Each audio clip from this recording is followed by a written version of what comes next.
Hey now, it's your boy PSA Sitch here with another Sunday show with everyone's favorite big fan of Star Wars fight What scenes, the Adam fuck? Prentice. Ugh, I knew you were gonna sandbag me like that. Who we Sitch loves, joined? check out our second channel. We are doing media stuff now. Sitch loves The Acolyte. He thinks it's one of the best shows Star Wars has ever created. So check that out on our second channel, link in the description. What are we talking Liar. about today, Sitch? Today we're Liar. joined.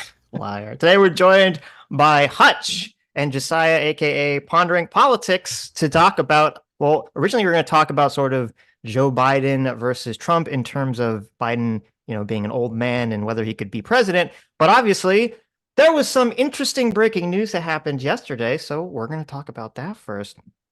So I guess to start, how do you guys feel about the attempted assassination of the former president Donald Trump? Not great. I think it's fair to say.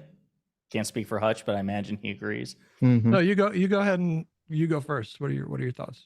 Oh no, I thought it was awful. I mean, listen, not only does it, I think, increase the temperature, obviously, in the country, I think it increases the chance for potential future violence. And there's no room for political violence in this country. The election is 4 months away. Donald Trump has not won. Joe Biden has not won.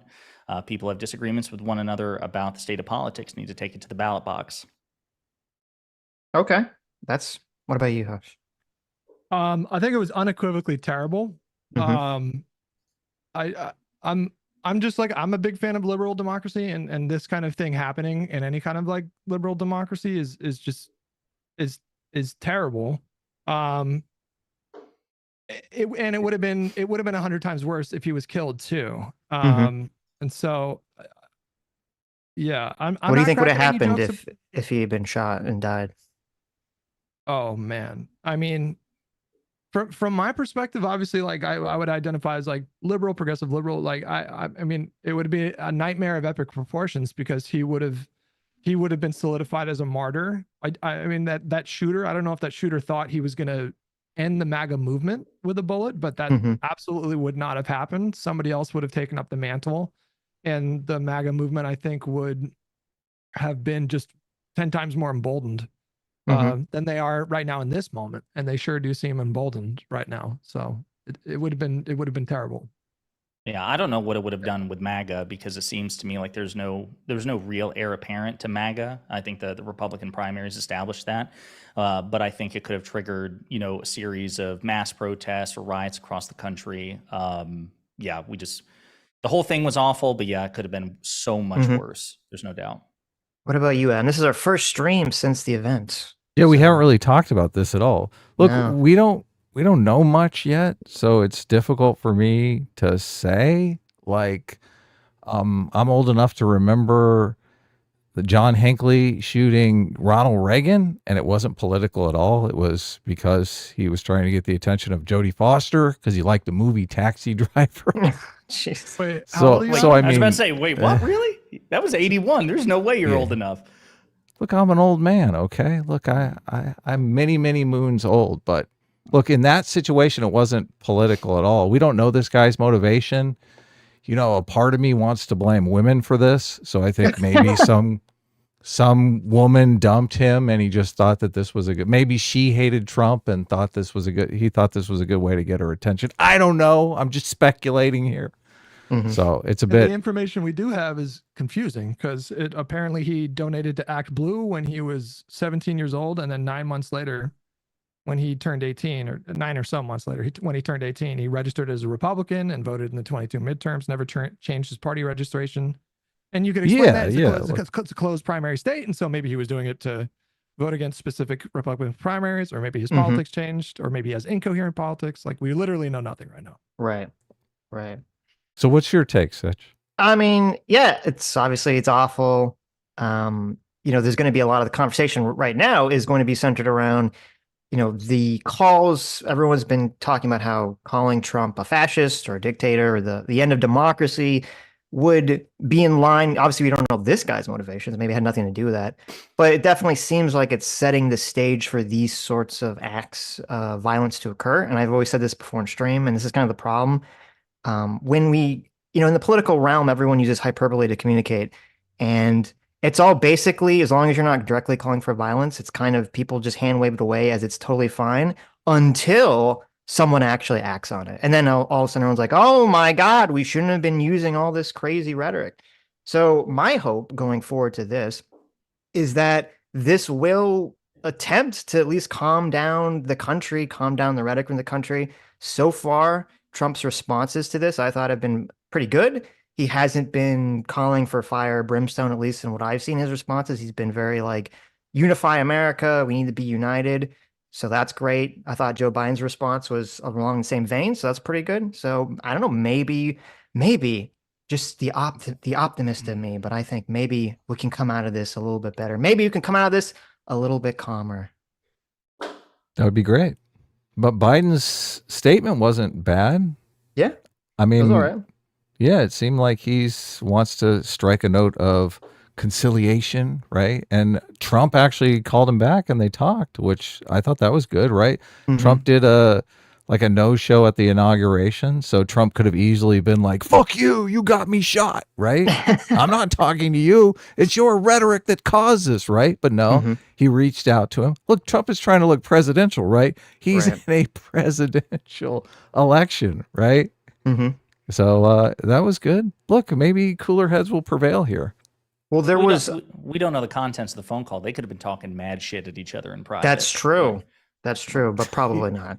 Yeah, Probably I not. agree. Probably not. Yeah. There was a SC Cup had suggested that they should come out and do sort of like a joint press Yeah. conference where they, try to bury the hatchet at least somewhat, or at least cool down things. How do you guys feel about that? You think that'd be a good idea? 100% on board.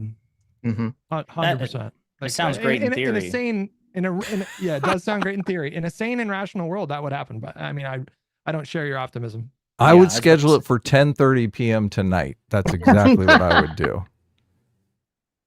Well, actually, Biden's response get... was late at night. So, he was able to give a, somewhat coherent Was it response, late at night? I thought it was like 7:30. No, it's like it's the 8 or 9 or something. The 4 a.m. Hillary Clinton's 4 a.m. phone call happened at 7:30 in the afternoon for Biden, and he still looked sleepy. So right.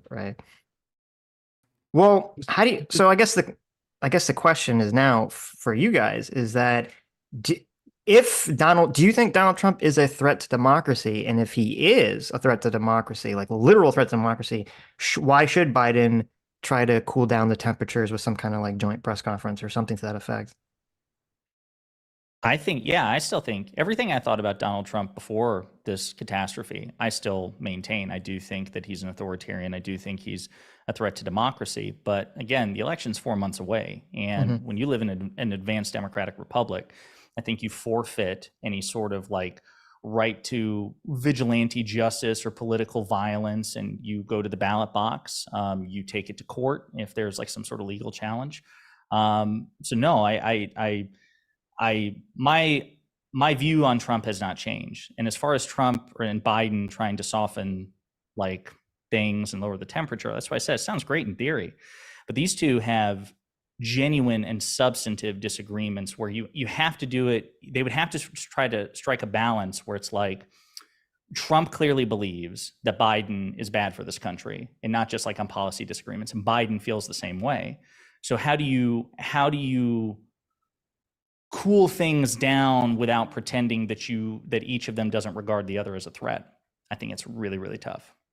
But they should try. I mean, I think it just comes down to, a concerted effort towards tamping down violent rhetoric, repeatedly stressing that violence is not the option. It's like, hey, almost like each of us thinks the other one sucks. Each of us thinks the other one's a threat. We're not going to pretend that we don't believe that and we didn't say these things, but you take it to the ballot box, you take it to court if you think there are legal challenges. So that's what I mean. I just don't know how they would. Why don't they just say they think they're a threat? I mean, it's kind of hard to cool down that if you use that language, right? Sure. Yeah. I'm just speaking off the cuff. Like whatever the substantive disagreements are, I think they would have to do it in a way which rings legitimate. I mean, MAGA Republicans and Democrats, the anti-Trump coalition, like these beliefs are sincerely held. So I think the best you could do is for both of them, either separately or collectively, to just really try to tamp down on the violent rhetoric. And that's it. I think that's the best they could do. And I echo everything Josiah just said, and I just want to add one thing that there's a lot of leftists online that really sneer and joke and mock the idea of just voting harder. But just from a purely practical standpoint, for someone who is interested in seeing the Democratic Party succeed in November, I think the best way to deal with this movement, the MAGA movement, which I find to be quite bad, is at the ballot box. That's gonna be a much more lasting, meaningful impact moving forward than trying to assassinate him, turn him into a martyr, and then just embolden the MAGA movement altogether. So that's where I'm at with that. But yeah, I still think he's obviously a threat to democracy. That didn't change. Well, but so, like, I've heard this argument. I don't know if either of you know this Can you argument. turn your mic down just a tad? Is that possible? Oh, yeah. I've heard. Let's see. People Is that in better? chatter. Yeah. Okay. I'll let you know. Just keep going. Okay. So I've heard this argument. I don't know if you guys have made it regarding abortion, which is that, the people on the right must not actually care or think that the fetus is like really alive, because if they did, they would be using a lot more violence and other means to basically stop people from doing this. So it must be some kind of like ruse. Now, I've never believed this argument. I think it's kind of a silly argument. But I now hear people on the right kind of saying this to people on the left, saying, well, if you do think that Trump is a threat to democracy, like a legitimate threat to democracy or a legitimate fascist, why should violence not be used to basically stop him from becoming the president? Well, because the violence and the chaos that would ensue in the aftermath of a Trump assassination would be way worse than Trump being successful in November and taking over and chipping away faith in our institutions and publicly corruptly trying to wield the levers of power in his own favor. I mean, it's just a simple calculation. Like, him being murdered would be worse. Well, and not only that, there's also the fact that there are other more moral, more practical means to stop Trump. Again, the election's 4 months away. Beat him at the ballot box. He's been criminally convicted on 34 counts. He was, found liable for sexual abuse and defamation. There are pending, indictments in D.C. and Florida. Again, there's a contract that we make as citizens and participants of a democracy where whatever you think, set aside you probably take it into a different context and just the legal context. There are probably people out there who think that a particular murderer, a particular criminal should die as a consequence of murder or rape or something like that. But you just don't have the right to bring that about yourself. You sacrifice that, you forfeit whatever impulse you have to take it to the criminal justice system. And if this person's acquitted, like O.J. Simpson, the recently deceased O.J. Simpson, that's just a consequence of the system at play. So I think Hutch makes a really good point, but also there are other better, more moral ways which honor the social contract that we've all made as citizens of a democracy to beat Trump. So, well, I'll ask Hutch, if, like you said, you thought the outcome would be worse if Trump was taken out violently. What do you think the outcome would be if Trump was killed? And what do you think the outcome would be if Trump becomes president? Like, what would each of those two scenarios look like to us? Well, as I said, if Trump was killed, I think, look, the divisions in this country have been so profound for so long, and we've been kind of a tinderbox for like 10 years. And I kind of clown on Tim Pool for constantly predicting a civil war coming, but some sort of it's not inconceivable to me that we could see an era of U.S. politics where violence was widespread, and all of a sudden mayors are being targeted, governors are being targeted, state representatives, state senators.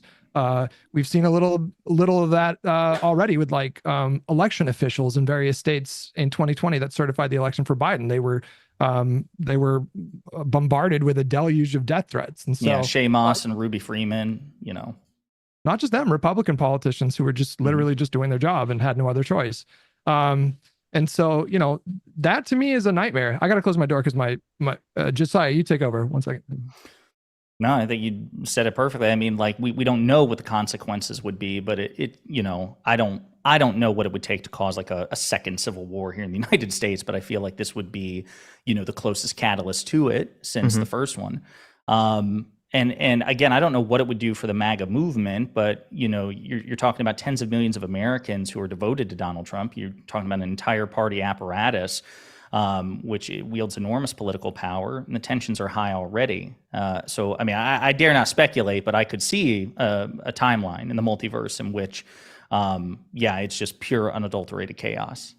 And you asked also what would happen if he was elected. I Right. suspect you're trying to gauge where I'm at in terms of like how much of a threat do you think, Yes. or do I think that he is? Because we certainly hear some people talk and some politicians talk about if Trump was elected, it would literally be the end of democracy as we know it. I do not share that view. If anything, I watched our institutions hold, and they were stress tested for sure from my view when Trump was president. I believe they would hold again.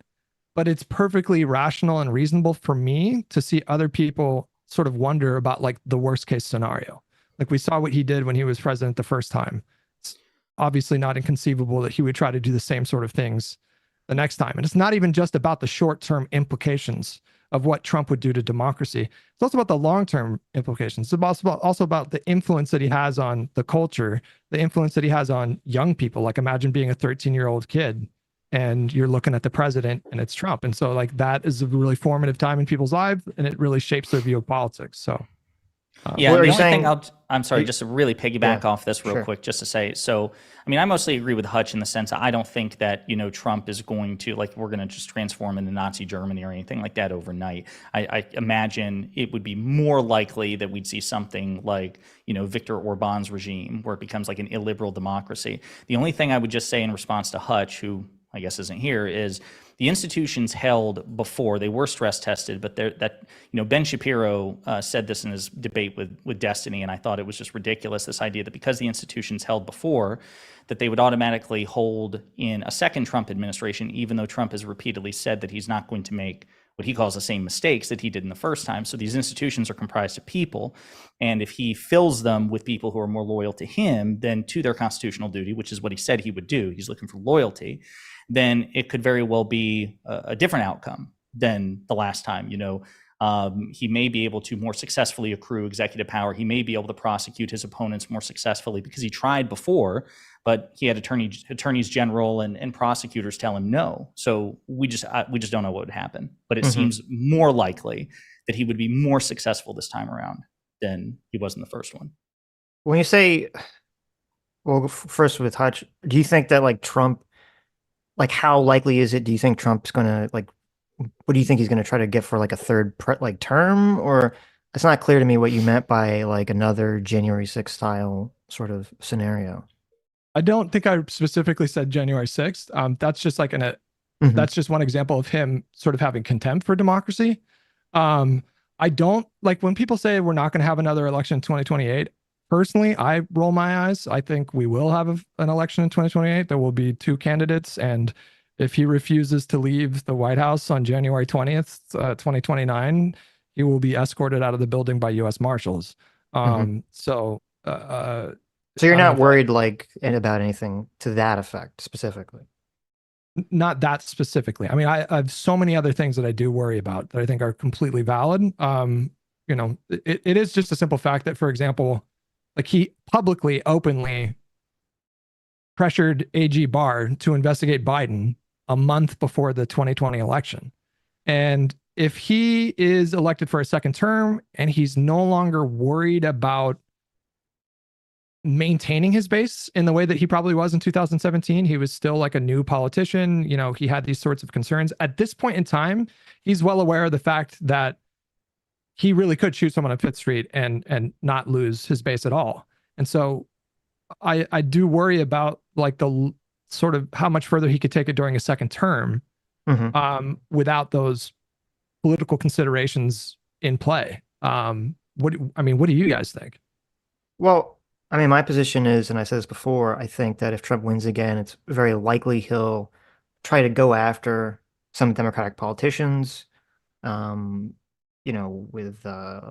with legal stuff of this matter. I don't think any of it will come to fruition. I think they'll start a bunch of investigations that essentially waste a bunch of everyone's time because they're going to say, oh, well, we investigated and we found, nothing to go after them. But I think he'll try to do that. I think that will happen. I think you know, there could be weakening of institutional decay in terms of the fact that a lot of various elements, a lot of various departments of the government and the State Department will basically, you know, remain unstaffed, or they'll be filled with people who have contempt for these sorts of departments and things of that nature. So I do think that there could be some sort of institutional harm that way. I don't foresee it as being anything in terms of as dire as like democracy falling, or, you know, fascism coming for America, or people being put into camps, or some of the other kind of rhetoric I've heard people, you know, talk about regarding this election. What you're describing sounds dire to me.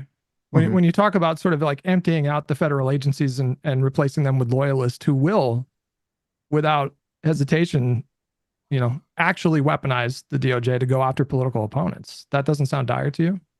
That's bad. But I don't Not think it's really. I don't think it's gonna do anything. I think they're going to basically, he's gonna put in someone. First of all, when I say I don't think he's gonna empty out the entire, like this, we're talking about like thousands of people.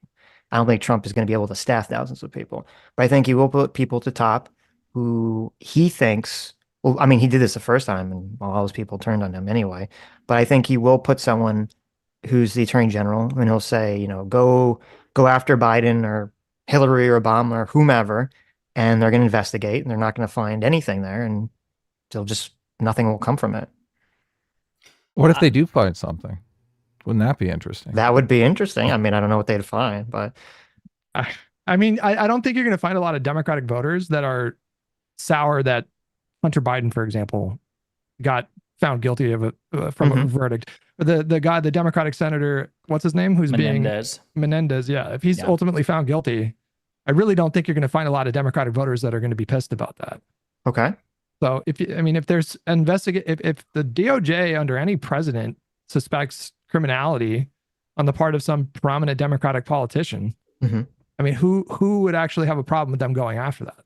But we're not talking about that. We're talking about someone like Trump, who, again, like publicly pressured Barr to investigate his political rival a month before the last election. I mean, you can say that that's not going to pretend. It's probably not going to lead to like elections being suspended in 2028. I don't think what you can say is that isn't really alarming, like beyond concerning.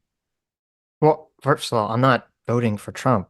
And part of the reason I'm not voting for Trump is because I think he'll do these actions. I don't think these are good actions. Okay. I'm not saying they're good. I'm just saying I don't think it's going to be the end of democracy. I guess we have a very low bar here that we're talking about.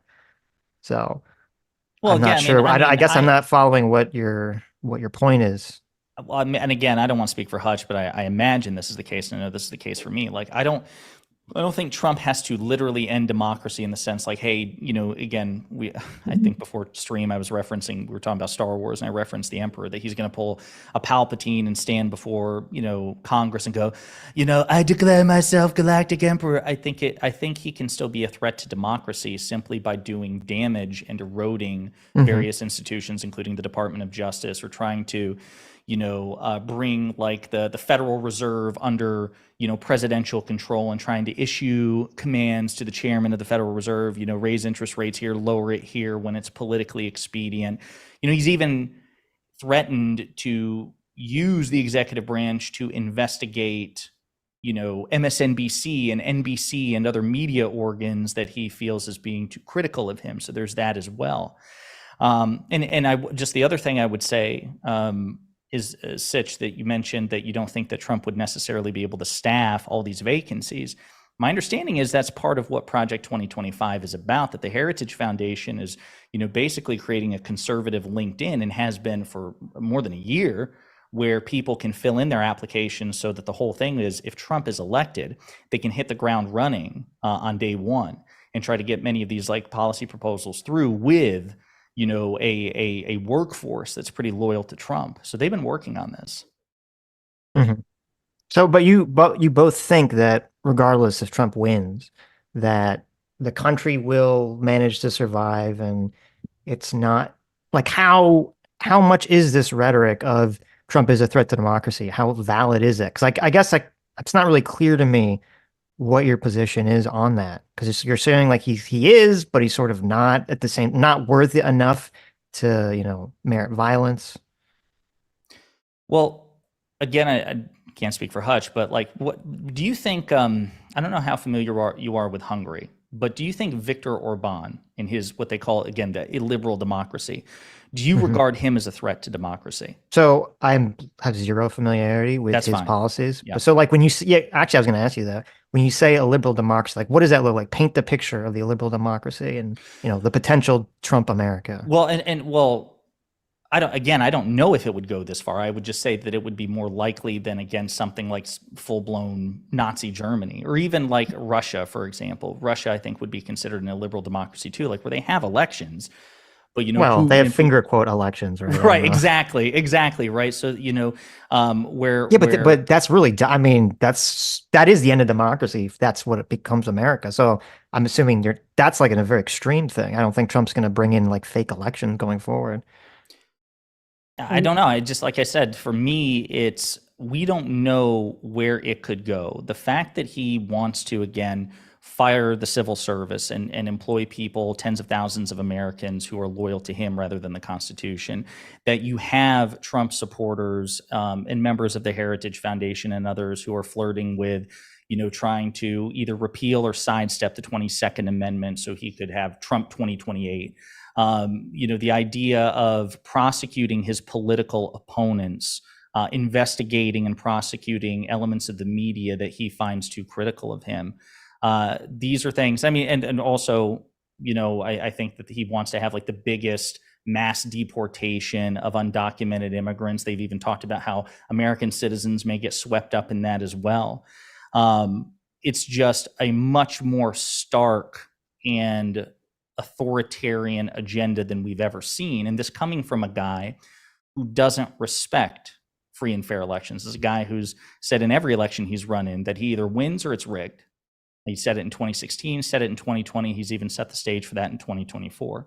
I consider that a threat to democracy. I don't think that he has to go full-on Nazi or even full-on Russia to get there. I just think the erosion of these institutions is in of itself a threat to democracy. It sounds like you're testing the sincerity of the belief that he represents a threat to democracy. I don't know how to quantify. I don't know how to give you a number in terms of like what percentage of a threat I believe that he is.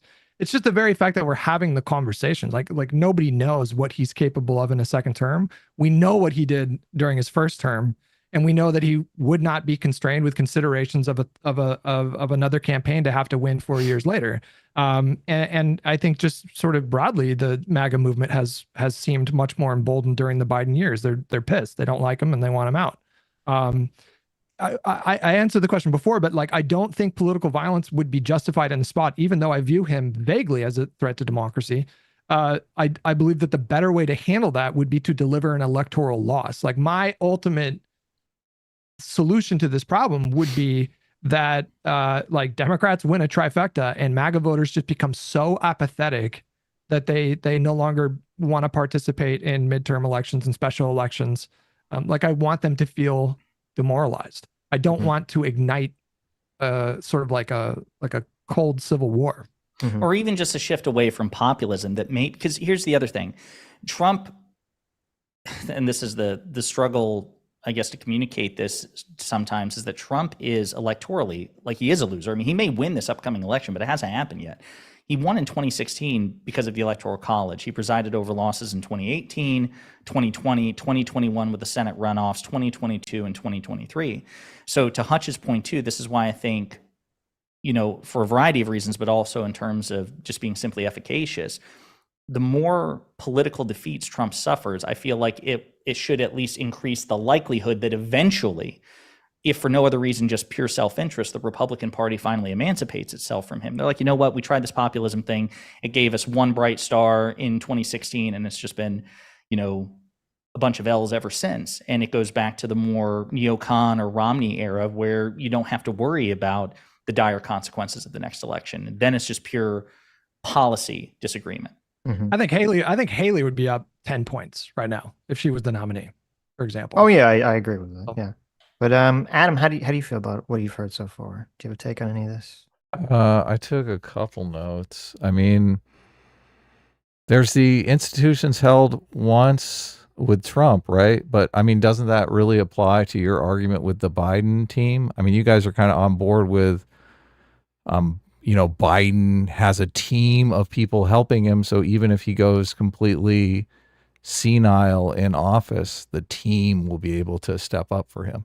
But how do you know that? There's really not any institution in place to deal with this. There is, like, obviously the 25th Amendment, but we have plenty of people in Congress now that no one has exercised the 25th Amendment on. So, well, the 25th Amendment would be exercised by the cabinet, majority of the cabinet and the vice president. And I don't know when and where the 25th, I don't know when if it's ever been exercised before.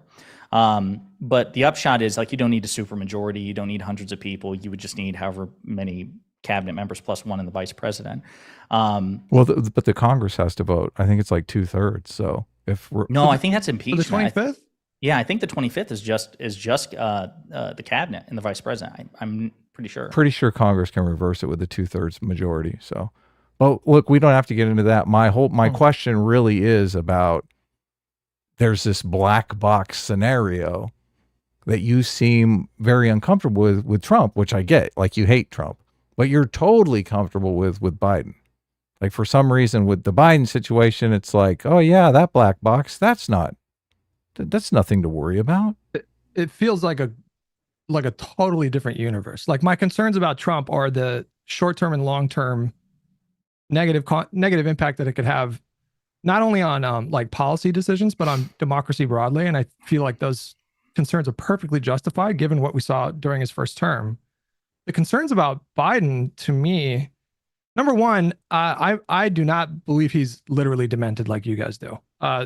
Number two, if he did die, or if he did lose his mental faculties to the extent that he couldn't, like, participate meaningfully in NATO summits or participate in tough negotiations with Republicans pursuing bipartisan, like, policy agendas, if he really reached a point where he couldn't fulfill those things, we have a very clear mechanism in place. And it wouldn't, I mean, we've had VPs take over before, and it so far has never caused any kind of constitutional crisis. The VP was sworn in and they were president, and it went from there. Like, so is there a precedent for chaos that you're worried about? Well, I do think that Biden is being controlled by other factions, and we don't necessarily know those factions. We don't know the dynamics of those factions. The dynamics of those factions aren't enshrined in the Constitution or anything. When we're talking about the institutions holding with Trump, we're talking about a very clear picture of those institutions and how they're structured. When we're talking about Biden, like, we have no idea how decisions are being made. Well, this is just pure conjecture and speculation On both of our parts. Well, no, I mean, I feel like Josiah, if you want to jump in. Oh, I'm trying to figure out the House and Constitution, because I think he's right in the sense that if the vice president and the majority of the cabinet invoke the 25th Amendment, then 4 days later, if the president says, actually, no, I am able to. Yeah, I'm fine. Yeah, I'm fine. Then the cabinet has to vote again, and then at that point, with a dispute, then it has to go to Congress. So I'm sorry, I was just looking that up. Yeah, look, and already Biden is contesting it, right? Everyone's saying you need to step aside, and he's like, no, I'm fine. Yeah, I mean, he's obviously resisting pressure, for him to, like, withdraw from the race. What I would say, as far as, like, the comparison, and could you just restate that? I'm sorry, while I was reading, could you restate what you think is, like, an analogous concern for Biden that we have for Trump? Well, you're basically arguing that you don't necessarily know what Trump is going to do, but you fear the worst. You're saying there's this unknown. He could weaponize the DOJ, he could go after his political rivals, which I acknowledge is a possibility. But there's an equal unknown of the Biden side, where we have factions beneath Biden controlling him that obviously want to stay in power. And those people could easily, if he continues to deteriorate in office, which is very likely, those factions could want to stay in power themselves and just continue to control him in the same way that various, Mitch McConnell's obviously still in office. I think Dianne Feinstein died in office, right? And it came out that her staff was basically making decisions for her for months. I mean, what is to stop that from happening with Biden? So I don't think that these things are analogous. The reason that I can't say for certain what Trump will do is simply just by virtue of lacking a crystal ball, right? The reason that we can speculate that he'll go after his political opponents in media is because he's expressly and repeatedly said that he will. And there is this comprehensive effort in the reelection effort of Trump this time to make that a reality by, again, employing people who are loyal to him, that he says he's not going to employ institutionalists like Jeff Sessions and Bill Barr, people who he feels stymied him. He's expressed this publicly. The question is whether or not he would be able to follow through. With Biden, I don't see any evidence that he's being controlled by shadowy puppet masters or by factions below him. What we have is a president who is at the head of the executive branch, surrounded by a cabinet that he himself appointed with Senate confirmation. I don't think that Biden is senile, certainly not to the extent that you do, certainly not to the extent that Dianne Feinstein was. And so to whatever degree that is a possibility, or that becomes a possibility in the future should Biden win, I think we have much less reason to fear that, given, or in contrast with Trump, whose authoritarian impulses have been explicitly stated. So I just want to say that my position on whether or not Biden should drop out and pass the torch to somebody else, I lean towards yes. I'm not 100%, but I lean towards it would be a better idea to replace him, just because I don't think he can assure voters that he's not going to have another moment like he had on the debate stage, which was very clearly the worst debate performance in history.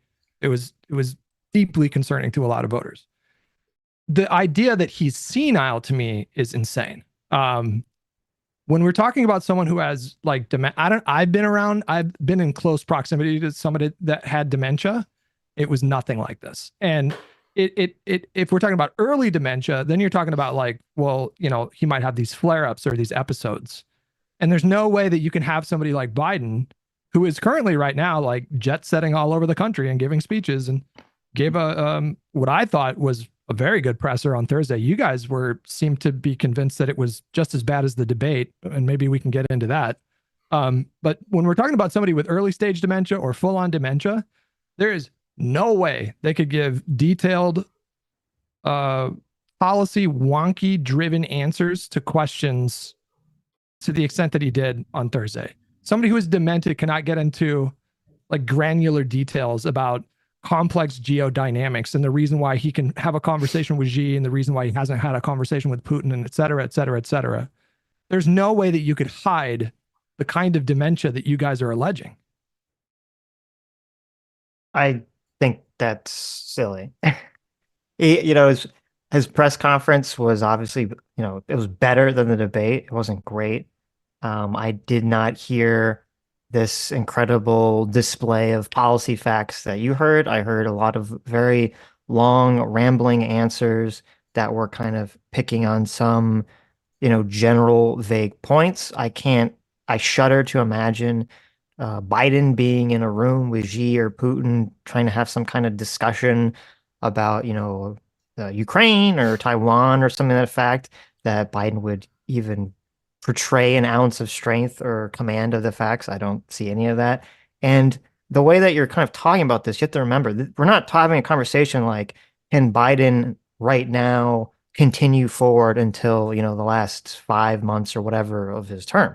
We're talking about the next 4 years. The next 4 years. And Biden is already, in my eyes, so declined and will continue to decline that like it's like literally almost impossible that he will make it to the next 4 years. And considering how egotistical Biden has been in regards to all this stuff, I don't think he's just going to be like, oh, I won the election and now I'm going to pass the ball or the baton to Kamala Harris. He's going to grab onto this thing and it's going to be this big struggle to get him to leave. And one of the big problems with dementia and things like dementia is that the person that has it is the last person that usually will acknowledge that they have it. And I don't think, and I'm skeptical that the Democrats would have the balls to essentially 25th Amendment Joe Biden. And I don't really I'm not comfortable with this idea of like, oh, we're going to have Biden and Jill Biden and maybe even Hunter sort of running, Joe through some sort of weekend at Bernie's situation, and then Joe's own staff are like fighting him. And it's just like, it just sounds like some like kind of weird, gross, House of the Dragons, like King Viserys situation, like kind of, spawning before our eyes. I mean, that doesn't really bring me any comfort thinking of any of that. I mean, do you disagree with the fact that if somebody had early stage or full on dementia, that it would be impossible to run a presidential campaign? No, I don't. I mean, I'm not have you been I'm not around hyper dementia? knowledgeable. I'm not like a doctor about any of this stuff. Have you been around people that have had dementia? Yeah. Yes. Okay. What were they like? Yeah. I mean, how did you know? Like exactly that debate performance, like in the beginning. Literally exactly like the debate performance. I think you guys like, obviously, like people are going to take the debate thing and run with it because he brought it on himself. That was a terrible debate performance. I think you guys are doing what millions of Americans are doing in the country right now, which is equating normal aging with dementia. Okay, we're talking about an 82-year-old man. I'm not going to tell you that. Wait. Okay, I'm not going to tell you that your concerns are not valid. That somebody. But like it doesn't Biden, matter. It does. Wait. It doesn't matter if it's like he has something that we call dementia, or he's just so old that his brain doesn't function properly. Okay, that doesn't matter. Like if your brain's not functioning, your brain's not functioning. When you say it doesn't matter, I'm perplexed by that. We're talking about the difference between somebody who might take a little bit longer saying what they have to say, or somebody who literally will have a moment where they fucking black out and they don't know where they are.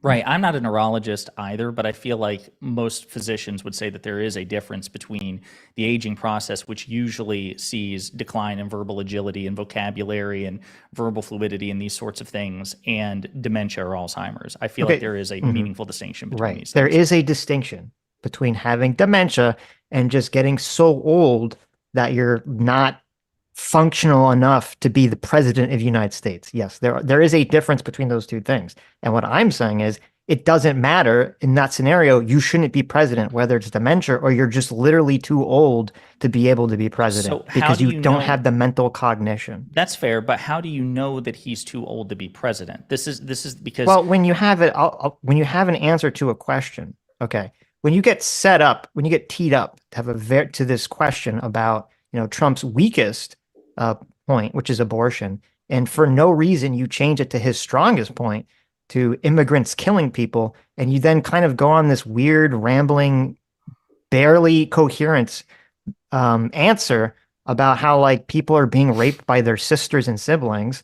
That to me, that's a very clear sign that you don't have the mental competency to be president at that point. Your point would have more validity if he was like that all the time, and he's not like that all the time. And that you see him all the time, Hutch? I'm not talking about like, of course I can't know like what he's like from the hours. Well, of why 10 would to you say 2 such PM. a thing? Well, but because we're talking about public appearances. Yeah, we've seen him enough to know that he's not always like that. I mean, even George Clooney said that that was like he literally said, when I saw him 3 weeks ago, it was the Biden at the debate that I saw. Like, I don't think this is. You're acting like this is just like this one thing. Never before have we ever seen him behave like this. Yeah, but with respect, you're acting like it's literally every day. That's that we can like cast aspersions about each other's belief, and you think Biden's like that all the time when he's demonstrably not, because as you say, he wasn't like that at the press conference. So clearly there are meaningful distinctions in Biden's performance. What Clooney's saying is Biden is, in his view, like this too much for him to have confidence that Biden will be a successful candidate. Exactly. But here's the other thing. Wait. First of all, I never said he's like the debate performance 24/7, but you don't want a president who's like that at all. Okay. And if he is like, he does seem to be like he's going in and out of like that, those, states of mind too much to be president. Yes. Do we want a president like Trump? Well, wait. Before we get into, because that's fine. You can make the argument, say, okay, well, I accept that Biden is all these things, but I still prefer him over Trump. That's fine, but we're not even at that argument yet. You're just saying that you think Biden is basically mostly fine, which is a completely different argument. I don't want to speak for Josiah. I'm not saying that he hasn't slowed down because of normal aging. And I'm not saying that people shouldn't even be concerned about that. I personally don't have the same level of concern as everybody else, because when I look at the last 4 years, like Can you guys point to certain moments during his presidency when he had to make really big decisions, when he had to participate in super high stakes bipartisan negotiations in the middle of what is the most, I mean, this is just beyond argument. He is legislatively, he has had the most impressive track record of any modern president. And he was reportedly behind the scenes directly involved in those negotiations. McCarthy, for example, was privately telling his Republican colleagues that he found him to be surprisingly sharp in those meetings. Yeah. While he was publicly like shit talking him. Yeah, Matt Gaetz. Matt Gaetz famously said when he introduced the motion to vacate the chair, he famously said on the floor of the House, he's like, it's going to be difficult for my Republican colleagues to paint President Biden as this, dementia riddled buffoon when he, quote, continues to take Kevin McCarthy's lunch money.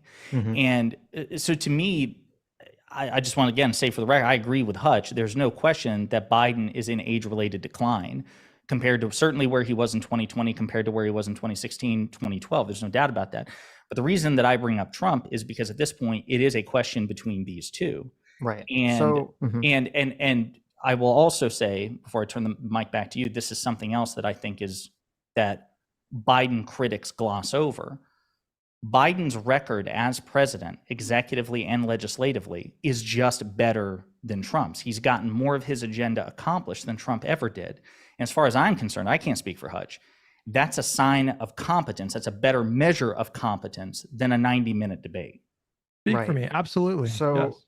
To answer the first question that you asked, Hutch, obviously none of us have a magic crystal ball to see what's going on in these meetings with Biden. But we have heard very weird reports. Like there was just a report the other day that for fucking some reason, even his internal cabinet meetings are like a very strange staged procedure where the people in the cabinet are like given, like they're like Biden knows what he's going to be asked and by the cabinet people beforehand. And it's like this like stage things where like Biden and the cabinet, kind of give these staged responses as answers to each other, which to me sounds insane. And I don't even know what the fuck the point of any of that is whatsoever. You have that, you have the interviews where they have to do everything staged. You have, as I said, George Clooney saying that you had, the debate performance from 3 weeks ago. Mm-hmm. So I am very skeptical of how Biden is performing behind closed doors, especially when we all know now that his staff has been completely lying about his decline, about his behavior, about all these things. So we have no fucking clue what's going on in any of these meetings whatsoever. So can I push back real quick on the cabinet thing? And I'll find you the quote exactly. But like an Obama official came out from the Obama administration, not the Biden administration, and said that that's par for the course with cabinet meetings. The idea being that the cabinet officials, number one, they very rarely meet. Number two, because they each manage departments comprised of like tens of thousands of people, like the actual meetings with the president, even in the Obama administration, are performative by nature. And I am assuming that you agree that I don't believe that that's true.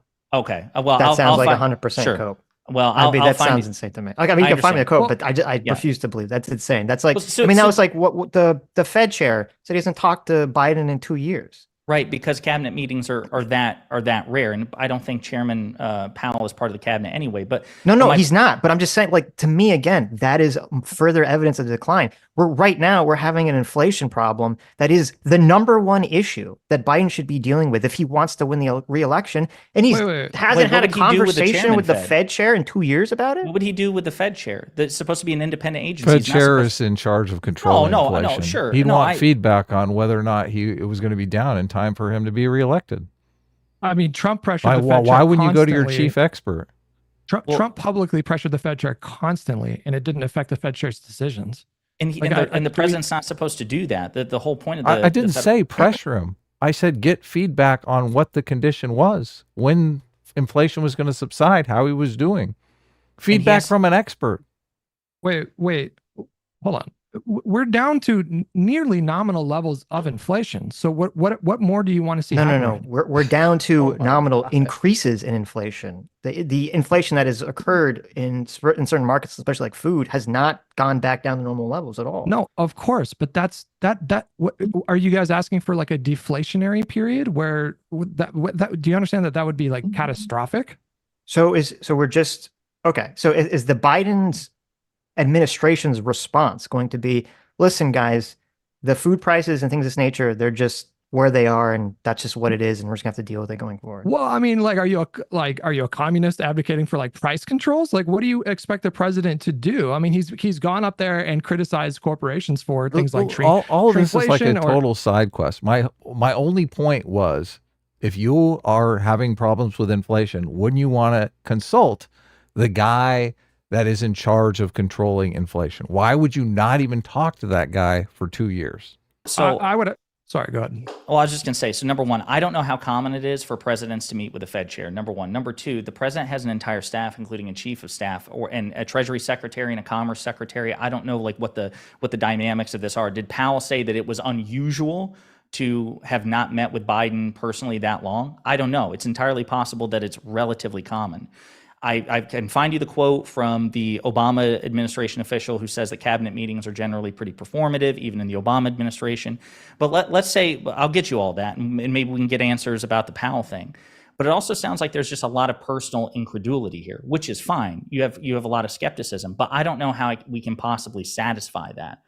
For me, what it comes down to again is Biden, his awful debate performance was unusual. He's usually not nearly that bad, which I think you all would agree. I don't know how you can say that. That's like based on what evidence? Wait, so name a single public speech. They're literally press or whatever. keeping him out of the public eye so that these instances don't happen. Okay, but we have seen an interview with George Stephanopoulos. We've seen, I don't know, 2 or 3 or 4 press conferences at this point. Did any of them? That was horror show too. So I mean, we're building a baseline now that he's actually coming out. Wait, no. The question is, have you seen another example of him being that bad? That the press conference that he had recently, that you guys thought was good. If the baseline was for a normal president, that would be like, what the fuck's wrong with him? Does he need to be 25th Amendment? It only seemed okay because the debate was so bad. Wait, what did he say during the last press conference that made you think 25th Amendment? We're not talking about just like stuttering every once in a while or saying the wrong number or mixing names. It seemed like he was going to fall asleep in like the middles of his answers. He was so drained. He was so low energy. I thought he was dying slowly in that press conference. What are you talking about? It was nowhere comparable to his debate. I agree. I'm sort of saying that the debate was like even worse. The debate was so bad. But neither Hutch nor I are saying that this is a president or a presidential candidate at the peak of his cognition, right? We're saying that it's not as bad, or there's little evidence to suggest that it is as consistently bad as you say it is. And then again, this is also in the context of the alternative being Trump. No one here is saying, Hutch included, that Biden is the ideal presidential candidate in 2024. No. But I have to compare him to Trump. There's no way to separate these things. And I go to the record, the vastly, vastly, vastly superior record. Easy comparison, the bipartisan infrastructure law. Sitch, Trump talked about it for 4 years that he would get it done. He had majorities in both chambers of Congress, a sympathetic Supreme Court. He failed. Biden got it done. Much larger. Biden got it done in 1 year. That's an apples to apples comparison where they both had the same goal. Biden succeeded, Trump failed. To say nothing of all the. Well, I'm sorry. What was the policy you said? The infrastructure bill. Gotcha. Yeah. Right. So when everybody thought it was dead in the water, that was supposed to be. Mm-hmm. Oh wait, no, I'm confusing it with the. Anyways, keep going. Well, no. I mean, it was. He managed to court some Republican votes for it too. But to me, as chief executive, head of state, and head of government, the ability to accomplish executive and legislative goals is a greater indicator of competence than even public speaking, than even a debate performance, than even a press conference. There's a reason that presidents employ press secretaries, directors of communication, things like that. It's entirely possible that Biden's verbal agility is such that he sounds like shit at press conferences. and still knows the process, knows his foreign policy and domestic policy, such that he's able to be intricately involved in these high stakes negotiations, be it with Kevin McCarthy over the debt ceiling, be it with Republicans over the Well, infrastructure I mean, if he can't bill. communicate it, then he can't be involved with these negotiations. Wait, so you brought up Xi and Putin, for example, and you were concerned that someone like Biden could hold himself well in a room with those two individuals. Do you seriously think that Xi or Putin would prefer Biden? Do you think that Xi would think that Trump would be as tough or tougher on defense of Taiwan?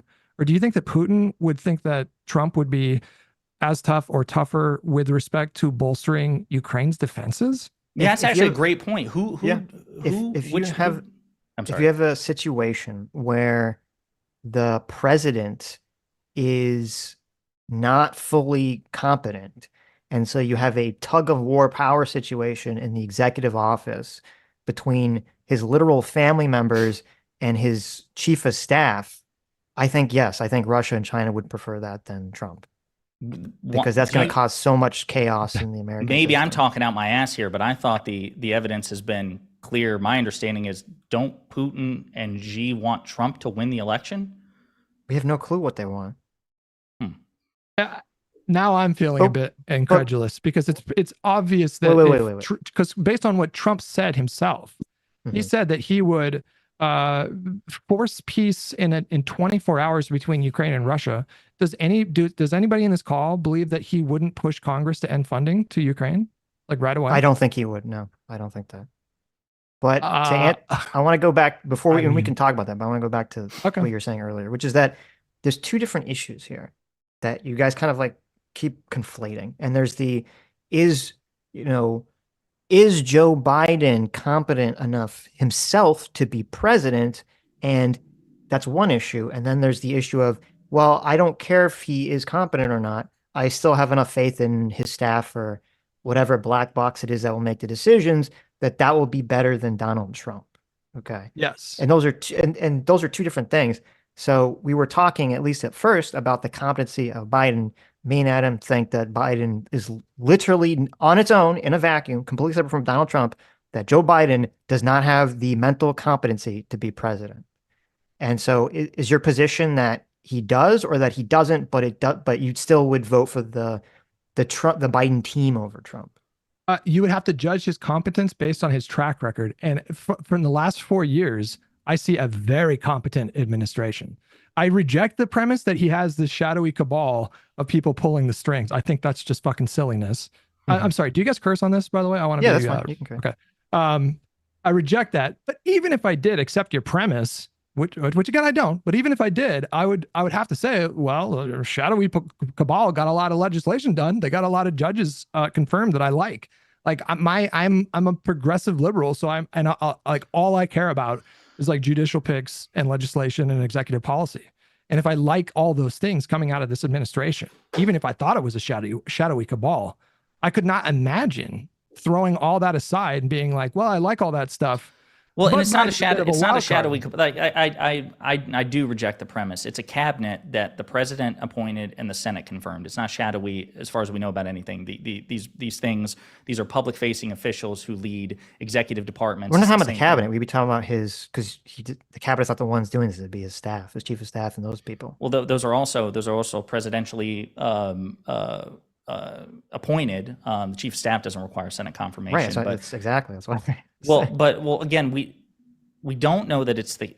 What do you mean we don't know that it's the cabinet? The cabinet. I mean, you just said that he doesn't. We just talked about how his cabinet meetings are performative, and then you said that the cabinet doesn't meet with the president, and that's all fine. Yeah, but you're talking about okay. So hang on. So we're talking about the formal meetings of the cabinet. I don't know how frequent they are. I don't know how frequent they should be. My understanding is, based on after that reporting, again, I'll find you the quote, but you had an Obama staffer saying, listen, the actual formal taking pictures of the cabinet when they're all deployed around that giant ass coffee table looking table, that those are just performative, and that for the most part they communicate with the executive office of the president. They communicate via email and telephone and all the shit, because they've got other things to do. They're managing themselves, the Department of Defense, Department of Transportation, yada yada yada.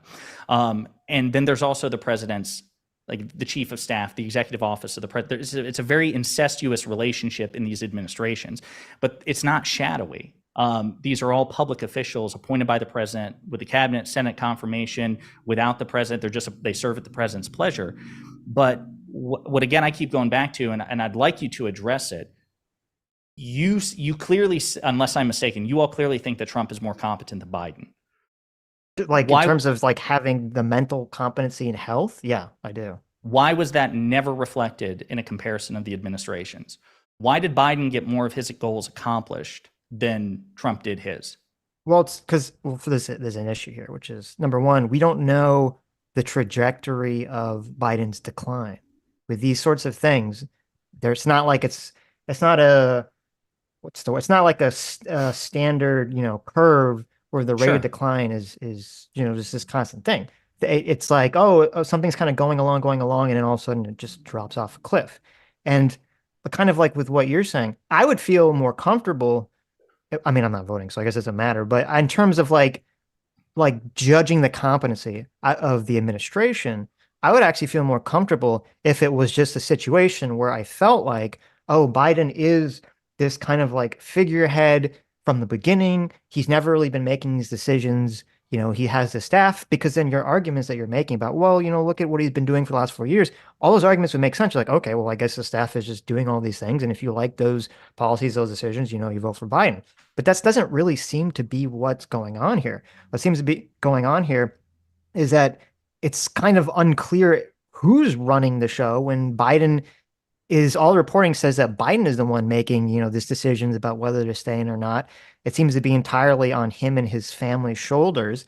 And it's not very clear to me whether his staff, is or has been the cabal, the shadowy quote cabal, behind the scenes here. Well, the campaign and the that's why, but I should say, let me just finish. That's why I said that, like, I don't want the scenario that I think would be the nightmare scenario would be that Biden and his literal family, his wife and son, are like at odds with his own chief of staff over like what policy to implement. And we have this bizarre King Viserys scenario, which I don't think is outside the realm of possibility. Well, again, I agree that a situation like that would be, number one, enormously corrupt and also incredibly dangerous. But we don't have evidence that Jill Biden and Hunter Biden are shaping policy.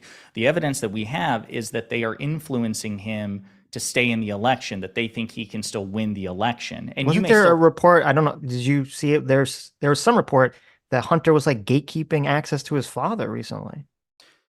Probably in meetings about the campaign, whether to stay in. I've seen no reports suggesting that he's cock blocking anybody, pun intended, on policy or on meetings or on like actual executive branch duties. That is whether Biden stays in the race or not is part of his policy as president. Why the fuck would his son have any involvement about gatekeeping people from those meetings?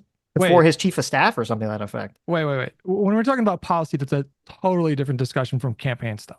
For you to say that campaign decisions are akin to policy is flimsy as hell to me. No. Whether someone is going to run for president or not, okay, and stay in the election or not, I don't think that's a flimsy thing to say. Well, I mean, that's kind of like the core policy before you can get to anything else. Well, no, is he even going to be president? You surely you agree that when you have a president, number one, because Biden has two roles. He is president, he's the candidate.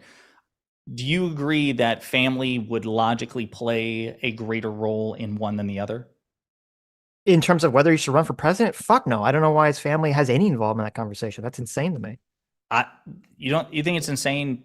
I disagree. I think that most presidential candidates would say that the ultimate like inner circle, like the ones who have the final like influence over the decision about whether or not to run for president is the family. That's my when you have like a normal presidential candidates, we're talking about every politician when they're every politician when they're faced with some scandal or whatever, they always say the same thing. Like, I'm going to talk, I'm going to sit down, I'm going to talk to my family. We're going to, figure out if it's the right thing for me to do, blah, blah, blah.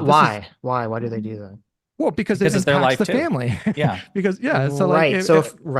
So if a politician has a scandal or something to that effect, or whether they want to run for president or not in the first place, any normal situation, they might have the conversation with their family because they want to, but they're like, I don't want to put you guys through sort of like the unnecessary strain of running for president.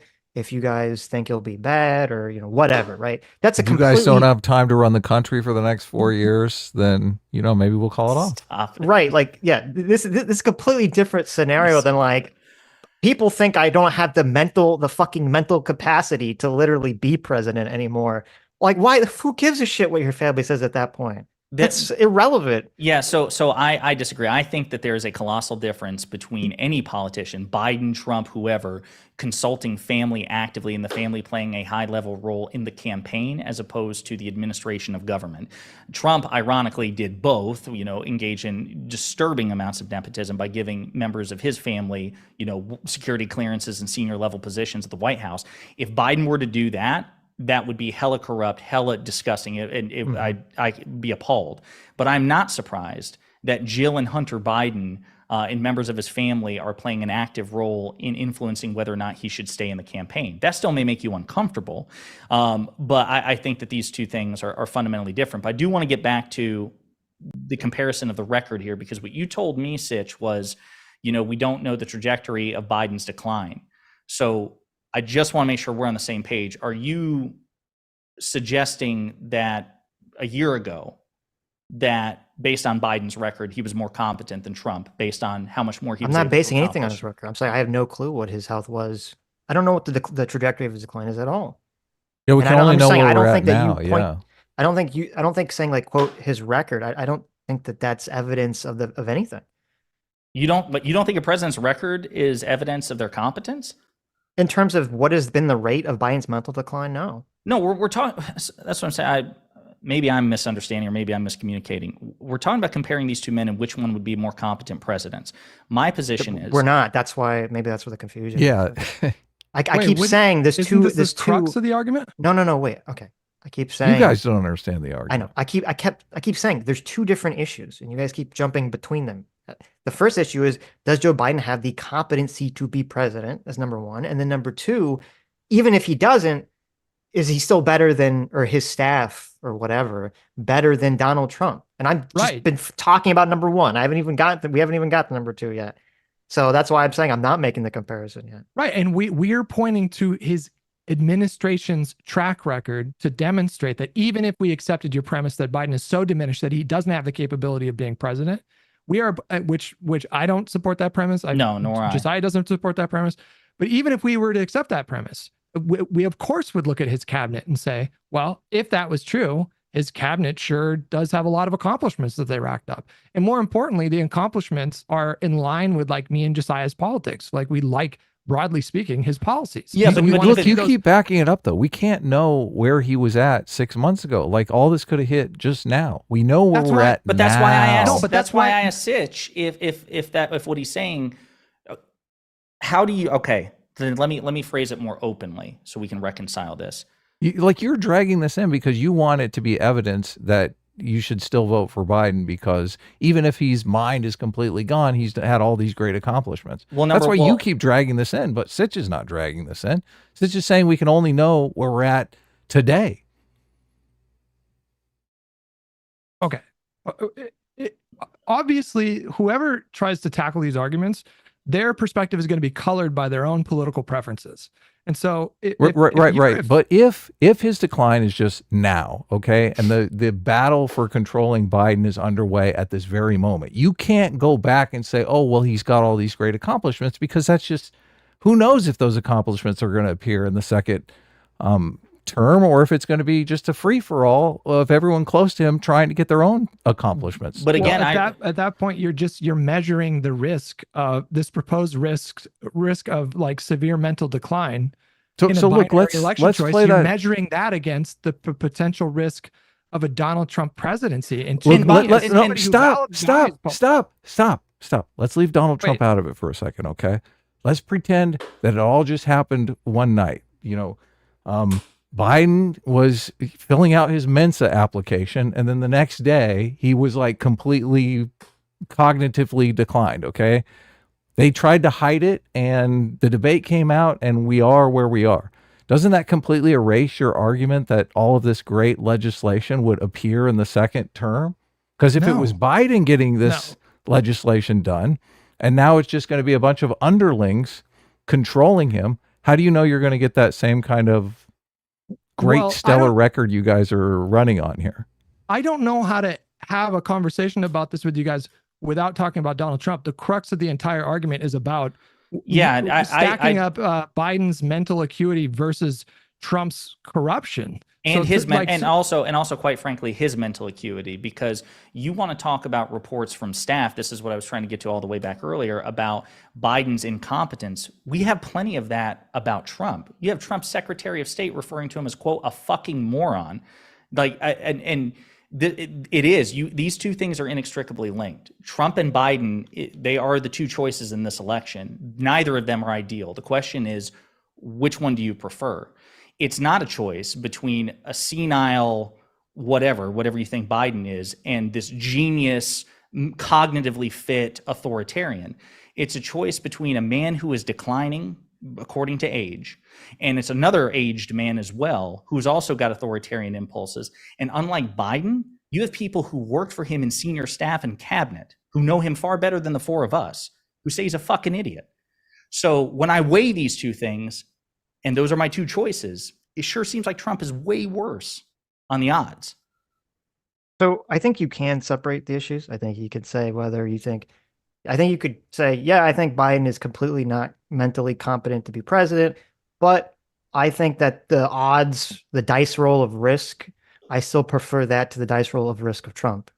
Okay. So I think you can completely separate those two issues. I mean, I understand why you don't want to separate those two issues, but I think you can. I think if Biden was replaced tomorrow, or if he bat out tomorrow and replaced, I think a lot of these conversations would go completely differently, and people would just say, yeah, but they would just bite the bullet and be like, yeah, Biden is just not, at all competent enough to be president. Well, that's the thing. I don't know. So there's no question that if Biden were replaced, he would be replaced with somebody like with Kamala Harris or any of like the other contenders. They would certainly be much stronger in the places where Biden is weak. But I don't know what the success of the administration would be. The insinuation from what Adam said earlier was like, if it kind of suggested that it was all Biden who was responsible for his accomplishments. And I just want to be very clear. I don't agree with that at all. I think that any president, going all the way back to Washington, it's part of a group effort. They are the chief executive and chief administrator. It's the strength of their cabinet and their staff. These are all things that are inextricably linked.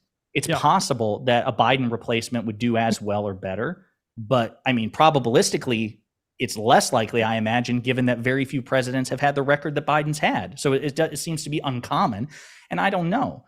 But I think the point is it's almost impossible for me to imagine a scenario where a replacement would not be doing better than Biden, unless they accidentally fire nukes at somebody.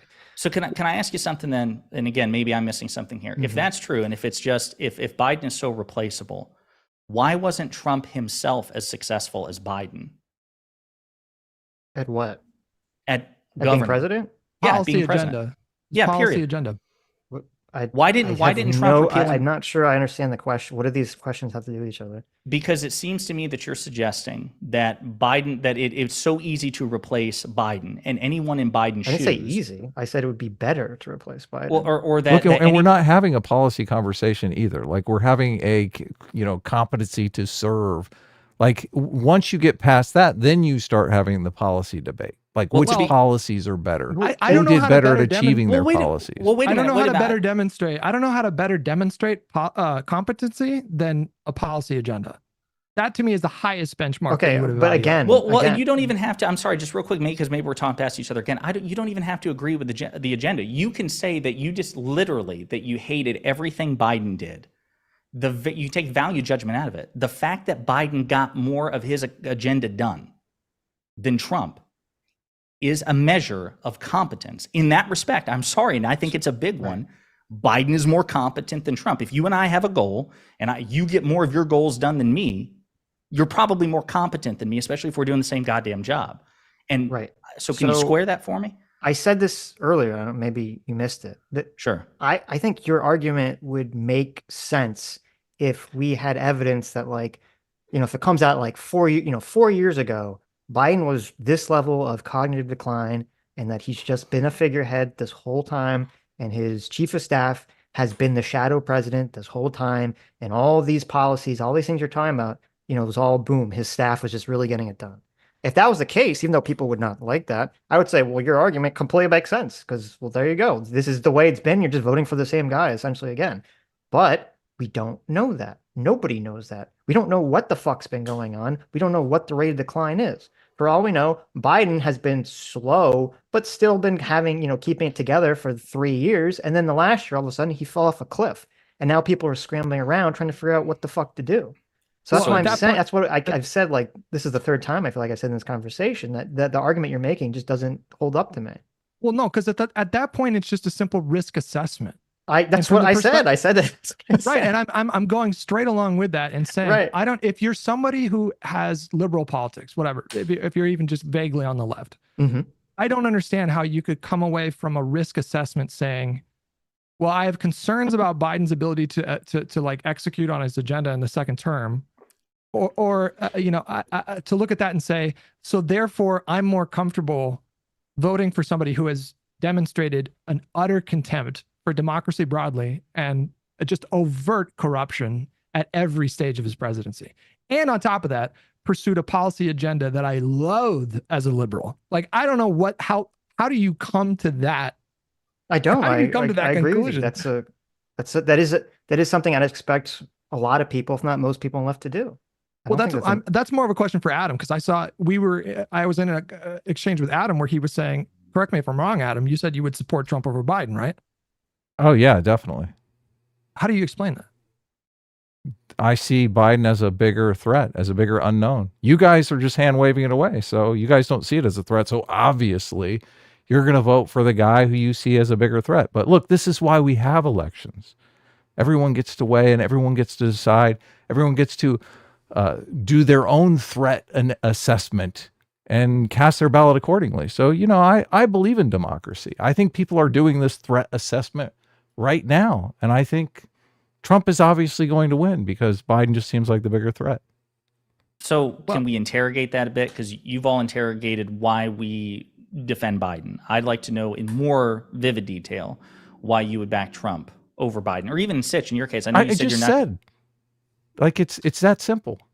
Like, you guys, you disagree that having a cognitively impaired president is going to cause other people to test America and possibly draw America into foreign wars, or who knows what's going to happen. There's like a bunch of unknowns here.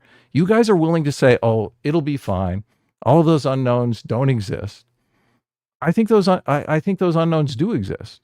So no, we haven't said that, and this is the problem. This is, again, we're willing to interrogate our beliefs about Biden. You're saying I just think that Trump is less of a threat than Biden. You would not have been satisfied if we said that about Biden.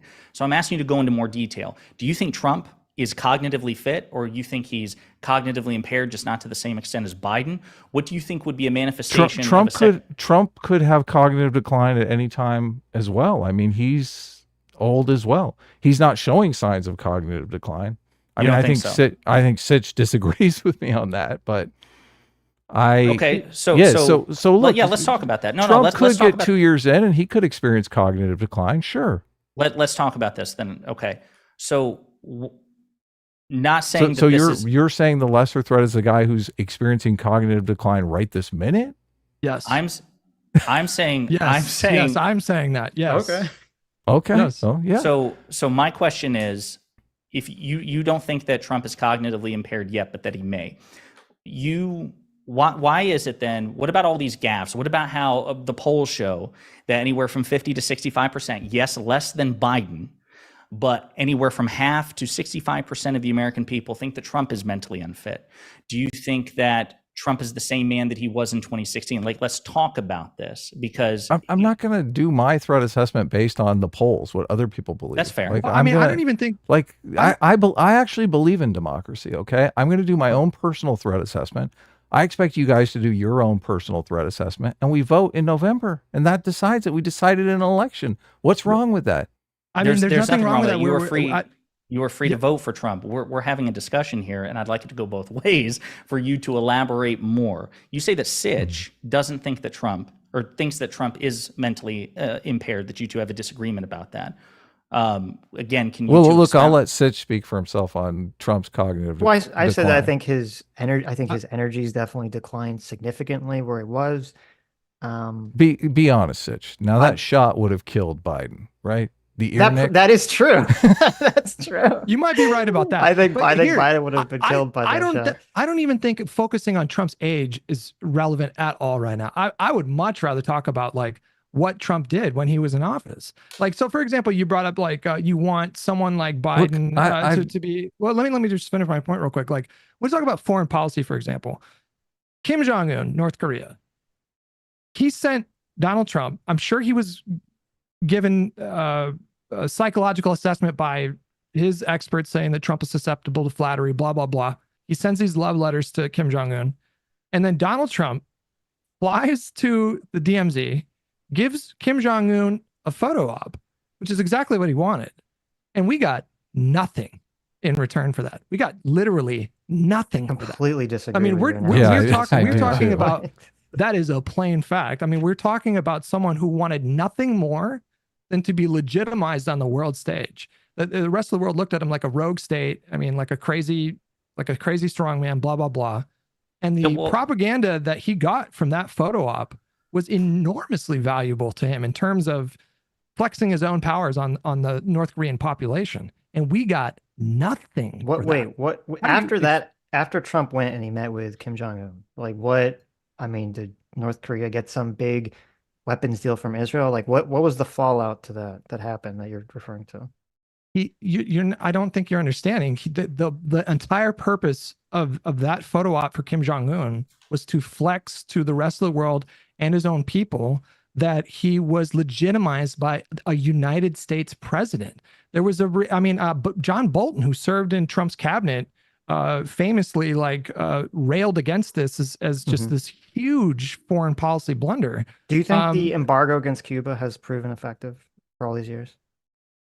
Wait, what are we doing now? Do you think the embargo against Cuba has been proven effective for all these years? Or maybe we should change the policy. I am not. It hasn't really done anything.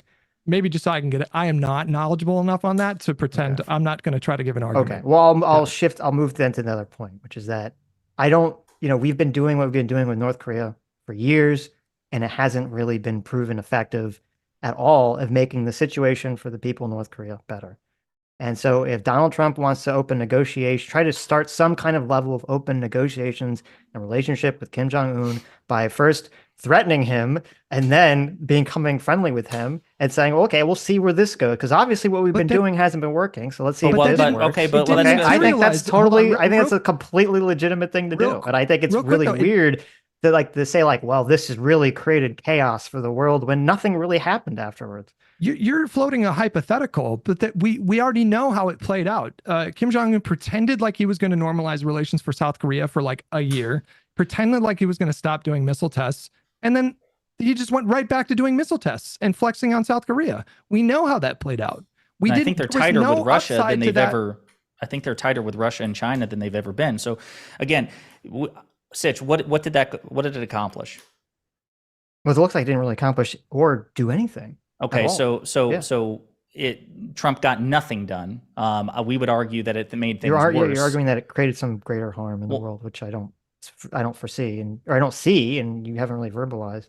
Well, you don't see the upside in giving a dictator like Kim Jong-un seriously, profoundly important propaganda? You don't think that matters? To who? Who walked away now that Trump met with Kim Jong-un, I guess it's to his country, to other authoritarian countries, again, like Russia and China as well. My understanding you think Russia invaded Ukraine because Trump met with Kim Jong-un? I'm trying to ask, what is the tangible thing that you think that's happened that was bad because of that?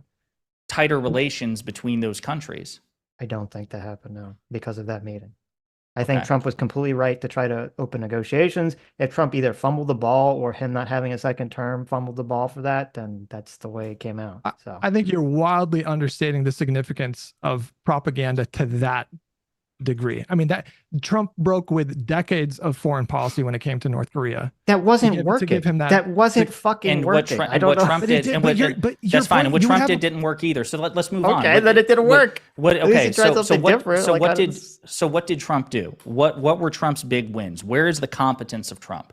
I don't fucking like Donald Trump. I know, bro. Sitch. I'm not saying that you like Trump. I'm not voting for Trump. I'm not saying you're voting for Trump. Then what? I don't believe Donald Trump had a bunch of big wins. I don't know what you're talking about. Bro, do you think Donald Trump is competent?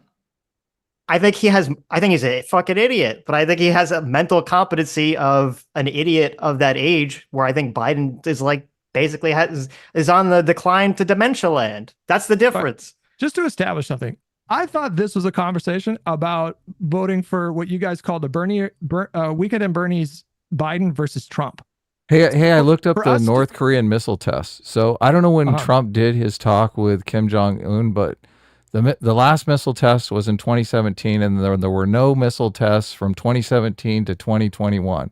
Missile tests resumed in 2021 to 2023. Let me think. What happened in 2020? No, if you're going to try to blame this on Biden, this is like the idea. Well, that, I'm just that saying, Kim like Jong-un there was were no gonna missile permanently- tests. There were no missile tests from 2017 to 2021. The whole point Is that not was good? the whole point was that he was supposed to commit to like I thought he did completely stopping the missile tests and normalize relations with South Korea. Neither of those things happened, and he walked away from that situation with powerful propaganda that he used to prop himself up to his own people. Yeah, but I'm sorry, it's difficult but for me to the understand argument- how you guys don't view that as significant.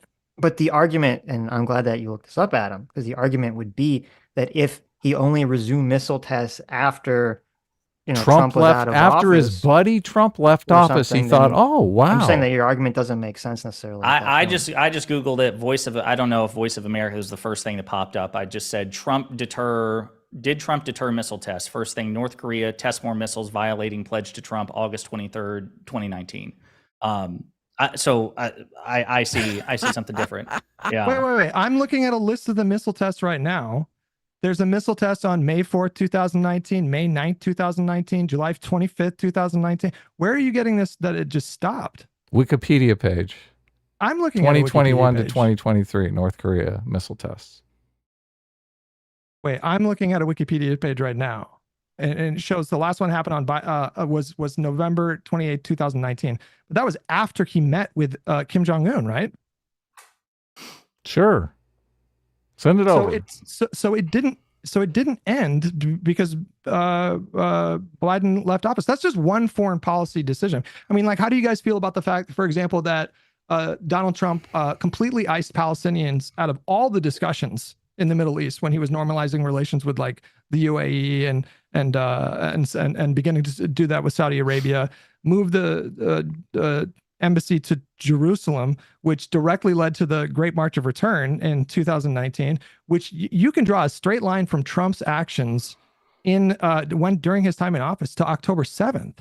Like, the reason why Palestinians, specifically why Hamas felt as desperate as they did, is because they felt that the United States had just tried to erase the Palestinian problem altogether.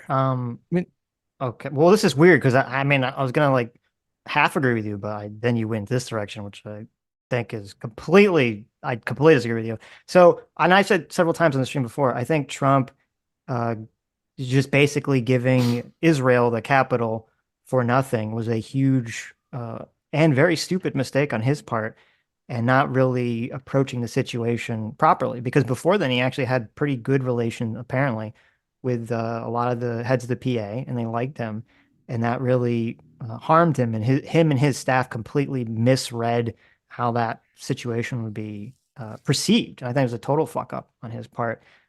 So yeah, I agree with you. That was really fucking stupid. But the flip side of that is that, and I mean, we didn't know about this either till we looked into it.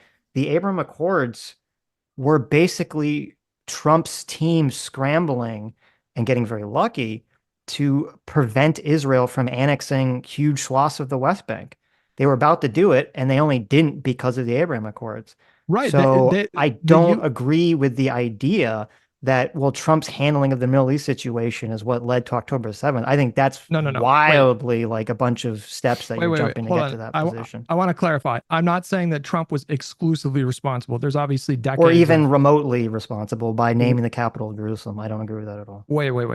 When he moved the capital to Jerusalem, that was hugely incendiary for Palestinians. Yeah. Like, that was enormously I agree. Consequential. That doesn't translate to October 7th. Like, that's it contributes to a sense of desperation that Palestinians were feeling, because it was the established foreign policy for decades that we would try to help negotiate a two-state solution. That's all that has been the Yeah, and then the if U.S. we position for decades. and then And if Trump came in there America and completely abandoned that and then altogether. if America literally goes out of its way to help prevent Israel from annexing the West Bank, how is that not pushing the other direction?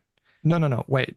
I think I don't think, hold on. You're leaving a few things out here because what happened was Donald Trump told Netanyahu that the U.S. position was like, we would like if you guys held off on annexing the West Bank. And then literally like a week later, Netanyahu said, we're announcing that we're going to annex a full third of the West Bank. And then the UAE stepped in and said, I think it was the UAE, right? Or was it Oman? The UAE, I think, stepped in and said, okay, instead of you annexing the full third of the West Bank, we will normalize relations So with you. from You're the saying that this was like a Trump 5D chess maneuver. No, I'm not when saying really that. this.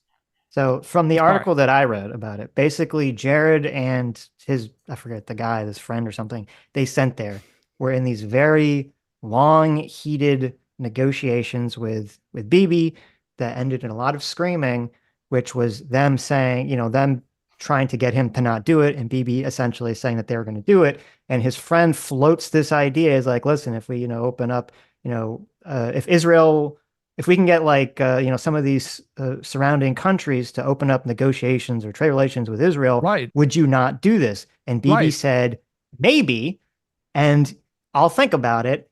And then just by fucking like luck and chance, essentially Jared's friend got a call from that country. He's like, hey, we had this idea. And they're like, yes, let's do this. Okay. Right. So, but was no, but really wait. good for Israel So my and point, horrible for Palestinians.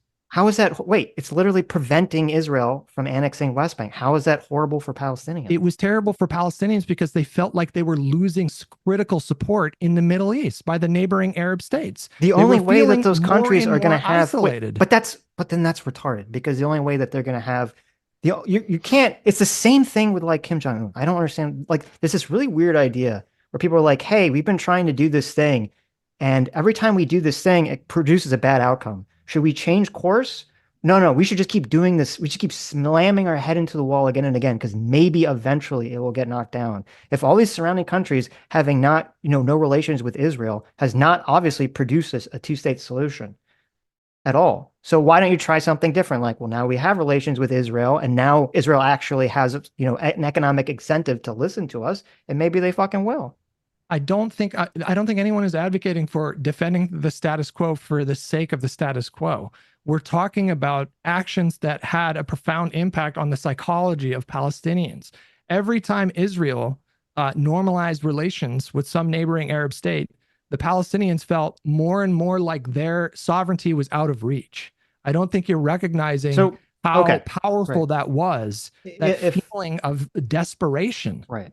If we have a crystal ball that has the collective psyche of the Palestinian people in Gaza, and it shows us the exact percentage of each action in the world in terms of contributing to Hamas. Okay. I would assume, I don't know, and none of us know, but I would assume that like Israel having relationships with some of the surrounding countries is in the single or low like 10% range of increasing the energy of psychology to get us to October 7th. And I completely disagree that this idea that, well, Israel having these relationships with all these other countries, that's what led to October 7th. I don't think you can say that. I don't think anyone can make that claim whatsoever. That's pure speculation. Wait, no, this is just a plain fact. We're talking about like one of the reasons why Palestinians hang on to hope for well, it depends on who you talk to. Like, the PA, they're open to a two-state solution. Hamas wants a one-state solution that expels all the Jews. But every time Israel normalized relations with a state that had typically been allied with Palestinians, they of course felt more and more isolated. They felt like they had less and less support and more resigned. Hamas doesn't. No, this is why I categorically reject this. Hamas does not want a second state at all. Okay, I did not say that. Well, then what you're saying has nothing to do with anything. Then what are you talking about? I'm not talking about the specific policy for how you achieve like peace in Israel and Gaza and the West Bank. Wait, hold on. Let me see if I can say your position. Okay, you're saying that Israel having these, having these formalized trade relations with its neighbors during the Trump administration and afterwards, Yes. is created a or helped foster a situation of desperation in the Palestinian people that Yes. helped October 7th happen, right? That's It was a part of that reason. I'm Okay, I not got saying it was part. I understand. 100%. I understand. There's obviously like virulent I anti-Semitism. There's understand. like decades long historical, Right. but Okay. moves But like wait. normalizing- Hold on. Uh-huh. Okay, that's your argument, and I get it. It's just a part. Okay. Mhm. What I just said is that the people, the primary people that committed October 7th, Hamas, don't give a fuck about, in my opinion, don't actually want to have a peaceful second state solution at all. And so I don't see how you could make the argument that having these negotiations, which would lead to the Palestinian people feeling like they don't have leverage in a political situation, has any impact whatsoever when Hamas doesn't care about that. You're right. They don't want a two-state solution. They want a one-state solution that is them ruling over all of Palestine and expelling all the Jews. I don't think you're quite understanding how they could feel that goal for them is more out of reach the more Israel normalizes relations with its neighboring Arab states that have historically aligned with Palestinians. You're discounting that altogether. I can't stress to you how significant it is for Israel. They feel isolated. They felt more isolated. So first of all, I don't even know if I even believe that Hamas's leadership is so delusional that they think, I mean, maybe it's very possible that they're this delusional. They are religious zealots, but I'm not even sure that they're so fucking delusional. They think there's some potential future where they're going to be able to wipe out Israel. Okay. So I don't even know if I agree with that. But even if I do, just for the sake of the conversation, agree with that, even if that is the case, I think that Israel having normalized trade relations with the surrounding countries is a better outcome for the entire region. And so even if it does make Hamas, a terrorist organization, crazier, I still think Israel should go ahead and do it.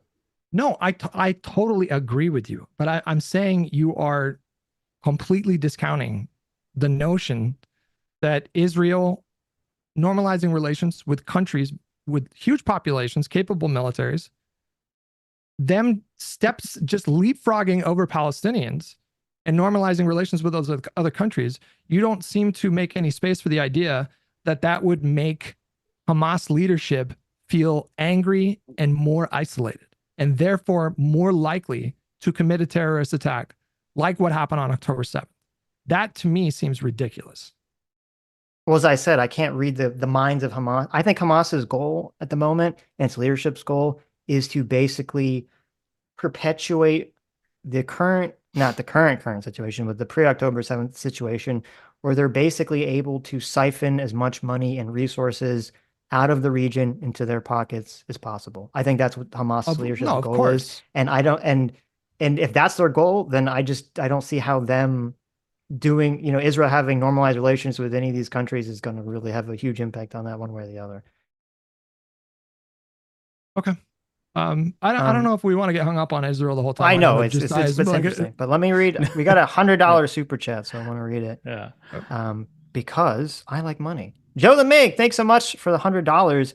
Says, can these two reject destiny, celebrating that some random, a former fire chief, expiring in the crossfire? If they can't, there's literally no reason to treat them with a reasonable doubt. So I guess that was pretty unhinged of Stephen. Yeah.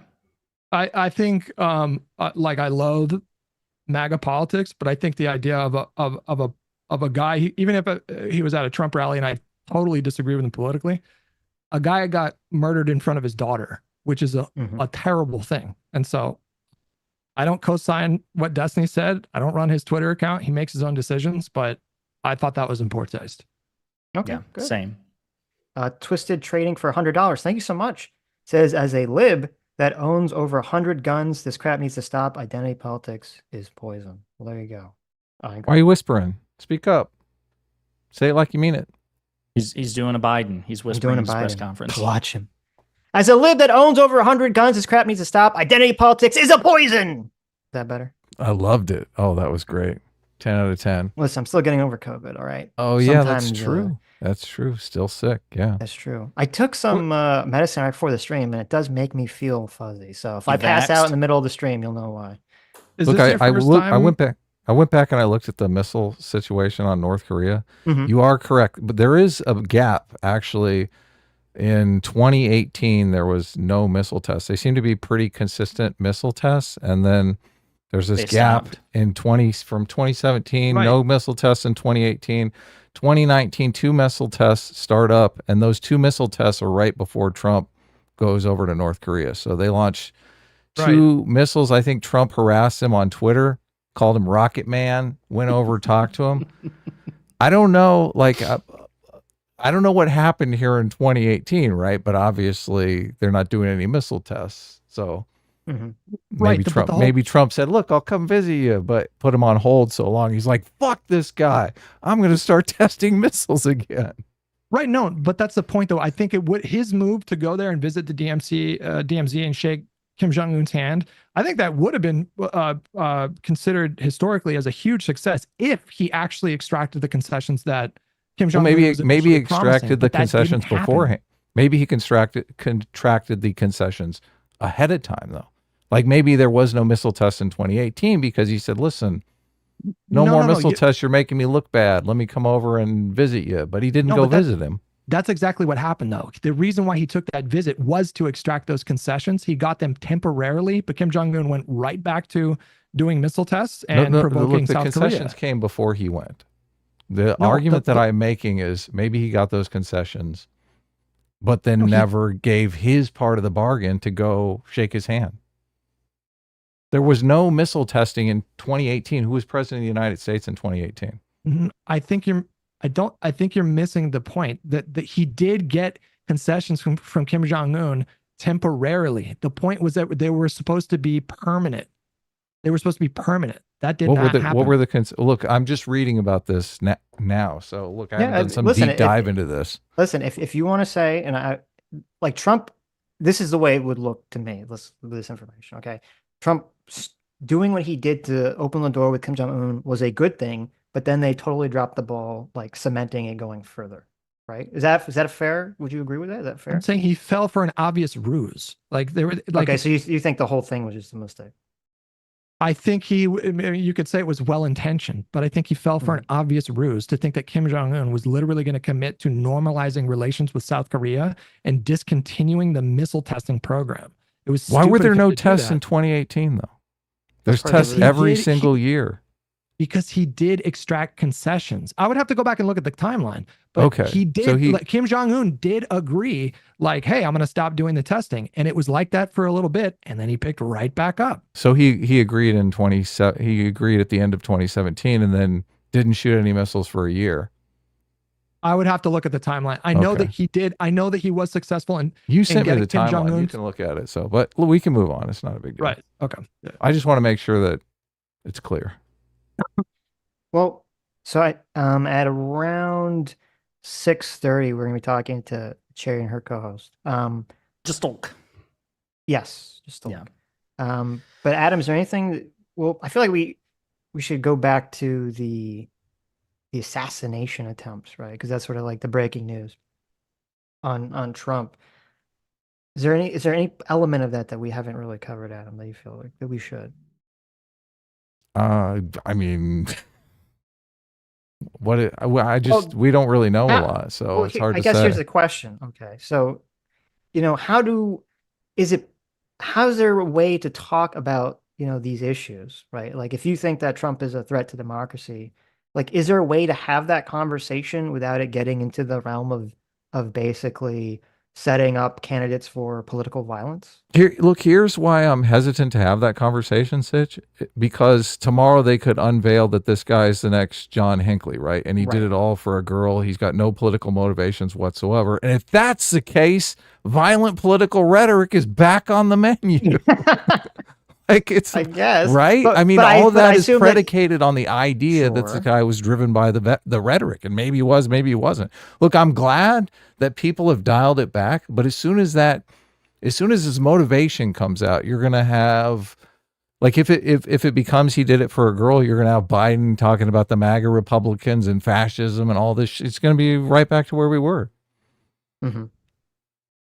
So Okay. Well, I mean, Go ahead. I've been speaking quite a bit. You go ahead. Well, no, I was just going to say, like, I mean, just assuming for the sake of conversation that there was some nefarious political motivation, which I think is perfectly reasonable. I don't think we can conclude that, but it's reasonable to speculate. No, I think the only thing that you can do, just as a broad like prescription, is to just continue to stress that to whatever extent that either side regards the other as a threat, and again, it's not exclusive to just Democrats perceiving Trump to be a threat. Trump and MAGA say that Biden's a dictator and that Biden's a fascist. I mean, it's common everywhere. Mhm. You can have those opinions, even though I disagree, obviously, with their take on this, but I think you have to simultaneously stress that the way we do it here in America is we beat them at the ballot box, and if we think a person's committed a crime, then the criminal justice system has to go accordingly. I will tell you, for my money, I still regard Donald Trump as a threat to democracy. I still think that he's an authoritarian, and I can't pretend otherwise simply because of what happened yesterday, as awful as it was. So for me, the only thing that can be done in the aftermath of something like this is for people to just continuously reaffirm political violence is unacceptable. Political violence is unacceptable. If you think Trump is a threat to democracy, then you get out and vote and make sure he loses the election. And vice versa, if you think that Biden's a dictator, vote him out in November. Okay. I feel like I think it is important for people broadly on the left to denounce the violence. I'm personally not.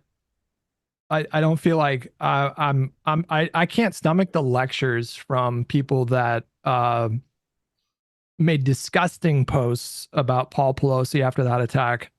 I can't stomach lectures from a party where you have a North Carolina gubernatorial candidate on the Republican side literally just last week said some people need killing. If you want to have a conversation like about the rhetoric across the spectrum being too heightened these days, that's a totally perfectly valid conversation to have.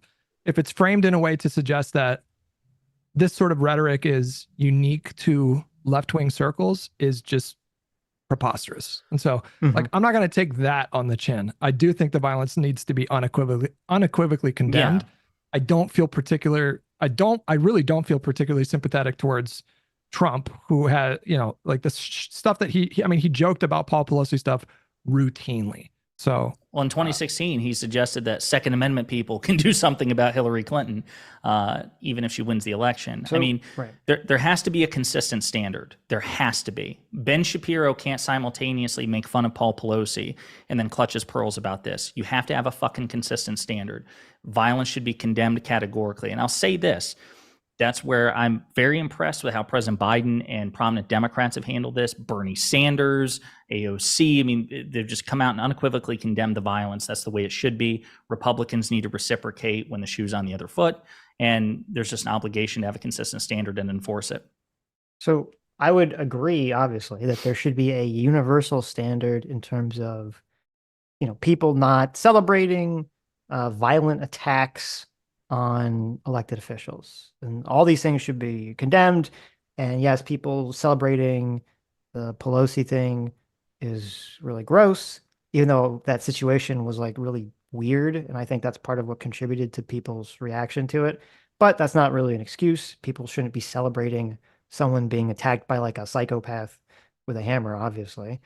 So I agree. Yeah, there should, and there has been just this complete like ratcheting up of the rhetoric on multiple sides of this, on both sides of this, in terms of like what the future is going to look like in terms of the Civil War, et cetera, et cetera. And as I've said a million times, the problem with all this is that people just keep ratcheting up the rhetoric, and it's all LARPing until something actually happens, and then suddenly it's not a LARP anymore, and suddenly it's actually violence. But like with the Trump thing specifically, I mean, it seems like there's a lot of calls specifically and from like mainstream pundits to say that Trump is like literally Hitler, or this is the end of democracy. And even though there's a lot of bad rhetoric from people on the right, it seemed, at least in my mind, that a lot of it didn't necessarily reach the level of like Biden is going to end democracy or things of that nature from the same like mainstream class of punditry as I was seeing on MSNBC, where it's like Trump is Hitler, Trump is going to end democracy, blah, blah, blah. And I do think that those people, you know, are definitely contributing to a very heightened level of, you know, craziness in this country and should be called out for it. And hopefully we'll see this and we'll change, you know, their behavior. I heard Trump and prominent Republicans, like after the 2020 election, say that, you know, if the results are certified, it's the end of our country. You won't have a country anymore. So I do disagree. I think that there was pretty aggressive apocalyptic rhetoric coming from the right, particularly before January 6th. Now, I don't know to what extent that's been duplicated in, you know, the years hence. I mean, again, I see people refer to Biden as a dictator and a fascist and a tyrant and all these things. And I'm sure we could do searches and see unhinged shit from Marjorie Taylor Greene or whatever. But I will say, again, in the interest of charity and good faith, particularly in the aftermath of something like yesterday, I think it would behoove popular pundits, and myself included, I mean, even though I'm not an MSNBC pundit, to make sure that when we articulate the sincere belief that Trump is an authoritarian and a threat to democracy, there's no doubt that everybody could do better, probably even myself included, to say, and by the way, just even though it should go without saying, we have to say it in today's times, violence is not the answer. Violence is unacceptable. So I think that should happen. Let me ask you guys a question, both Adam and Sitch here. What do you consider to be more incendiary rhetoric? Biden calling Trump a threat to democracy, or Donald Trump literally saying that Joe Biden intentionally allows cannibals from Central America who were released from mental institutions into the country intentionally? Well, he said that cannibal line. I didn't hear that one. Trump said that he's letting cannibals into the country. He says this. Well, I mean, if Joe Biden is doing that, obviously he needs to call him out. Like I hadn't heard that one. Or rather, I mean, like I'll point to an example that you probably have heard. Okay. You know, what do you think is more incendiary? Biden saying that Trump is a threat to democracy, or Donald Trump accusing Democrats of favoring a policy of murdering babies after they're born? Post-birth abortion. Right. Accusing Democrats broadly of wanting to mutilate and sexually abuse children. So one of the most incendiary claims, though, is like you couldn't turn on CNN during the election without some pundit saying Trump praised neo-Nazis. So that's a far more incendiary claim, that Trump actually likes and praises neo-Nazis. That's far more incendiary than anything you brought out. And I would say on par with the baby killer claim. Mm-hmm. Okay. Like literally, if you're insinuating that Trump is like a neo-Nazi.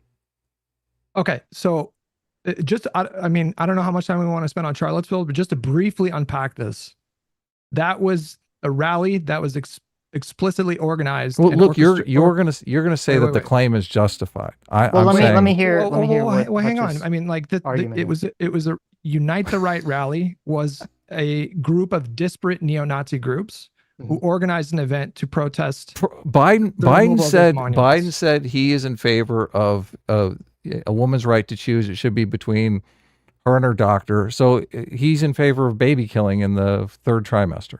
Like you can make that claim as well. So you're talking about post-birth abortion is what Trump alleges. He takes a quote from former Virginia Governor Ralph Northam completely out of context. He was talking about he takes it out of context, does he? Oh, I see. That's bad, right? Well, we're having a discussion about incendiary rhetoric, and Donald Trump accuses Democrats of favoring a policy of murdering babies after they're born. Right. And that's out of context, right? And it wasn't Biden who made the comment that Trump is taking out of context. We're talking about Ralph, was it Northam or Norman? Northam. Yeah. So look, I fully agree with you that taking people out of context and manufacturing some narrative that is untrue is bad. And I condemn when Donald Trump does it. I condemn when CNN does it. I condemn when Joe Biden does it.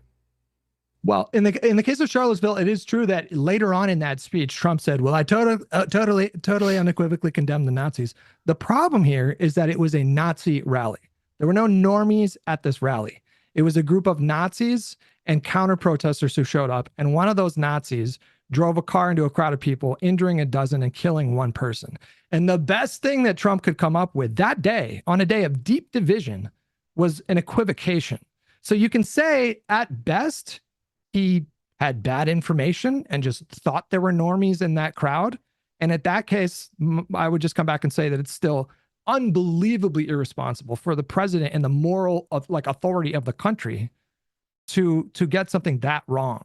He faced so much pressure. So you say so your claim is that it's fair for CNN to go on and say Trump praised neo-Nazis every single 5 minutes for 2 years. That's your claim. I don't know how to defend Trump when he says there were very fine people on both sides, when one of the side was a collection I'm not of asking you to groups. defend him. I'm saying you think it's fair for CNN to make that claim, even though in the speech he said, I'm not talking about the neo-Nazis. I condemn them totally. Well, you think Hutch, it's fair to spend I condemn neo-Nazis into praising neo-Nazis? Hutch, just to kind of tease this out to make sure I understand, Sure. Are you suggesting that basically what Trump said at the beginning, there are very fine people on both sides, and then I condemn the neo-Nazis, are like incompatible because one side was comprised entirely of neo-Nazis, and so there can't be very fine people on both sides? So you're saying he accidentally praised neo-Nazis? I can't put myself into the mind of Donald Trump. But to me, it makes no sense for him to say, I condemn neo-Nazis, and at the same time say there were a group of very fine people in a group of neo-Nazis. So what do you think was means. going on there? Do you think Trump was praising neo-Nazis or not? I think Trump is hesitant at times to distance himself from particularly ultra-white factions in this country that he probably believes he needs to win elections. So for example, he in the past was asked about David Duke endorsing him. David Duke was the former KKK guy, very famous guy. And Donald Trump said, well, I don't know who David Duke is. Don't know who that is.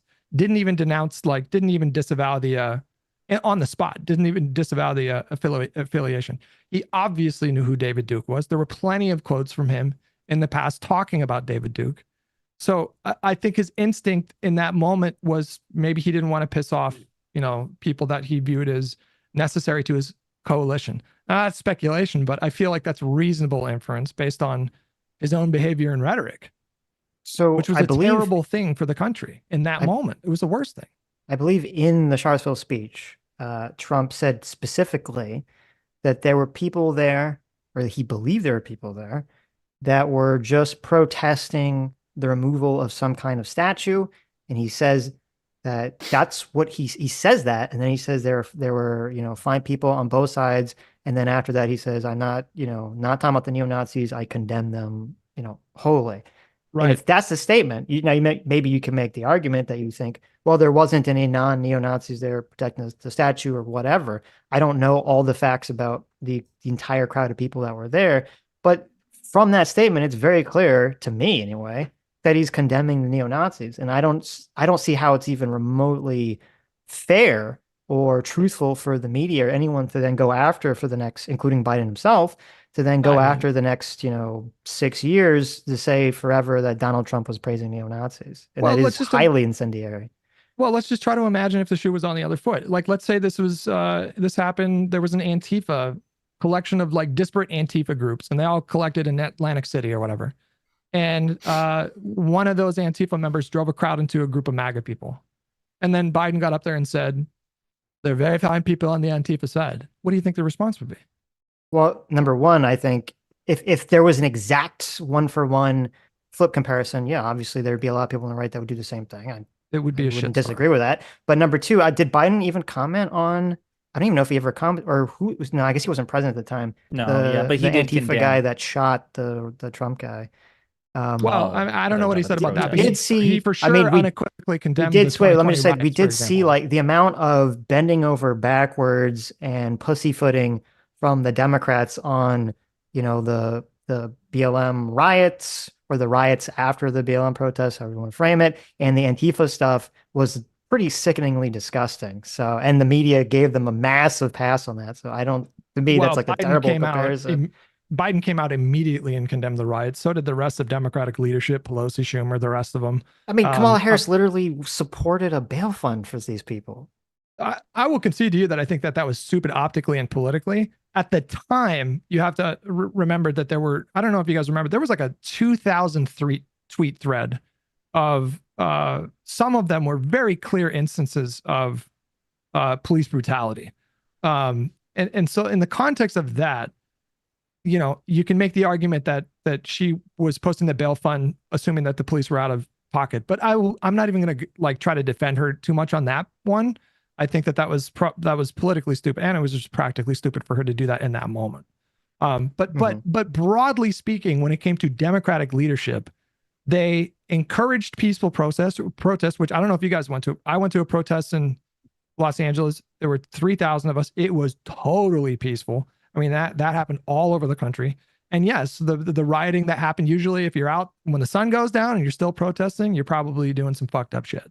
And there was as far as like the progressive like social pundits online, there was way too much embracing of that shit. But that you didn't see that from like the Democratic Party apparatus. They were not encouraging violence. There's no comparison to, for example, Trump calling January 6 people patriots. There's just no comparison. No, I could have swore there was some kind of Maxine Waters AOC tweets about, you know, protests should make people feel uncomfortable, go after them, things well, of that think about nature. it in the context of like the civil rights movement. I mean, we talk about civil disobedience. But this was like also the context of riots and violence. So you can't say like, well, I mean, I guess they could just be retarded, right? And they just ignore all the riots and violence and things that happened, you know, after all these protests. Well, I mean, if you can find me specific instances of Democratic politicians, even implicitly endorsing rioting and looting small businesses and the like, then I would love even to see big those. businesses. Why? I mean, they should be Sure, looting yeah, any but- business.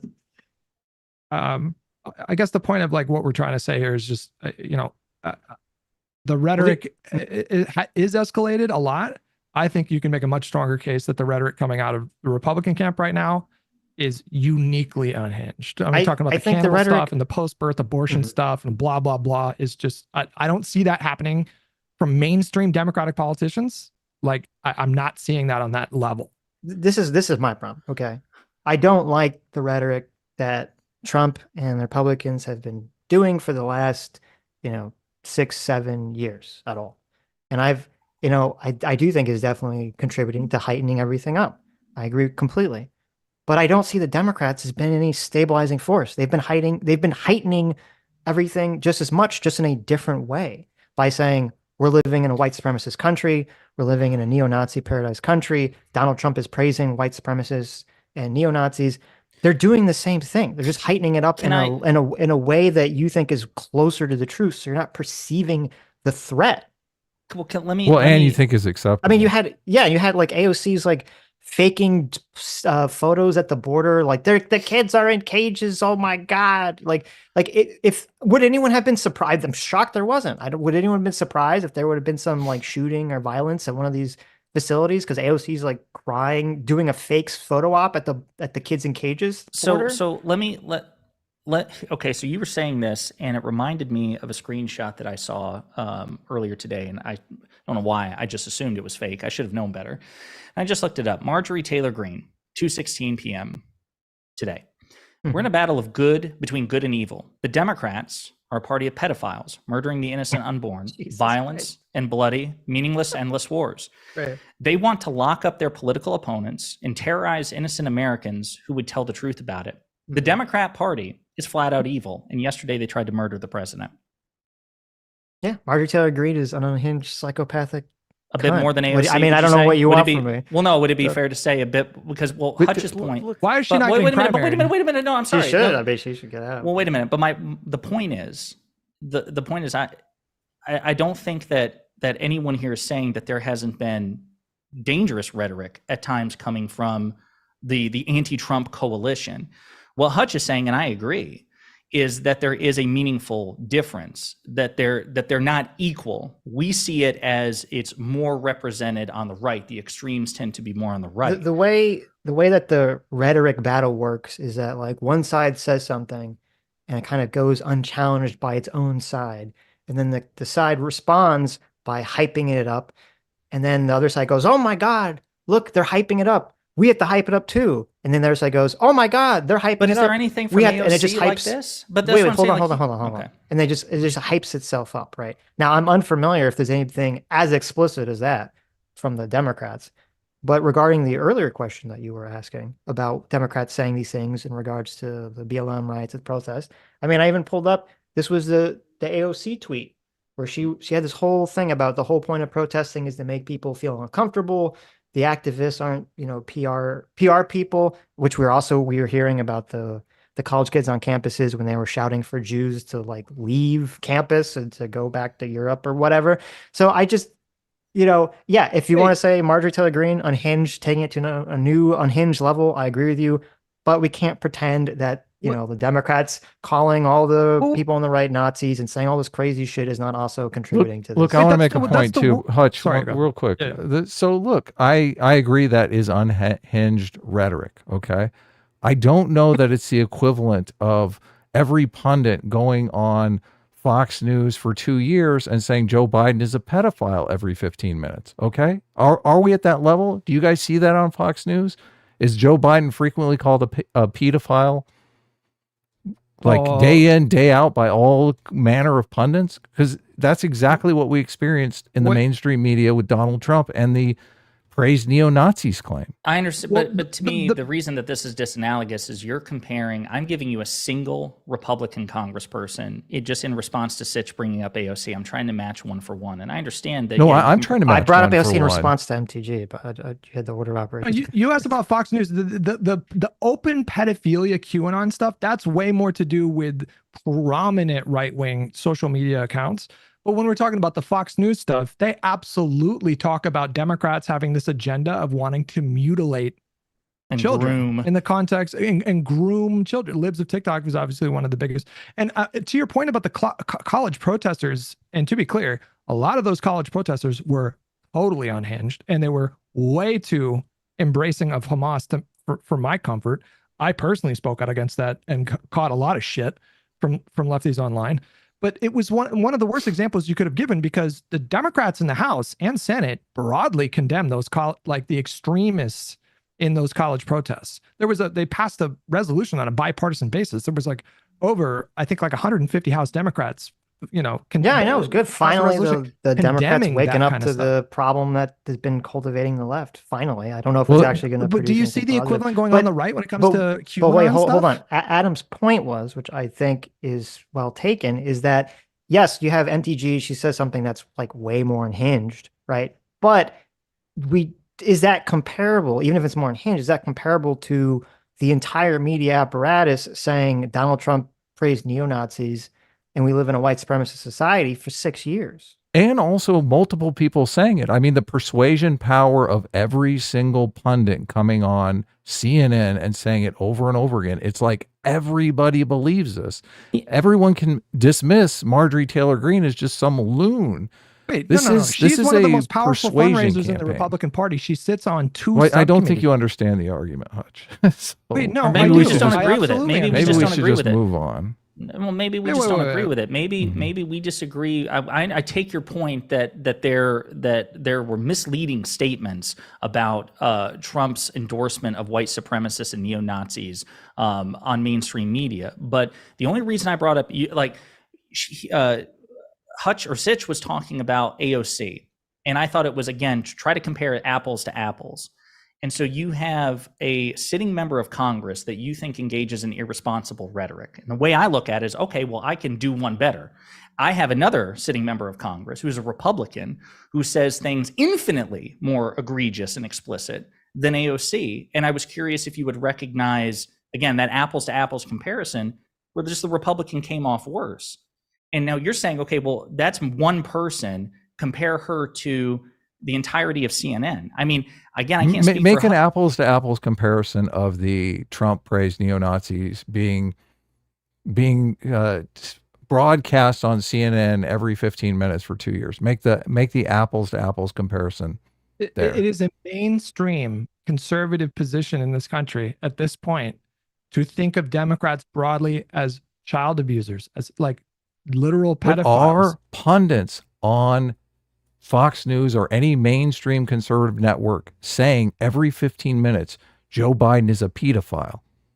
No, Joe Biden is a baby on killer. on Fox News, it's a little bit toned down. I don't know. Maybe you could find Fox News pundits making the same thing. It's completely in the realm of possibility. Probably So- with, so with do Tucker you- Carlson. do you do see Probably when he was employed there. But no, I don't have anything off the top of my head. Okay, so you acknowledge that Wait, no, those no, no, are but it's categorically different situations. No, I actually think it's much worse for Fox News to get out there every day and accuse Biden of literally weaponizing the DOJ to imprison his political opponents.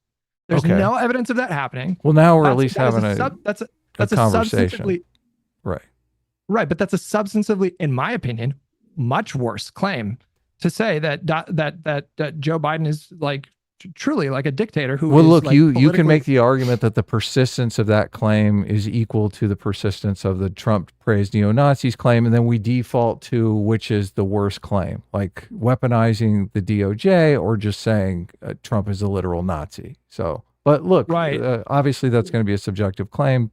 Sure. Different people are going to come to different conclusions. So, Sitch, Sure. do we have a bunch of super chats? I guess we have other guests coming on in like 15 minutes or something. So We do have a bunch of super chats. Okay. But well, look, I got this was relatively cordial, guys, which Yeah. I appreciate. So, No, 100%. Yeah, I Glad we did really this. appreciate you having us on.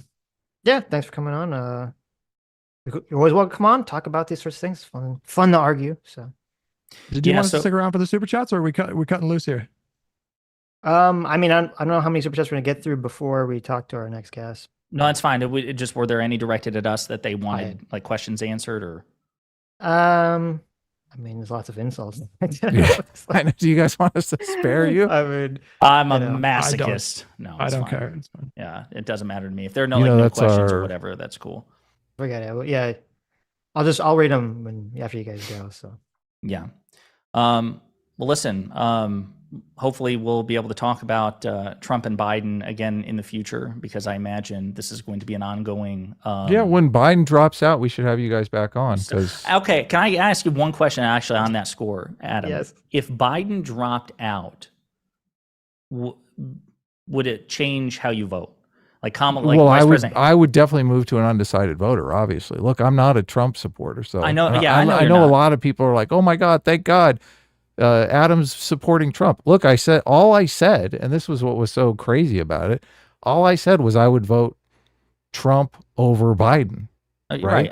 But Yeah, that I think understood. Biden is probably going to drop out and it's going to be moot. So Understood. look, So if it was like Vice President Harris versus Trump, and Mhm. then you didn't have to worry about the weekend at Bernie's person, and you Right. have somebody, so would you be willing to vote? Like that concern is now off the table.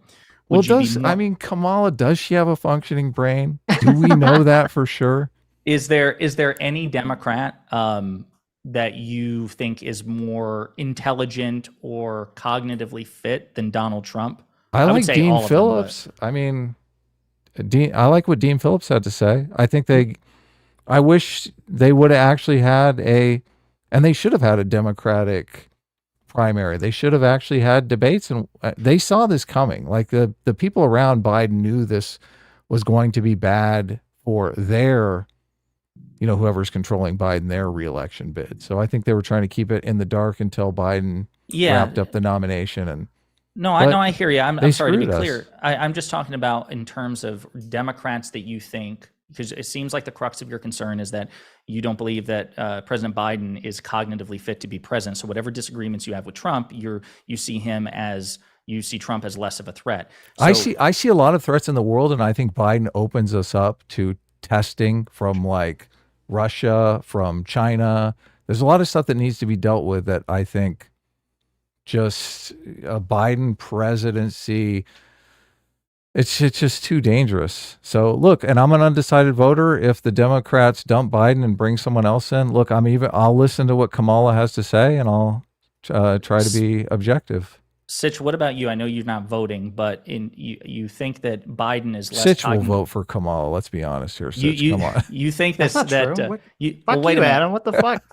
So No, I'm not even asking I'm how you kidding. would vote. I'm not even asking how you'd vote, Sitch. But but again, since so much of this hinged on cognitive fitness, take Biden out of the election.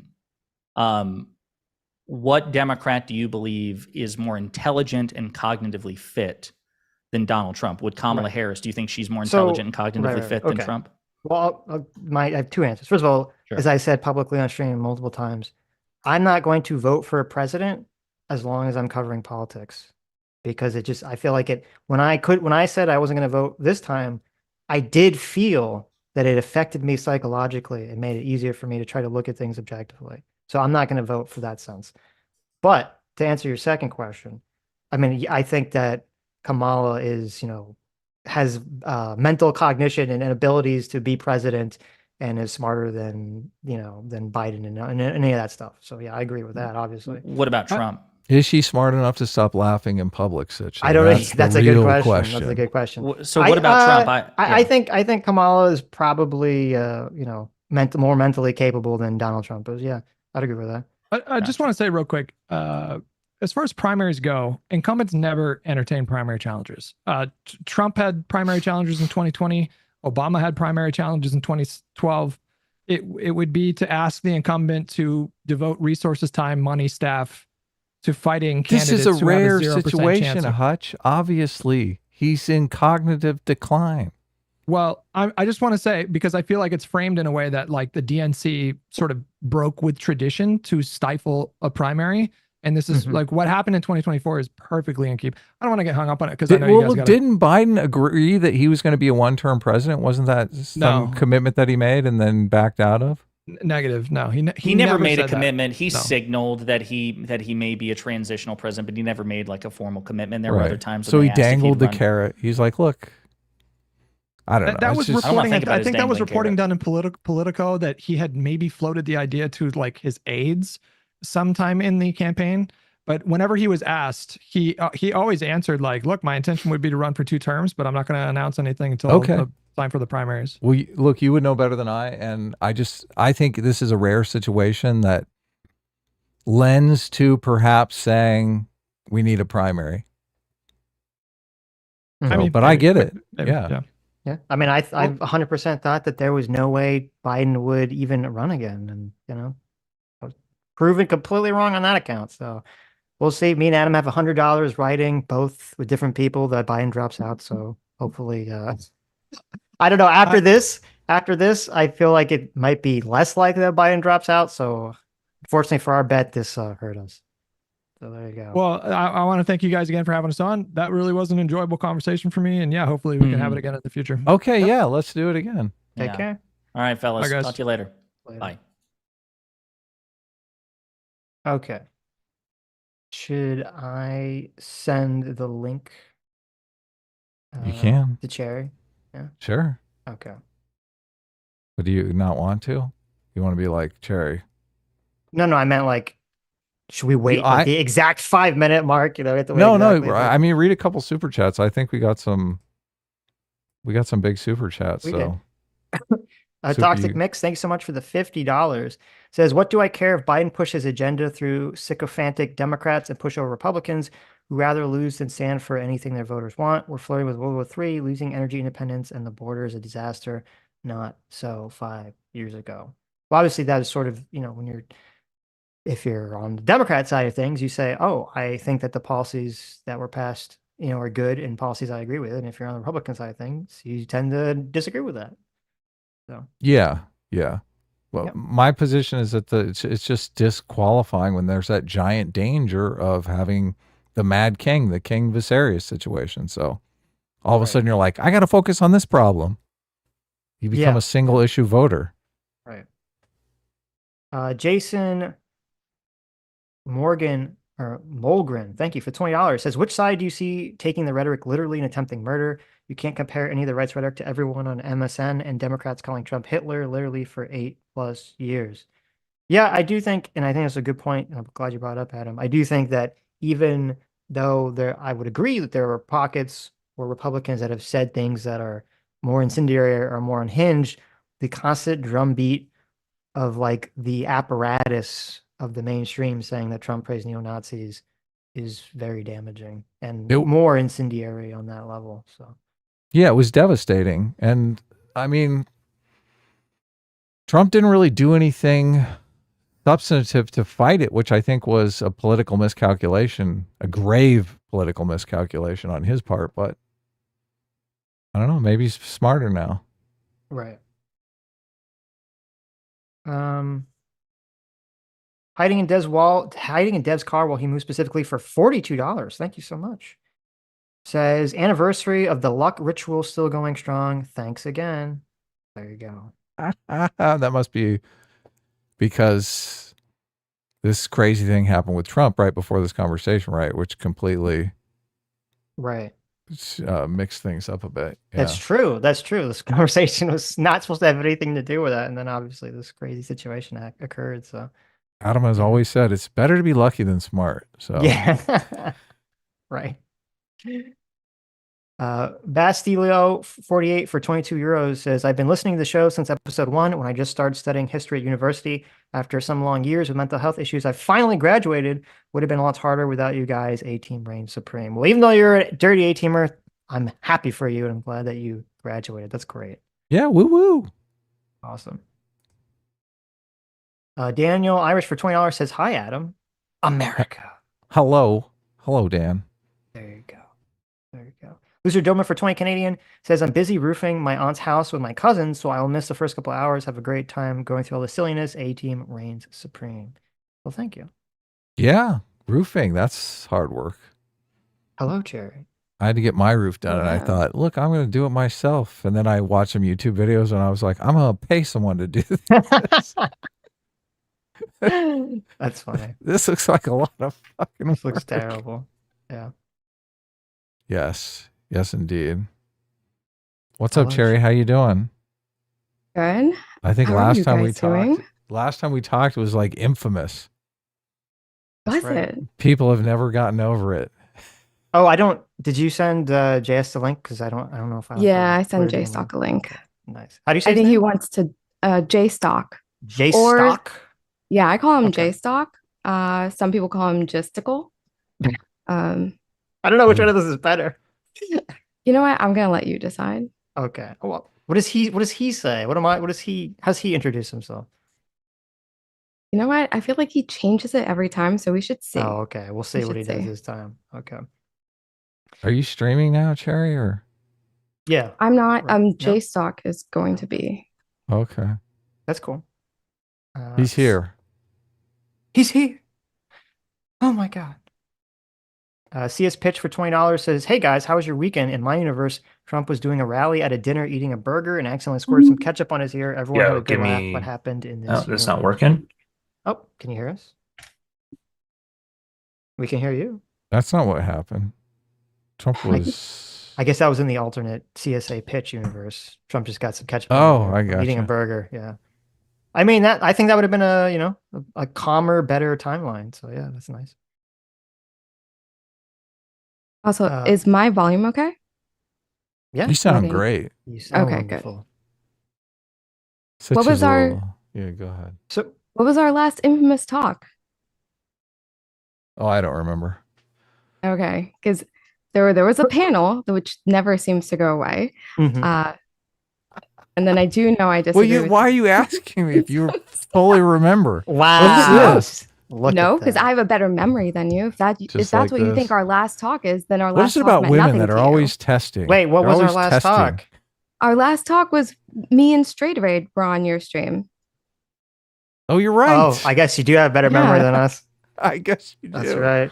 I guess you do. That's Damn true. it. Look at that. Sigh. So sorry. I know. Look, I blame So my sorry. team, okay? I like to delegate to my vice president, Sitch. Wait, everyone knows that I have terrible memory. Okay, you're supposed to be the one here that remembers things. You're right. You're right. There Well, you that go. that actually was a great talk. I remember that. Yeah. Yeah. Talked Okay, about socialism and stuff like that. that's right. How you Okay, I doing? should be coming through now. Good. Yeah, we hear you. Good. You hear Perfect. us. Sound good. So right, just going through my Jstlk, stream. how do we say your name? It's supposed to be a Rorschach test. Unfortunately, people have taken that Rorschach test and tried to come up with the most offensive things. So probably looking at a rebrand now, but JSTLK, That should have been obvious, Jstlk. right? If you're Uh, a Rorschach test, it's like, oh, it's I a didn't penis. expect. Well, I didn't expect people to just add other letters, and it's fine. Okay. It I mean, is- Jstlk. It should have been obvious, though. Yes, you're right. Jstlk. I mean, Jstlk would be I would think, what everyone would come up with. Just give me a second here. I'm just trying to set some stuff up for my stream That's so it looks like creepy. slightly better. You got the little Chaeiry, dog what are you movement. calling yourself these days? Are you a YouTuber? Is it? And I put you down as a YouTuber here. YouTube. Yeah, you can put down YouTuber. I'm more of a I don't know. I'm like decoration. does that mean? Decoration, huh? I saw that movie. What movie? Someone was puts you on that? top of a cake. Like, I don't know what that means. Like, That was the Doors movie, right? I don't know. I remember that. Adam, no one knows. No one knows that. Oh, I know. That's like a century ago. Okay. Is this like you talk about like the guy who shot Back Reagan? in my day, Yeah, exactly. you dog-faced pony soldier. Exactly. What do you want to Uh, talk about, Chaeiry? Well, I wanted to talk about the Biden stuff, and then I saw this back and forth going on my Twitter timeline, and I saw my face from a year ago. I was like, "Oh, good times," and then I saw what was the actual Twitter thread, and I'm like, "Oh, bad times." So I wanted to talk to you about Pisco. I wanted to talk to you about that drama. Nice. Oh, drama. We can talk about that. I mean, we're gonna talk to Pisco on Wednesday, I believe. But we can talk Nice. about it. So what's your I guys' mean, take I'm just going to on call him a baby killer pedophile, but That I is mean, true. Sitch is going to talk What? to him. you're saying he's not? No, but so what's your guys? Do you have a take on the whole, someone tried to kill Trump thing? I don't know if you've streamed Oh, since then. Yes, we streamed like all day yesterday. Violence Okay. bad? Political Yeah, assassinations violence. bad? hmm Yeah. Mhm. That's a good take. I like That's a good it. take. I do think that you can joke about it, and jokes are fine. And I think a lot of the jokes have been funny. It'd be less funny if he died, okay? But Sure. I think you can joke about it, and it's fine. I don't, on principle, I don't disagree. I think we get a kind of a little problem area where, like, when people are joking and there's like a bunch of people who aren't joking, and you're like, well, which can't, like it kind of murkies the water a little bit. Yeah, I so when agree you with you. give indication, just real quick, if you give indication that you actually believe he should be shot, then I think you start to forfeit your ability to joke about it. Because if I can't tell the Exactly. difference, then yeah, it's a problem. That's a good point. That's a great point. I love that. I feel like people get backed into a corner when they say an offensive joke. And that's kind of when you're put to the test. Like, is this a joke or is this how you really feel? And sometimes people accidentally reveal the fact that that's how I feel. It's not actually a joke. And that's when you fucked up. Okay. Is it true that you're a big fan of ours, Jstlk? Big Go fan ahead. of, I think I No, be real. Chaeiry Correct it. got Correct me it. on this. That's Yeah. Chaeiry's fault. Uh-oh. Is Hold on a Chaeiry second, lying? She's Lying to me? I think I I was didn't. telling, sorry, I just had it fixed for my stream. I had the Zoom audio not working on this scene. But I think what I said was I was a big fan of Sitch. I just feel like every time I see a Sitch take on Twitter, I'm just like, yeah, that's exactly what I think. Pretty much so every time. big fan of my Twitter. You've never like watched the streamer content. And some of your other stuff. No, I've watched a decent amount of the stream content, but a lot of it's when you overlap with DGG. Right. Or I think like DGG adjacent people who are around this space. So I've seen some of the stuff you guys have done with EFAP. Doomer used to come on my stream a decent amount, so I know. Oh, wow. Wow, look Okay. at that. Appearances. Yeah. Yeah. Sitch What was hates the- Doomer. I'm a Doomer fan, though. What do you mean? I love Doomer. Doomer's great. Oh, okay. I thought you were. Chat hates serious. Doomer. No. Oh, yeah, love that's Doomer. true. That's unfortunate. Yeah, I love Doomer. I think he's hilarious. Chat doesn't like him. I'm like, I listen, do guys, too. it's like a persona. Okay, he likes to play the heel, and he's the lovable heel, right? He does, and people don't realize that he will tell you that he is playing the heel. Like he will literally just say it outright. I am playing the heel. That is what I am doing. I think that's his personality, though. He's like born that way. So it's like, how much of it's real, how much of it's fake? I don't know. That's part of the fun, right? Or the mystery. But anyway, we're not here to talk about Doomer. Fuck Doomer. Okay. So what was this drama you want to talk about, Chaeiry? Well, we can talk about the Trump stuff first if you want. I don't know Okay. how. Have What you else guys do you like want to talk? beaten You that to a both are horse? against Trump being killed. That's good to hear. Do you Yeah, think I it's going feel to like help that's or the hurt his easiest- chances? It's the easiest fucking thing. Do you think to- Trump praised neo-Nazis? Do I what? Do you think Trump praised neo-Nazis? I think he put up a fist like BLM. So I think that's a Maybe this callback to the cancels previous it out? conversation. Yeah, I it's know, about I the know it is. Charlottesville thing, I'm- not about the shooting or anything. Yeah, but if you look at that No, photo of him I don't after he think got so. shot and Mhm. he's got like the fist in the air, I immediately thought about the Black Panthers. I'm like, oh, Right. okay. I thought it was like the Uh, Pride Fist. He was like, my yeah, LGBT brethren. yeah, exactly. Yeah, that's what I thought was going on there.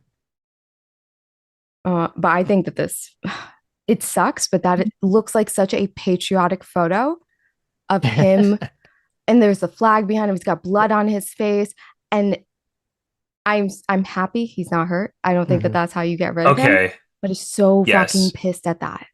So Can pissed we at all that. agree that, like, while it is bad to make fun of this or to say it was a setup, I totally understand as somebody who is somewhat conspiratorial, like in a fun way. I totally understand how people think it's a setup. Okay, that picture is too fucking good. He moves his head at the last millisecond. There's a picture of the bullet whizzing by his ear.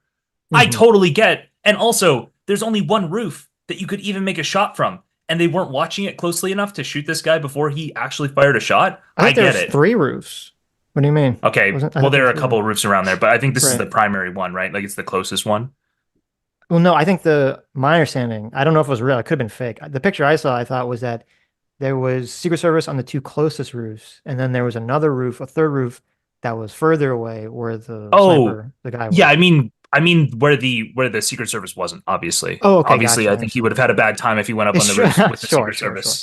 sure. Yeah, And there was also a yeah. I don't know if this is true. There was a claim in an article that like a police officer actually climbed up a ladder onto that roof, and the guy turned around and pointed a gun at him, and the police officer kind of like jumped back down to not get shot, and then that's when the shooter turned around and immediately started shooting at Trump. And so people are saying like if that hadn't happened, he could have taken more Oh. time to aim and Yeah, if he had maybe time to kill him. line the shot Right. up, yeah. So I mean, think this. we saw a clip Mhm. yesterday of somebody just at the rally, like zooming their phone in and saw the guy before he shot. Yes. Yeah, there were people Yeah, like That's TMZ insane. video. screaming that there was there's a guy on the roof with a gun, like right like as it was, like a minute before it happened, I think. Yeah. Yeah, I mean, there's going to be a massive, obviously, investigation because this was a huge fuck up failure of the Secret Service onto why this was allowed to happen. It's funny because I thought if this was the case, because when I saw there was witnesses that were saying we saw a guy on the roof and we told the police, et cetera, et cetera. And I was wondering, my first thought was, if you tell the police, does the police have like a direct communication with the Secret Service, or is maybe they don't? And that's kind of the problem, is that however long it takes for the police to communicate to the Secret Service, like that could be enough time passes to allow what happened to happen. And then there was a guy who was a former Secret Service guy who said that's exactly what happened on Twitter. So That they Yeah, just weren't coordinating I've good. They read had bad similar stuff to communication. that. yeah, The that like Secret Service explicitly doesn't coordinate with local police because they basically can't. They think it's a security risk.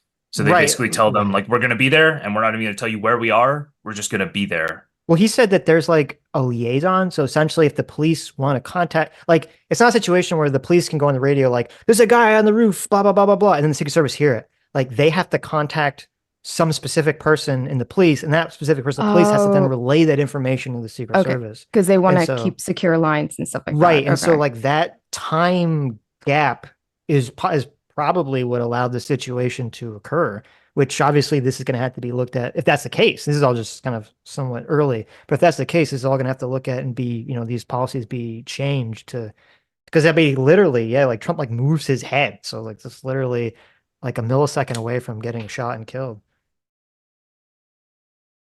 Yeah, it was definitely Yeah. wild. I didn't believe it when I first started. Like, I saw people posting pictures on Twitter, Mhm. and I didn't believe it because I was about to go live, like, as it was happening, and everybody in my chat was like, no, Trump just got shot at. I was like, no way. No way, And then I right, saw yeah. a picture with the blood on his face, and I'm like, no, no, that's Photoshop, that's AI. It Mhm. took me a solid like 30 minutes to go through and be like, whoa, this is actually happening. Because it seems like it.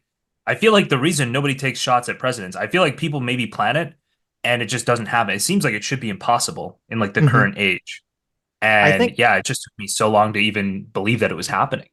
I think one of the scariest things is kind of, we have like a lot of beliefs about like how things work, and one of the scariest things is realizing how incompetent everyone in the world is, including like people that manage the security of the president. Because I agree with you. I would have thought it would be impossible for someone to get on that roof and do all this stuff. And no, it doesn't. It seems like someone went and did it. And this is, I mean, this could be, at least so far, I think it's probably like the most well videoed like incident like this, because we have video Right? No directly curved bullets happening in this one. We got all angles. Yeah, exactly. Like, which is crazy. You have a video of Trump as it happens. You have a video of the shooter shooting, and you have a video of the counter sniper from the Secret Service from his angle shooting the sniper. Like, I've never seen something. You have like literally every fucking angle of the situation, and you could see. I don't know if you saw that video. Is pretty crazy where it's like it looks like the counter sniper is like he's like seeing something,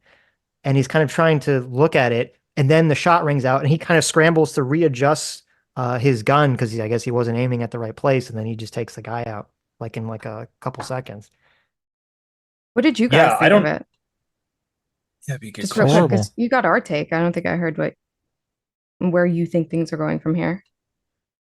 Well, I thought at first that obviously it was politically motivated, but I guess the more I thought about it, I thought, well, maybe it's not politically motivated. Maybe it's just some crazy kid.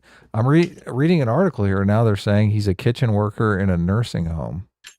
That's the first I've seen what he does for a living. I don't know if you guys already knew that. I didn't know that. No. No, I haven't gotten a BBC chance to look article into very from much today. BBC article from 4 hours ago. So, yeah, look, we all want to know the motivation, and if it's not political, look, everybody kind of had the same inclination, and I was retweeting a bunch of people that were like, obviously this kind of rhetoric is going to lead to something like this. And then as soon as I thought, well, maybe not, maybe he's just, trying to impress a girl or something, I was like, holy shit, we're just going to revert right back to where we were again. Everyone's like, oh, okay, well, look, it wasn't our insane rhetoric didn't motivate this, so let's get right back to the insane rhetoric, right? That's terrible. There is kind of a sense of LARPing that is going on with this insane rhetoric. Like, obviously, okay, but who's insane rhetoric? Well, do you feel like Trump has a rhetoric that puts us on him, or is it how people react Biden's to Trump? rhetoric isn't just as insane. Like, Biden is doing these ads talking about the MAGA Republicans are all racist, and the only like he's heavily implying the only reason anyone would vote for Trump is that they're racist. Like, he totally buys into well, I don't know if he buys into it. That's the thing. Biden has said, he praised neo-Nazis in Charlottesville. So, look, I know he knows politically that's gold for him. I don't know if he actually believes it. So there is a sense of LARPing in all of these claims. Yeah. I think with the neo-Nazi claim, there's a sense of LARPing. With the anti-democratic claims, he's trying to, like, he will take over the government, or he's tried to in the past. I think if you're just arguing that he tried to take over the government, he tried to undo the election, I think that's a perfectly legitimate claim. Yeah, but look, it depends upon what you believe, because it's not an anti-democratic claim if we live in an alternate universe where the election was actually stolen. Then it's a democratic claim, because he's saying, look, I'm for democracy and this election was a fraud. Sure. But I think if Trump actually believes that, despite all of his advisors, everybody he's around him telling him delusional, that but he's wasn't the not case, anti-democratic. Sure.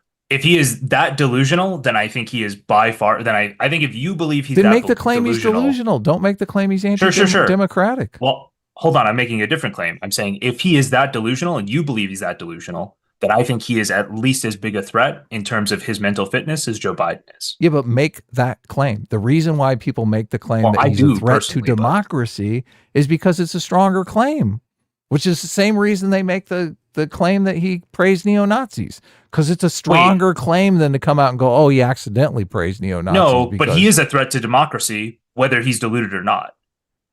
Whether he's deluded or not, he would be a threat to democracy. Right, but because we're not in the alternate universe where he's making the Democratic claim. We're in this universe where he didn't actually win the election. I think what Am's point is that because, like, most people, it seems like, and this is what it seems like, what I've heard too, most people on the left believe that Trump knows he lost the election and everything he was doing was like Deliberate. Yes. deliberate, right? I don't know. I think I disagree with what you're saying, Adam, though, in the regards of that. Even if Donald Trump, in his heart of hearts, believes he won the election and believes it was stolen from him, that just him taking the action of trying to do the fake electors and all that shit, like that is an anti-democratic action, even if you think that it was stolen from you rightfully. That doesn't justify you kind of doing this wacky shit. Yeah, I agree. Look, there should be some kind of reasonable person standard, right? Right. He shouldn't be allowed to be delusional. But that is not the claim that people are generally making. The claim that people are generally making is Donald Trump hates democracy. He doesn't care if, like, he knows he lost the election. He would steal another election. I think a lot of that stuff can be explained just by ego. It doesn't necessarily need to be explained through fascism. Right. But obviously people want to explain it through fascism because that's a harsher claim. They want to throw the harshest claim they can at him because they want to beat him electorally. I would probably agree with that because I do feel like Trump is the type of person, the way he grew up, every privilege that was afforded to him, from like lying about being more wealthier than he is to get business deals, to get out of every fucking hustle that he did through the courts. I think he just looks for his way, and if you aren't the person who can give it to him, he will find someone else who will. So when he felt like he didn't have enough votes in Georgia, he made a phone call to try to get enough votes. And that's ego. That you feel like you are above everything. Now, some people are going to say that that's one step in fascism, and maybe that's true. But if you want to keep it down to the basic of, like, without going to big labels, it's ego, and it's not something I want in a president. Well, just beyond that, even the problem is that if your ego is leading you to make decisions that invalidate everything your advisors are saying, that invalidate everything your aides are saying, that invalidate everything your cabinet members are saying, then I think that ego is too dangerous to be allowed into the office of the presidency once again. So then, to me, it doesn't matter if you you call guys it aren't going to fascism or vote. ego. It is like a huge threat to America in So general. obviously you guys are not going to vote for Joe Biden then, because that's exactly what's happening with Joe Biden. Well, this one's Canadian, so he can't. Okay. vote. I'm not going to vote. Wow. Why do we always talk Why are these you Canadians? Why are you outing me? Why are you outing me, Chaeiry? I just, Have if people find out, I just want to be. I want to be known that I disavow. Well, yeah, it's technically election interference here. You're just giving us your opinion, so. No, I am going to vote for Biden. I'm going to do exactly He's got what the massive ego. It's bigger than exactly. It's bigger And than Trump's. The same way that evangelicalists and conservatives, they voted for Trump knowing that he is not a man of God. They can't trust his gut. They can't trust how he will run the country, but they wanted their set of judges, and they saw him as a better choice than Democrats for what they want in this country. And I hated that because I can't ever defeat that. I can't change the mind of someone who is so like religiously driven. But you know what? In the opposite direction, you cannot stop me from wanting a more progressive agenda in this country. So yeah, Biden is my best choice versus what? Trump? Well, that's Chaeiry, the easiest decision ever. Chaeiry, you know the only thing worse than someone with a massive ego? What? A person with dementia with a massive ego. I'm not convinced that Biden has dementia. I do see like the decline. I think he has like the stuff with his vocals and his voice being tired. I think that that's from old age, and I think he's slower because of old age. So yeah, I wouldn't go the dementia route. Okay, so you think he's fine? I think he's old as shit. I didn't say he's fine. He's old as fuck. So you do accept that he's got some cognitive decline. You just don't think it's going to interfere with his second term. I do. I am not a Democrat who's happy that that my strongest choice right now is Biden. Right. And I don't see it like other Democrats see it, where they have confidence in Kamala.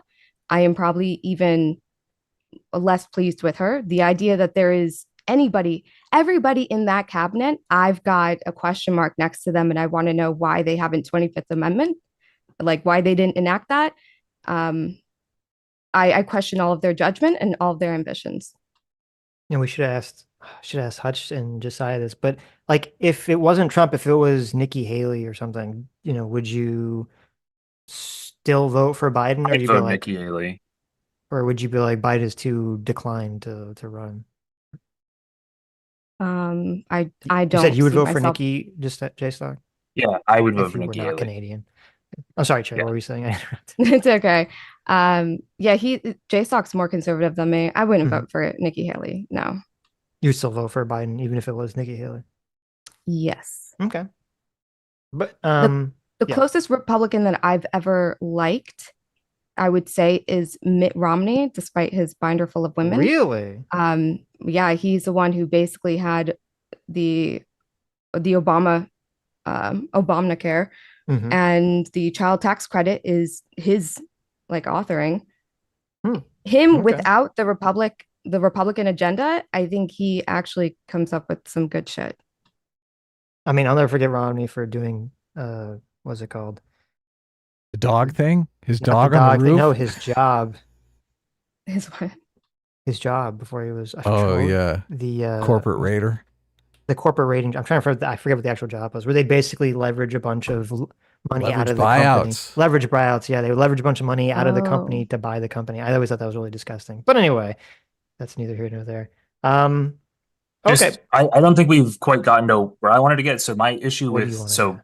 Adam said, like what's worse than ego? It's dementia plus ego. And my issue is the problem for me is ego plus anti-democracy, like being anti-democratic. That's the guy who to attack like the institutions of this country. I'm going to go after the democracy of this country. I'm going to try to overturn the election. So that's my problem is with Joe Biden. He is at worst a 4-year problem. Probably less because I don't think he lasts the 4 years that he's got left. But he's at worst a 4-year problem. And Trump could be something larger if he continues to weaken institutions. Also, I think the imbalance in the Supreme Court is starting to become a problem. I don't think it's like I don't personally believe that it's making rulings that are like undermining the country. But I think if they were to get like another really conservative justice on there, I think it would start to become so tipped that you'd start looking at other politicians looking to pack the court, and I think it would just be a problem. You guys disagree with any of that? I agree. Adam. Well, I would disagree. mostly want to know from Adam how you justify anti-democracy plus ego, because it seems like a combination that is almost certainly going to lead to problems. well, first of all, I'm voting Trump. Like, I accept that there's risk with Trump. I just think the risks are greater with Biden. So Okay, but have you ever qualified that statement? Yeah, of course.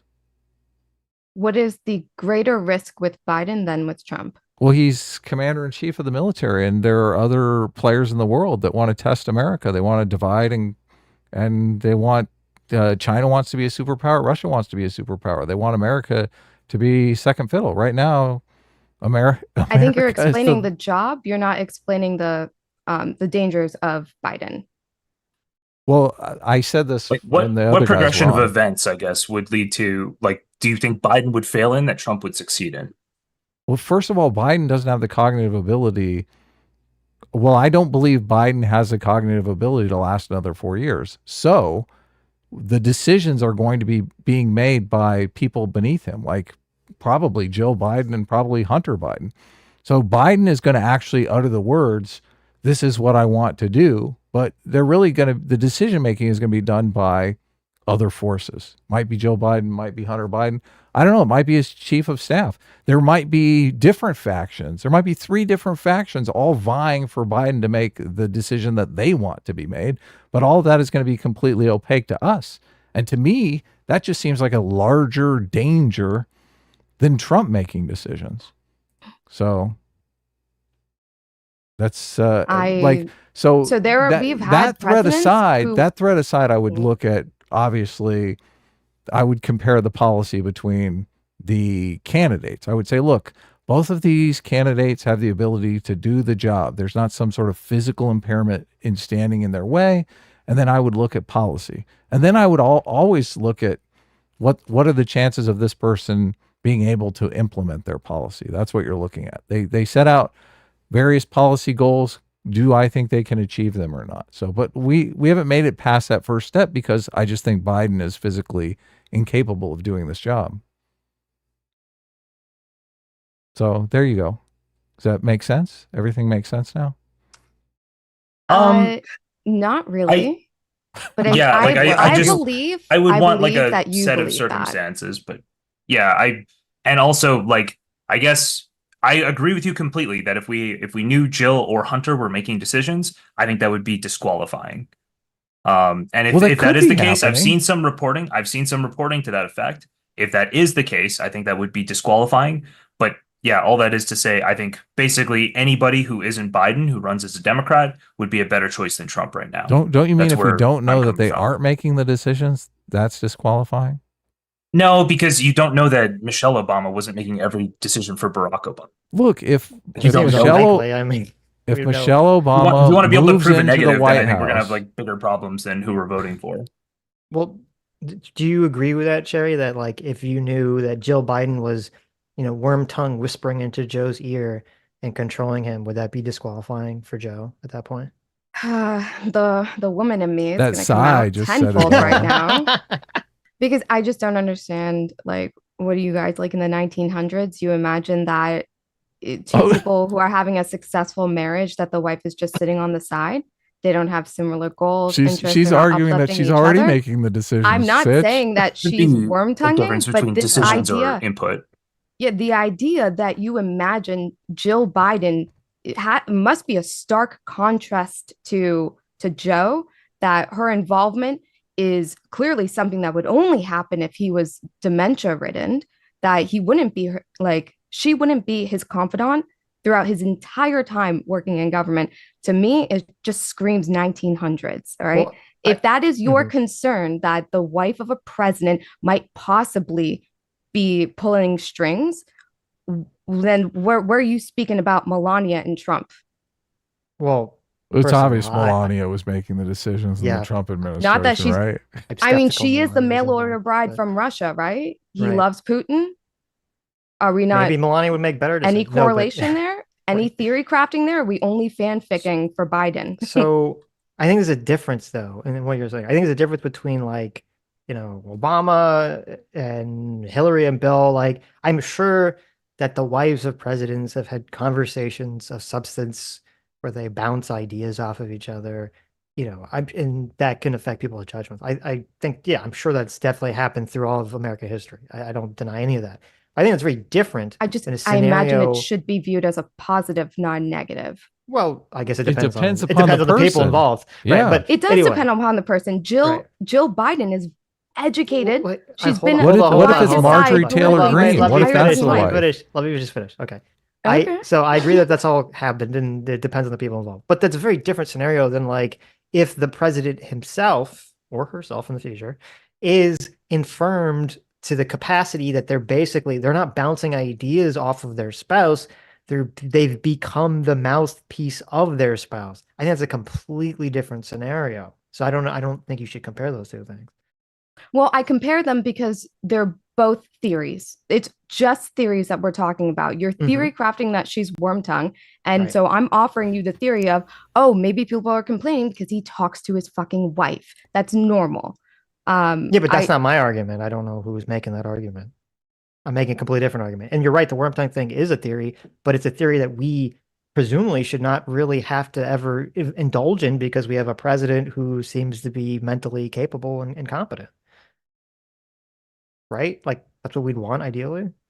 I mean, I don't know about mentally incompetent. I heard him talk about national security, foreign policy, geopolitics at that NATO conference. He sounded like he had a decent command of it. Like it was reasonable, right? When he was answering on the fly to reporters. He's just slower, right? Which is a problem. I think it's a problem. I think they need to replace him, but I don't think it's that he is totally incompetent, that he can't give input or that he doesn't understand or think about anything. I think it's that you need to reorient him. That's a problem for me. I feel like he's essentially disqualified already, but I'm just saying that if he was running against a normal candidate, that wouldn't be a problem. The issue is that he's running against a candidate who does seem like thoroughly anti-democratic, who is very much I won the last election, and I need to fix the problems that led to me even being allowed to be removed from office. That's my issue with Trump. I think he is a slower, less charismatic, less witty, less alert president. I don't know if that disqualifies you from being president, or if it makes you a bad president. And I expect the people around him to make that decision. The fact that everyone's like, Joe has to step down, Joe needs to make this decision.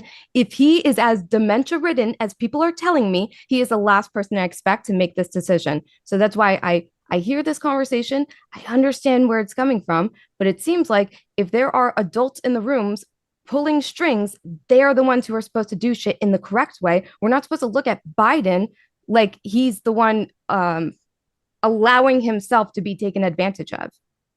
But everyone is sort of acting that way. Like, oh, Biden is the one who is just so thirsty for power. If he's as dementia ridden as you think he is, why am I putting that onus on him?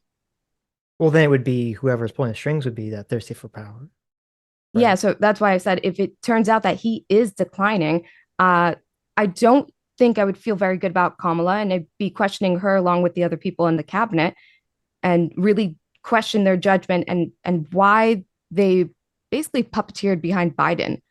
Because that sounds like a... Well, that's the problem. I don't like it. I mean, you know, we have another 4 years to go if Biden wins. It seems, you know, he's going to get whatever he is now, he's going to get worse. And so the threat of this weird Viserys Targaryen black box scenario just increases with time. And it's uncertain to me whether he would drop out. It doesn't seem like it, unless something like really significant happened, considering if we are to believe, now again, we don't know if someone's been pulling strings, but if we were to believe the reporting that he, you know, quote, his decision, you know, it seems like he's clawing onto this because of ego reasons. And I can understand Adam's position, or anyone's position really, that you don't really want this scenario to play out over 4 years, to have the president be seen as like this continually enfeebled man, and no one is really sure who exactly is, you know, running the country. I think that just doesn't make sense to me. How is he in mental decline and he's being taken advantage of, but you're saying he's clawing on for ego reasons? No, I said if that reporting is true. What do you mean? I don't understand the question, I guess. I guess I'm just getting, maybe you guys are both just theory crafting, because I'm hearing that he is ego driven and clawing onto power, but then also that this is clearly like a dementia president and I'm voting for a black box, and that's what I don't like. Have a lot of people asked him to step down? Like there's the whole George Clooney thing recently. A lot of high-powered Democrats have come out and said you need to step down. And he said, the Clooney op-ed. Right. So look, and he said, look, I'm the only one that can beat Trump. You guys need to stuff it, right? Is that not an ego move? Wouldn't you say that he believes he can only beat Trump because that's the polls that people are showing him? Well, no, if he goes by the polls, he's losing horribly. He's doing terribly in the polls. Well, he references his own internal polls sometimes, and he calls other polls like lying. Right. Okay. There's a feeling of like contradiction there. If I do think that he's egotistical and he's capable of lying and grabbing onto power, then I have to abandon this idea that he's dementia ridden. No. Okay. Well, I mean, that I don't think that's how the cognitive decline works. I mean, usually people that have cognitive decline are the last they're like, they themselves are the last person to admit it. It's kind of like when you have a grandparent and you're like, okay, grandpa, you can't drive anymore. You literally don't have the ability. You almost crashed the car, and they're going to fight you. Then we're talking about cognitive decline, which is different than dementia, right? Okay. Hold on. Okay. Yeah, I'll be clear here with Biden. I don't know the exact medical term and what dementia means versus just general cognitive decline. Okay.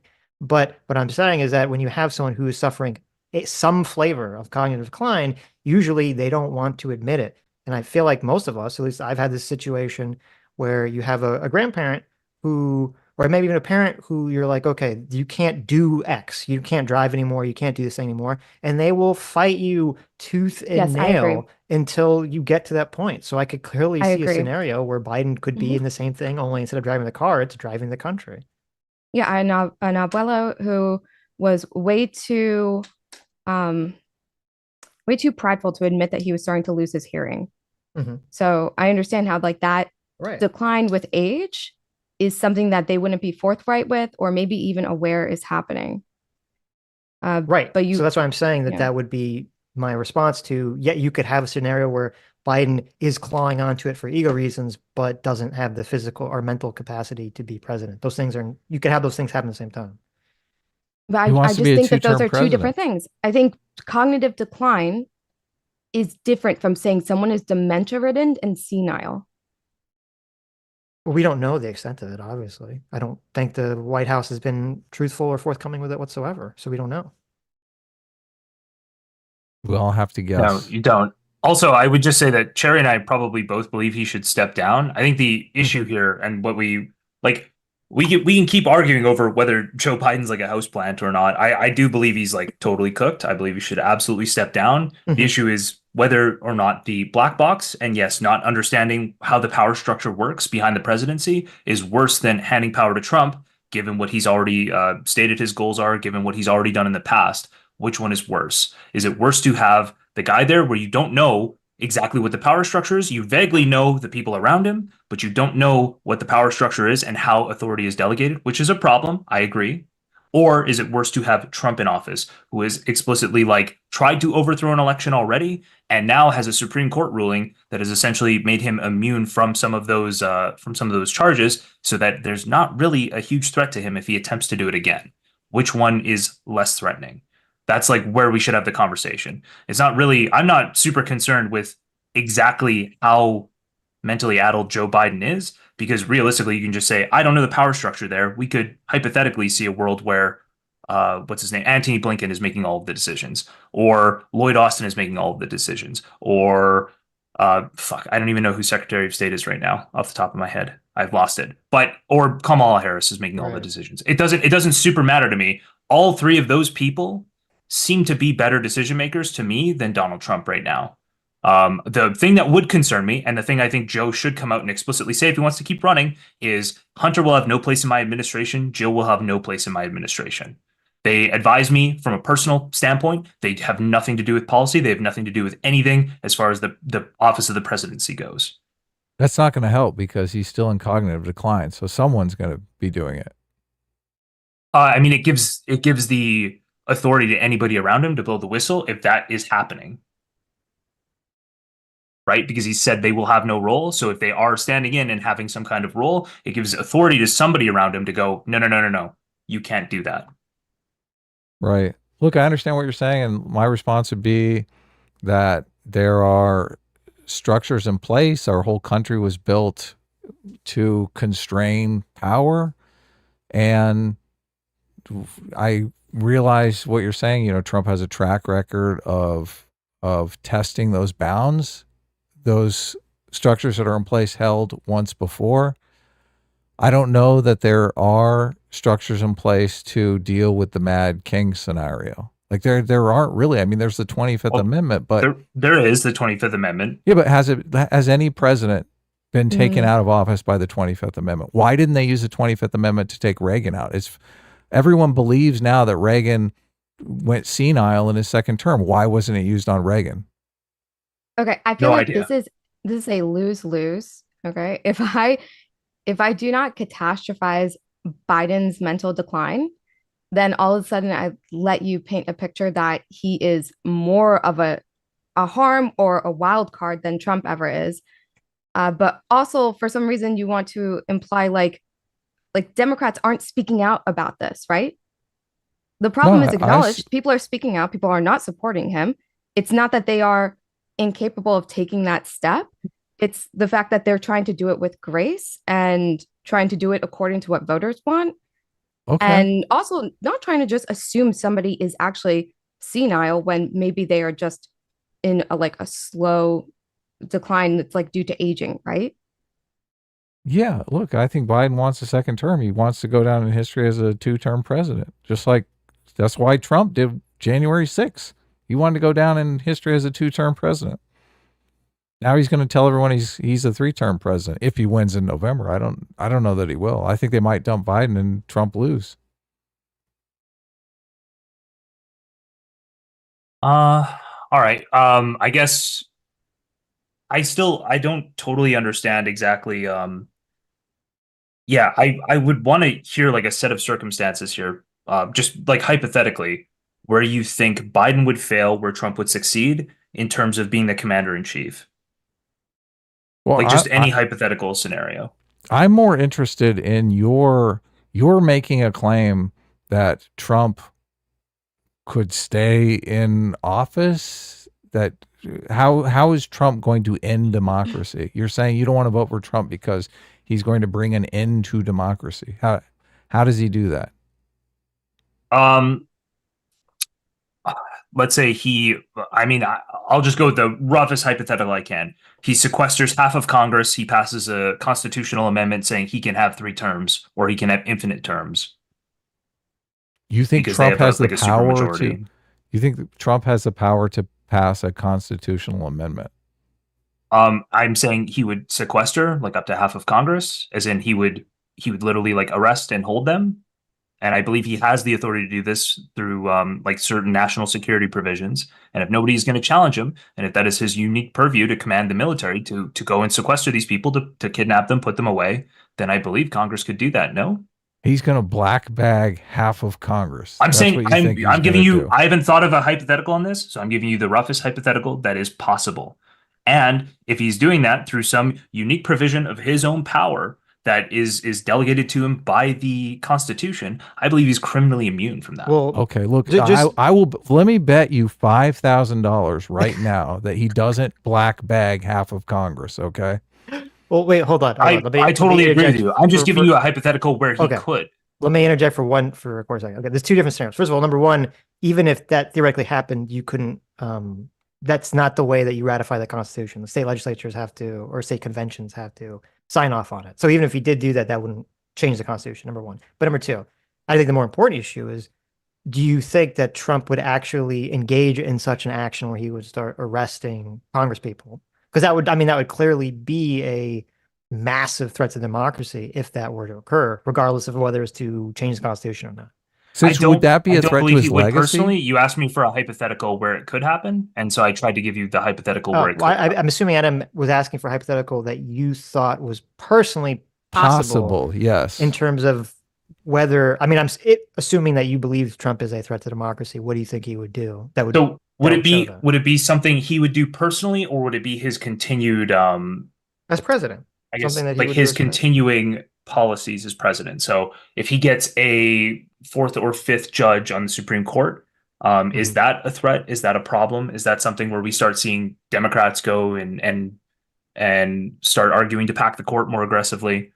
I don't know. The idea that he wants to replace the federal government, every employee with employees that will be loyalists, do the stupid insane. fucking oath of loyalty thing. Yeah, the pledge of loyalty thing. Kind of cringe. Trump has said that he wants to replace everyone in the federal government with loyalists. I believe that is a part of the Project 2025 thing. No, and he tries to separate himself from it, but that's not going to fucking work. Those are. Do you think Trump's goal is to have a 3rd term? You think that's something Trump is going to work on when he gets into office? No, I'm not that far. I don't think that. I don't know. I haven't catastrophized the idea of another Trump presidency. I think he failed to do so much in his first one that it's hard for me to imagine him as like the boogeyman.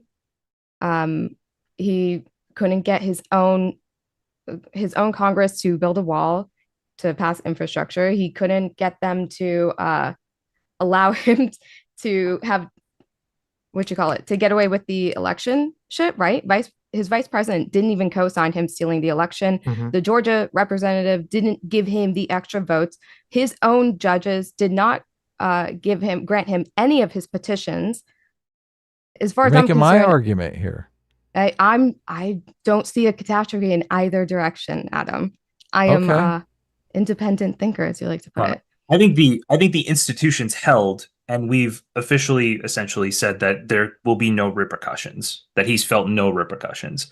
I think the idea of electing him president after he attempted to overthrow an election is like an incredibly bad precedent to set. Do you disagree? Well, electing a vegetable, I think, is a terrible precedent to set. Sure.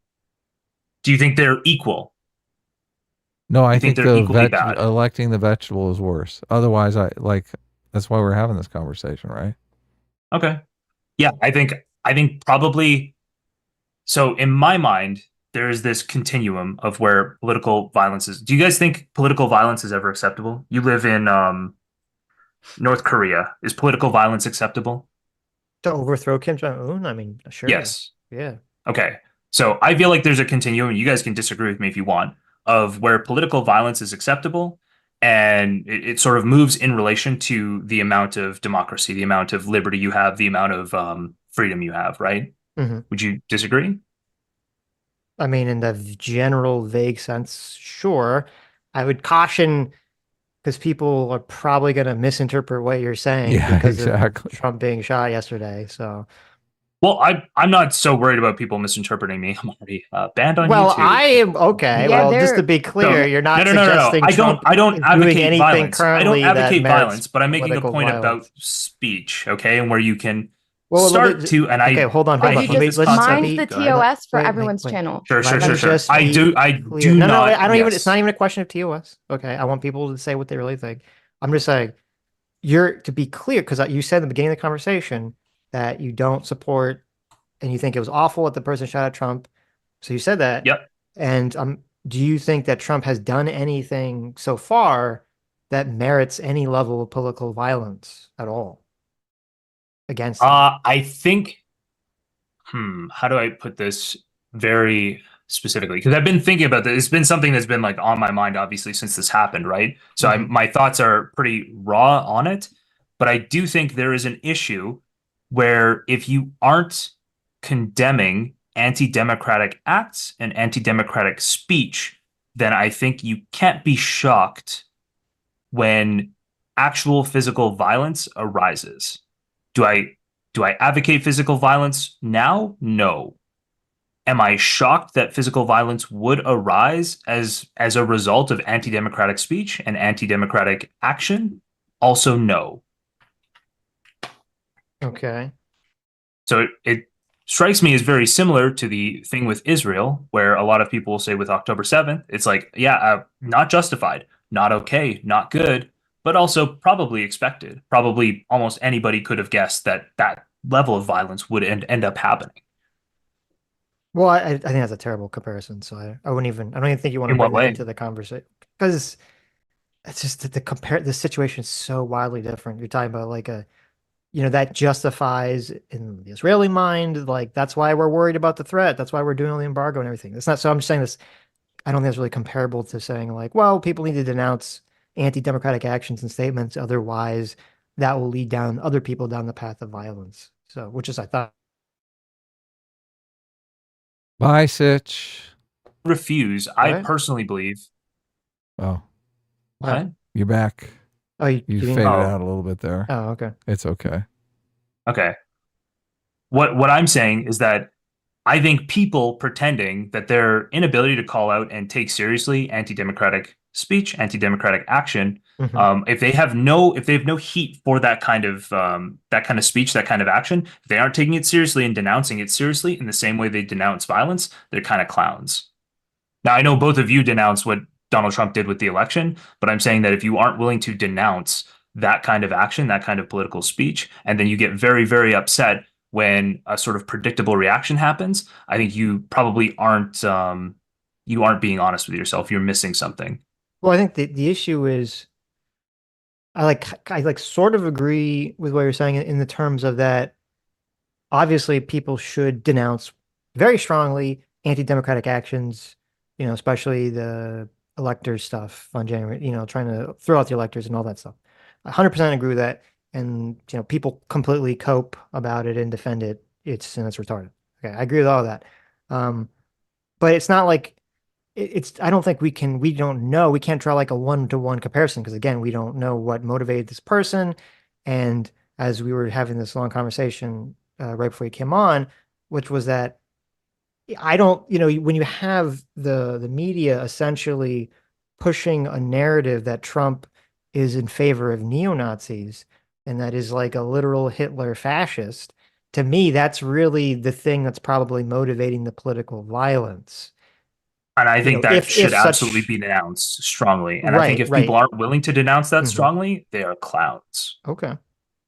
But I'm just saying, because I think that's probably like, again, we don't know the motive of the shooter, but assuming it's political, I would be more inclined to guess that that's probably the motivation rather than like the phony elector scheme with Pence. It could be. I mean, we will have to see what his motivations are. I'm more likely to think that the guy was just suicidal and thought this was like a cool way to go out. That's Mhm. probably that seems most likely to me what happened, but we'll have to see. So I guess there's this continuum of how anti-democratic speech is versus how actually like realistic it is. So when people say that Trump is a Nazi, when he's Hitler, when he supports neo-Nazis, I think that is something that paints him as completely anti-democratic, but it's false, and so it should be called out. When you Mhm. say that Trump registered fake electors to try to overturn the 2020 election, I think that is both anti-democratic and true, and absolutely needs to be said and made clear. And that could result in like bad things happening potentially, but it has to be said Mhm. and it has to think be it made clear. comes And to it me, comes it off a should be little bit weird. disqualifying.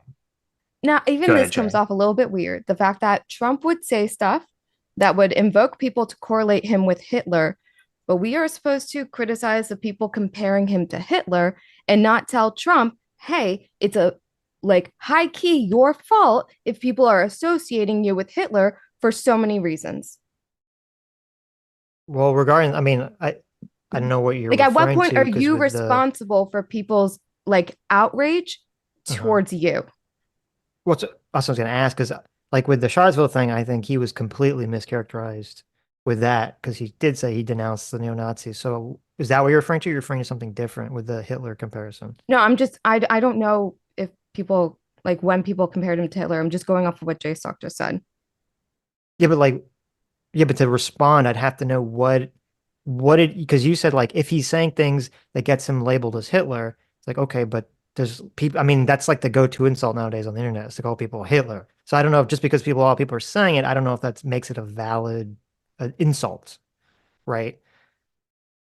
I mean, I think it depends on what the category of your show is. If you're a comedy show and you're making comparisons, maybe not that Well, bad. But I think a okay. lot of serious pundits are doing it, right? That's And that's the exactly problem. right. We're talking about pun is doing it, and usually, at least from what I've heard, I always thought it was in relation to Charlottesville, which I think he was completely mischaracterized for. So I don't, from that Yeah. level, I don't think that's fair. So just a little background on like what I try to do in terms of politics. I do like an anti-populist show, I would describe it as. And so I try to talk about this stuff a lot. And the thing with populists to me, and I think you guys would agree, it seems like we have a lot of common ground here, is I think lying about them is the worst thing you can do.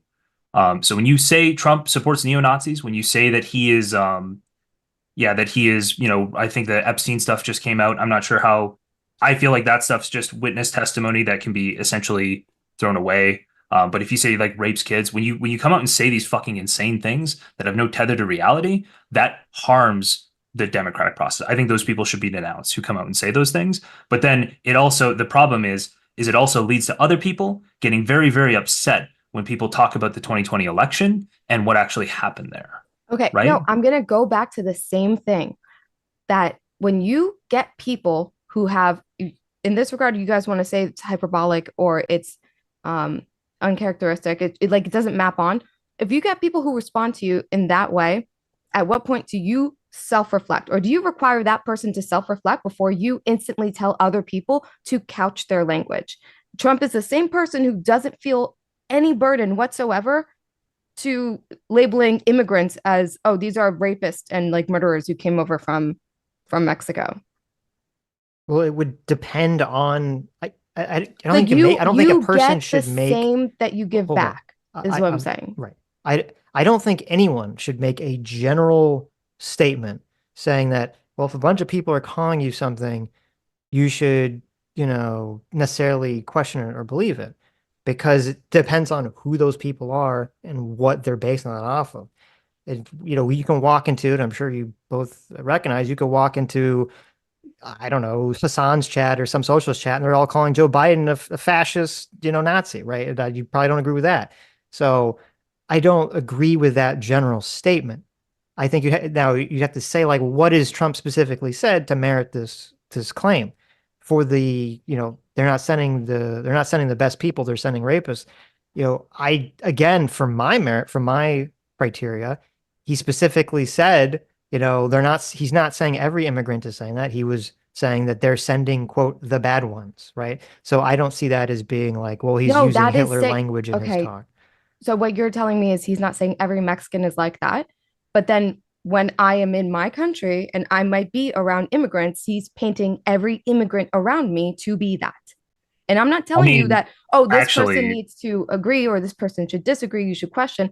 I'm saying if Trump is invoking this sort of hate in people, I would more so look at Trump to see why is that happening to you rather than look at the people like, oh, why are you all so mad? Don't you know if you voice your anger that it could cause harm to Trump? Trump is a grown man. Take hold on. responsibility for the I want to for the just point out emotions that really you invoke quickly in with that people. quote. Just Yeah, really go ahead. quickly with that quote. People who say that he was supporting Charlottesville Nazis by saying, and some of them were good people. I believe he says the same thing with the rapists quote. Okay, and some of them, I assume, are good people. He says that about the Mexicans. So if he was supporting neo-Nazis, then he is supporting immigrants too, right? I I don't think that I'm understanding what you're saying to me. Oh, when he does Do you think that they're when he does rapists, they're the little murderers, like apostrophe and at some the of them end, I assume are like, good oh, people. by the way, I'm sure Well, someone. I'm just saying, if you believe one, you have to believe the other. That's all. I'm pointing out that like this is a common media Well, I don't know disconnect what that the other happens. is. I don't know what that conversation is. I would probably believe the other. I think there are many neo-Nazis, white nationalists who all see themselves in Trump. They feel like he speaks for them. And if you guys are upset at the fact that people will look at Trump and think, wow, this guy caters to neo-Nazis and white supremacists, don't blame me on that. Blame the way that he speaks and who he's speaking to and who says they are his base. Okay. Yeah. I don't know if I totally agree with that. I feel like Of course you don't. people you can guys hear don't- weird messages. If you Go guys ahead, don't know, Chaeiry. Jstlk and I disagree very much. Yeah, Taste. yeah, That's always fun. yeah. But We do not agree on a lot. but no, I mean, I think you could say that Trump's, they're not sending you, they're sending people who have lots of problems, they're bringing drugs, they're rapists, and some I assume are good people. Like, you could say, like, is that statement going to potentially create bigotry towards illegal immigrants? Because even though he says, and some I assume are good people, it's still like a very broad statement. Like, I think that's a fair thing to say. I don't disagree with that. But I don't think that makes it so that Trump is literally Hitler, or to make those comparisons about Hitler or fascist America or blah, blah, blah, blah, blah.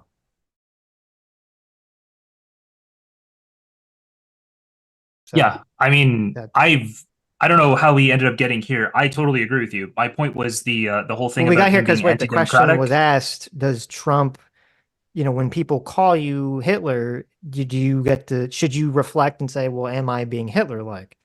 And I'm saying, I don't, you have to look at each incident. And again, I don't think that quote, in my mind, does not merit the, getting thrown the Hitler accusation, the Hitler label. Oh, that's great. You brought up one quote. You know what? That's it. That one quote to you feels like no one should ever see that in him. So that must be the end of the case. Well, Case closed. that's you guys are the only so way. hyperbolic. The only way to have the conversation is we have to look at what people are pointing to say that he's Hitler. And so you want to get, there's more quotes you want to go through, that's fine. But I don't think the Charlottesville and that quote merit the Hitler comparison. I personally just think that there's a lack of desire to actually engage with understanding why some people would see these negative things in Trump, why he actually invokes so much hate and disdain in them, when normally you guys just refer to those people as having a Trump derangement syndrome, right? So you minimize them. So I think that you're going to be probably the most difficult to reach through to try to understand where anyone's coming from when they have these feelings. But hold on, what do you mean? I mean, we get it. You're afraid. You're afraid of Trump. I don't like Trump, and Trump would not be somebody who represents like my progressive agendas. Why do you Sure. minimize that by calling me afraid of Trump? Well, you've said you think he's a threat to democracy and that he's going to end the I republic as we know specifically it. said I didn't. Didn't Oh, I give you okay. all of the reasons? And you were like, oh, well, you agree with me. Okay. Yeah. That was So I like guess 10 minutes ago. it's How did you Jstlk. It's just forget Jstlk that? that has that I think he's position. a threat to So democracy. yeah. Okay. Well, you're afraid of Trump because you think he's going to enact policies that you find. I think they're both low grade risks. I think probably there's a 95% chance that if either of them is elected, we're getting to 2028 and we're not really having massive issues, right? But I think in terms of the low grade risk of either one, I think Trump is probably an order of magnitude riskier to me than Biden would be. Right. And that's Because mostly of because I the just don't believe democracy that. thing. Well, mostly I just believe that adversaries technologically aren't in a place where they can really test America. I don't think the military commander in chief thing is actually that big an issue. I think America is so technically advanced versus China, especially navally, versus Russia, that it's just not going to be a problem. And I think we'll get through the next 4 years and the policy under Joe Biden will be significantly better. I think you are like minimizing or resorting everything I said down to you're afraid of Trump. Well, I was going to to- ask you what the Mhm. policy is that you think is going to be dangerous. Well, I don't need to redirect the conversation. I'm Okay. saying that Trump's rhetoric is his own responsibility.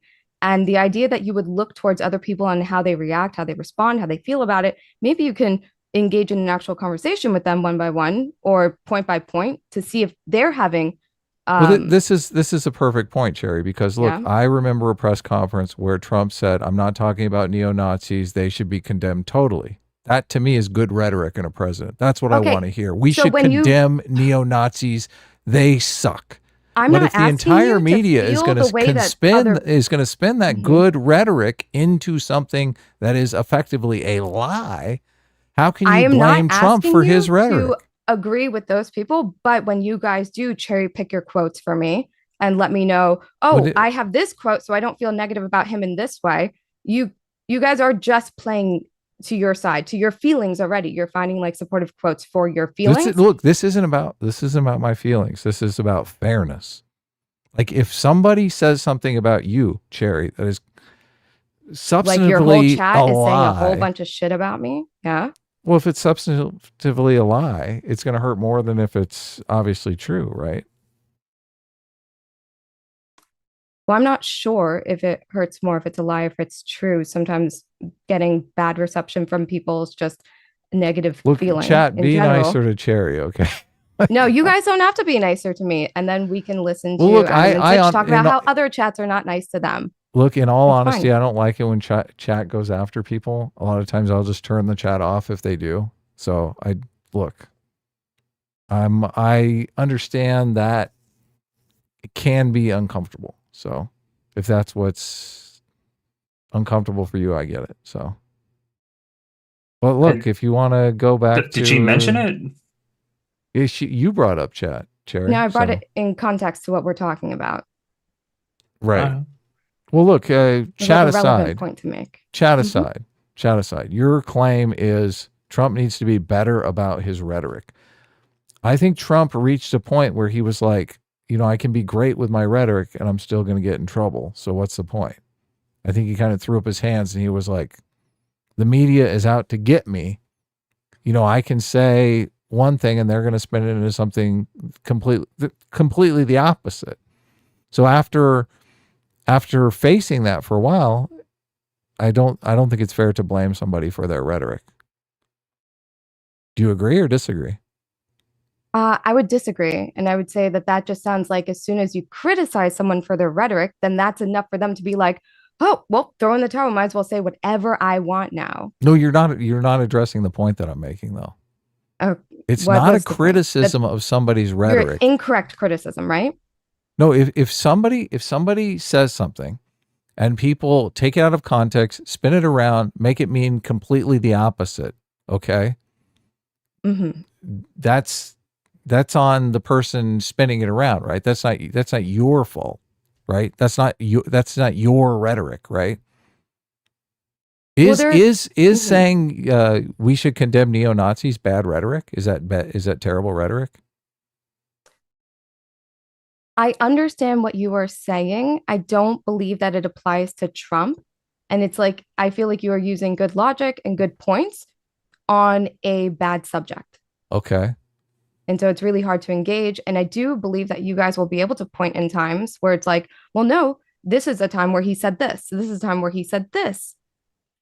And I think that Mhm. it almost Bring up the Bleach erases clip. all of the other shit. Yeah, but okay, wait, here's the problem. I don't think you're being fair, Chaeiry, in the way that you're levying this accusation. Because the beginning of this thread was you said, should Trump take seriously, should Trump or anyone, I guess, if they're getting called Hitler or any of these things, should they listen to those accusations? And I said, well, I don't think you can make a general statement. I think you have to look at what the specific things that they're talking about. And I brought up the Charlottesville example, and then you brought up the sending people across the border example. And I said, Well, I don't think either of those rise to I the don't think occasion. that's the So I mean, correct we have start. to look at. I don't we think have that's to the look correct at. start. You don't think? Well, what was the correct start? Because I believe you guys were saying how the harm that other people put on Trump and like Trump's life, because this situation we're talking about an assassination attempt, Right. Okay. that the harm right. that they put on his life when they compare him to the likes of Hitler Right. and when they say all these other things. And what I'm saying is that when we see an incident like this, and all we do is point to the people who are voicing their criticism, voicing their disapproval of him, and like when that's the only person we reflect on, I feel like that's unfair, and that Trump should have some responsibility and some self-reflection in how his rhetoric is provoking the people around him. Yeah, I don't think Trump should be using incendiary rhetoric either. I agree with that, but I don't see them as necessarily being connected the way that you do. I think the media is going to attack him the way they're going to attack him. They're also like everyone's culpable for their own reactions. Trump is culpable for any crazy rhetoric that he's put out there, and so's the media or other politicians on the left are culpable for and responsible for their rhetoric too.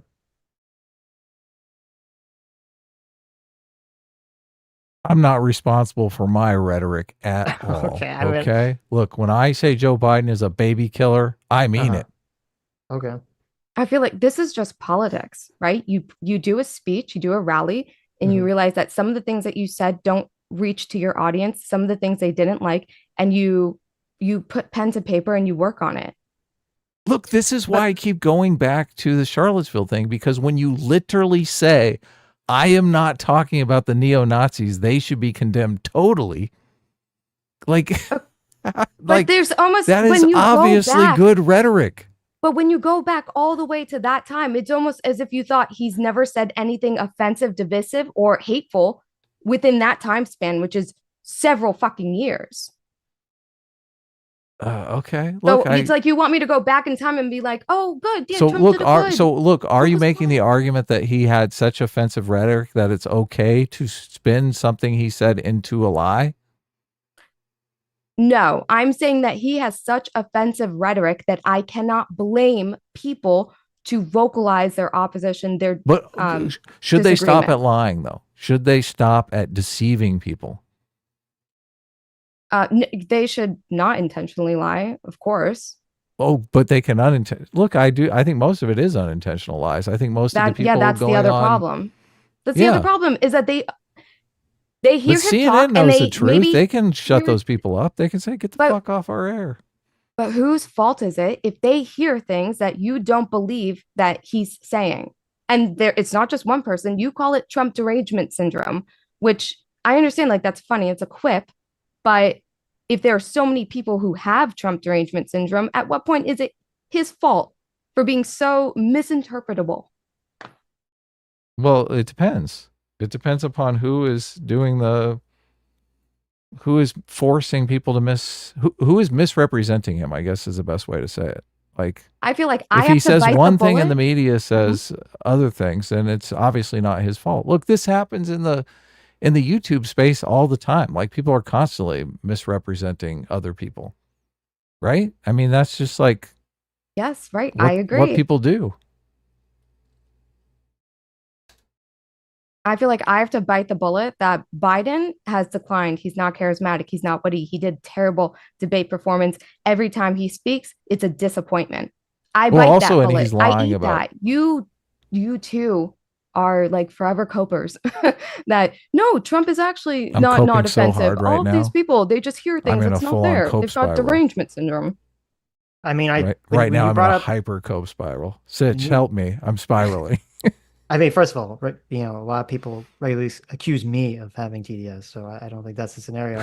And I even said when you brought up the example of like saying that the people, they're not sending their best, I even said, I think you could completely criticize that and say that that's going to promote bigotry against, you know, illegal immigrants. So I don't know but the moment I disagreed with you, for some reason, Adam got like derangement syndrome and just erased 10 minutes ago and thought that I thought that Trump is such a danger to democracy. Like he erased all of that in his brain and just saw me as this person disagrees with me. You're afraid of Trump. Like, Well, look, I've seen people spin that one too, but obviously, I would say Trump is more culpable in the rapist rhetoric than in the Charlottesville rhetoric. Because in the Charlottesville rhetoric, he definitely said exactly the opposite.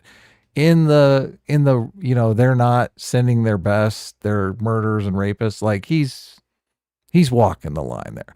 The way that they spun that though on CNN is they constantly say he called all Mexicans rapists, which he didn't do. Like he was saying Mexico is sending the rapists in Mexico to America. He wasn't calling all Mexicans rapists. So, but they spin it obviously because they want to go with a more incendiary claim.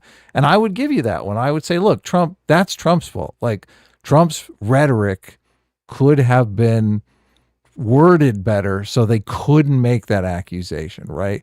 If you Okay, look and at the then when that statement, you can happened to see him- it both ways. So, and when they did that to him, did he stop doing that? Or does he to this day say that? And now adds the quip of they're emptying out their mental asylums in the United States.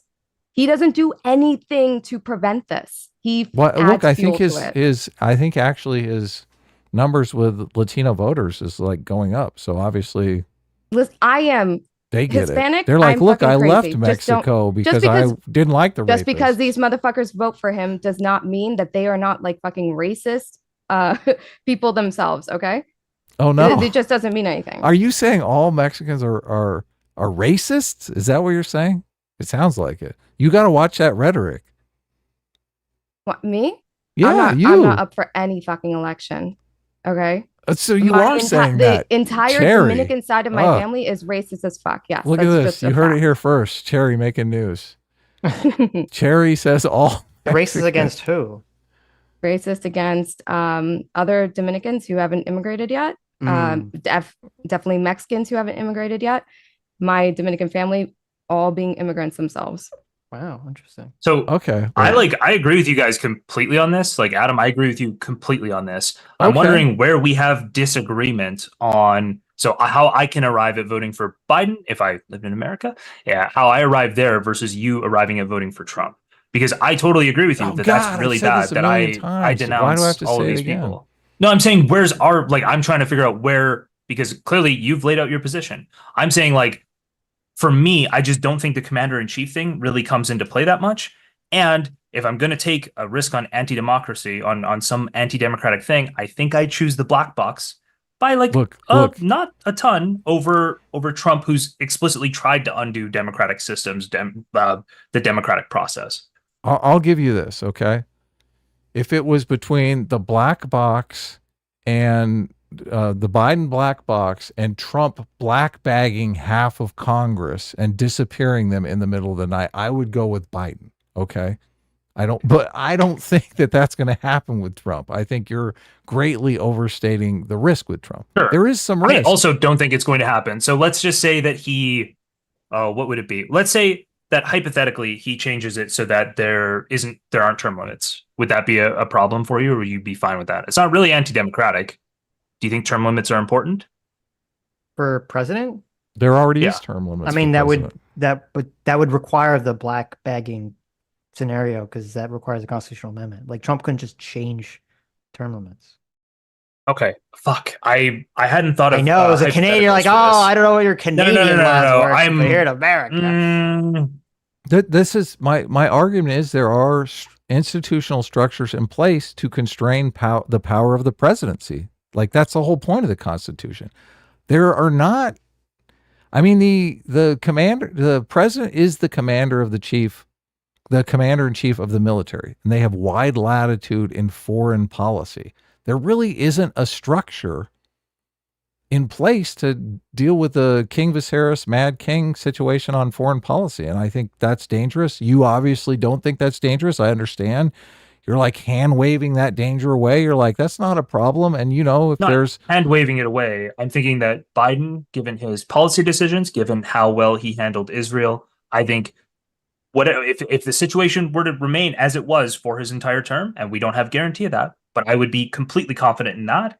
And I think if he is going to his advisors and he is letting them make those decisions, if he's deferring to them, that is not a problem. So again, it would have to be an explicit denouncement of his family being involved in anything. And it would be like, hey, these are the people we talk to. My family is not involved in policy. Do you feel comfortable with a diminished Biden? You don't necessarily know who's calling the shots, maybe Jill Biden, maybe Hunter Biden, and Putin nukes Kiev. I mean, I feel as comfortable there as I would with Trump. I don't trust either of them particularly, but I feel the same amount comfortable, yes. All right. In fact, again, I don't know if I'd make this argument. I would argue I don't know, but if I wanted to steelman that position, I would say that Biden's shown a much higher proclivity to just fall back to what his advisors are saying versus Trump, who has shown a proclivity to go out on his own and kind of make not rogue decisions, but like taking out Soleimani, which I actually agree with. I think that's fine. But I think that was Trump basically being offered the option and kind of being told we don't know if we should do this. And him being like, nah, get him. Right? So I think Trump's shown a proclivity to not follow what his advisors will say, what his experienced people will say. And Biden has not shown that proclivity. What do you think Jill Biden's response is going to be if Putin did something like that? Lloyd Austin, what should we do? She's just going to defer to the military guys. Secretary of Defense? Yeah. I believe that is what Biden will do. I believe that's what anyone would do who's advising Biden personally. And I think Trump is the one who's shown that he would go outside the box. Now, if you trust Trump completely, right, that if him going outside the box is perfectly acceptable and you think he would be very good in that situation, then that's an argument you can make. If you think that he's got the unique solution going against the military advisors, maybe.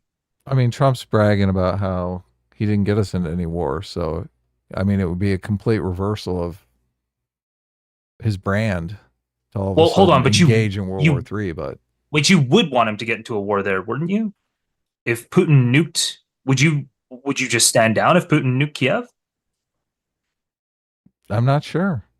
I'd have to know the details of the situation, but I know I wouldn't be happy with Jill Biden and Hunter Biden. Well, then how are you saying that you would vote for Trump on his non-interventionist policy if you don't know? Using that as an example, I'm just saying, I think you would just want to not intervene, right? You made the claim that Trump would, basically indulge in World War III. I was just saying that would be. I made that claim. I said he had a proclivity to not follow his military advisors. I don't know what his. But the implication I didn't say he would engage in World War III. I think his military advisors could easily say we have to respond to this. I said he probably won't follow them. Whatever the experienced people are saying, I think he is less likely to follow that than any form of Joe Biden. I think in reality, I mean, I think Putin, I don't know that nuking Kiev is a giant, that's a giant provocation, but I do think Putin is more likely or unlikely. I think it's unlikely, but I only bring it up to make I just want to point out we're 1 for 1 on unlikely hypotheticals now. Yeah, I'm not the only person proposing insane shit. Okay, I was worried I was going to leave this conversation with that label. I made it fanciful to make a point, though, and I feel like you made your assertion not necessarily to make a point, but well, I guess it is to make a point that Trump is crazy and would do crazy things. That's the point that you're trying to make. I'm saying a situation where you've got like the Mad King Viserys situation invites testing from President Xi and President Putin. And I do think they would try more, try more provocative engagements in the world if they thought the president will not respond, that they could basically just get away with it. So if they think Trump will respond, they're probably less likely to do that. And I think Trump is kind of a wild card that, would keep the provocateurs at bay better than the Mad King or Biden as the Mad King. Well, I don't know if I accept that either. Wouldn't the Mad King theory imply that you can't predict in the same way you couldn't with Trump? Okay, I need to interject, and I hate to do this. Go ahead. But it is actually substantively causing confusion. Okay. Viserys was not the Mad King. Okay. Wait, I know. The Mad King. This is actually causing the substance of the conversation. You brought to up be crazy. Viserys. No. Wait. So the problem with Viserys is a good example of Biden, or a good potential. Viserys is being comparison. undermined by his advisors. But Viserys was a strong enough king to make his decision. If you haven't watched House of Dragons, Viserys, it was a king who was becoming sickly and enfeebled, and was basically, Otto Hightower, his, hand was really was running the show. Yeah. Was kind of running the show. Right. The Mad King. Pinky thing, right? Right. The Mad King was Aerys Targaryen, who went insane and was just like burning people alive and caused the civil wars. I'm just. Right. I don't think this was causing confusion. I knew he so. was meaning Viserys. Right. I know. I'm just saying. Oh, with the audience, maybe. Yeah. Yeah. Viserys was the good king, and right. Yeah. So don't say the Mad King. The say the confusion Viserys about what Viserys wanted has basically yes. caused a dragon war. So. Right. Exactly. Right. That's true. Viserys being out of it caused a civil war because he was out of it. So just say, so that could happen with Biden, right? Right. So just to be clear, just say the Viserys scenario. Don't say the Mad King scenario. That's all. Okay. What does Biden want? Well, he wants to. Viserys didn't have two other branches he wants of government checking isolationism. him. Right. Anyway. I don't think that's quite the same, but I understand what you're saying. That I think probably the stronger argument there is that it's just anti-democratic. It's the argument I make. I tend to flip on this when I'm arguing with people from DGG and argue your side of it. So the argument I always make is, if I don't know what the power structure is, I literally don't know who I'm voting for. Therefore, that is anti-democratic. Yeah, look, I'm a huge fan of democracy, so people tell you that. We've argued in favor of democracy, but I see democracy as basically the wisdom of crowds, people analyzing the problem from their own perspective and weighing in. So I do think a lot of this, debate is obviously helpful for people to understand the actual situation, the facts on the ground. But obviously if people perceive the facts on the ground much differently, like you're saying. I was going to say, how do you use debate to gather facts when usually debates are pretty ideologically driven, right? Well, most debates now are over the facts. And if whatever set of facts you choose, it obviously dictates your position. Like if you believe that Donald Trump is going to kidnap half of Congress in the middle of the night, if that's true, then obviously you can't vote for Trump, right? You vote for the potted plant over Trump if you believe that fact. So you are arguing over the facts. Yes, and then whatever facts went out. I guess is that a fact? That would be in and of itself like an opinion. Not a fact. Yeah. What do you mean? That you're not arguing over facts if you believe Donald Trump. Like it's something you believe, that's an opinion, though. I'm just saying that's not a fact. The fact that you would maybe believe there that could lead you down that path would be that Donald Trump did try through multiple avenues to overturn the outcome of the 2020 election. Donald, right? Yeah, of course, yeah, that's a clear fact. Do you wait? Well, no, people even argue over that fact, obviously, Like there are people who argue, there are people that believe the election was stolen. So they're arguing that that is the fact. And if the election was stolen, then what Donald Trump did was obviously the pertinent course of action. Sure, but you couldn't really argue over what's provable, right? Like it's absolutely, I would say undeniably, given the court evidence that's been laid out, unprovable that the election was stolen in any tangible way. But it is provable, again, undeniably, It's not that provable. the election was attempted to be stolen. Sorry, it's provable that you don't have the evidence to say it happened. That doesn't, As in, like, but that doesn't, beyond a absence of reasonable doubt. evidence isn't evidence of absence. No, but I mean, if you live your life that way, if you don't prove premises, if you still believe premises that you can't prove, Look, we're despite arguing over not the being able facts. to, sure, we're What arguing was over the- facts, but you're arguing that without evidence, you can claim things essentially. What was No, the, I actually absence argue of the evidence opposite. isn't evidence of absence, right? So I say I'm that saying you there's shouldn't no, make claims without evidence. That's my. so I'm that's saying what there's I no say. provable set of facts that lead you to the belief that the election was stolen. Yes, that's the way that I would frame it. I would say Okay. Donald Trump is wrong to assert that the election was stolen because he doesn't have the evidence to prove that. Yes. Yes. And also wrong to attempt to overturn it. But it is provable through evidence but that you Donald saying- Trump did try through but you- multiple avenues. But you saying that you can prove that the election wasn't stolen, that I didn't say that. you can't. If really I do did that. say that, that was me misspeaking, but I don't believe I said that. All right, Sitch, you want to Yeah. wrap things up, or how long are we going to go in this? Sure. I mean, unless is there something else? Oh, I did want to ask you guys, do you believe that most people, most Republican voters, understand like the electors scheme and how Donald Trump tried to steal the election? No. Don't you mean the alternate elector scheme? Shut the Alternate fuck. No, elector I don't think. scheme, I sure, think. I think whatever. there's a very small amount of people that understand the complexities of the fake elector scheme. Do you think most pundits understand? That's a good question. A lot of them disagree though, because I mean, you've got, who's that one attorney that hates Trump, but he's always, maybe he doesn't hate Trump because he's always going to bat for him. But he's the one that said the alternate elector scheme isn't really a scheme because that's how you, like he said it, that's the normal way to contest an election. God, I wish I could remember his name. Dershowitz didn't say that. did he? Dershowitz, that's it. Yeah. Dershowitz likes Trump, doesn't he? Or am I- Dershowitz is a Trump fan, as Yeah, far 'cause as I he's know. like- Well, he's the not going strong to vote Israel for Trump, supporter. but he's against the way people have gone after Trump. Well, I think first he of all, wrote I a mean, book called Get Trump. Okay. so. Listen, fuck Alan Dershowitz or anyone. Listen, it was a fake electors. It's 1,000% cope. Anyone saying otherwise, they're just wrong. I don't, Look, we're but- arguing facts here. Right. It is completely, that's the one thing that drives me completely fucking crazy on the MAGA side of the issue. That shit is completely nonsense. Even the guy who constructed the plan thought that that the Supreme Court would throw it out.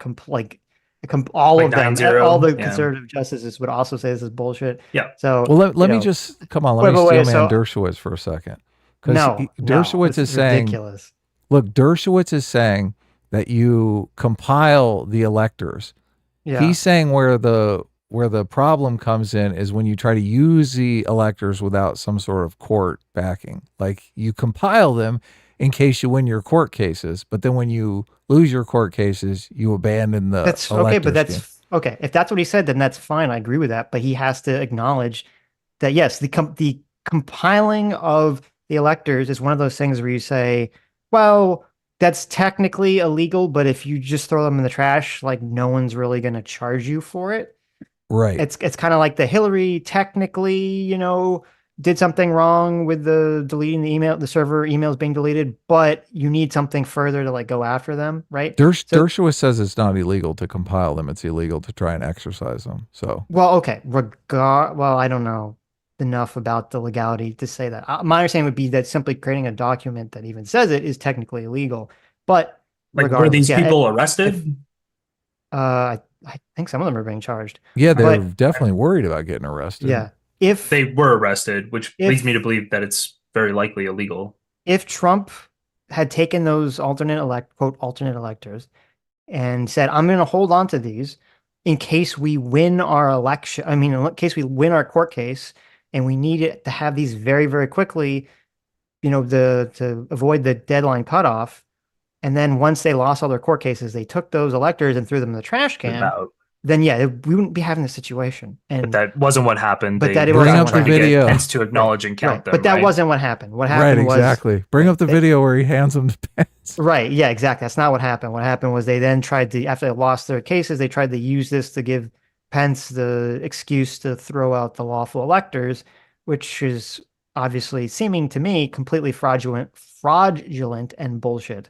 So I don't remember how did we get sidetracked onto this? Well, just because people say the fake electors and this was I asked if you believe most pundits, voters. Yeah, I don't. Most voters I don't most think, pundits. I don't think. I think more. I think there's I don't know, throw a random number. 30% of pundits probably understand it.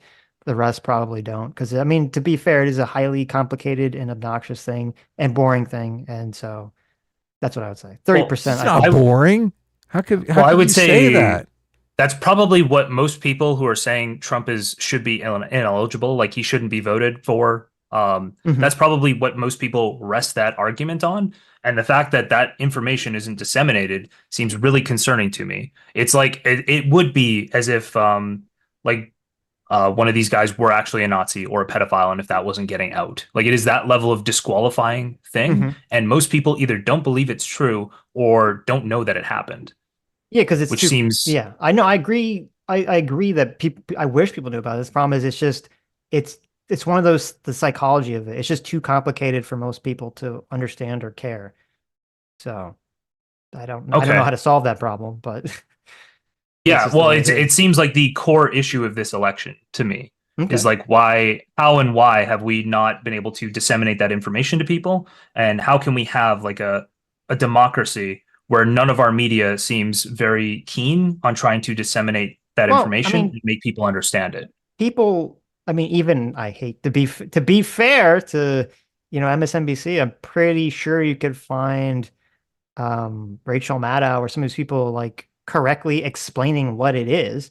It's just people psychologically, it's just not a juicy enough story for people to connect with, right? And I've said this a bunch of times on the stream, the electors thing in my mind is way worse than the people breaking into the building on January 6th. But because people breaking in the building January 6th had no way of actually changing anything whatsoever. Yes, in my mind, that's a riot, and I don't even think Trump incited it personally. Right. So I make those arguments all the time. I don't think that matters at all. Right. And so, but where the electors thing had some potential, I think it would have failed, but I think it would have caused incredible harm to the country if Pence had not done the correct base thing and told Trump to fuck off. But we're autistic people here, okay? And so we're looking at this from some sort of hoity-toity, emotionally detached thing. The electors thing is this intangible brain logic thing where most people look at it and they say, oh, an angry crowd of people breaking the Capitol, that's the emotional scene. That's the visceral thing that people connect with. So that's how people sort of in their mind say that's the problem. And then they kind of ignore the electors thing. So I agree with you. It's a problem, but I just think that's normal human psychology. And I don't know if there's a solution to it. Yeah. Anyway, I find that is for me the issue. And then I think probably people who know about that and then I think are still supporting Trump, like Adam here, unfortunately, I don't understand those people. If you understand the scheme, if you understand what happened, he made a real effort to actually overturn this, and he, one, is apparently not going to be punished for it in any way, and two, is by far the leading candidate for president now. It doesn't make sense to me. It seems like you can't be fundamentally aligned with American values and also support this guy, just on the basis that he tried to overthrow the election.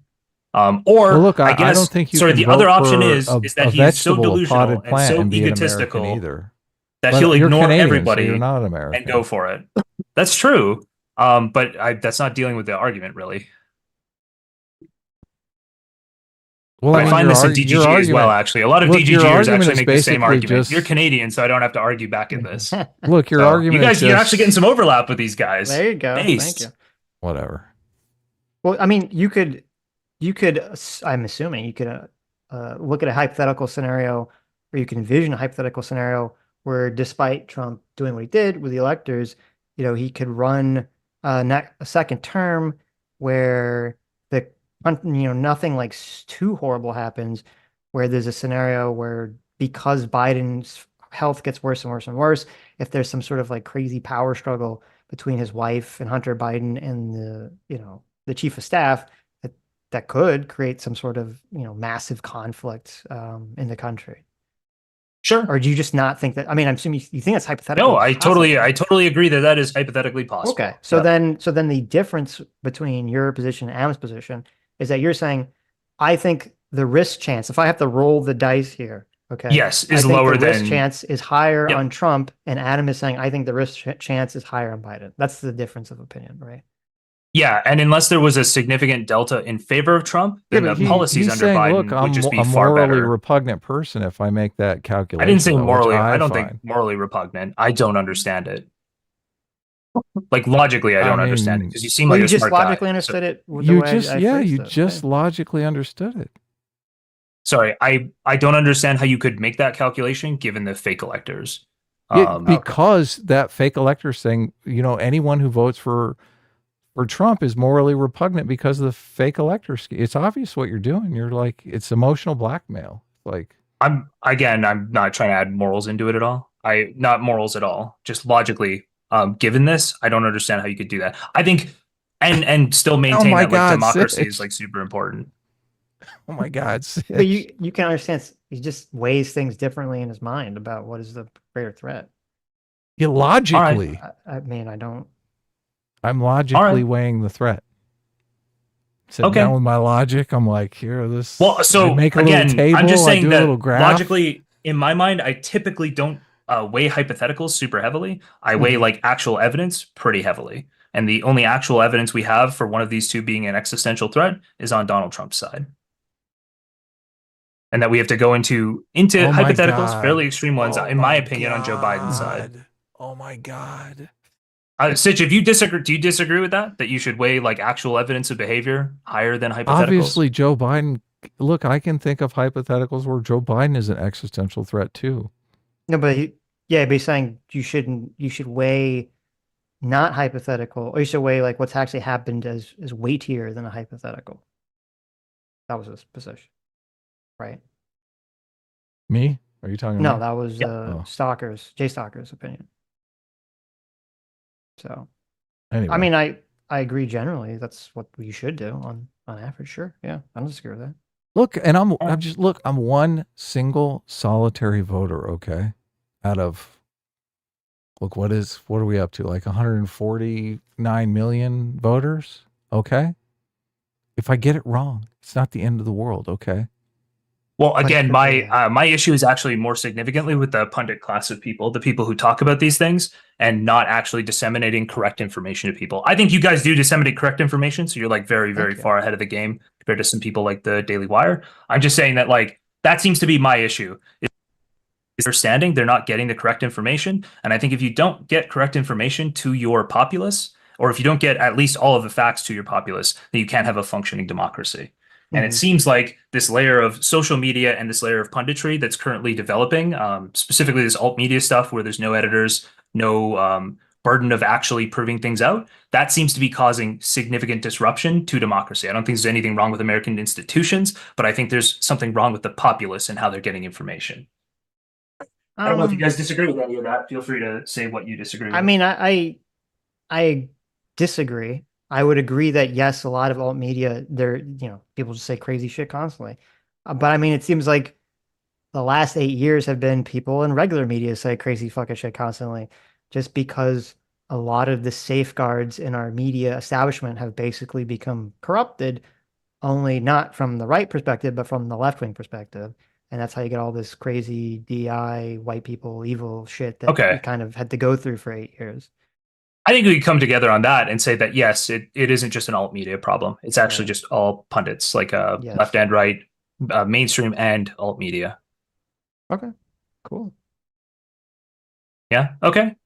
I mean, that's where my issue is. So that's basically my show. Is I just fire up a bunch of different people and I criticize things they're leaving out, things that I think they're minimizing. Anyway, Well, it's based. yeah, thanks I for mean, having us I on. agree. I think that should be the primary goal. People just say what is true before they leave out facts or try to spin shit. So, but obviously that's the way it is, unfortunately. So, but good for you for trying to do that. So. Yeah, totally. Look, that's admirable. So we're trying to get the correct facts. That's Okay, the you don't good- have to the good compliment way him to too go. much. He does like an okay job. Well, an okay job. Look, I'm not going to he's say got a big anything head. about the all Mexicans are racist, Chaeiry, after this live stream. You can trust me. You can do whatever your heart desires, Adam. Okay. Well, cool. Well, thanks for coming on, Yeah. guys.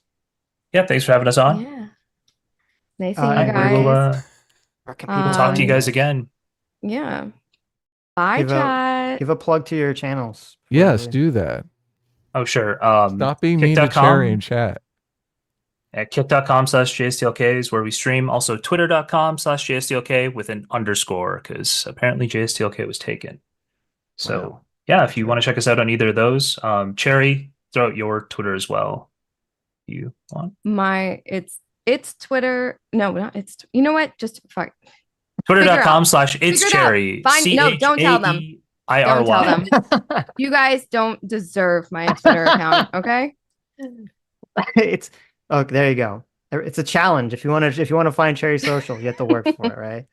There you go. Yeah, go ahead and love look it. at my my Twitter timeline where I'm doing nothing but praising Trump for how badass he looked. There you go. Ugh. There you go. Yeah, that picture definitely going to do him some solid favors. So, All right. okay. Okay. Well, thanks yeah, for thanks for coming having on. us on, guys. Bye. See you around. Take Bye. care. Bye.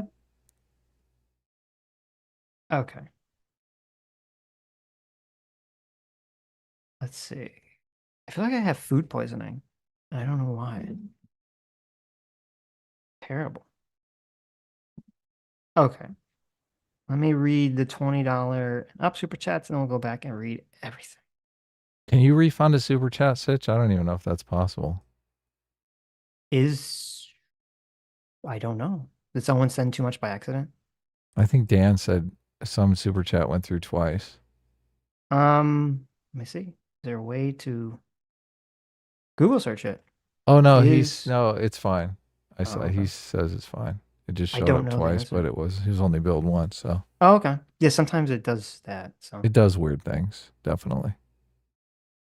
thanks so much, our surrogate father, Daddy J-Mac, for the 50 Yes. memberships. Thank you you. so much. It's very generous of you. There was someone being annoying in chat, and I tried to time them out before they could get one of those gifted memberships, but they got one anyway. Damn it!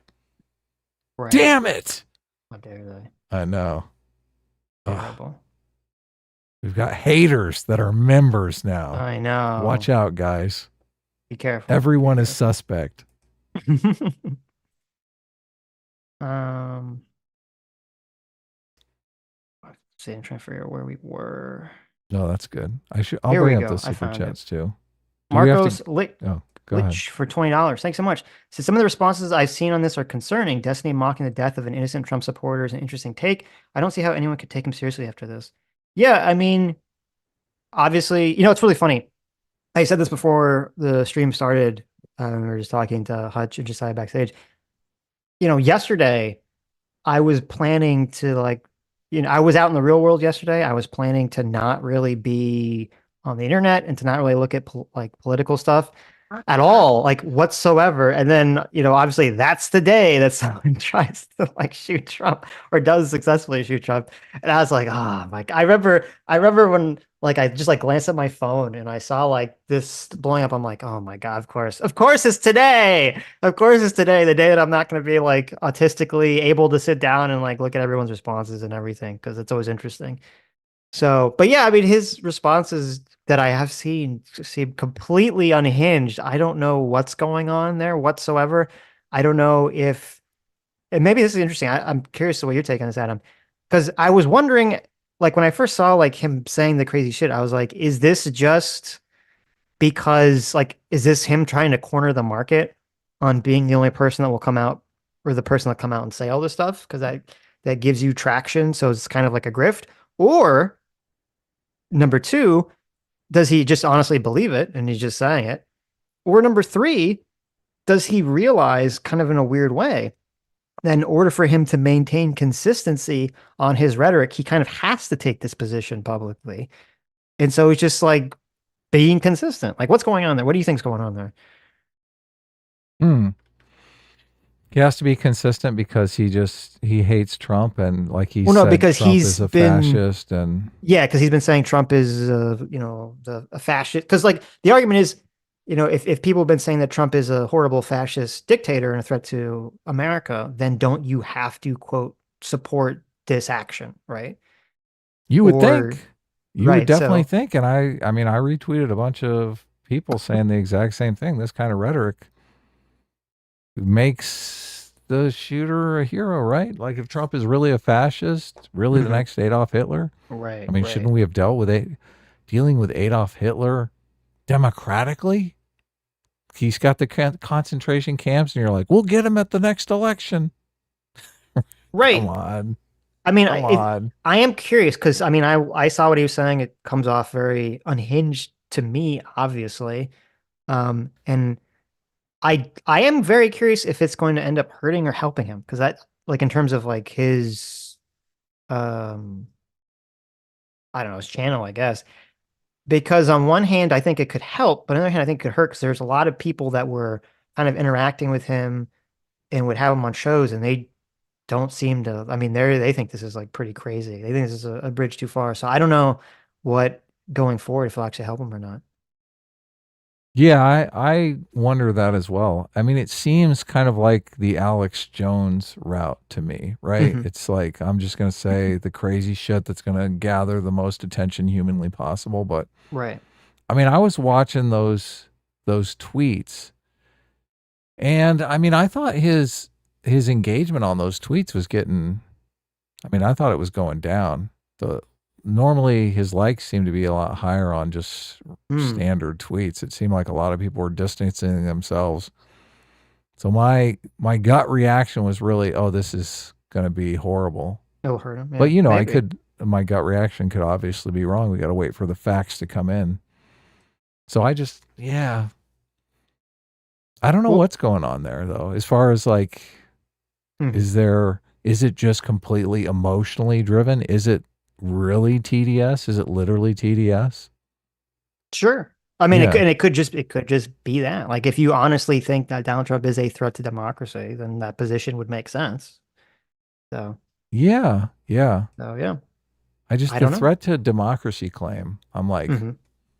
everyone I asked to show me, first of all, I don't think Trump is motivated to do that. Like, Trump wants to be remembered as a historically great two-term president. Like, that's his goal. His goal is not to end democracy as we know Right. it. Right. Like, and that doesn't even make sense because he would have to put aside his historically great two-term president goal to go for that goal, right? Because if America's literally comes to an end, how is he going to historically be a great president? I mean, he's going to be the guy that destroyed America, right? Mhm.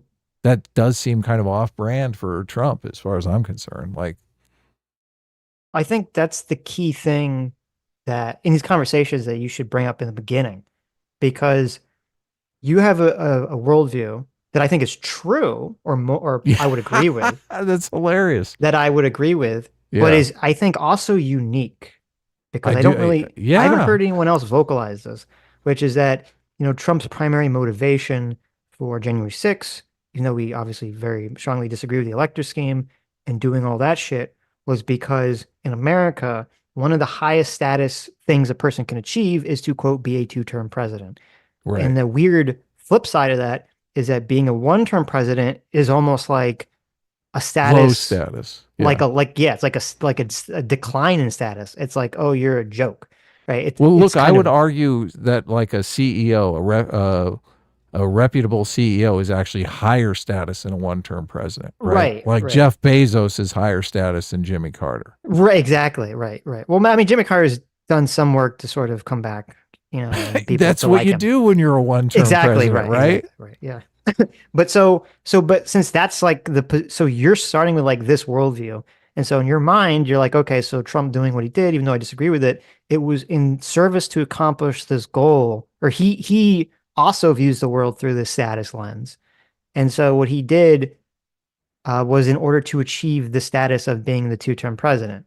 I think Right. most people don't look at it through this way. I think They most don't people at all. Yeah. look at it through the way of Donald Trump just wants to maintain power and claw into power indefinitely. And that's why he did the elector scheme. And so that's why they're more afraid of like Trump with a third term or Trump doing something else crazier, is because like they're operating from a different worldview of what motivated Trump's behavior in January 6th. This is what's great about the United States too, because I think it's kind of a social property that people don't really want to hang on to power indefinitely. And the reason why these Tim Pot dictators end up doing it is out of necessity, because they have to step on so many heads in order to get to that power position, that they accumulate a lot of enemies along the way that are going to want to And maintain deal it. with them as soon as they lose power. So they're just staying in power for a pragmatic reason, right? If I Right. lose power, I'm going to die. Someone's going to come on and kill me. Right. So, but that's not the situation in America at all. Like these presidents, they're like, dude, 8 years of this shit killed me. I want to retire. I want to retire as like the high status two-term president. I want to make a bunch of money doing speeches and talking to people, everyone at my knee as I tell them stories about my time in office. That's like a much better deal, isn't it? Than looking over your shoulder for the rest of your life. Yeah. I mean, well, with Trump, I don't think it's a violence thing, but it's definitely, he's afraid of getting sued and going to jail and things of that nature. Well, obviously. That kind of adds to the idea that this is a property of nature, because we're kind of like, did he do January 6th for a pragmatic reason? No, I don't think he foresaw all this legal trouble coming out of that. Right. Yeah. So I tend to agree with that. I think he did it because he thought he could get away with it. I just and it's such a harebrained scheme. Yeah. I do think if you want to make the argument that Trump became unmoored from reality and that he was delusional and did this horrible thing while he was just insane with grief that he's going to be remembered as a one-term president, I mean, that just makes a lot more sense to me. But now look at this is like the comeback kid here. Right. Like after this assassination attempt, look, right now Trump is just hoping that this kid wasn't just some lovesick kid. Yeah. Because that's going to completely destroy this narrative, right? Right. This already, I see a lot of the people on the right. They're like, they tried to impeach him. They tried to incarcerate him, right? They tried to assassinate him. Like, of course. Yeah. It's like the deep state is after him, right? But if this is not some kid that's even motivated by politics, doesn't that really destroy that narrative? Sure. Yeah. Well, actually, not that narrative, because they'll say that, I don't know. Oh, they'll come up. They'll say, "Look, oh yeah, he was a secret agent." They whispered, they worm-tongued this guy too. Yeah, and I mean, to be clear, I think any of the pundits on the right that are, saying this with like no fucking evidence that this was some kind of plot or whatever. I mean, I think that's disgusting and completely irresponsible, unmoored from reality and ridiculous. There's no reason to even look at that whatsoever. As I said, we have this from like every vantage point, every view. And you see like the sniper guy, the counter sniper for the Secret Service, like he takes the shot like real fucking quick when that guy starts shooting. And so, the idea is like, oh, they were just waiting intentionally. It's like, no, that's bullshit. I'm sorry. You need some strong evidence for the claim to make that this was some kind of deep state plot or something. But I'm sure you'll see a lot of people, pushing that. My hope, and I think it's actually possible, because so far, unless Trump says something crazy during this stream, so far, both Trump and Biden have made both good comments about uniting the country after this. So my hope, my dream would be that actually people can use this, or at least the candidates themselves can use this as a means to tamp down the fiery rhetoric in this country. And if that would be, I mean, that would be amazing. If that happens and then the pundits sabotage it, then I will say the pundits are, fucking despicably evil. But we'll see. We'll see what happens. Yeah, I think there's a certain amount of self-preservation going on. I do think Biden is probably worried, something similar like to this could happen at one of his.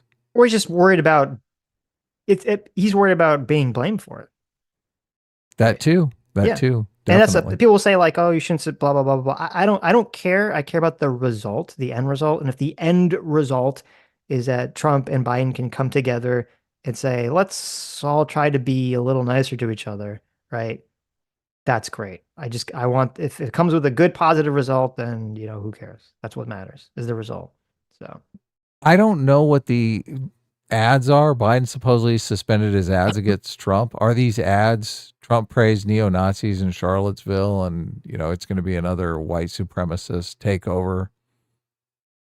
Yeah, if those maybe. ads come back, if those are the ads, I don't know that they are. Well, I'm just obviously, speculating. Right. Obviously, if Biden's team starts hitting them with those ads again, then all bets are off, right? Because Right. obviously they're just digging back deep into it. But I'm saying if there's an actual conciliatory handshake moment between Biden and Trump to tamp down everything, and they actually both stick to it, I mean, that'd be pretty awesome. So Yeah, that would be great. Look, and I would push for that. I definitely would. Mhm. Would I bet that's going to happen? No, I would not bet. Well, listen, I'm not making any bets about it I happening, would. but I would bet that won't happen. Yeah. We'll see. Biden just made a 7-minute speech on CNN about violence. Bring it up. Okay, Look, let's see if we can find this. of course we want to see that, right? Oh my, Right. oh my, yes. Okay, let's watch this. Let's see Give if me we can that find this old time Biden anyway. Right. We'll see. I mean, because his first response was pretty good, so we'll see if I'm hoping this will be I'm hoping this will be good too. Yeah, let's we see. want to tamp down. We want to tamp down the rhetoric, right? Right. The incendiary rhetoric. You guys need to stop calling us baby killers. I mean, that's not nice. There you go. Biden gives Oval Office speech. If anyone has, oh wait, I think I found it here. Okay. Let's see. 0 fucks, member for 22 months. Thank you. Look at that, 0. You're just on the verge of the 24-month gold pyramid. Says Mensa, which is a reference to a live stream that we had where a girl came on. I don't remember her name, some streamer girl, and I was trying to wingman for Sitch. And I mentioned that, oh, did you know that Sitch is in Mensa? Which is not true. Which is not true at all. But anyway, Right. look, I'm fighting for you, bro. Thank you. Thank you. But Mensa is like an organization of geniuses. So it went over horribly. No one knew. It's a little too obvious, Adam. It's a little too on the Right. nose. People were like, "What's happening here?" It went over horribly. Yeah. But I did mention Mensa again in this stream when I said Biden was working on his Mensa application when the cognitive decline hit. There you go. And he was like, oh my God, I'm using the wrong end of the pencil. I'm erasing my entire application. Okay, I think I found it. So. Oh, okay. I guess Yeah, I got to bring it up. You gotta bring up the watch together. So. Let's see. I know how to do that. You know? Okay. Let me make sure this is the right thing. Don't make sure. Here. Oval Office address. Wow. President Biden to address the nation following assassination attempt on former President Trump. All right. He's like, I got to do this. I need teleprompters. Bring out the teleprompters immediately. Somebody write something that sounds good and put it up there. There you go. Have Jill and Hunter proofread it. I will read it to the nation. Mhm. and I will do my best to sound sincere. There you go. Is that not, look, am I not nailing it? Is that not I mean, exactly what you're happened? nailing it. That's about the size of it. Yeah. That's correct. That doesn't seem inaccurate in any way, shape, or form. Not at all. Not at all. Should I go? Should I give it a whirl or? Oh, you brought it up? Yeah. Yeah, I'm ready to go. Ready? Business now, so I'm thinking Oh, you got to kind of business now, so I'm thinking about To remember, across the country I've spoken with who've just said, you know, my enough fellow is enough. Americans, Let's go now to the White House. I want to speak to you tonight about the need for us to lower Okay. the temperature in our politics. And to remember, while we may disagree, we are not enemies. We're neighbors. We're friends, co-workers, citizens. Most importantly, we're fellow Americans. He's squinting so hard to read that teleprompter.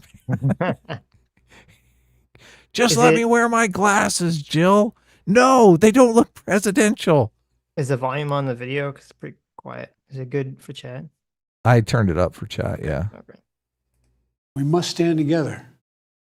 Yesterday's shooting at Donald Trump's rally in Pennsylvania calls on all of us to take a step back.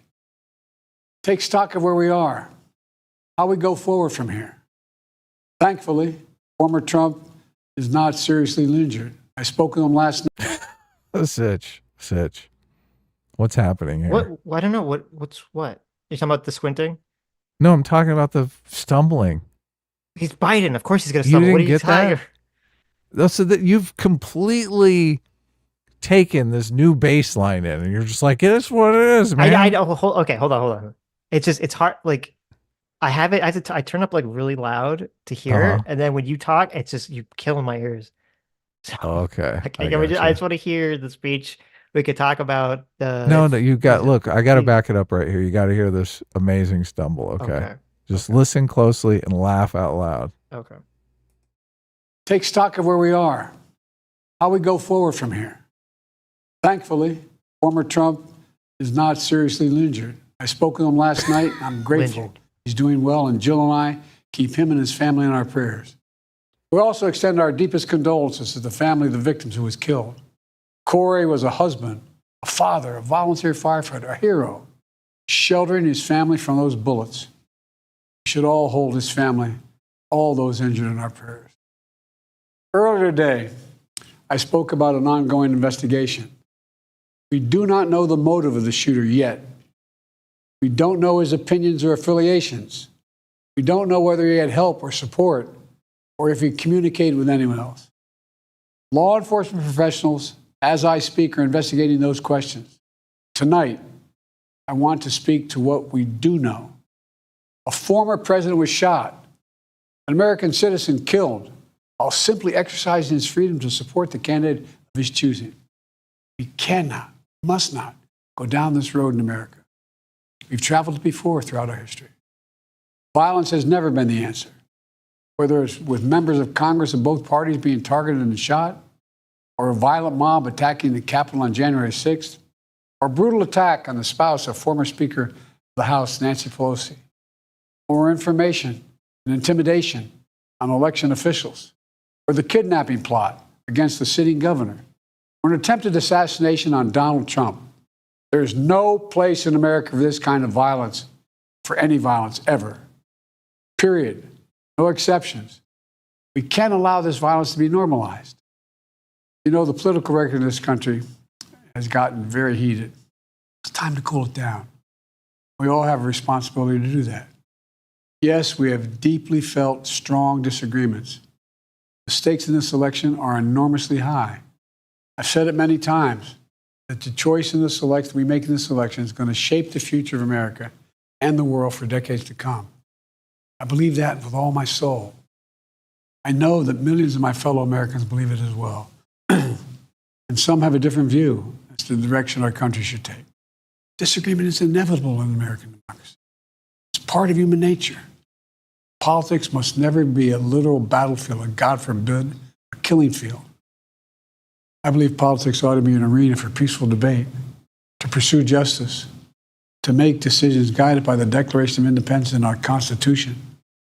We stand for an America, not of extremism and fury, but of decency and grace. All of us now face the time of testing as the election approaches. And the higher the stakes, the more fervent the passions become. This places an added burden on each of us to ensure that no matter how strong our convictions, we must never descend into violence. The Republican convention will start tomorrow. I have no doubt they'll criticize my record and offer their own vision for this country. I'll be traveling this week making the case for our record and the vision, my vision of the country, our vision. I'll continue to speak out strongly for our democracy, stand up for our Constitution and the rule of law, to call for action at the ballot box, no violence on our streets. That's how democracy should work. We debate and disagree. We compare and contrast the character of the candidates, the records, the issues, the agenda, the vision for America. But in America, we resolve our differences at the battle box. You know, that's how we do it, at the battle box, not with bullets. He said it The twice. power to change America should always rest in the hands of the people, not in the hands of a would-be assassin. You know, the path forward through competing visions of the campaign should always be resolved peacefully, not through acts of violence. You know, we're blessed to live in the greatest country on earth, and I believe that with every soul, every power of my being. So tonight, I'm asking every American to recommit, to make America, think about it. What's made America so special? Here in America, everyone must be treated with dignity and respect, and hate must have no safe harbor. Here in America, we need to get out of our silos, where we only listen to those with whom we agree, where misinformation is rampant, where foreign actors fan the flames of our division to shape the outcomes consistent with their interests, not ours. Let's remember, here in America, while unity is the most elusive of goals right now, nothing is more important for us now than standing together. We can do this. You know, from the beginning, our founders understood the power of passion. So they created a democracy that gave reason and balance a chance to prevail over brute force. That's the American we must be. An American democracy where arguments are made in good faith. An American democracy where the rule of law is respected. An American democracy where decency, dignity, fair play aren't just quaint notions, but living, breathing realities. We owe that to those who come before us, to those who gave their lives for this country. We owe that to ourselves. We owe it to our children and our grandchildren. Look, let's never lose sight of who we are. Let's remember we are the United States of America. There is nothing beyond our capacity when we do it together. God bless you all. May God protect our troops. Okay, so let's talk about the good, and then we'll talk about the bad, okay? Yeah, sure. The good is that I think the substance of the speech I thought was great. I like all the things that were said. Talked about tamping down rhetoric on both sides. Talked about both sides getting out of their echo chambers. He talked about standing down the violence and tamping, having everything cool down. So I think substantively, great speech. Big fan of it. Right. Yeah. The bad is obviously, he said battle bombings. He said a couple other things that were like really like, what the fuck? It sounded like at one point he was going to accidentally say "Make America Great Again." And I know. Oh my God. I was like, do it. You're going to do it. I'm kind of curious as to what it said on the teleprompter there. So, and then also just, it's like so painfully clear that he's like leaning forward and squinting to read this teleprompter, like his life depends on it. So I'd say the substance is good. The presentation, obviously not great, but I guess that's what you get from Biden at this point. So, but I'm happy. I'm happy overall with the speech. So good for the Biden team. Yeah, look, I'm an optimist, so I'm going to grade this on a curve just because I do want people to tamp down the rhetoric and come together. And this public declaration might force Biden to be a little more understanding of people who are voting for Trump and why they might vote for Trump. So, yeah, look, if we can cool down the temperature in America, I'm all in favor of it. Yeah. I Yeah. mean, that would be pretty awesome if like this crazy shooter ends up helping the country instead of making it worse as people, assumed would happen, right? So, Well, yeah, look, he missed, so right. So, we'd be in a different timeline. Well, right, and right, look, right. and the fact that he killed innocent people, my Of course. God, it's Very just tragic, yeah. horrifying for me to even contemplate. Yep. So much. So, Okay, yeah. so I guess we'll see. So far, good responses on both sides from the candidates. So hopefully we can, progress in a good way from this. Look, We'll and we're see. going to be covering the Republican National Convention, right? Obviously. Right. The RNC? Oof. It's Yeah, going to that be crazy now. That is crazy that because the RNC is gonna happen now. I am curious to seeing what the messaging is.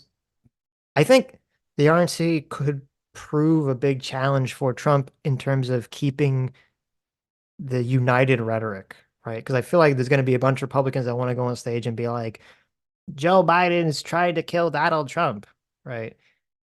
Because they know that there's a Ooh. large part of their audience that wants to hear that. And so I think that could potentially sabotage, the having the country become united around this incident as opposed to becoming further divided around this incident.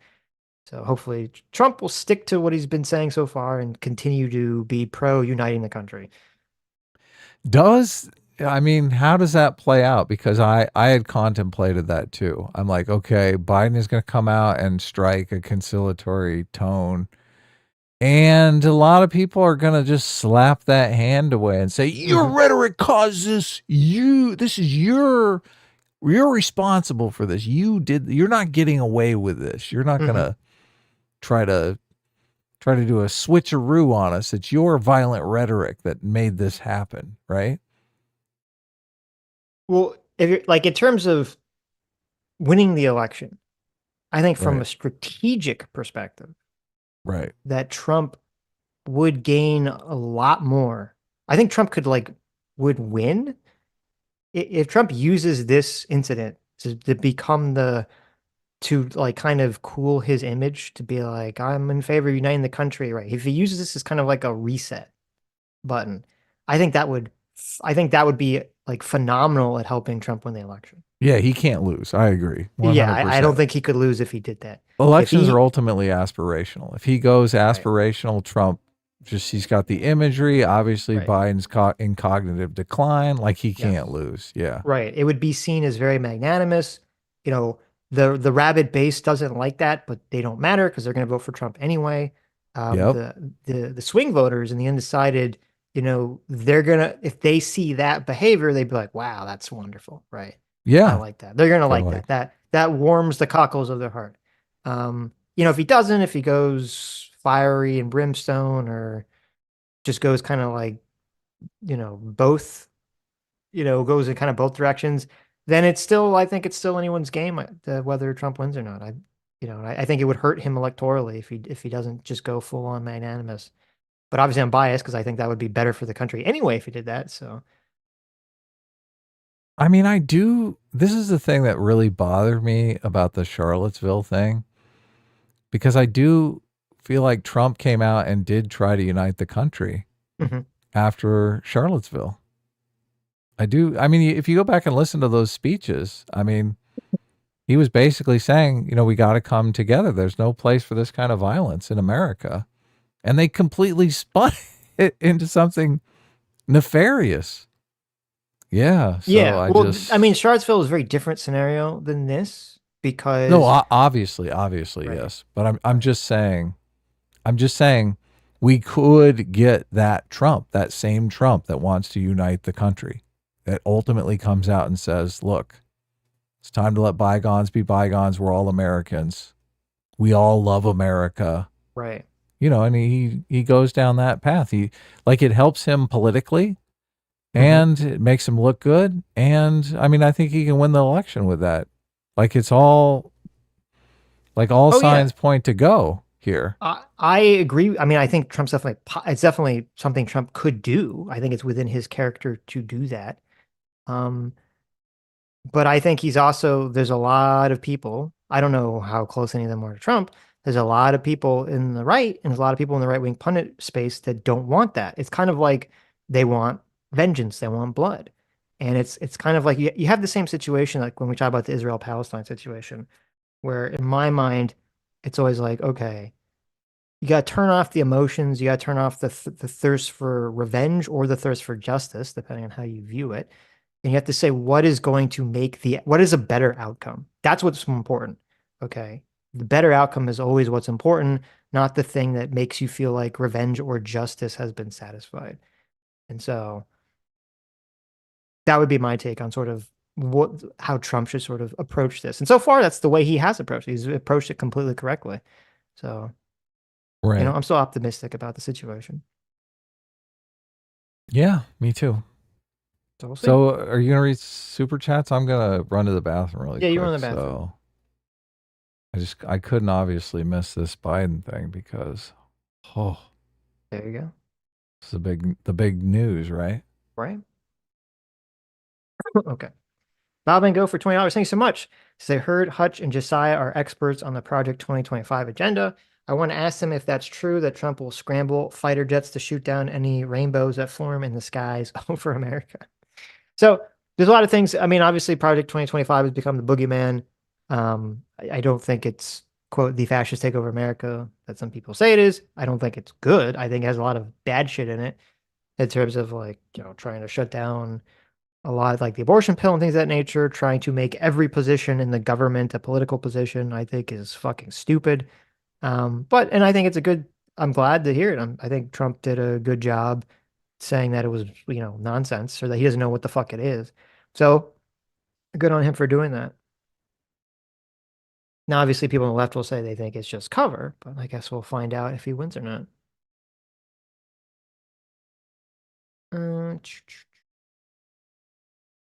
Gaming Trucker JS for $20. Thank you. Says, I'm sick and tired of people keep misrepresenting our constitutional republic, a democracy. Yes, we do have some form of democratic principles. We don't vote on mob rule. We are a republic. So say Trump is threatening our republic. I mean, we had a very long conversation about this. I don't know, a few streams ago, Gaming Trucker. I think that I think people need to let it go. I don't think it's a healthy argument. I don't think it's even a worthwhile argument to have. When people say this democracy versus republic thing, I don't believe that when most people say America is a democracy, they're saying that they believe in mob rule. I don't believe that's what they mean whatsoever. I think it's just that for whatever reason, this concept of the democracy, that language is just, that's what people used when I was, heard growing up. I think people have been using it for a very long time. People understand that we vote for elected officials. You kind of get in this like weird semantic argument that like, is a constitutional republic a form of democracy? My understanding is that it is. And so it just, to me, it seems like a huge waste of time and mental energy for people to sort of argue about it because people are not arguing and saying that we live in a mob rule or something to that effect. So I just say, let it go. I don't think it's a worthwhile argument to have. If there's some actually policy that people were prescribing, like they want to get rid of the electoral college or something, have that argument, but we don't need to fret about like the democracy versus constitutional republic thing. It's not important. Word argument. Yes, it's a word argument. Word thinking argument. We like substance, right? Right. Yep. That was fun. Mr. Tickle Trunk, great live stream. Yep. Mr. Tickle Trunk for 20 Canadian says the attempt on Ronald Reagan boosted his approval 22%. So after Trump is elected, why do people think that he's such a threat to democracy when his first term was so mixed and he never tried to become a dictator? Well, I mean, I think a lot of it is rooted in the trying to overturn the election. That is, I would not wholly, but I would say it's probably like where 60 to 70% of the fear comes from. So, which I don't think is a completely unjustified fear, obviously, but he did drop that meme about him being president forever, which seemed like a joke, but in light of January 6th, was very fucking stupid, right? Yeah, yeah. So, no, and that's what I mean. That would have been a good example for that's Chaeiry to bad bring forward rhetoric. Yeah, exactly. That That's where Chaeiry has some a leg to stand on. Right, that's right, for right, sure. right. Yeah, that was a very stupid fucking thing for Trump to do. So, Look, that meme was hilarious when it was the context of just Trump trolling people and joking around. After January 6th, that meme took on a whole new meaning. Right. When was that meme? Was that pre-January 6th or post? Oh, yeah. It was way before. Was way it? before Oh, the are you election, sure? yeah. I don't Oh, remember yeah. about it. Yeah. Okay. I remember laughing pretty hard about it. I was like, oh, God, why has he got to do this? Right, right. But that's when I thought he was joking. But then I was like, oh, maybe he's not joking. On January 6th, I was like, oh, well, maybe he's not kidding. Trump reshares video, he'll be president forever? Yeah. You got a date on it? When was it? Let's see. First post a little tweet. I remember that meme. I used that meme in one of our thumbnails, I think when we covered January 6th, because I was like... Donald Trump jokes he'll stay president forever. New video endorsing his 2020 campaign. June 20... This is 2019. Okay, so it was before, yeah. Yeah. Well, if it's the same thing. Okay, yeah, it is the same thing, yeah. Okay, it was because it had to be because it was on Twitter. So because he got banned on Twitter after January 6th. So Yep, but he's back. Is the meme still up? I bet it is. probably. They restored all of his tweets. Right. Okay. Pussy Carsusi? Probably saying your name wrong. Sorry about that. $20. Thank you so much. It says, quote, I pledge allegiance to the flag of the United States of America and to the republic. Look, there it is. For which it stands, one nation under God, indivisible with liberty and justice for all, democracy. Yeah, I don't know why people are so heavily fixated on that. If people want to you know why. We had people come on and talk about it. We can have more people come on and talk about it. I just think it's a massive waste of time and energy to. It is a huge waste of time. Yeah. So.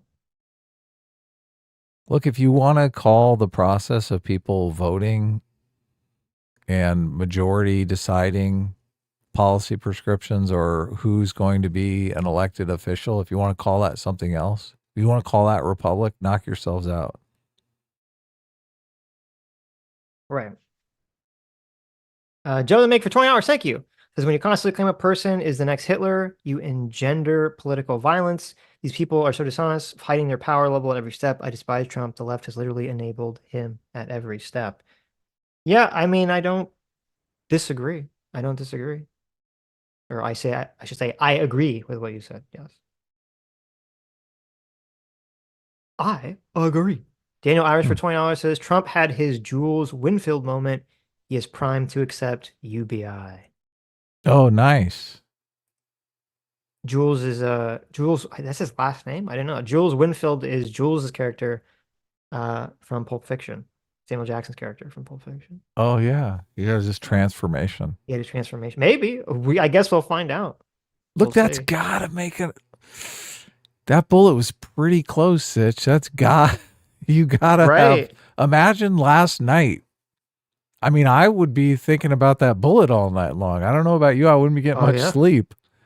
No. Be like, holy shit. And that video is crazy. I mean, it's hard to tell, obviously, because of the angles of like of looking at it from a video. But it's very possible that because like if you look at it, he's kind of like facing one way and then he looks towards the direction of the shooter. And I don't know if that was just random chance or he saw something or heard something. And then he gets hit, and people are questioning whether if he hadn't looked at that moment in that direction, would he have not just been grazed? Would it actually have killed him? Which is very possible. So yeah, I mean, you're right. It's like a super, skin of your teeth moment, right? For Trump on a personal level. Yeah. Have you seen the picture of the bullet?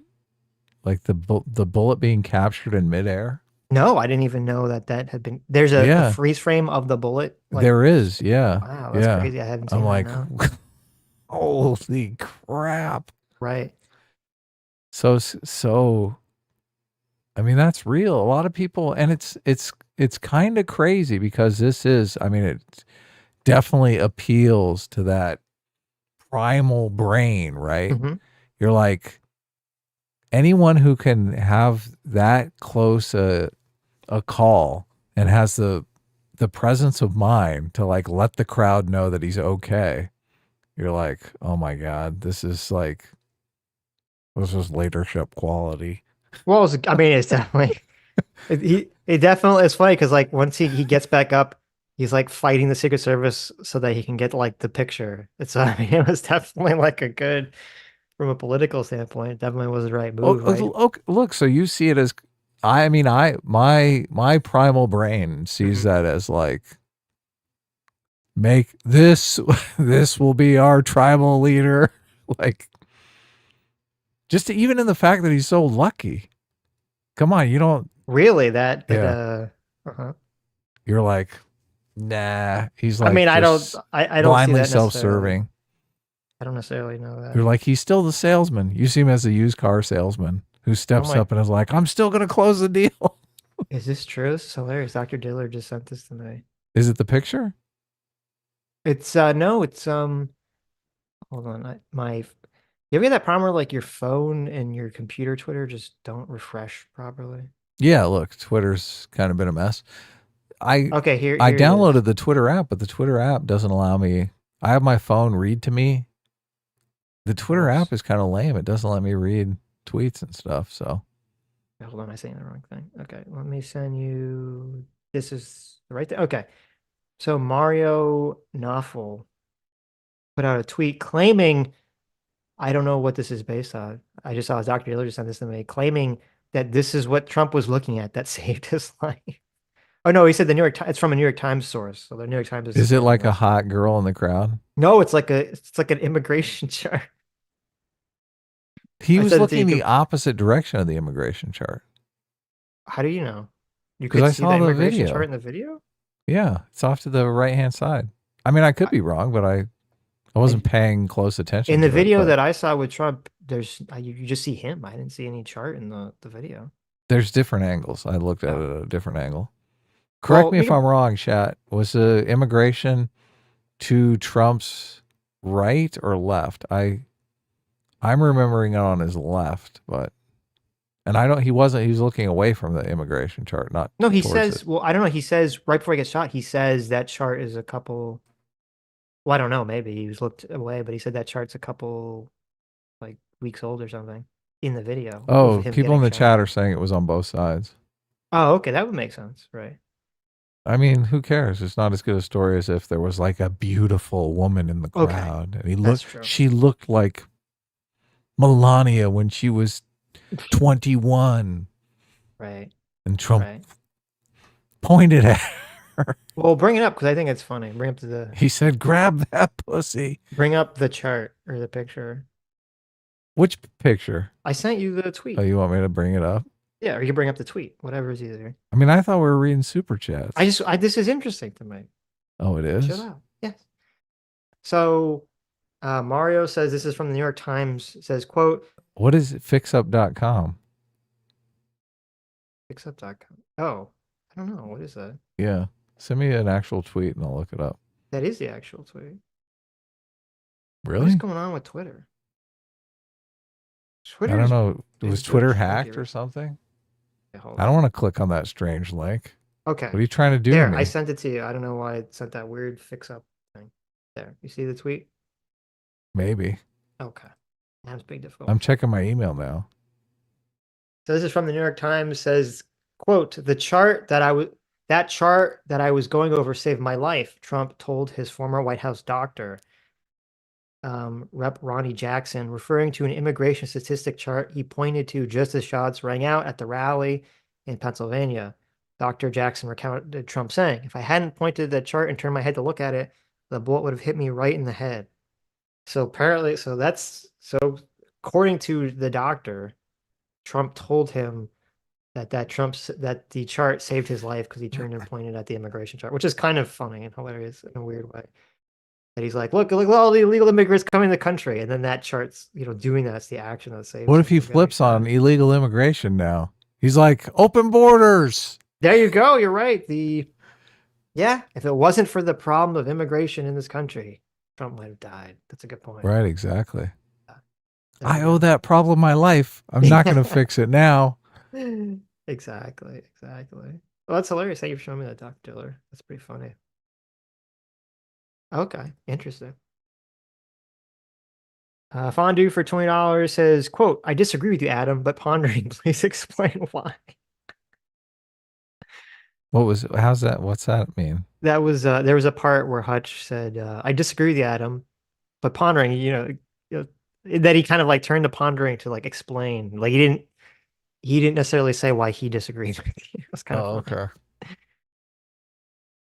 They wanted to go down the, like, it's all Trump's fault rabbit hole, which just, I don't know. Sir Hostess of Liver for 200 Kazarks, thank you. Says, okay, it's true that even my super progressive friends were mega impressed by Trump's reaction to the situation and said that even Trump is better than the demented old man. But let's not forget that, well, anyway. Yeah.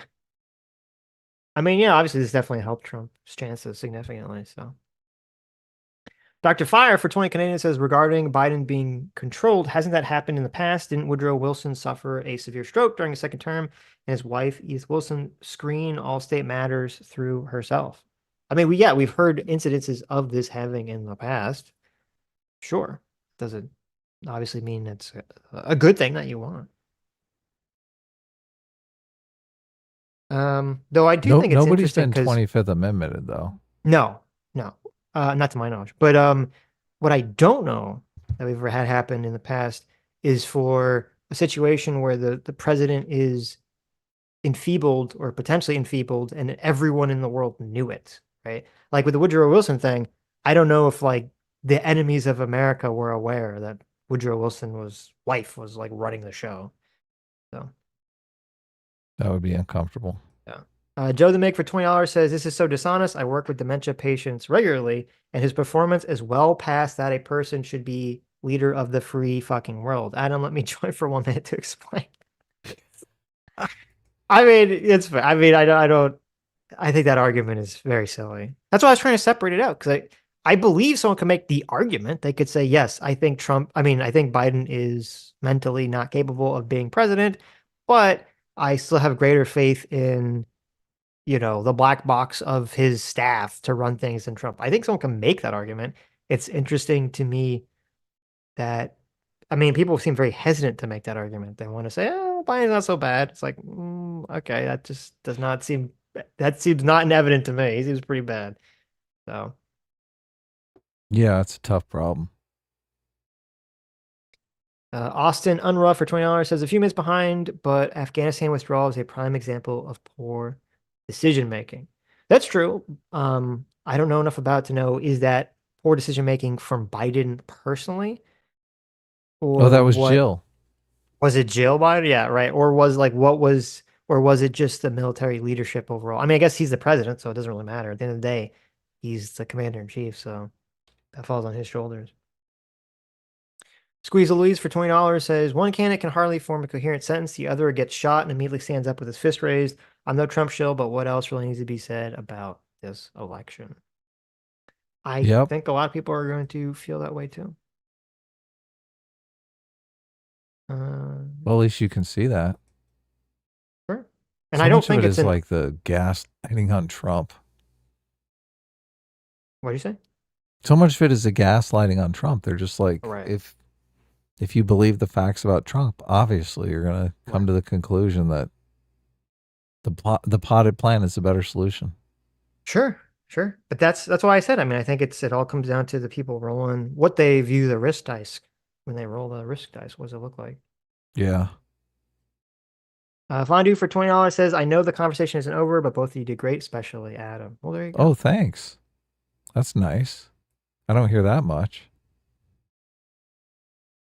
The R Heretic for $20 says, are you kidding me? Biden and the entire Democratic campaign spent 2020 praising Antifa and BLM and all their violence. Hutch is a monster. He's evil, dude. We watch cities burn because of Antifa. I actually looked up, I did find a specific quote where Biden did directly denounce rioting. I don't remember what exactly, like what day it was or whatever. So Biden did at least come out and denounce it specifically, but I do agree with overall the tone and the vibe of it. I don't know if it was specific from Biden or if it was, because my recollection, I was more focused not really on what Biden was saying, but on the media. The overall tone from the media was to downplay and to kind of softball the violence. So Disgusting. right. Let's see. Jace. Oh, there Are we you go. going up or down? I'm going down. I finally found the fondue. you- Phil that remains. Hey, Phil, for $20. Thank you. Oh, you're just doing 20s first? Well, yeah, and then I was gonna go back and do the whole thing. Okay, that's why I'm like, what the Oh, fuck? sorry. How is this happening? Phil, what's up, Phil? Phil. Thanks So for is that- look. Can you give it just 5 more of those super chats, and we'll be great. Oh, $100. Says, yeah, you know what? That I think this definitely hurt our bet chances, Adam. That's what's really important here, right? The most important thing is this incident really, I think, hurt our bet chances of Biden dropping out. So, Right? Yeah. do you agree with that or disagree with that? I mean, it definitely took the spotlight off of Joe Biden. I mean, there was like growing momentum to throw him out, and now it kind of seems inconsequential in light of the Trump story. So yeah, I do think it hurt the chances. Yeah, that's true. That little fucker's gonna hide in the curtains. He's still gonna be the nominee. Right. That, and also since this would presumably help Trump's chances, it could theoretically make any Democrat who would want to take Biden's position a little bit more gun-shy. Oh, shouldn't use that word. A little bit more shy to pick up the mantle here. Yeah, exactly. Nobody wants to go up against Trump now. They're like, oh my God, he's immortal. Right. So look, they're gonna keep Biden in, and Biden's gonna lose. And look, it's gonna be not that big a deal because Biden's gonna be so down in the polls. Everyone's gonna be like, who cares? Mm-hmm. Sure, he's senile, but there's no way he's going to win anyway. Right. Phil says, I would have a problem when the wife of a president was making decisions. It's ridiculous to say, quote, you're electing 2 people. Yeah, I agree with that. That's not really the way that people tend to think of elections. I mean, I guess wish if they a would candidate, make that argument though, because it's like such a weird argument. Well, if I guess technically, if a candidate ran like that's what they were doing, then I guess you say, okay, well, that's what people voted for, right? But I mean, Joe Biden did not run on that. So I don't see why it was so hard to understand that, like, maybe Biden did make all these decisions and he's amazing and he can't make any more decisions like that. So the second term is going to be shit. Right? Right. A swim meet 64 for $20 says, quick questions for the guests. Would it be justified for the Dems and their supporters to overthrow Trump if he wins the election since they believe he's a threat to democracy? I mean, I'm guessing based on their answers, they would say no. That they would not support that. So, but I thought he was fascist. yes. Look, Phil, if he black bags half of Congress, I think. Well, yeah, I mean, sure. you kind of got to do something at that point, right? I'm actually, I was kind of surprised by Destiny's take on this because there was a stream he did before all this where he was talking to what's his name? Wick? The co-host with Dan. He was talking to Dan. Dan was basically saying that Biden should use the Supreme Court's presidential immunity to basically just do crazy shit to stop Trump from possibly winning the election or something. And I thought in that conversation, Destiny was pretty against that position. I wonder if it seems like his position regarding this kind of contradicts that, but so I don't know. Phil that remains. Thank you, Phil. Again, oh, look at that. He's getting us closer there. Phil for $20 with all the clown emojis. Well, thank you, Phil. Yeah. Thank you. It's awesome. Phil knows he's going to win. That's why he's like, he's spending our money, Sitch. Listen, as long as he's knocking the price down a little bit, that, it's fine. Yeah, that's good by me. Yeah. Crack Rock Steady. Thanks so much, Crack Rock Steady, for $20. Says, what are everyone's thoughts on Destiny doubling and tripling down on Twitter right now? If his goal was to trend, then he's achieving it. Maybe bring him on Wednesday too. Also, Chaeiry's elephant is running wild. Yeah, I mean, I guess we talked about this a little bit before I read your super chat. It's very possible that his goal was to trend. I don't know. Well, it's weird because, like, you're right. I don't know what the people I saw that had the biggest like trending responses were actually not even pundits. They were regular random ass Twitter people who were claiming that it was staged.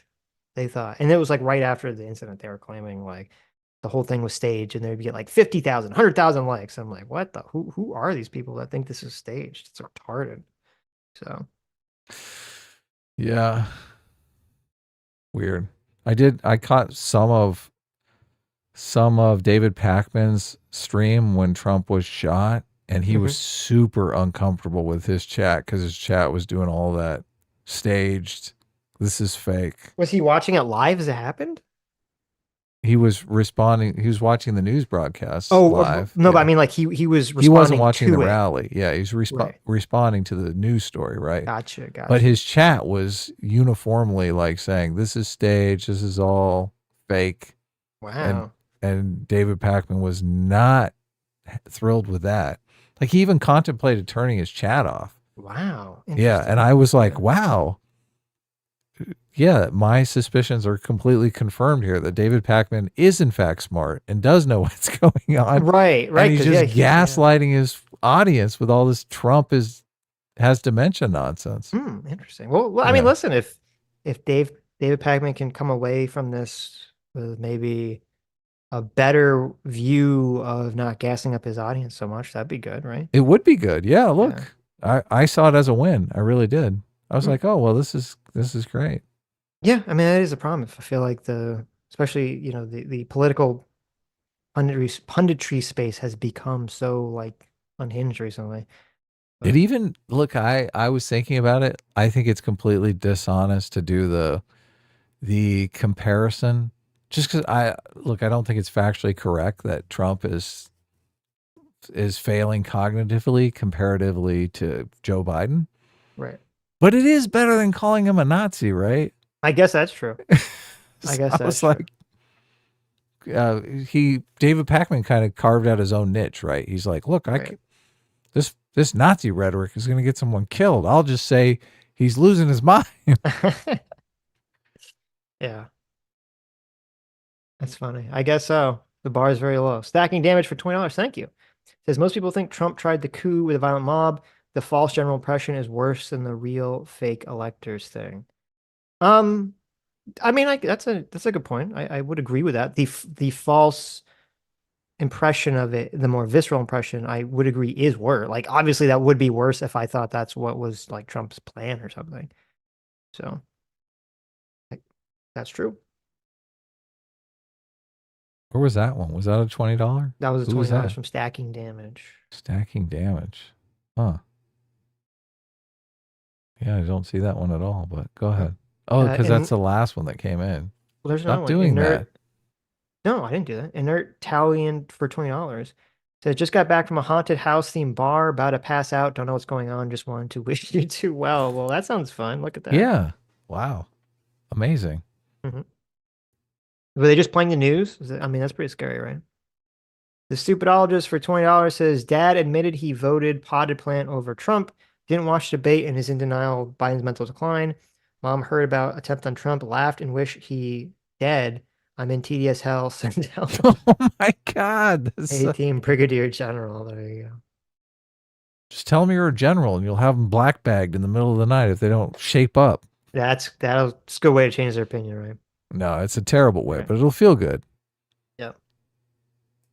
Jonathan Werner for $20. Thank you. Says, excuse me.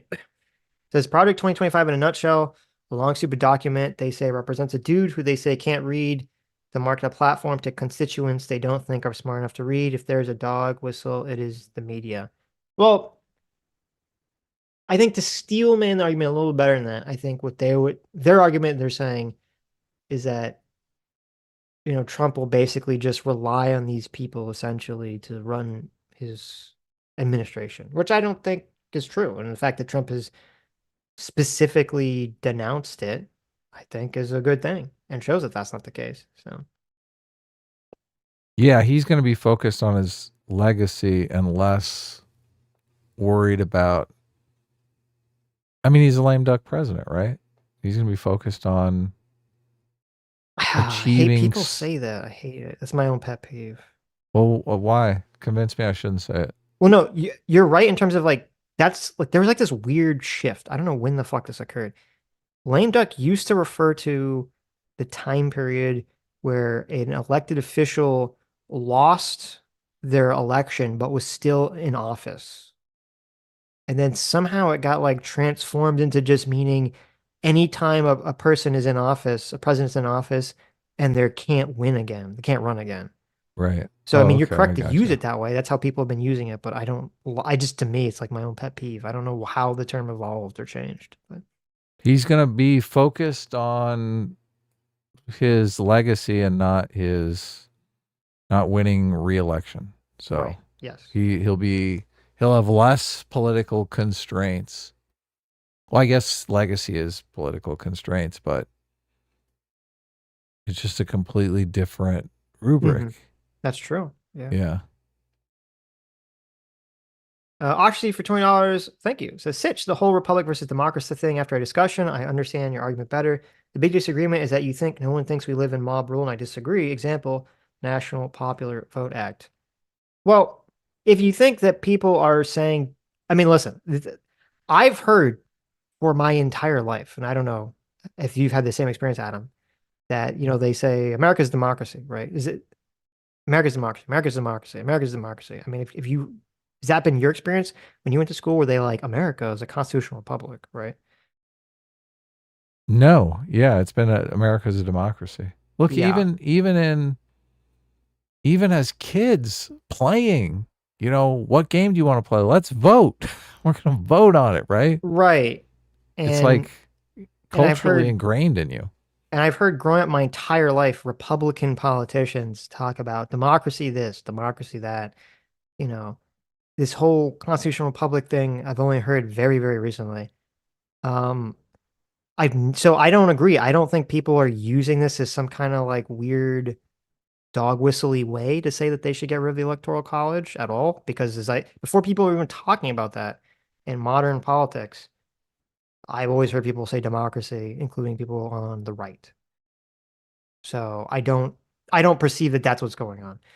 And if that is, even if someone is trying to use it that way, it's stupid, because the average person they're not making some difference in their mind by like democracy versus republic means popular vote versus electoral college. No one's making that thought process in their mind. And it would also require a constitutional amendment to change, which is not going to fucking happen.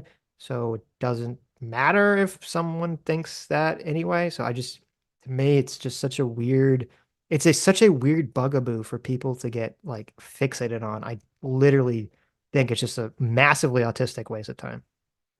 I actually heard Tim Pool make a good argument on the electoral college, which I thought that's interesting. What was the argument?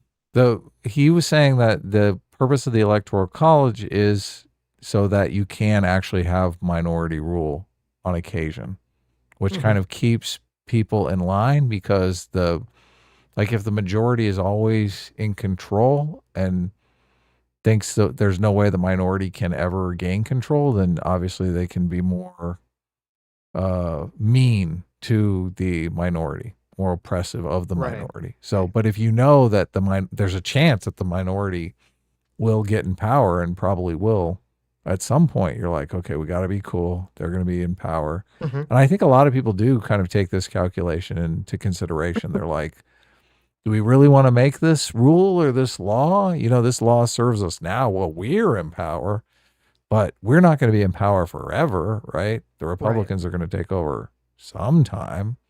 So I think that's an interesting perspective. Trying to set up a dynamic where there is a majority minority type factions, but the minority can gain political power in some situations. So, well, it is interesting because like as much as I think that having only like the two-party system can lead to bad outcomes, that is one of the positive sides of it. Is like the same scenario is you say, okay, before you do some crazy stuff in Congress, you have to take into consideration that it's very possible that in the near future, the balance of power will shift and the other side will have this power. And do you really want them to have this power before you do this thing? Yep. Right? That comes up a lot, obviously, with, getting rid of the filibuster and things of that nature. So. That's a good point. I thought it was a persuasive argument for the electoral college, which, I mean, I don't hear many persuasive arguments for the Electoral College. So I was like, oh, that's interesting. Yeah. No, it's a good argument. I mean, I still stand by the fact that keep the Electoral College, but have it be the electoral votes be proportional to the votes of the people in the state, not winner take all. Yeah, but I don't. Will that stifle this minority gaining power, minority having the potential to win No, because you elections? still because It w- if you don't have it that way, you're just shifting the minority problem to a different level, right? So you're saying that the minority people in the state get to pound sand because no one gets it's like all the Republicans in California are just useless, right? In If terms of they- the presidential election, their votes don't count, right? But if they make that change, right, and Democrats have a like a slim majority in the popular vote, and that immediately transfers to a slim majority in the electoral vote, but it happens every single election, and it's like Democrat president, Democrat president, Democrat president. I don't know if that's the case. I don't know if that would be the outcome though. Yeah, but if that is the outcome, would that be better or worse for democracy? Well, obviously, if there Or was for the some country, I guess right, not for democracy. sure. If there was any outcome, I guess in the elections, and you just had one, like you changed the elections in some way that one side just wins forever, right? That would probably be the worst outcome. Yeah, I Right. think one of the yeah. reasons why California is crap is because it's just Yes, you want things to democratic be power. competitive. Yeah, Sure. But exactly. I don't know the answer to that. I'm just looking at it from a more philosophical perspective of what the point was in the first place of the Electoral College. Because even though I think Tim's idea is interesting, that was not really the point of the Electoral College. So Yeah, the point of the Electoral College was that the elites could step in if the population made a mistake, right? I mean, that's really what it was for. I mean, maybe that's a little. It was more to just because people viewed their state allegiance as sort of like more important than people do now, and so it was more like this, like the state. It was giving the states some kind of authority to kind of weigh into the conversation of who the president was. We don't really think of things like that anymore, but also kind of the idea that you wouldn't want the states with the lower populations to be completely just overrun by the states that had the bigger populations. So it is kind of a minority problem. It's just from a state level, as opposed to like an individual level. Right. Yeah. So anyway, Stacy Pastry for $20. Thank you. Says, thank you both so much for bringing reason to this conversation. S team reigns supreme because I like hearing Sitch go. Tss, tss, tss, tss, tss. Well, thank you. Thank you for the kind words, Stacy. Let's see. Okay, let me start from the beginning now. Oh, we're going back to the top. All right, good. Well, Joe actually, the first let me Meg. check some Streamlabs and make sure. Man, I took some Mucinex before the stream and I feel awful. I don't know if it's a Mucinex or if I ate something bad, but Well, we have like a ton of super chats. well, but I I'll mean, make if it you're- through. I'll make if it you're through. sick, I mean, I No, don't. I'll We shouldn't soldier torture on. you. I'll soldier on. First of all, stop with the super chats. Sitch is not feeling well. No, stop. Give us more money. Make me suffer. Lucy in the sky. Thank you, Lucy, for 5. Get the memberships. Oh yeah. Look at that. I thought did we do Joe the Meg for $10? Was that the first one? I don't see it on How are I didn't say the both- chapstick line, Adam. Look. I know. I Look, care I was about gonna. your feelings. Okay. I care about the show being fresh. There you go. Thank you. If I get this sobs, Lucy. That's the first one I see. You see something before that? I see Joe the Meg for $10, but What does it say? I don't see that one. how are the both of these leftists this insane? Oh, no, this was probably first. So Oh, okay. this was it before the stream even started. It was at 3:39. Maybe I missed it. Yeah. Excuse me. Clockwork for 1 Malik. gift membership. Oh, Thank you. okay. Stug for $2 regarding the Electoral College says, though proportionate is still greater than what we have. I agree. Metalworks 411.90 for $10 says, I'm so tired of all this, guys. All this hate, all this anger is just poison. It does nothing for us. Why can't we all just let go of it all? I hate being so only able to watch it. I'm so useless. No, listen. You letting it go and learning to like live in a positive place in your own life. That is how you fight it. And you bring that positivity to other people because it helps people around you when you're being more positive. That's something that I have to kind of deal with and work with because I think I'm bad at it. I think I'm too negative a lot of times with people. Oh yeah, So, definitely. yes. So it is always better to, you can still be truthful, but it's always better to be positive. Try to bring that positivity to the people around you. Definitely in your own personal life. That's how you make the world a better place. I do think Biden's statement, look, I don't want to cap on it because I am in favor of cooling the temperatures. It does come off a little like, oh yeah, I was just LARPing about that fascism stuff. Come on, we were just kidding. This is a presidential election. Sure. Right. Yeah. Right. But again, you have to attempt to take the hand when it's offered forward, right? Oh, I Like, agree. Yeah. and see what happens, especially in this situation. There's nothing to lose if Trump takes the magnanimous hand from Biden and then, a month into the election, Biden backstabs Trump because that's just going to make Biden look terrible, right? So he has nothing to lose by doing that. I think he should do that. America hates a sore loser. Right. And I think, yeah, I think, obviously, I think Trump would be in a much different situation if the whole January 6th hadn't come. Like if he'd gone to the inauguration, not snubbed Biden at the inauguration. So, Sure. but that could have happened here. That could have definitely happened here, but it didn't. Yep. Which is great. Jstlk S for 2 Aussie bucks. Thank you. Says, is Sitch voting for Trump now? This crossed the line. Well, no, I said I'm not voting, period. So it doesn't really matter. But even if I was voting, I still wouldn't vote for Trump. The Wooster for $2 says, fight, fight, fight. There you go. Are you going down from the top? I don't see any of these, but yeah. Okay. What's the first time code that you see with wherever you're looking? I don't see time codes. I just hit the fan funding and are you look looking at the in stream? Yeah. the channel tab, not the stream itself? Yep. Oh, I don't know then. The Wooster for $2 said, I read that one. El Caliso for 19 months. Thank you.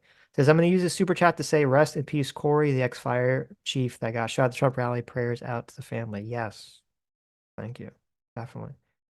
Really, really tragic. Horrible. I know. Yeah. Jeez. Mordegon for 5 months says, good evening from Norway. Thank you. Good evening. Federal Burger for... That was like the hardest part of all the Destiny stuff was. And his argument basically seemed to come down to, like, if you disagree with me, you deserve to die. Which is fucking horrible. Horrible. It is horrible. And it definitely feels like it's getting to with Destiny at least, it feels like there's a part where, people like to do edgy memes on the internet. And on one hand, it's like, oh, that's funny. But on the other hand, I think there is a loss of humanity that people can reach. Oh, and yeah. I think making fun of the guy that got shot just because he was in the stands is in that realm. So,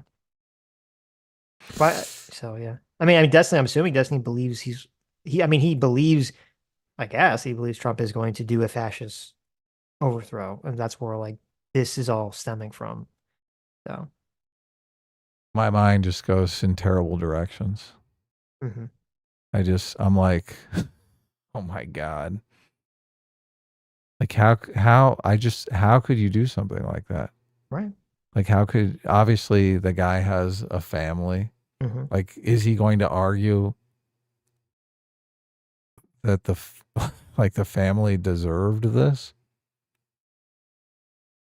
I guess. You're right. I didn't even think about that, but you're right. Like, is he going to argue? Like, would he bring the daughter on a live stream and try and argue why his position is superior? Obviously not. But I agree with you in terms of it sort of comes across as like if you don't agree with me, then either deserve to die, or if you do die, I don't care, right? So. Yeah. Ugh. And that's just such gigantic hubris, right? Mm-hmm. Yeah. Yep. Federal Burger, thanks so much for 9 months. Says Trump train boarding now. Please fasten your seatbelts. There you go. Sjtlk, oh, you sent this twice. This was the Am I Voting for Trump? Well, thank you for the $4. Sjtlk for $2 says the power of friendship. There you go. It is amazing. Listen, we're gonna have a power of many situation, okay? The power of many will defeat the power of one. The lesbian witches from the Acolyte were correct. Well, so at this point in time, like if the election was held tomorrow and Trump won, would the TDS be severely diminished because of the situation? Excuse me.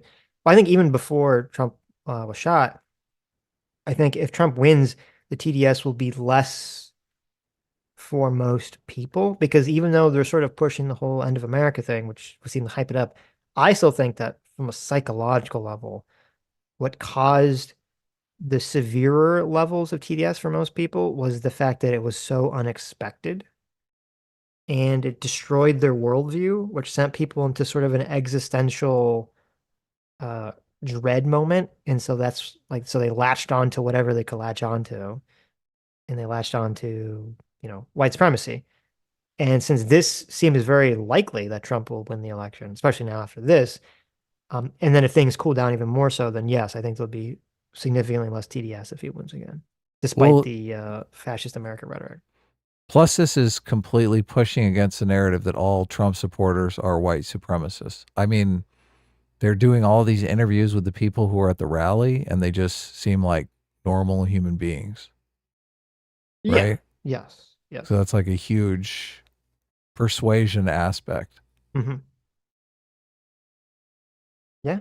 Well, I mean, listen, how if Trump wins, if Trump goes on a full unite the country thing, wins, and he maintains that during his presidency, says, I'm not going to go after people. We're just going to try to make America great again. I mean, that would be I mean, I don't know if he'll do that, but that would be sort of a very solid way to cement his legacy. So kind of rehabilitate, I think, a lot of his image. I don't know if he'll do it, but would it be a Lincoln level of legacy, end of the I don't know if I would say it's form? a Lincoln level of legacy, but it would be, I mean, that would be, that'd be a very interesting scenario to live through. But what if he goes I don't know if that will happen. FDR and he's like he passes universal health care and UBI and closes the border. He's like, he just does everything. We're going to just imagine an amazing fantasy here. Yes. Right. Trump becomes the great uniter. There you go. Listen, we might be living in a simulation. Okay. I hate to say it, Adam. I hate to say this. We might be living in a simulation. The guy who tries to shoot the president, or I guess does shoot the president, his last name is literally Crooks. I know. I saw that. Crooks. Okay, like what the fuck is happening here, guys? Come on, it's too on the nose. And you want to know the even crazier part of the election, of the simulation, Adam? Okay, you know how there's like a Pokemon that looks kind of like Donald Trump? No, I didn't know that. Here, let me send it to you. There's like a little weasel Pokemon that looks like Donald Trump. Okay, wow. To bring it up, because it's got like the little like. Is it a weasel or a stoat?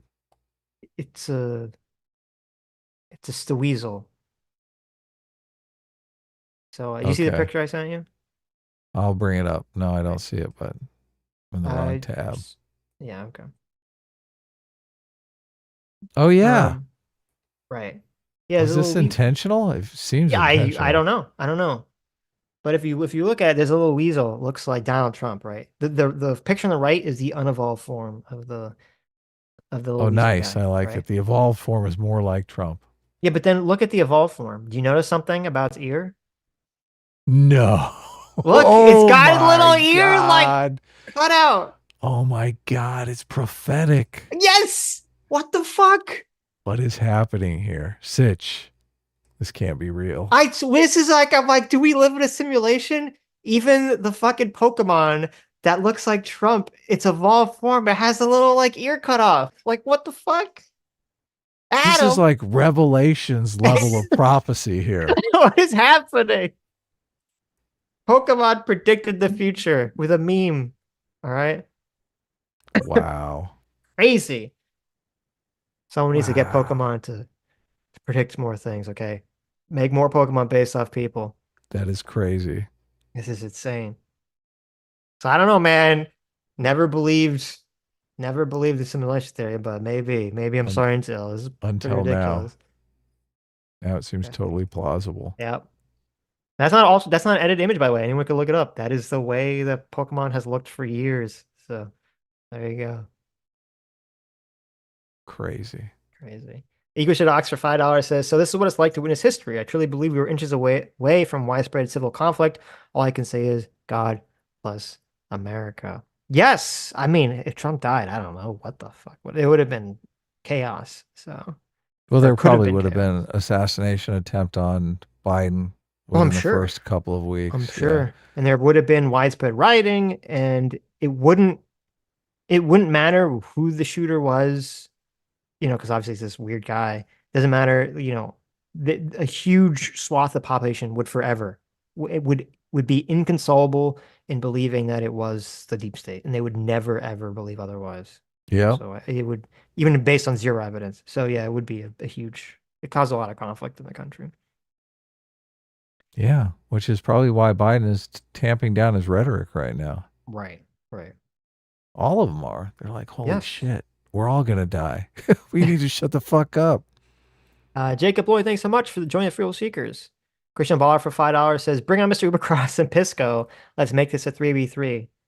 No, well, we're talk to Pisco on Wednesday, so. Maybe Wednesday, Mr. Maybe Wednesday. Ubercross can come on. Yeah, maybe. RPGer90 for $5 says, AP reported officer climbed up and then backed down on startling the guy, and he only tried right after. May have succeeded if he wasn't rushed crazy. Yeah, I said that, but yeah, there was my understanding was the guy turned and pointed his gun at the officer. The officer sort of like backed down, I'm assuming like instinctively, and then the guy turned back, and that's when he took his shots at Trump. And you're right. I mean, it is kind of totally insane, like I don't know if you said it, like it's like the amount of like divine protection, right? The amount of like things protecting Trump from getting killed was, him turning his head just at the right time to look at the chart, that police officer startling the guy, right the last second, people seeing the guy, like all these things happened in just a way to essentially protect Trump from getting taken out. So it's pretty crazy. Trump is lucky, man. He's very lucky. Shortstop Goblin for $5 says, the aftermath has shown me how truly unhinged the online left is.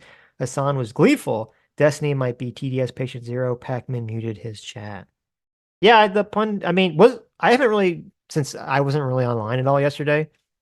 I saw there was some clip of Hassan spreading around where he was saying Trump is clip farming, but I don't know what else he said. Was he like cheering on that he wanted Trump to get taken out or something? I only saw the one clip, so yeah, I don't know. I don't know what Hassan's take was. Maybe he backpedaled.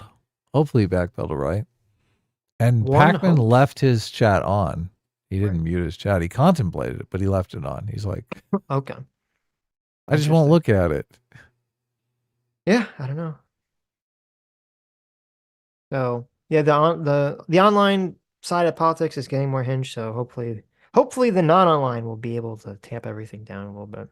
Well, I don't know how much of it is foreign actors. I mean, Putin does like a lot of chaos going on in America, obviously, because it serves his own interests. So yeah, maybe I think with like a lot of the Twitter replies and shit, that's all like bots and stuff. I don't know. I don't think a lot of chat. I mean, I could be wrong, but I don't think a lot of the chats in various people's streams are like why wouldn't bots. they be? I don't know. I guess I just thought logistically it was easier to do like bots on Twitter than in chat, but maybe not. Okay, I guess now with machine learning, I guess anything's possible. So yeah. David K for 22 months says, GG, Trump is a 2-term president. I mean, it's definitely going to help him massively. He's going to call himself a 3-term president, so get ready. There you go. I think depending on how he plays this, he could still lose, but it's definitely helped him. Gaming Trucker, JS, thank you for joining the Free Will Seekers. Thank you, Mr. President, for joining the Free Will Seekers. Poison Blades for $10 says, quote, did they shoot me in the gay ear? Trump probably. What does that mean?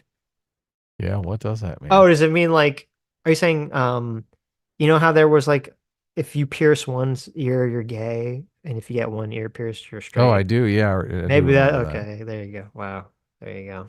I think it was right is wrong. Well, Trump got hit in the right ear, so there you go. Trump's officially gay now. Oh, wow.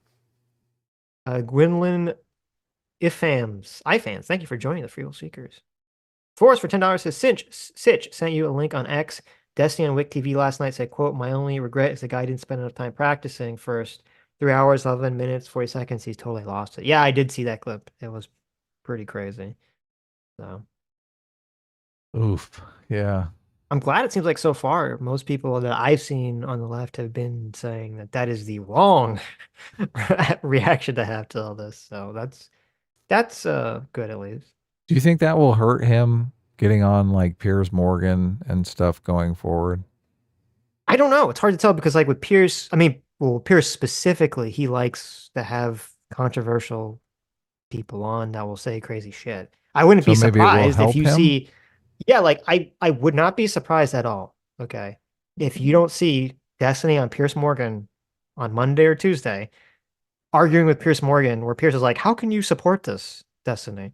Right. Like that's going to be like Piers is very smart. That is going to be the next viral Piers clip, is Piers arguing with Destiny about this. Right. That's my prediction. Okay. Monday or Tuesday. Watch out for that. So Could be completely correct. right. Would But I think it not will be harm. surprised. I do think it will harm. I do think it will harm Destiny's ability to get in other places. So Yeah, but if he gets rich, like, well, he's already rich. I mean, right? yeah, but I mean, he's not Alex Jones rich, right? Sure. Alex Well, Jones Alex is Jones like, is well, I Alex guess he's Jones still poor rich? now. Yeah, I was I gonna guess. say, right. Did he get like 50 billion judgment against him or something? Right, yeah. Oh, I guess you're right. It Very few comes and it people- goes. Right. Very few people were Alex Jones pundit level, and that are in the pundit space for that level of like wealth. So A billion here, a billion there. right. Pretty soon you're talking about money, right? Yep. Quacker for 13 months says, thoughts on Destiny's Twitter meltdown. I'm done listening to him for a while now because of it. Also, heck, a face reveal. I need Sitch feet reveal. Oh, ew. Nobody wants that. Wow. Nobody wants that. But yeah, I mean, we talked about it, but yeah, it's bad. I think it'll harm him overall in the long term, or at least slow things down for a while. I don't know. People tend to have a short-term memory, so I guess we'll see what happens going forward, whether Trump wins or not. Fondue for $5 says, what are your thoughts on the ongoing assassination on Destiny's reputation by himself? I wouldn't have, if you had asked me to predict that, I would not have predicted that. I would not have predicted that. So definitely caught me by surprise. Same. Paranoia Agent for $10 says, I'm sure we'll know the motive in a few days, but I have a question for anyone who's been to a Trump rally. Do you need to be a registered Republican to buy a ticket? That would explain some things. You No don't way. No, yeah. I've never heard of such a thing. You don't need to be registered to anything. I don't even know how, like, or anything like that to check for that. You know, it's not like they do checks. I'm assuming. I don't, they're not going to be like, oh, to buy a ticket, you have to be a registered Republican. We're going to check your voter ID or anything like that. So,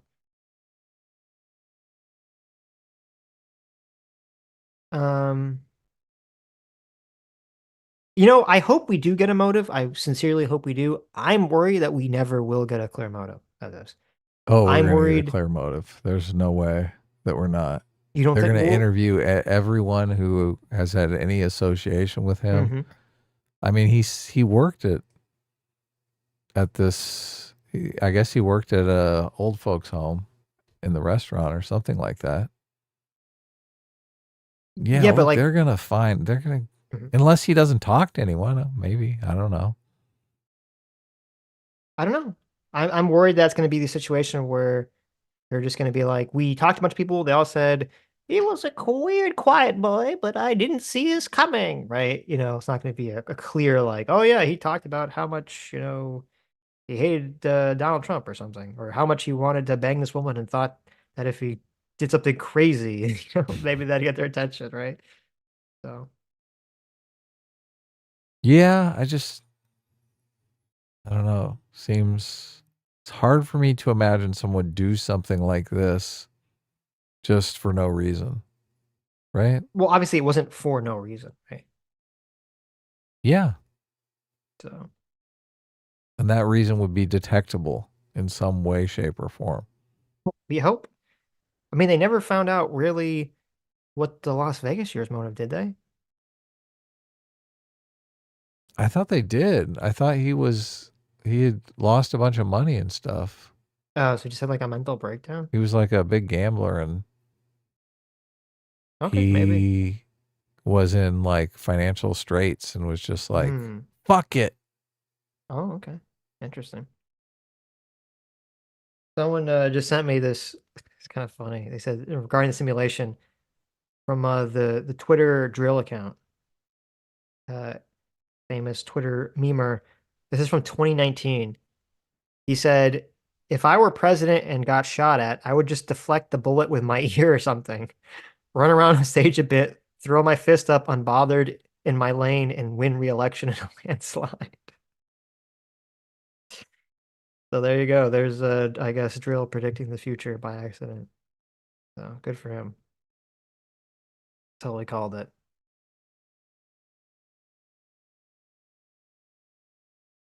Oh wait, I'm sorry. This image is fake. Well, there's a little someone posted it and they said that it was fake. A little like Twitter fact check said it was fake. Oh, that's sad. Okay. I got excited. Well, there you go. All right. What's fake? The Pokemon? No, don't worry about it. Don't Untributed tell for- me this Pokemon's fake. Come the on. Pokemon is Sitch. real, Adam. Don't worry. The Pokemon is real. United Tribute for $5 says, like it or not, Trump has pretty much won the election after this. I'm not 100% certain. I think Americans have a very short memory, but it will definitely help. It'll definitely help. I'm curious, actually, if, in the next week, when Trump's numbers are going to go up because of this, Trump's numbers are going to go up because of the convention, whether that will end up increasing the pressure on Biden to leave or not. If he'll do the hide in the curtain strategy, which is definitely very plausible. The hide in the curtain strategy. That's what I called it. Yeah, exactly. I like that. It's a good image. It's a good image. John Benor, thank you for the 19 months. Horse Lover Fat for €5 says Destiny is going after the bystander who died now, saying he'll rot in hell and gets what he deserved. Full on meltdown. Yeah. What? Wait, Really? He said, is that new? Is that a new tweet? Jesus, or a new thing he said? That's pretty bad. Okay, well, the situation is just gonna go worse and worse, I guess. Yeah, wow. Yeah, meltdown is full. Ben for $5 says this is never ending. Even after Trump, the mainstream media will just call every conservative Trump-like. I love the CNN and MSNBC headlines. Some people will, they'll try to do that. The people in politics will try to do whatever it takes for this. I mean, people used to call Bush Hitler. So, the thing that matters though is it believable? Will people believe it, right? And how will the media respond to it? I think people, when Trump either wins or loses the election, when Trump is out of office, people will grow exhausted and tired of the quote Trump-like comparisons and all that stuff. And I don't think any of those things will be effective. I mean, they'll be effective to obviously like the very tapped in political people who say about everything, but it won't be effective to the mainstream audiences. They'll just want it to just go away. So thank you so much, our surrogate father, Daddy J-Mac, for the $100. Look at this. That's great. J-Mac says, listen, I've had a great night and missed the entire stream, but Hick, there you go. I love Hick as in drinking. I love y'all. I've got some good ideas and y'all should listen. And the Fed. Wow. In the Fed. Look at that. Wow. How could you harm us in such a way with this psychic damage from our surrogate father? That's okay. There you go. Well, thank you for the $100. I'm glad you For had a fun night. $100, we can end the Fed. Oh, really? I mean, according to Maxine Waters, it would be devastating, right? There you go. Let's see. We should bring that clip up just for the comedy of it. The Maxine Waters interrogating Jerome Powell. Well, it's weird because like the first thing she said I was like, why the fuck is she bringing up Project 2025? I'm like, oh, she actually has like a fairly decent reason to bring it up. But then she goes full into like the DI shit. And you're like, oh my God, what a fucking retard. Yeah, diversity and inclusion stuff. There's a Jerome Powell, if you know what I'm talking about. Jerome Powell was like a congressional hearing. Chairman of the Federal Reserve, Jerome Yes. Powell. Yes. And I only saw this clip because Adam sent it to me. So I haven't seen the whole thing or the whole rest of people questioning him. And Maxine Waters is like, have you heard of Project 2025? He's like, no. He's like, I'm a serious person with a job. Like, I don't pay attention to this shit. And I was like, oh my God, why is she bringing this up? Because it is ridiculous. The amount of times like there definitely was some like meeting where they're like, we got to bring up 2025 like in every fucking possible scenario. It's very silly. I was like, I can't believe she brought it up. So stupid. But then she actually had a fairly good reason to bring it up because she said it accordingly. And I don't remember if this is true because I haven't looked this part of the Project 2025, that apparently it wants to get rid of, according to Project 2025, wants to get rid of the dual mandate of the Fed, which is the dual mandate is supposed to be to keep prices stable and to try to keep unemployment low. Yeah. Right. And that Project 2025 says, fuck unemployment, fuck that shit. All I should care about is price stability, essentially. And is that in Project? I don't know. I don't know. I didn't fact check it. She was claiming that's what it said.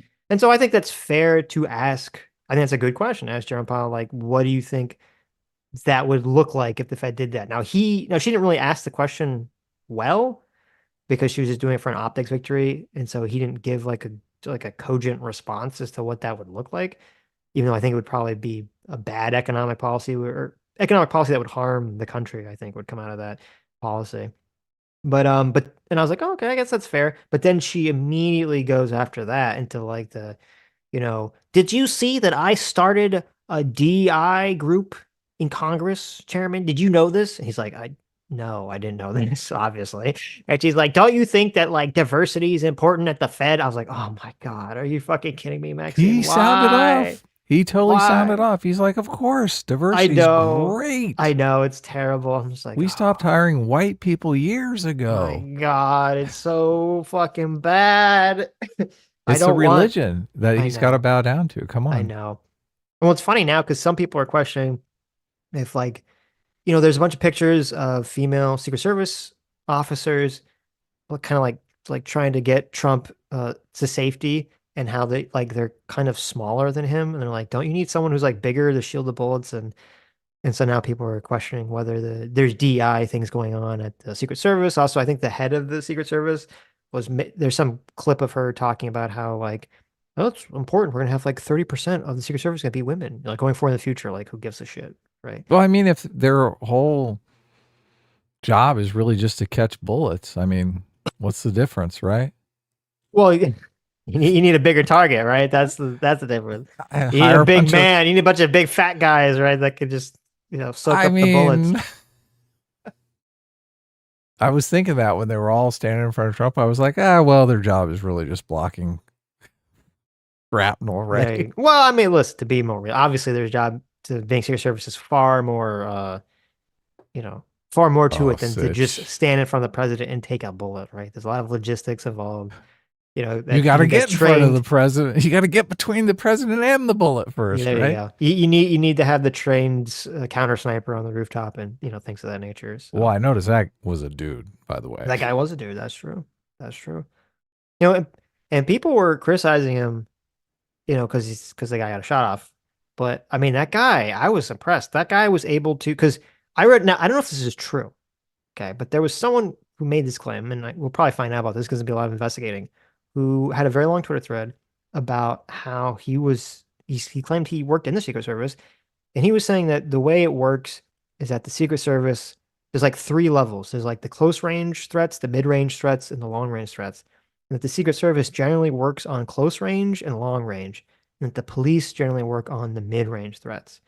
And that apparently this guy, whatever range he was in like that mid range threat.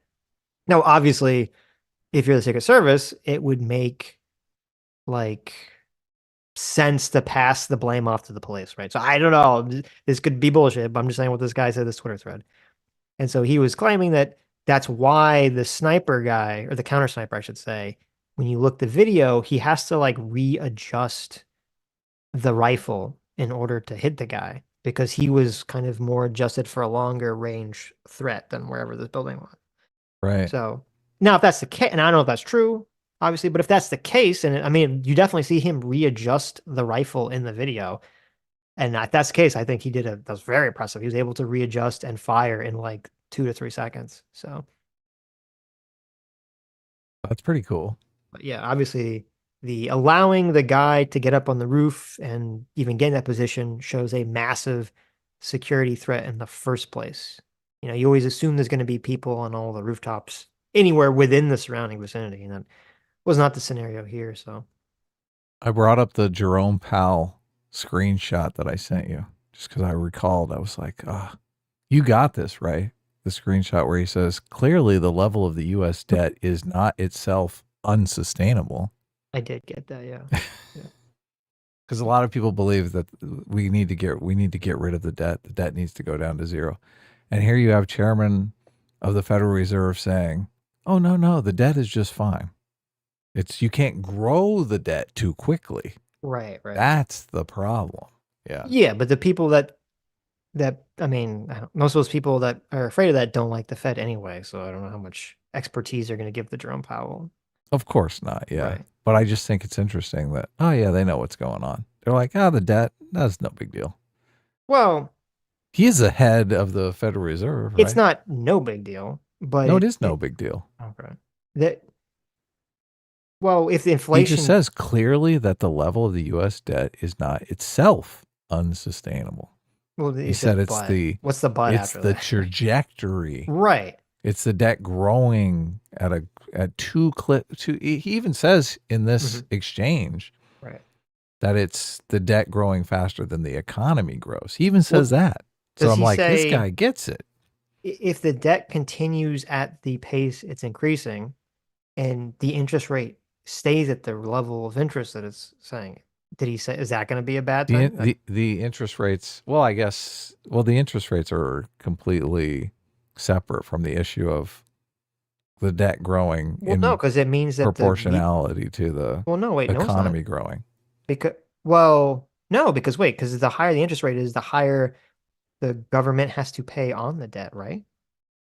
Jerome, yes, of course, but I don't know that figures into Jerome Powell's thinking, because if it did, he'd be thinking more in terms of lowering interest rates, right? Well, you could say that, yes, his thinking, I'm assuming his thinking is that, yes, higher interest rates means higher debt, and that's a potential problem in the future, but it's still worth it in order to basically stamp down inflation before we lower the interest rates. Right. Because he's so terrified of stagflation. So I just like this. Okay. We should watch the clip on stream sometime. People like it when we talk about economics. Yes. Makes them real mad. There you go. Fondue for $2 says, all this means the second debate will be boring. I mean, probably, you're right. Well, it might not be. It might be boring in terms of rhetoric, but everyone's going to be watching to see if Biden can be cogent during the debate. So that would be the real question. The next debate? Yes. The next and potentially last debate. I think they have another one scheduled. Nope, just one more. Ben for $10 says, didn't Biden say that he was done talking about debates and he wanted a bullseye on Trump? Why did he take hours to respond to this? Where's the outrage and accountability from the MSM? Well, you're not going to see any accountability from the MSN about this at all. So you're going to be if you're holding your breath, you're going to die of lack of oxygen from that. They're very bad at taking accountability for anything. I don't know. There was a tweet he said that he put out. I think there was a Biden tweet about bullseye that he ended up deleting it. I don't know if he said those words. I don't remember him saying those. I mean, he didn't say it in the debate that I remember, but.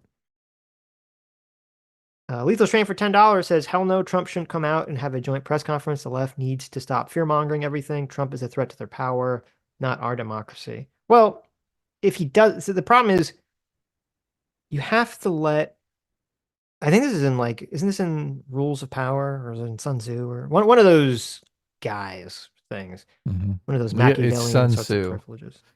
Sun Tzu, it's like leave your enemy a path of retreat. Yes, exactly. Right. You have to leave your enemy a path to retreat. If you don't, they will fight you to the death. 10 times harder, exactly. Right, You right. want them to run. Yeah, you want them to run and preserve your forces as Right. opposed to just fight to the death and you end up losing a bunch of people for nothing. And right now, Biden is running. Right. Running. Yeah. Biden And everyone can see it. Biden is retreating, and that's a good thing because a graceful escape, number one, I think would help Trump win the election very handily. Of course. So it makes complete sense from a like a logistical perspective, from a strategy perspective. And also I just think it's a better outcome for the country. So yeah, because if he doesn't, if Trump goes full on, fuck him, then then Biden will not be conciliatory whatsoever, and it'll just cause the rhetoric to just heighten up even further and further. They'll start doubling down on everything. So look, you don't have to point it out. People can see that Biden is in massive contradiction. Like people can see, oh, Biden, but you've been calling them like fascists for 2 years now. What? I mean, Right. what? People can see that. Trump doesn't have to come out and say it.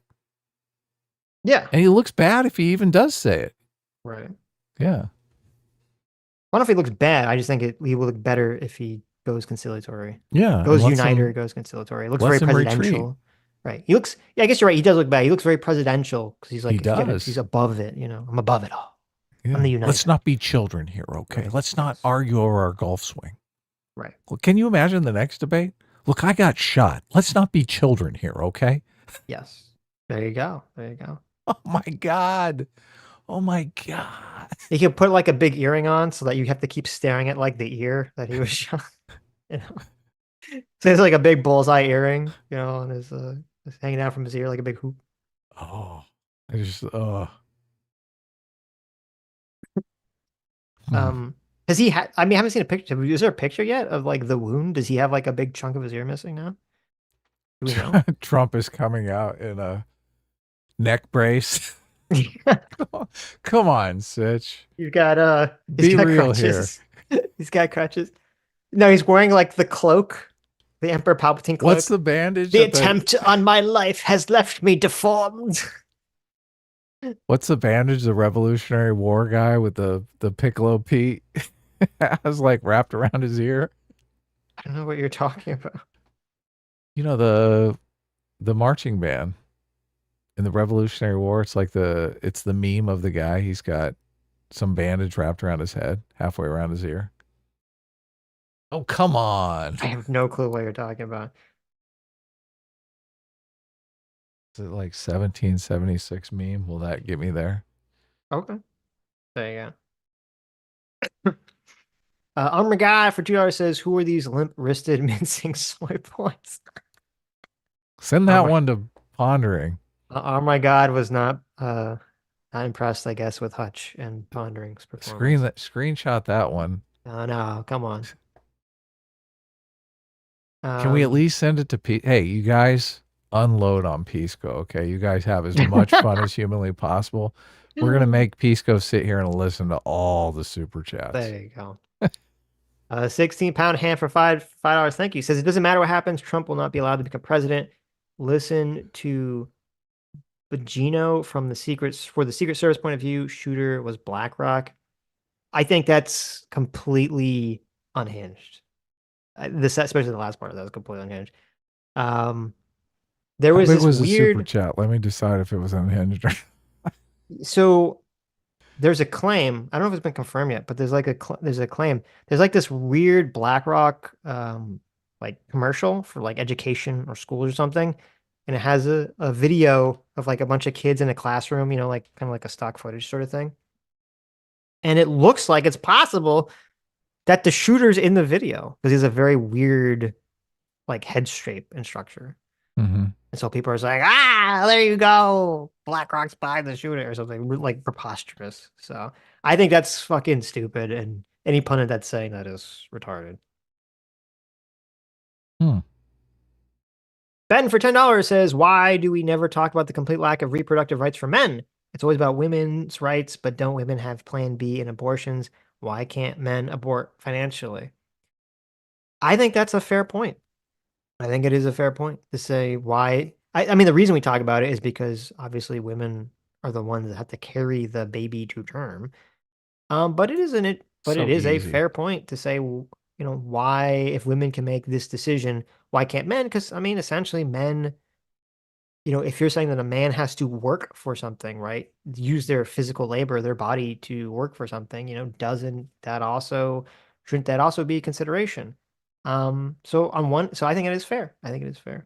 I think the reason we don't talk about it is just tradition, because traditionally men were more likely the person to be men were more likely the sex because of how men and women are different and their sexual reproductive strategies are different. Men are more likely, on average, at least historically, to kind of like try to fuck and forget. And so we needed additional social and legal pressures sort of to prevent that from occurring. And so that element of tradition has still remained despite other traditional elements about sex and reproduction changing. So maybe it is time to revisit that. We got to get that whole math on. That guy's cool. Yes. Sitch is like, hell yeah. There you go. I found it. I found the picture. Which picture? The flute player with the thing wrapped around his head. Oh, I don't have know seen if that it picture. goes. I don't know if it goes down to his ear though. I have seen that picture. That's what Donald Trump is going to look like. Yes. He's going to bring his clarinet. There you go. No, this guy looks awful. I don't think Trump plays an instrument. I don't think he's musically inclined. Ostracy for $5 says, so it's okay as long as the consequences can be contained. I don't know what that was in reference to. Ostracy for $5, thank you, says, it is referring to the obvious super chats aren't letting me send with any close to saying what's actually happened, I think. I don't know what that even means. The super chats is YouTube being very, let's say, Censorious? censorious? Yes. Yes. Right. I tried to put my Hinckley tweet into the chat and it wouldn't let me do it. It just censored it right out. John Hinckley shot Ronald Reagan because he believed the attack would impress the actress Jodie Foster, with whom he had developed an obsession after viewing the 1976 film Taxi Driver.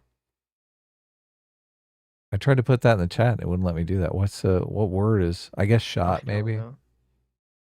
Someone sent us on Twitter. Someone made a comic of the exact scenario you talked about. I don't think you can bring it up because it might be nudity. It's like the guy's like aiming at Trump and then a woman takes off her top. So he turns to look and the bullet misses. The bullet mixes. Nice. There you go. Sweet. Someone also said on Twitter, listening to Sitch and Adam, they're going to be so miserable when they see what's happening with Destiny. They haven't heard the truly heinous things he said in the last few hours. Oof. That's true. Yeah. I mean, obviously we're streaming, so we haven't seen what he said recently. So yeah, someone sent me a link. He's doing a Twitter Spaces, I think. Right. Well, we can't listen in, so. Right. Well, I guess we'll listen to it later. Talk about it maybe in the coming week. So. Oh wait, someone did this. Someone did this comic before I said what I said. Yeah, exactly. Well, yes. That's why I thought it was funny. It is funny, yeah. So we have a teaser picture, Adam, for our merch store. Actually, someone did an advertisement for our merch store. Oh, did they? Yeah, if you want to bring it up here. Okay. So look at there's gonna be this.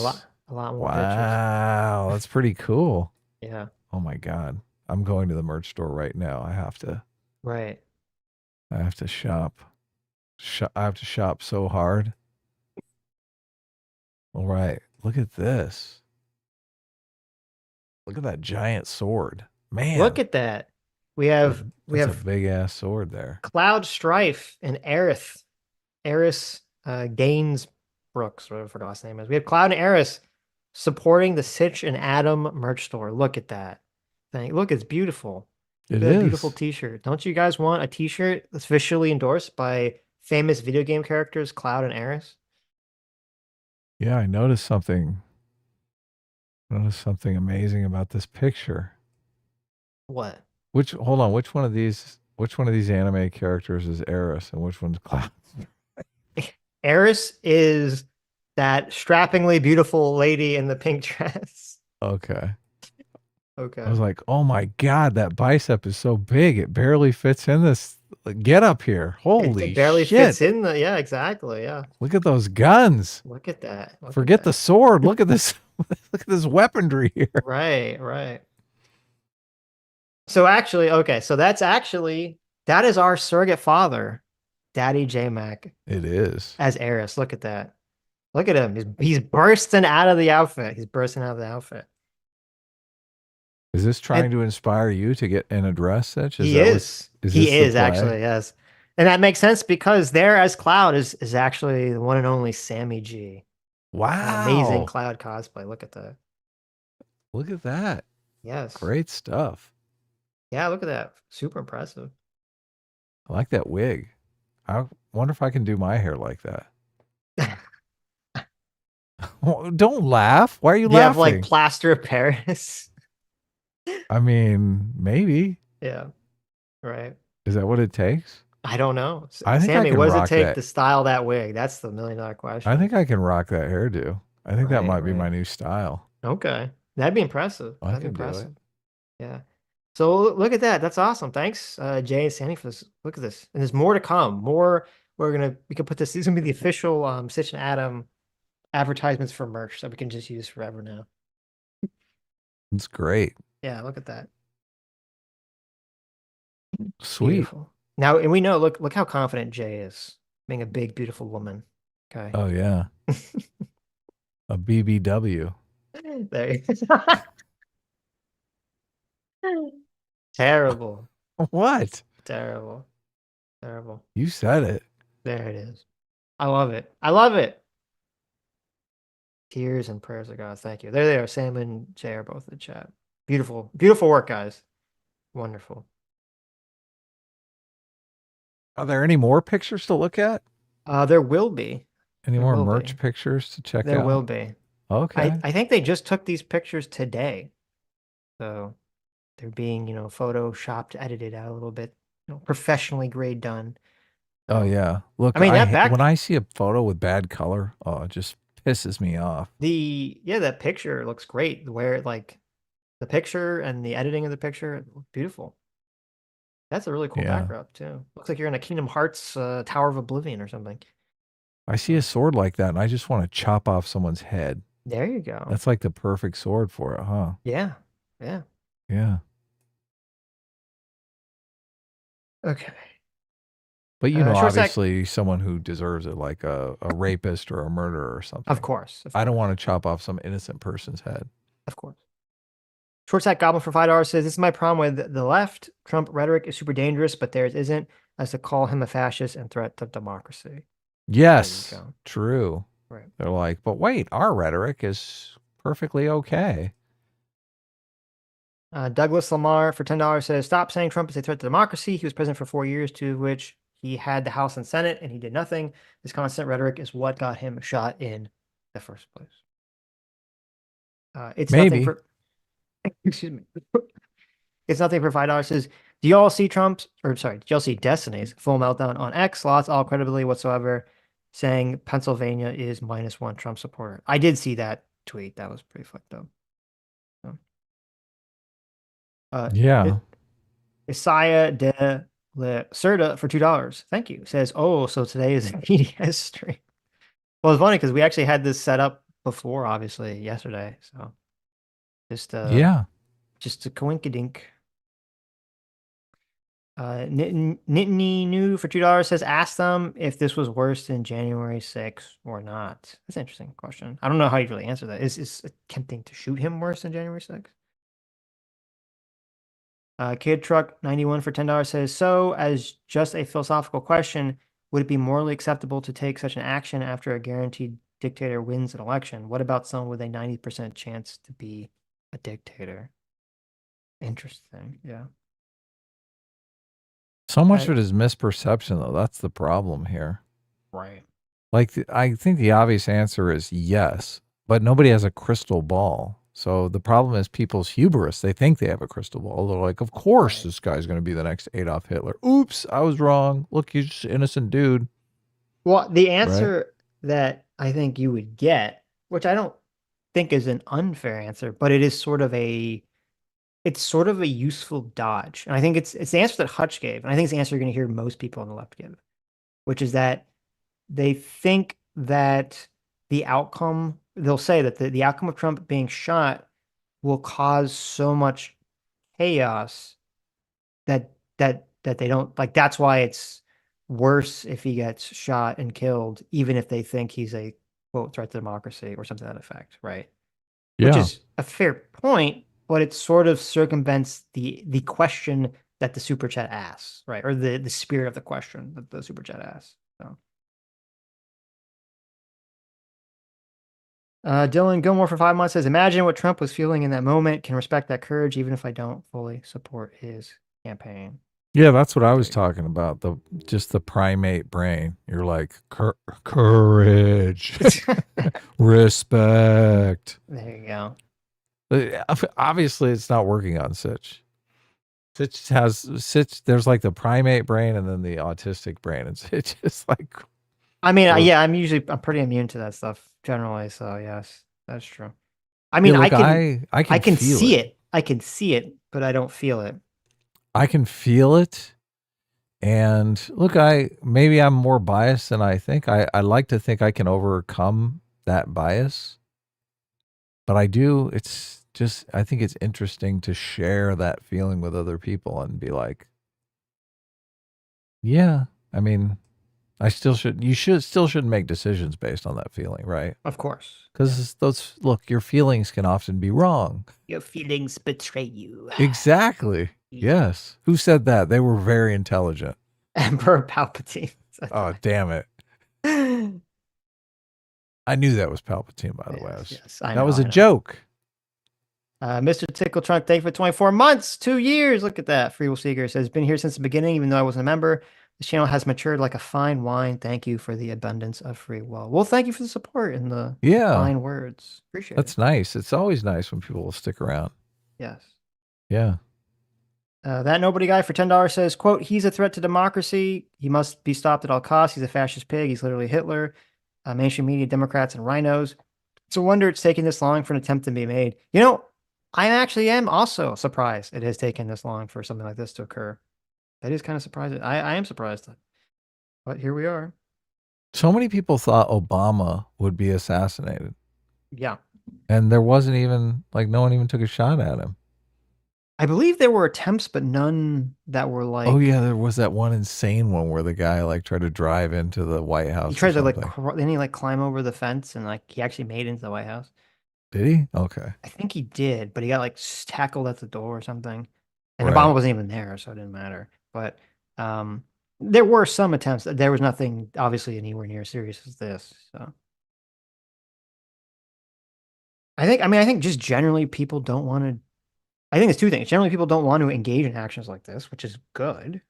And then two, also, I think there's a certain level of mystique that it's very impossible or difficult to pull things off like this. So, which we hope is the case, right? So, M8566 for $2 with the blunty fly emoji. Yes. There you go. And thank you, M8566 for the 5. Get the memberships. Lethal Strain for $5 says, every president puts in loyalists. Obama fired how many people and put in people loyal to him? Biden did the same. Well, my understanding is that, yeah, obviously, you put in, quote, loyalists to the heads of a lot of these departments and positions and judgeships and things of that nature. That's my understanding of how generally it works. But that most of the underling staff for specific departments in the State Department, Energy Department, things of that nature, these are supposed to be nonpartisan positions, and that most of the people that work in those positions were not political appointments. Those are people that have been working those jobs for 10 years, 20 years, 30 years. They've been working in those departments far, longer than any presidential candidate, and they're not supposed to be doing their job based on politics. And that the Project 2025 kind of wants to do away with that and have all of these positions be, political appointee partisan positions. That's my understanding of what they're talking about. So it would be different. I don't think they could even staff that to that level. So, Coach for $5 says, "I wish." Undertaking. Yeah, Exactly. And I mean, Trump had a lot of trouble. That was one of Trump's biggest troubles was staffing the first time around. So like just getting the number of people required. Coach for $5 says, I wish I had the crystal ball these two seem to have. There you go. Yeah, I don't know which two those are though. Was We're that talking about Pondering? Pondering and Okay. Hutch. The Wooster for $10, thank you, says, this conversation is so disingenuous. The main reason why Trump's first term was so ineffective was because the institutions were teeming with Democratic operatives. Investigating these institutions is logical. I don't Oh, actually, that's a great point. Yeah. I don't actually agree with that at all. So I'm surprised Really? that you Oh, do. Yeah. okay. Well, I mean, assuming that the fifth risk is accurate, it seemed like a lot of Trump's incompetency to get things done wasn't based on that. It was based off of the people put into a lot of these institutional positions were wholly unqualified for them. And the Trump team did not seem to be prepared to follow them or figure out how being president really works at all. And that's what led to a lot of inefficiencies. I mean, kind of a similar thing happened to Obama's first term, really, was that he struggled to get a lot of things done because he just wasn't prepared for it when he was really trying for it, where Trump was very, very caught with his pants down in terms of handling the transition appropriately. So I don't actually agree. Yeah, I don't agree with that, Super Chat. I can't remember when these institutions came into being, but now when there's a transition from one administration to the other, all of the institutions, all of the important institutions and staffing decisions, there's a specific, each institution has a specific outfit that basically gives a tutorial to the new administration on how to do the transition efficiently and successfully. Right. That's pretty much, was your take on the book, right? Yes, in the fifth risk, yes. Right. But so they're expecting certain people in the new administration to show up for the tutorial, and I guess Trump really didn't send anyone to do the tutorial. Like, I can't remember which outfit it was. Maybe it was like a lot of energy, it was the energy or department. something. Yeah. Yeah. So they're waiting for, a staff of like 10 people to show up, and like 10 days late, it's like one dude who's like way too old for the job and knows nothing about energy. And he's like eating the hors d'oeuvres and shit. He's not even paying attention. It's comical. Right. Yeah, to sort of, I guess, put a picture on it, because people probably don't know this, right? A big part and a big problem with like being the president and having someone be in charge of the Department of Energy and the Department of Labor and the State Department, all these things, is that is an incredibly complicated job that takes a long time to even understand what the fuck the job even is, what the department does, and how to wield the power of the department in an effective manner. It's actually just figuring out what the department is and does is an actually very complicated and difficult question. And he was talking about in the book how even the previous administration and Obama's administration, it like literally took, I think, the guy like a year, 2 years to like get a good grasp on even understanding and running effectively the Department of Energy, because it's such a complicated job. And how there's like this massive binder of like 1,000 pages of like all this shit that you have to know sort of to run this department. And so how a lot of these jobs are like highly complicated, very difficult to do.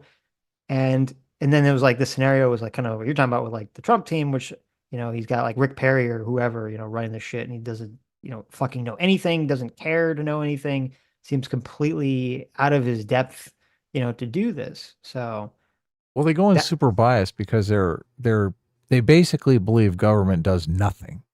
So they just assume the Department of Energy does nothing important. Well, he wanted to get rid of Rick Perry wanted to get rid of the Department of Energy. He did, yeah, exactly. Right.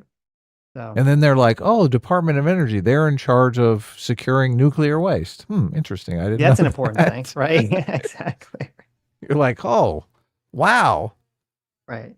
And making sure the nukes like are safely being stored and not stolen or, melting down or something. Like there's a lot of important shit going on there, right? Yeah. So yeah, anyway. That'd be my understanding of what like was, obviously I'm sure that there was some institutional people throwing up stumbling blocks, but I don't I don't think it was the way that you see it, Wooster. You think Trump is going to do a better job this time? You think he's read the fifth risk and he's like, ooh, I shouldn't do that again? No. I mean, I was under the No. impression the reason Trump did it was because he didn't want to spend the money on the transition campaign because he thought he wouldn't win. Like once you become the nominee, both parties are supposed to put some sort of transition team in place in case they win. And Trump was like, I ain't going to win this thing. Fuck, why am I spending all this money on this shit? Well, yeah, I'm trying to remember because it was a while since I listened to it. There was something that there was some massive amount of money he was supposed to put up. Yeah, for exactly. something. He didn't It want was to, Chris yeah. Christie. Chris Christie was like, you need to take $10 million out of your campaign coffers and you need to put it towards staff to do this thing. Oh, the transition. You need $10 million The for train- because yeah. wasn't Chris Christie in charge of the Yeah, transition? yeah. Right. Chris He's like, Christie okay, was. yeah, you need to put a bunch of money into staffing for this, and he didn't want to do it. Yeah. And Trump was like, fuck that. You think I'm going to win this? I'm not going to win this. Look, Hillary's up 10 points in the polls. That's why he had Well, that he look on didn't- his face well, on election night. He's like, oh, shit. to be clear, he doesn't say that. That's the implication that we take away from why He doesn't wasn't say taking it that in the seriously. book. Yeah, no, he does not say that. But I mean, let's be real here. That's the implication that we take away from listening to it as to why the fuck he didn't do any of this stuff, which I think I would agree with. That's probably the case. But that book was also interesting too because it kind of explained why Chris Christie and Trump hate each other, which I didn't know until I read that book. So Yeah, Chris Christie the whole time is trying to tell Trump, look, you're president now. A government is serious business. right, Yeah. Trump's like, fuck you. Stop trying to steal my money. He kept accusing Christie of trying to steal money from him. Oh, yes. It's kind of funny. Yeah. Yes. He thought he wanted to. He thought he wanted the money in the transition team so he could like embezzle it away or something. Yeah. Right. It's $10 like, million. what? This guy's going to take half of it.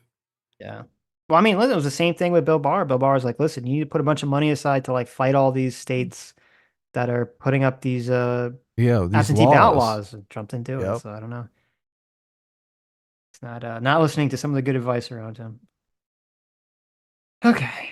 Raphael Toaster for $10 says democracy to progressives is when federal agencies are never accountable to the public. I've had problems with many agencies, and if the elected president can fix it, then how is this a democracy? If the elected president can't fix it, then how is this a democracy? I don't even know how to respond to that. Democracy to progressives is when federal agencies are never accountable to the public. I mean, that's not what. I mean, that's obviously a straw man, right? No, I've never heard anyone describe democracy that way, except the straw Right. man, the other side. So, Nolan Gams for 9 months says, I asked Dev this earlier. Moving forward, is saying, quote, Trump is an existential threat, stochastic terrorism. If not, what disqualifies it? I know it's interesting because like it definitely could be going forward, right? But it's weird because I could understand someone like believing it, but it also is definitely promoting or could promote, I should say, violent action. Now that we've seen that violent action against Trump is definitely in the wheelhouse of behaviors people are willing to engage in. So what do you say to that? I'm just trying to figure out where the super chat is. I'm looking at. Nolan Gams for 9 months. Oh, okay. I'm not seeing those because I don't know where you're getting those. But what was it I again? don't think you can see membership chats if you're looking on. No, the, and I did go to that section. Okay. So. The question was, I asked Dev earlier, moving forward, is saying Trump an existential threat, stochastic terrorism?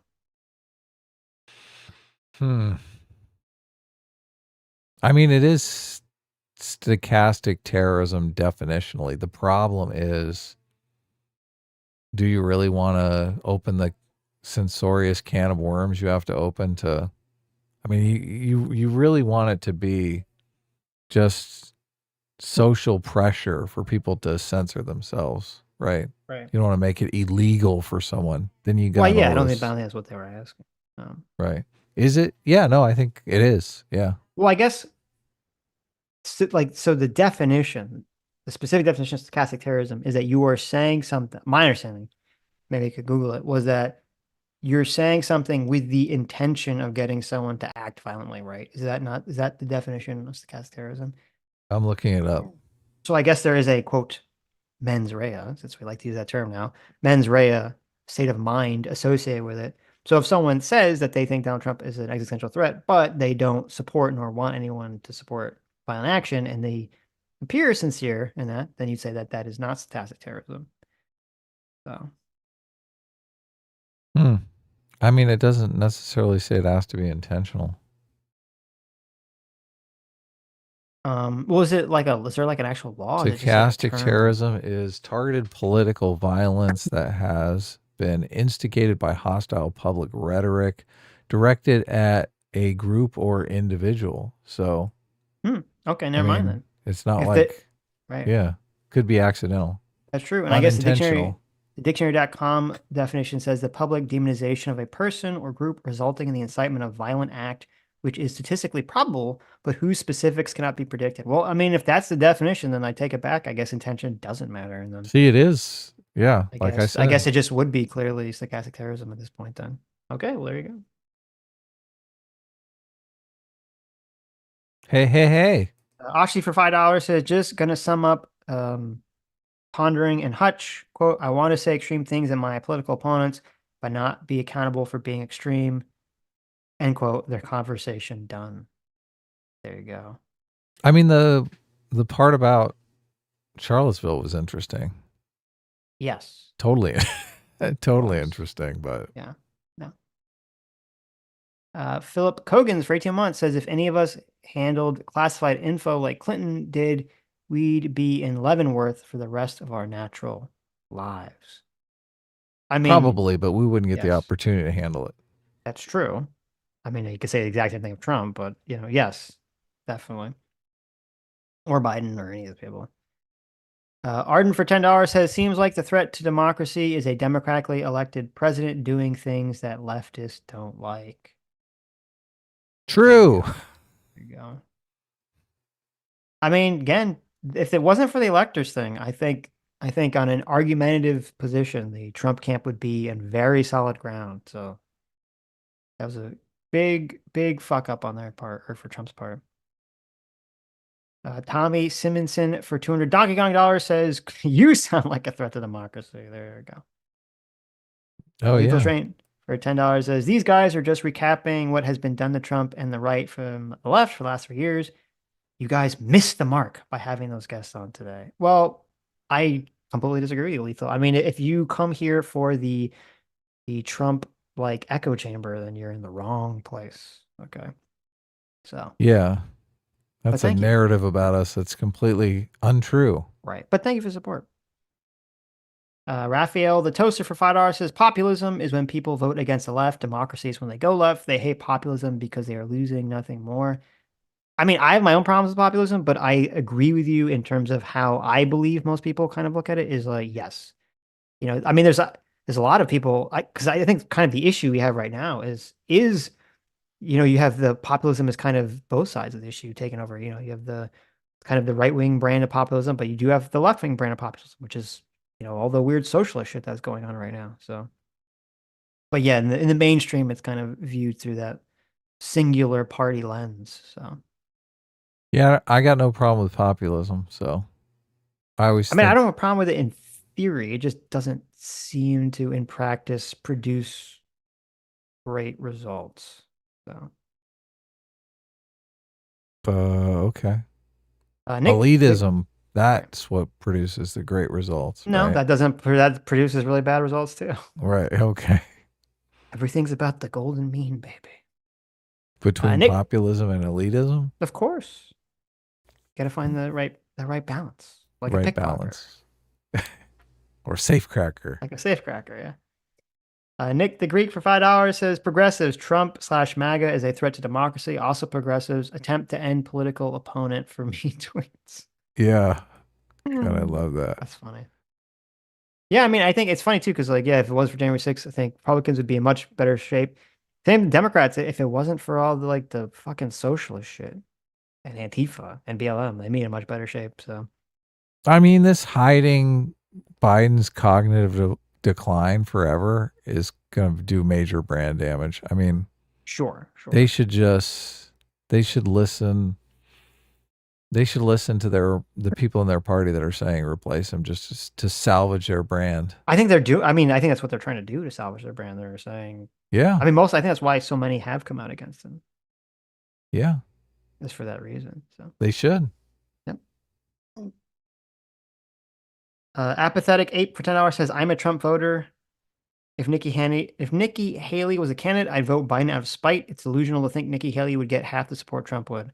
I very much disagree with you. I mean, there is a very, very energized Trump base that would be enraged if Trump lost. Well, it depends. Are you saying like, okay, if there was some sort of like magical dictate where the Republican Party just said, fuck you, Trump supporters, go fuck yourself. We're just going to deem Nikki Haley the candidate. Then I would say, okay, that I would agree with you. But if there's just a normal primary and Trump just loses because he can't get support and Nikki gets the support, I mean, you can be mad at the voters, I guess, but that's the way people voted. So if Nikki was able to win a primary because she had more support, I definitely think, or if, in a theoretical scenario, because I brought up in the context of like if it was her versus Biden right now, if Trump just didn't run, okay, and wasn't in the situation, and it was Haley, it's hard for me to imagine that she wouldn't be just crushing Biden. Because right now, Biden, and you know this too, because you guys know, most of you probably know, or I'm assuming you would agree, that the majority of Biden's support is really anti-Trump support. And without Trump being there, it's hard for me to imagine Biden would have like half the support he has right now. Yeah, I agree. But, go with your gut. Trump is going to pick a VP at the convention, yeah. Yeah. His short list, the 4 people. Is it his short list or the short list people have claimed is the short list? The short list lots of names. People have claimed. Right. Well, Trump indicated, as NBC News has reported previously, that his VP shortlist includes Marco Rubio, JD Vance, Doug Burgum, and Tim Scott. Uh-huh. You're still holding out for the Tim Scott, man. You're gonna be like, I told you, I called. It's not him. looking good though. It's You don't not think looking good. I mean, I don't know Doug Burgum that well.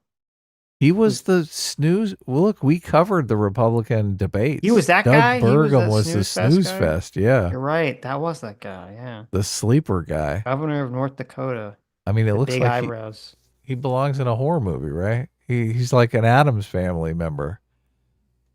I wonder if does this change the VP calculation? Because now it's going to be like, voters might be like, okay, some might try to take out Trump, so the VP is like more important now, right? They want like a more solid VP pick.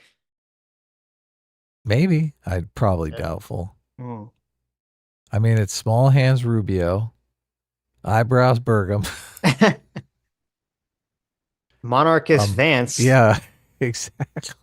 Molebug Vance, and Tim Scott. Tim Scott, the black guy. You can't say that. Come on. That's what everyone's thinking. Okay, that'd be the reason to pick him. Well, look, he's clearly said these other 3 guys, but he threw Tim Scott and he just made a comment about him saying he was fierce and great during a recent television appearance. But I think he's trying to throw the scent off of Tim Scott. I think he's like, I don't want to give it away. Completely different. It's just a completely different person. Like, he's like, Nikki Haley. Oh my God. There you go. Right. Nikki Haley pick. That'd be People are talking about Vivek, and I'm like, that's insane. That would be real stupid. Yeah.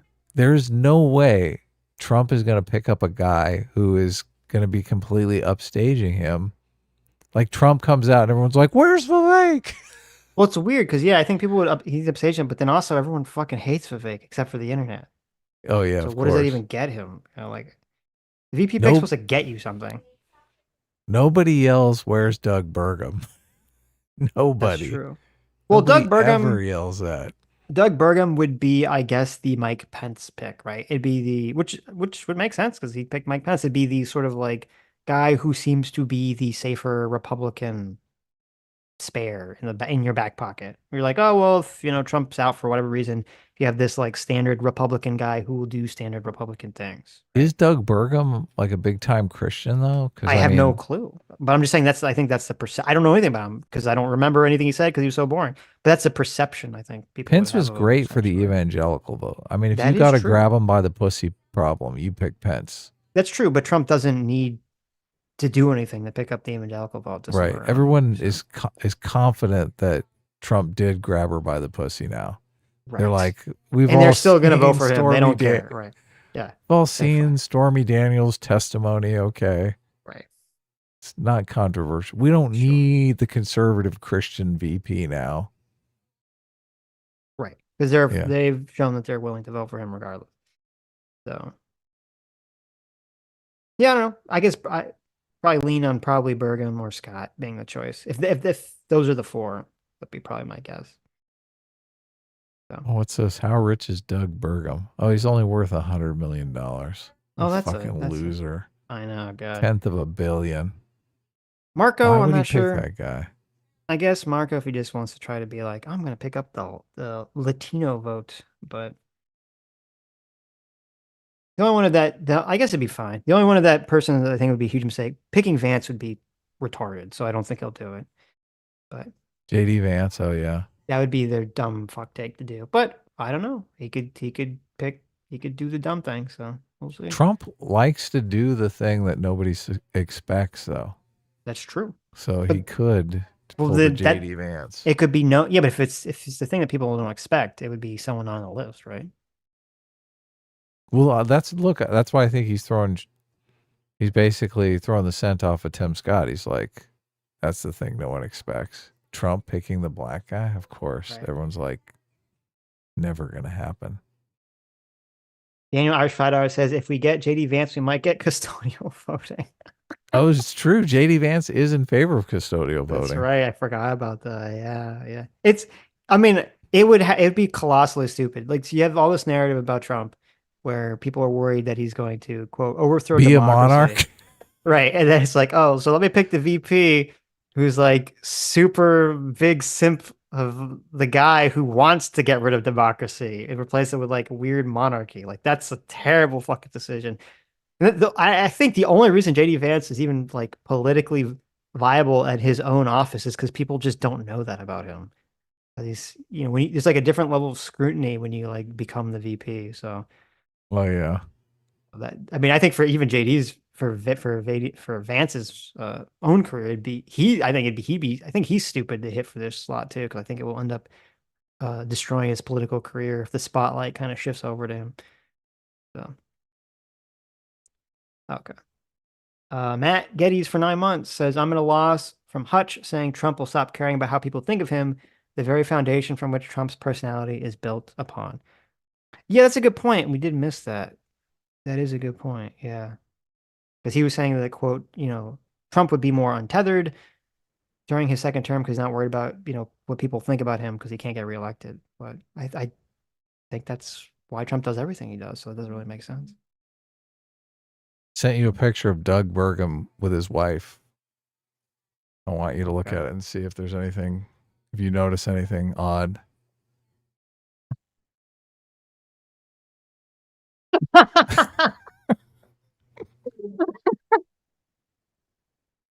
Listen, Adam. Listen. Are you a Doug Burgum fan now? Did you bring the picture up on stream? I didn't. Should I? You should. Okay. You should bring this picture up on stream. I don't know why this one jumped out at me, but I couldn't tell you, right? Doug Burgum just hanging out with the guys. Listen, Doug Burgum. I know you said that he I think we know why Trump is going to pick Doug Burgum now. I know you said he has $100 million net worth. Okay, but he could have a charming personality. Yes, he is super boring. Okay, at the election. I mean, in the debates. Yes, he was super boring, but you don't know, right? You don't know. He could be real lively guy behind the scenes, right?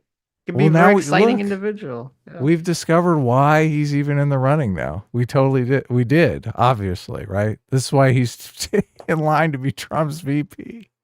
There you go. There you go. I mean, we've seen all of Trump's attorneys, right? Oh, there you. So you think he's gonna have Burgum as VP just so he can have his wife on stage with her tits out?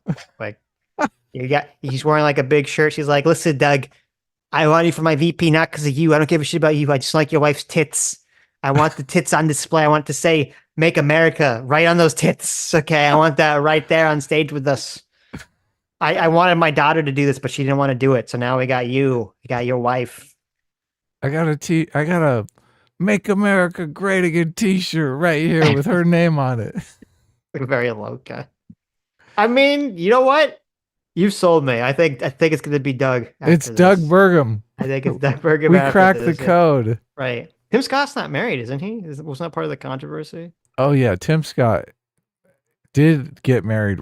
Well, I think he got engaged recently. Oh, he just got married. Right. Yeah. Rumors Tim Scott is gay, and he got right. married to. He got engaged to a woman to kind of throw the scent off of that. Yeah, I mean, she's if not. Trump's VP was a gay black guy, oh my God. That'd be hilarious. He'd be invincible. It would be. He's like, Tim, I have you VP, but you got to come out of the closet. Yeah. But no, his wife doesn't have the big VP knockers, so I don't think it's gonna. Yeah, I think it's Doug. I think it's Doug. Just based on that, I think you got it. Okay. We're so bad, Sitch. Listen, I'm just saying. We like do it the is. real investigation on this show. Okay, That's true. Well, yeah. How many people on the political punditry space have said, "Listen, to determine who Trump's VP is, we have to look at how big the tits of their wives are." Okay, no one would have thought to use that as a metric, except for our good friend Adam here, and I think Adam is correct. This is why you come here. Adam is totally on to something. It's the Adam and Sitch metric. There you go. Speaking of which, we have a new picture I sent you, a new merch picture. Oh no. Okay, good. All right. Yeah. Speaking of sex appeal. Oh, what's this? So, Magor for 17 months says, not related to anything, but my 5-year-old started riding a bike without training wheels today. I'm a very proud dad right now. Cream is a sasa. Well, that's great. Yeah, being a proud dad is awesome. That's awesome. Yeah. Good for them. Should be a proud dad. Yes. It's always cool. I remember the first time I figured out how to ride a bike without training wheels. I was like, oh my God, I feel so badass. Yeah, I remember that too, but I mean, that was centuries ago. So look, someone is that you under there, Sitch? Is this? I mean, I don't know. Look, is this the PSA Sitch body reveal? Okay, look at that. I mean, look, I'm sexy. Look at that. I got good legs. Ooh. I had no idea. Don't let my wife see this picture. She's gonna be like, "You're streaming with who?" Oh. So there you go. It looks like Jay and Sammy are going to say that they finally got me in a dress. Okay. Oh, and a short one too. Sure. Got some great legs going there. So there you go. There's a Sitch Chan in a Tifa outfit, shilling some official Sitch and Adam merch. Look at that. That's beautiful. It's a beautiful. This is great. Yes. Who is this? We don't get to know? Is this a fan of the show or? It's Sitch Chan. What do you mean? Okay. I like it. It's a big secret. Look at that. Sammy says, can confirm Sitch was there. Terrible. Oh, sweet. I will neither confirm nor deny whether that is me in that outfit. Okay. I will neither confirm or deny that. All right. Right. Stug says Sitch really does look good in the dress. Yeah. There you go. Yeah. So I guess that's true. Could that be me? Am I shorter than Sammy? I guess that can't be me. It's a good the height. That's true. The height did there's the height check right there. So that looks great. I like that picture. That's the cover picture, right? For the merch shop. Beautiful. Okay. Okay. Where was I? Magor for 17 months says, not related to anything but my 5-year-old. Oh, I read that one. Fondue for $20. Oh, I read that one too. Joe the Meg for $10 says, quote, we hope it goes back to neocons like Romney. What the fuck? Biden as VP literally claimed that Romney was going to put black people back in chains during the 2012 election. That's true. He did say that. He did say that. Did You he? remember that? Romney said he was going to put black people back in chains. No, Biden said he's going to put you back in chains regarding Romney. That Romney was? Wow. Yeah, okay. you don't remember this? No, not really. I mean, that's pretty horrible. What a let's see. liar. VP Biden said, this is from 2012. VP Biden says Republicans are going to put y'all back in chains. But here's the difference. When Biden said that, the mainstream media was like, that's kind of crazy. They didn't agree with it. Because here's an ABC article. Vice President Biden raised eyebrows today when he referred to the Republican Party as wanting to put voters in chains. Specifically, the vice president said in Virginia crowd that the House GOP budget, partly written by the House, blah, blah, blah. Quote, we got a real clear picture of what they all value. Every Republican voted for it in the House. Look at what they value and look at their budget and they're proposing. Romney wants to he said in the first 100 days, he's going to let the big banks once again write their own rules. Unchain Wall Street. They're going to put y'all back in chains. An Obama campaign official tells ABC News that, quote, as the full comment makes obvious, the vice president was clearly using a metaphor to describe the devastating impact of deregulating Wall Street and the financial industry, as well as how Governor Romney's policies would take us back to the same failed formula that led to the 2008 financial crisis. Look at these people covering for him. The same failed formula benefited a few, but crashed our economy and hurt the middle class. But see, that's good, though, because it shows that rhetoric was not acceptable. Was criticized. Yeah. It was not acceptable. Yeah. People were like, oh, Biden, what the fuck? Don't say that. Like, nowadays people are like, yeah, keep saying that. So that shows you, I mean, that's actually a really good snapshot to show you how things have changed. Wasn't this before social media? I mean, it was at the beginning-ish area. Okay. There's social media, but it wasn't as popular, obviously, in 2012. But it shows you how much the environment has changed in 12 years. So. Right. Yeah. So that's interesting. Okay. Lethal Training for $2 says the cope is so bad with Pandering and Josiah. There you go. Sorry, Pondering. I keep saying Pandering. Stop whispering. You're with on a show. Pondering and Hutch. Yes. This is a show. Sorry, Sitch. jeez. Tired. You're doing your old man whisper. You're doing your Biden I know. I'm whisper. doing the Biden. We doing the Biden. We gotta get along. Right. The country is at stake. We gotta make America grow. Oh shit! What am I saying? Douglas Lamar for $2 says Hutch is a clown. There you go. Sir Hostess of Liver for 100 Kazark says during the Cuban Missile Crisis, Kennedy was briefed by all kinds of U.S. military intelligence branches for 15 hours and then had to decide by the end of the day what if that was Biden after 8 p.m. True. I thought of bringing up the Cuban Missile Crisis, but I just was like, oh, these guys are gonna song and dance away from that. I'll just let it go. But yeah, I think there's a good movie about the Kennedy brothers basically bucking all the Joint Chiefs of Staff and going against him on the Cuban Missile Crisis. And it makes Kennedy seem like a big fat hero. Yeah. Because look, all these guys, all these top level guys in the military, like this is their Super Bowl. They want to go to the fucking Super Bowl. Of course they do. Well, they've been planning for war with Russia forever. Right. Well, it's interesting because on one hand, obviously the way the Cuban Missile Crisis was handled by Kennedy appears to be the correct move, right? Because obviously, of course, war was averted. So yeah, that's true. But in a different scenario, I think that the handling of the Bay of Pigs was disastrous.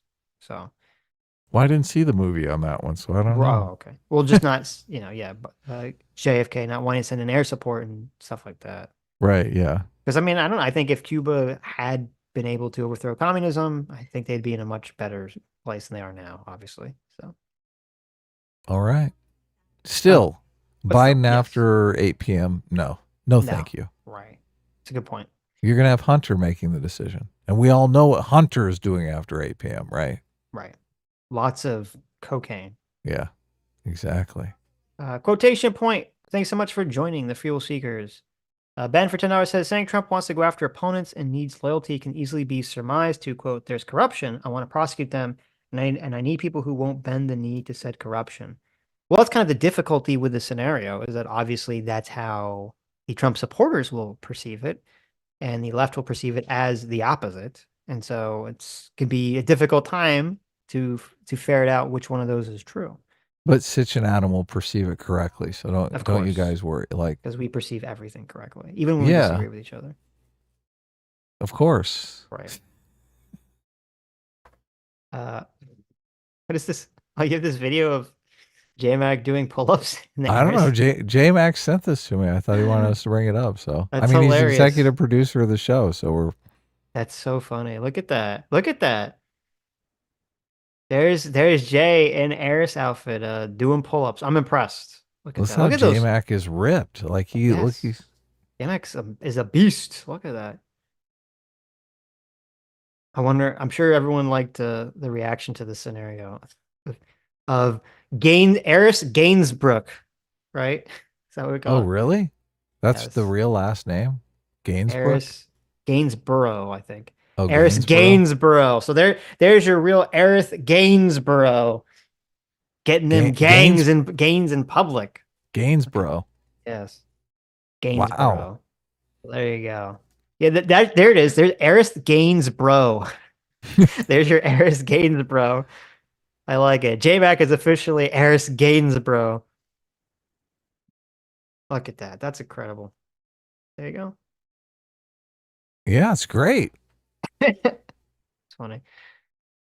Okay.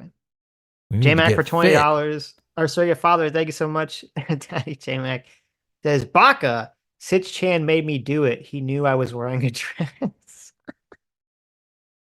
There you go. There you go. Look at that. Beautiful. That's right. We had the official J-Mac Sammy G team up. Yeah, it's awesome. And Sitch Chan team up. Okay.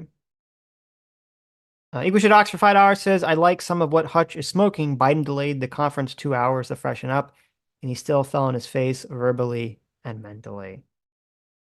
There you go. I mean, I kind of had that takeaway, but I don't know. Well, it's funny because I was like, yeah, he did better in the debate, but he didn't do as bad as the debate. And then I didn't expect Hutch's position. I was like, no, he was great. I was like, okay. Interesting.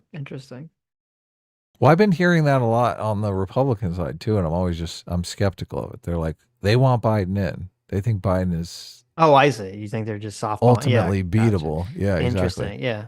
Because Ben Shapiro was saying the same thing. Like, oh, Biden didn't do that bad.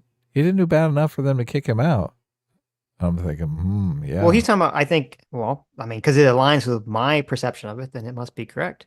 In terms of the people that want to either push out Biden or keep him in, it definitely helped the people that wanted to keep him in. Not as much as they would have liked, obviously, but if it was another debate level performance, we would have been in a different world after that. So yeah, it's all in the same realm as far as Okay. I'm concerned. Okay. Daniel Irish for $2 says Biden is taking advice from his crackhead son. Yeah, that's not a good look. Not a good look. Right. PC for $5 says if a 35-year-old had Biden's debate performance, it would still be unacceptable. True. Very true. True. If a 35-year-old had his press conference performance, you'd be like, what is wrong with him? Yeah, we'd assume he's drunk. Or dying, yes. Sir Hostess of the Liver for 100 Kazark says, America, fuck yeah, woohoo! There you go. Yeah, that was my spirit when I was doing the thumbnail. Coach for $10 says, if he has to use his age and excuse, he has to go. As president, the buck stops with him. I agree with that completely. Yep. The short stack goblin for $2 says they know about sundowning with dementia, right? I guess they don't. Yeah. And also it's spotty too. When you're in those situations, it's not consistent. So. We weren't going to convince them. It's just no. It's yeah. Become the Knight for 15 months says, I'm impressed how both guests have no perception of his how intellectually dishonest they are. Just admit you'd vote for a corpse. Well, it's interesting because like that's what's kind of weird about Wow. it. Because I mean, I feel like I thought that was what the argument was going to be going into. I was like, yeah, Biden's completely mentally declined, but I would still vote for a corpse anyway because I trust the corpse's team essentially to make policies. Like, I guess I didn't expect so much to sort of like, no, he's not so bad take, but I guess I can understand emotionally why people would be compelled or feel compelled to make such an argument. So Right. most people don't want to bite the bullet on voting for the potted plant. Shmuel Rosenthal for $10 says it is time for Biden to do what he's been doing, and that time is every day before 8 p.m. Right. I don't get it. I don't either. Joe the Make for $10 says Biden literally fumbled the absolute hell out of the Afghanistan exit. That is true. Yep. Lethal Strain for $2 says Biden almost died to stairs in a bicycle. Yeah, it's not a good comparison. Trump gets shot, survives, or Trump almost dies by getting shot. Biden almost dies to stairs. So that's not a good comparison for the Biden team. Yeah. Malik for $10 says we don't see the blunders behind the scenes because the staff and Jill make the big decisions. True. Yeah. B8. I couldn't believe they would just. I mean, that they just asserted that Biden was fine all the time. How do you how the fuck do you know that? Yeah. Like they yeah. literally been hiding him from everyone. Well, I think they'd actually have a better argument. I mean, people wouldn't agree with me this because of my autism. I think they'd have a better argument if we knew for certain that Biden has been completely declined from the beginning. Because then all you could say, well, look, all of his everything he did, obviously his staff is whoever's in charge, whoever that is, has been doing like a job, right? That you could point to a record. The fact that it's like so vague that makes the argument worse in my mind. You don't It's know. weird that right? they didn't want to make that argument, but they wanted to imply that that was our argument. I was Right. like, I have no idea if that's been the situation this whole time. We don't know. That's the Yeah. problem. No one knows. So BW85 for 19 months says a doctor gave an interview saying, quote, Joe is showing signs of Parkinson's disease more so than dementia. P.S. These guys are delusional. Really, I don't even know what are the symptoms of Parkinson's disease. So Still ain't good. tremor, slowed movement, rigid muscle, impaired posture, loss of autonomic movements, Massive ego. all this stuff Desire is to be a physical. two-term president. Is there like a cognitive issue with Parkinson's? Okay. Failure to discipline crackhead son. Keep going with the symptoms. Right. Logan Misiak for $5 says Biden is doing such a fantastic job as president. Top 5 all time. LOL clown. I have more confidence in Trump than Biden any day. I mean, look, it's funny, the Jerome Powell thing came up. Sitch sent me that clip where he hasn't talked to him in 2 years, and I was laughing so hard because I'm like, Trump would be on the phone with Jerome Powell fucking every day. Right. Trying to pressure him to lower interest rates. He's like, you're killing me with this economy. It's just hilarious that Biden doesn't even. I mean, wouldn't you want to get information from Jerome Powell? Wouldn't you think that's a good source of information? Yeah, even if you think that pressuring him to do things is bad, you still want information about what is there like what kind of policy should he be pushing for to try to help inflation as opposed to doing fucking nothing, right? Yeah, exactly. How can I help you out fiscally? Yeah. I know you're in charge of monetary policy. I'm president. I'm in charge of fiscal policy. Right. What can I do? Or execute fiscal policy, right? Yeah, exactly. Well, Congress is technically master of the purse, but Biden has to sign whatever it is. Yeah. Right, and he could influence it as president. So yeah. Sure. TO1524 for $2 says, quote, but Trump is not a good argument anymore, Jess. Waffle Ganger for 14 months says, is this what we call a Cope spiral? Hell yeah. Look, I Jo- got accused of cope spiraling. I got to watch there you out. go. Joe the Make for $5 says meetings with the Fed chair have literally never ever been that rare. Well, in that, if you listen to the meeting, I mean, there were congressmen that were saying, "Oh, thank you for coming to meet with us." Like congressmen were asking him for private meetings. Right. Yeah. Equishadox. Oh, why am I monitor? Equishadox for $2 says Sitch and Adam right now. Quote, there are 4 lights. That must There have you been go. with Charlottesville stuff. Yeah, or just like looking at Biden's cognitive decline in general. Oh Or- yeah, could have been or that. like, there's 4 lights. And they're like, no, there's 5, Sitch and Adam, there's 5. Say it. We will brand you Trump supporters. Yes. He'll Hiding be in Dev's very wall. upset. Hiding in Dev's cars while he moves specifically for $2. Thank you so much, even though message retracted. I don't know what it said. I Joe the think Make he for gave us like 50 gifted subs too. Did he? Well, thank you, Deb. I Yeah. didn't see that yet. So thank you so much. If you 50 gifted memberships, if you did that. Yep. Joe the Make for $2 says Hutch is actually insane. Wow. There you go. The Nobody Guy for $5 says Biden is oh so sharp that the investigators basically said old Grampy Joe wasn't fit to stand trial for fuck's sake. Oh yeah, I'm pissed. I was gonna bring that up and then we got sidetracked. I was gonna be like, in terms of cognitive decline, I mean, you literally had, the investigator said that they didn't think they could prosecute Biden for that reason. That'd be yet another evidence of sort of the cognitive decline of Biden. So yeah, that's true. Yeah. Now I want to hear that interview. I think that That is old pertinent not fit information, to yeah. stand trial argument. Yeah. Oof. Tommy Simison for 50 Donkey Kong dollars says 2022 Joe sum up America in one word. There you go. Joe the Make for $5 says the quote bipartisan infrastructure law that had basically accelerated inflation because there was no actual productivity to back it. Majin for 23 months. Thank you. Says under Biden, Russia has invaded and China has ramped up their activity all around Taiwan and the South China Sea. Sorry, Shadow Gov fanboys. Wow, there you go. Oof. $5 says you can't trust Michael Phelps on his swimming history if he loses all his limbs any more than we can trust Biden's track record for future competence. Great analogy. Yes. True. That is true, yeah. But he won all those Olympic medals. Well, yeah, he's a paraplegic now. Right.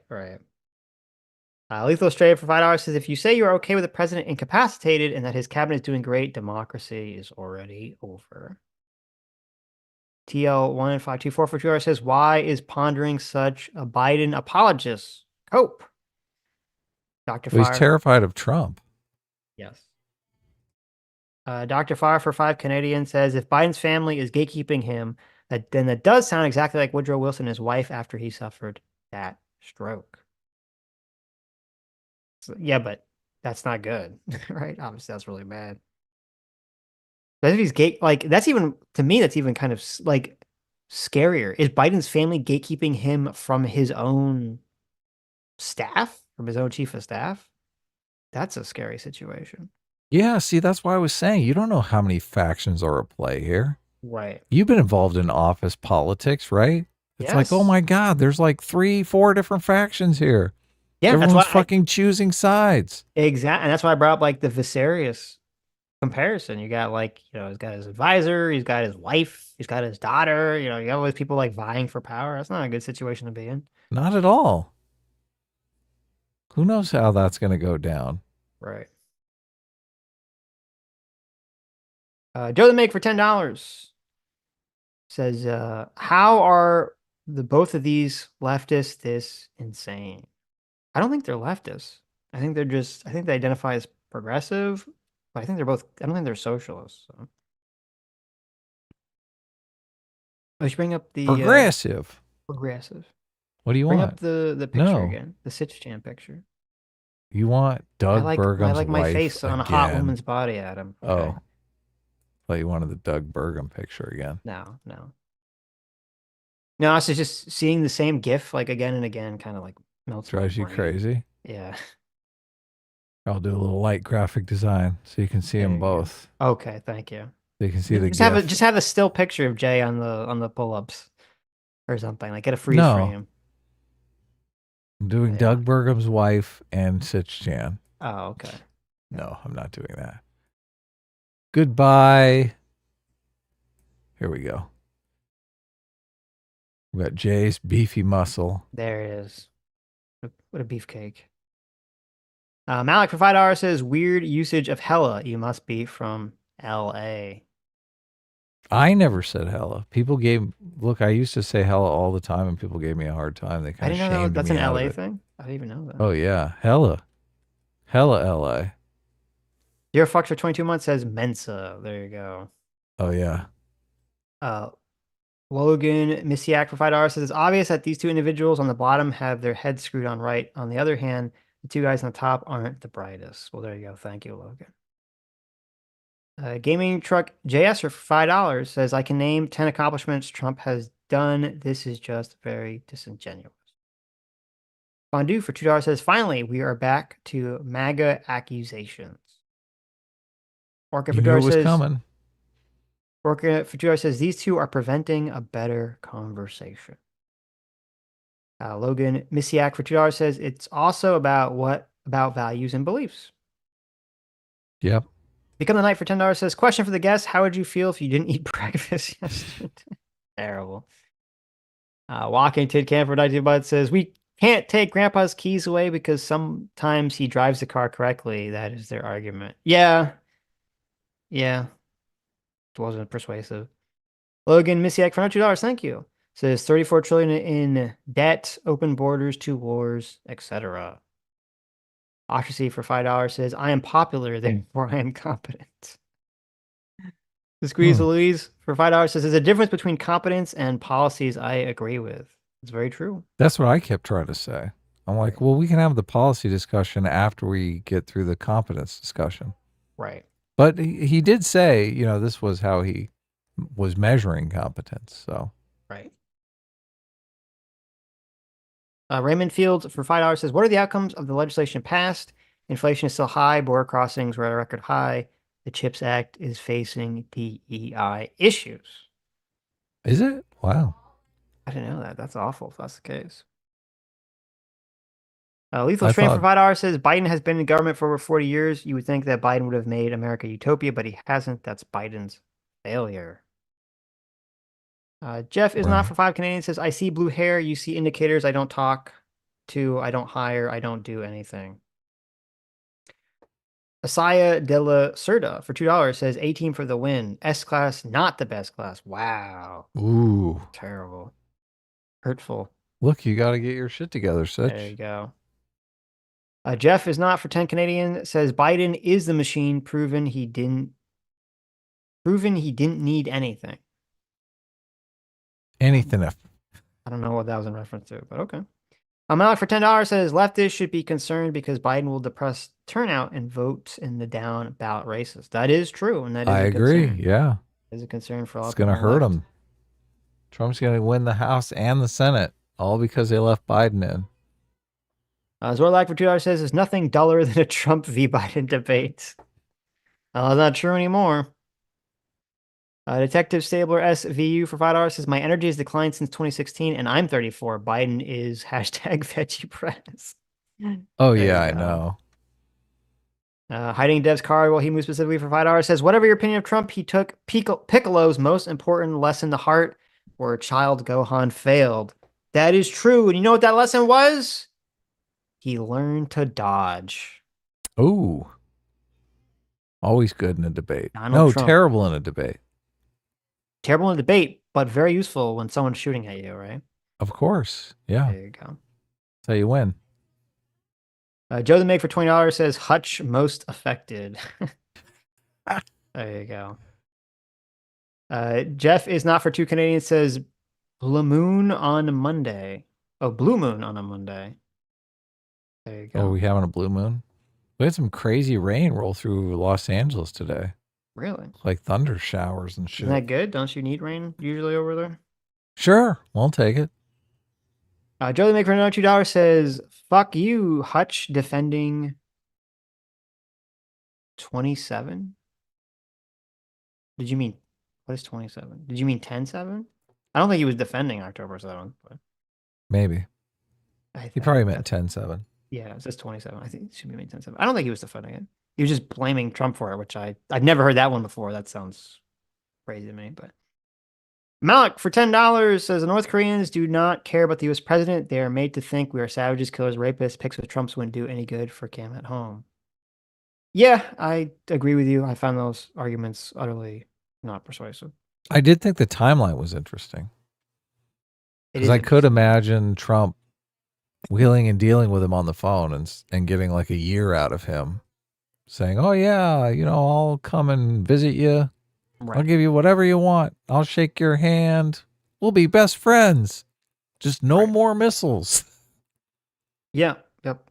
And then he never follows through, and Kim's Right. like, "Fuck you, missile time, missile time." Yeah. There was like in Kim's office, he had like a picture of like him and Trump with like a heart around it. Oh, of course, for And then like a year. Trump stopped calling him, and he's like, nah. He like rips up the picture. Missile time. I have to send more missiles, so he calls me again.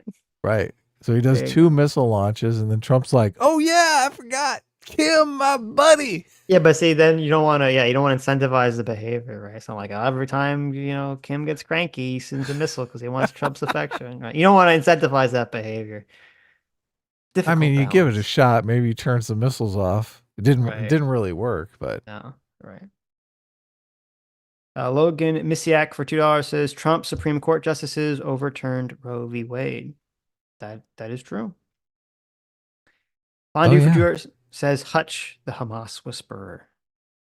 Yeah, Ooh. that argument didn't make sense to me either, because again, which he even agreed with, like Hamas doesn't give a fuck about any of that stuff. So the logic of the argument didn't make any sense to me.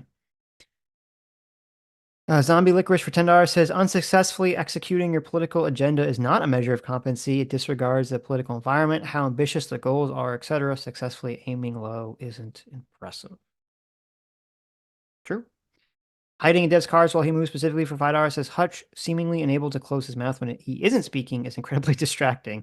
Is that how he channels the psychic energy to mind read? I'm gonna be honest, I wasn't really looking, so I Was didn't he doing that? notice. But we should have all learned from President Biden to not do that if that was the case. We had great numbers when they were on. I was like, That's whoa. right. Yeah. Thanks, guys, for watching.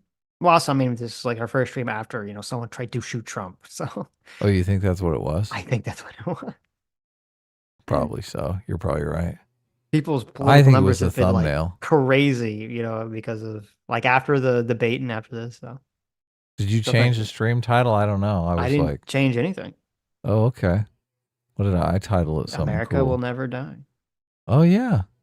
That's a great title. It is. Right there.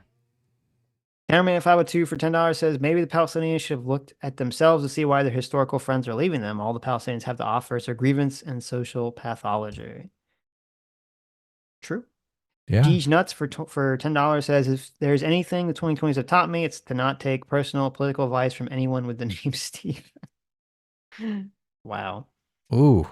Hiding in Dev's car while he moves specifically for $5 says imagine attempting unaliving a political leader to impress a woman instead of lifting, dressing decently, and developing a skill. True. Coach for $2 says Rand Paul Steve Scalise question mark. I don't know these people. Well, I guess I do know Rand Paul. Right. That was Steve Scalise wasn't the guy that they tried to shoot him. Okay. Oh, yeah. I guess Rand Paul was attacked. Never mind. Yeah. We kind of forget about that, but yeah. Hiding in Dev's car while he moves specifically for $5 says, in fact, imagine trying to impress women at all. Simp behavior. Terrible. There you go. Yeah. Ombud for 19 months says, remember the Gabby Gifford shooting when we had all the same rhetoric and the dude turned out to just be a total schizo? I remember the shooting. I don't remember the guy's motivation at all. Yeah, that was a tough one. I That don't was really remember. tough. Yeah. Gabby Giffords. I mean, I don't think the rhetoric was as bad in 2011 as it was now. So Luke W for 12 months says, everyone I don't like is literally Hitler in song form. There you go. That's true. Short Side Goblin for $2 says, these guys are expert mind readers, huh? Fondue for $2 says, I wonder if Pondering is regretting bringing Hutch. It was actually Hutch brought Pondering. So I believe I invited Hutch, and Hutch asked if he could bring Pondering. Hiding in Dev's car while he moves specifically for $5 says, or what if they took over a city block and called it the Summer of Love? True. Mm-hmm. Who was the person that came up with that phraseology? The Summer of Love? Yeah, who was it that said that? I forgot. I don't know. Definitely not good. Dork Ritual for $10 says, quote, I can't put myself into Donald Trump's mind. Anyway, it's obvious that Trump was thinking this. You have to choose. Either you can read his mind or you can't. The speculation is the problem.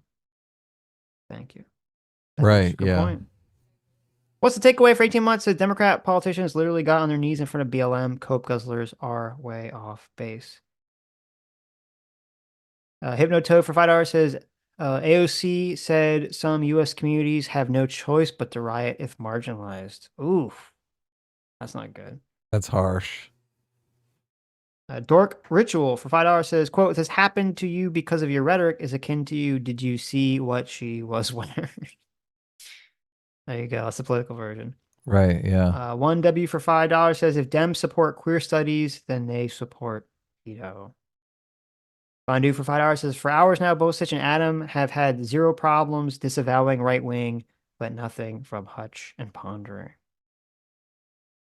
A Very Dead Horse for $5 says, you got a question on what mainstream Q people he's talking about because that's mega fringe people.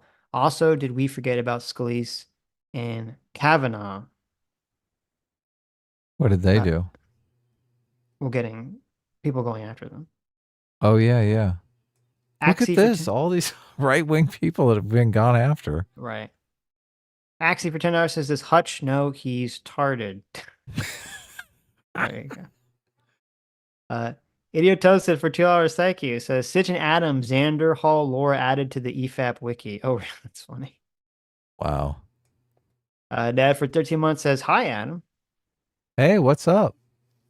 Idiot Toasted for $5 says, any woman worth a damn can already claim to be sitting atop a cake. There you go. Whoa, really? Bishop Cruz for $10 says, Destiny on a Twitter space right now, digging a hole deeper and deeper. As someone who's close to coming around Destiny, he has lost it. I'll have to check that out. I had a lot of tweets from you guys saying they're done with Destiny, but Yeah, yeah. they've said that that happened when we did that live stream with him like a year ago. And I think he said all conservatives are retards or something like that. Right. And was like, I'm done. Right. Well, I mean, we'll see. This probably is a step much further than that. I mean, this is like several steps much further Yeah. than that. Yes, This is, yeah. Right. This is the kind of thing that, I mean, the right is always accused of, right? Mhm. The real morbid shit. Right. This is like super morbid. Right. Someone sent me a clip. They're saying Destiny said everyone who voted for Trump deserves no sympathy if they are killed. Yeah. Supposedly he says this in the Twitter space. Oh, again? Yeah. So he said, I just listened to it. He's saying he's not saying that it should happen, but if it does, there should be no sympathy for anyone involved. Yeah, how's that not? If you disagree with me, you deserve to die. Is that a straw man of that position? I mean, I don't know. I'd have to hear. I don't know if he continues further in the argument what the rationale for it is, but that's definitely not a good position to have. So, excuse me. I mean, this is the great untruth, right? Life is a battle between good and evil people. Yes. Destiny's like, I am the good person. You are the evil person who deserves to die. That is definitely how Not really a difference. He was, for a while there, he was marketing himself as like, I am the one who understands conservative perspectives. I You know, I came from a conservative family. I supported Kyle Rittenhouse, right? I get it. I'm the lefty who gets it.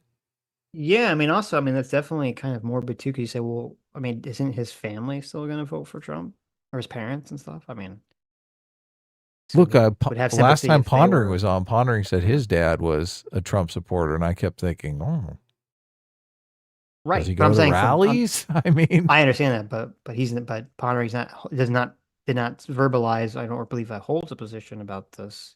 no, having no obviously, sympathy no, for I people, don't. right. Yeah, and I shouldn't imply that. Yes, Right. but I'm So- just saying, you're saying Destiny's family members could be at a rally and also be in danger. Yeah, or I mean, they're also Trump supporters, I thought. So, it's kind of morbid if he's saying that they don't deserve any sympathy. Yeah, yeah. it makes me think it's kayfabe. I don't know. I Going think for he clicks. really, I think a lot of it is the Supreme. I mean, he had a very, very negative reaction to the Supreme Court ruling. So that could have really, Very different reaction than you. yeah. Well, he had a very negative reaction. Very like, this is going to give Trump power, unlimited power to do like whatever crazy shit ever. I wonder if it wasn't for the Supreme Court ruling, maybe his position would be different now. I think it could be the two punch on that's kind of driven him into sort of the kind of frantic state of mind that he appears to be when he's making these comments. He's terrified. Right. He's like, Trump is going. He's like the Scott Adams. Trump is going to come for me. Right. It's going to be open season on me. Destiny. Tech for $10 says Nazis are bad. I agree. So why is Biden okay with sending weapons to Nazi Azov, Italian, Ukraine? Oh my Are God. good No. people on both sides, or will we dismiss the left media pre-2023 war partying them? The narratives are melting together, I Sitch. know. Please make it stop. I think the Azov Italians are always a very bad excuse or a bad thing to Bring go back up, to, yeah. but yeah, kind of silly.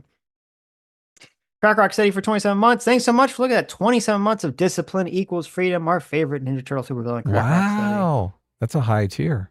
That is. Jstlk and Hutch were incredibly partisan. Couldn't honestly engage with the conversation. The hiding behind threat to democracy was terribly blatant. Glad you're talking to bad faith Pisco. Well, there you go. Well, thank you. Nice. Fondue for $5 says, Dev, Short Fat Kotaku, tried to have an info stream on the attempt that he spent relitigation January 6th and banning his chat. So little hope things will change from where I see. So he went. I don't So know. he What did that a means. he did a January 6th stream and went off on the chat. Oh, okay. I mean, we did a couple Listen. January 6th streams and the chat was decidedly against us. That's and true. The Good video for was Dev. massively voted down, but Go off on the chat, Dev. Fuck. I don't think. I don't think we went banning a bunch of people in the chat. I We don't didn't, remember no. that happening, No. but I don't believe so. we usually like it when you guys argue with us in the chat. No, I like it when everyone just says that I'm right about everything. Sometimes you get in that kind of mood. I mean, sometimes I get in that kind of mood. Sometimes it's just, it's Sure. more the mood thing than anything. Right. Well, and it's the straw manning that bothers me. I don't mind if you hate my position as long as you can articulate it. Yeah. It's when you twist my position into being something that it's not. I'm like, who would adopt that position? I agree. It is the That's straw manning. ridiculous. It is the straw manning that is like, go fuck yourself. That's when I'm like, oh, okay, well, go fuck yourself. Yeah. Straw manning or lying. Oh, about our yeah. Positions. Oh, An alien yeah. Yes. An alien for 5 Aussie bucks. Thank you. Says, hey, Sitch, I sent you super chat in DMs. I sent you my super chat in DMs on Twitter because YouTube won't let me send it. S-Class is best class. Well, let me see. Here it is. Oh, right. An alien says, it is kind of crazy that your country was 2 centimeters away from a civil war. Also, to be honest, the Dems and the media are at least partially responsible for this shooting.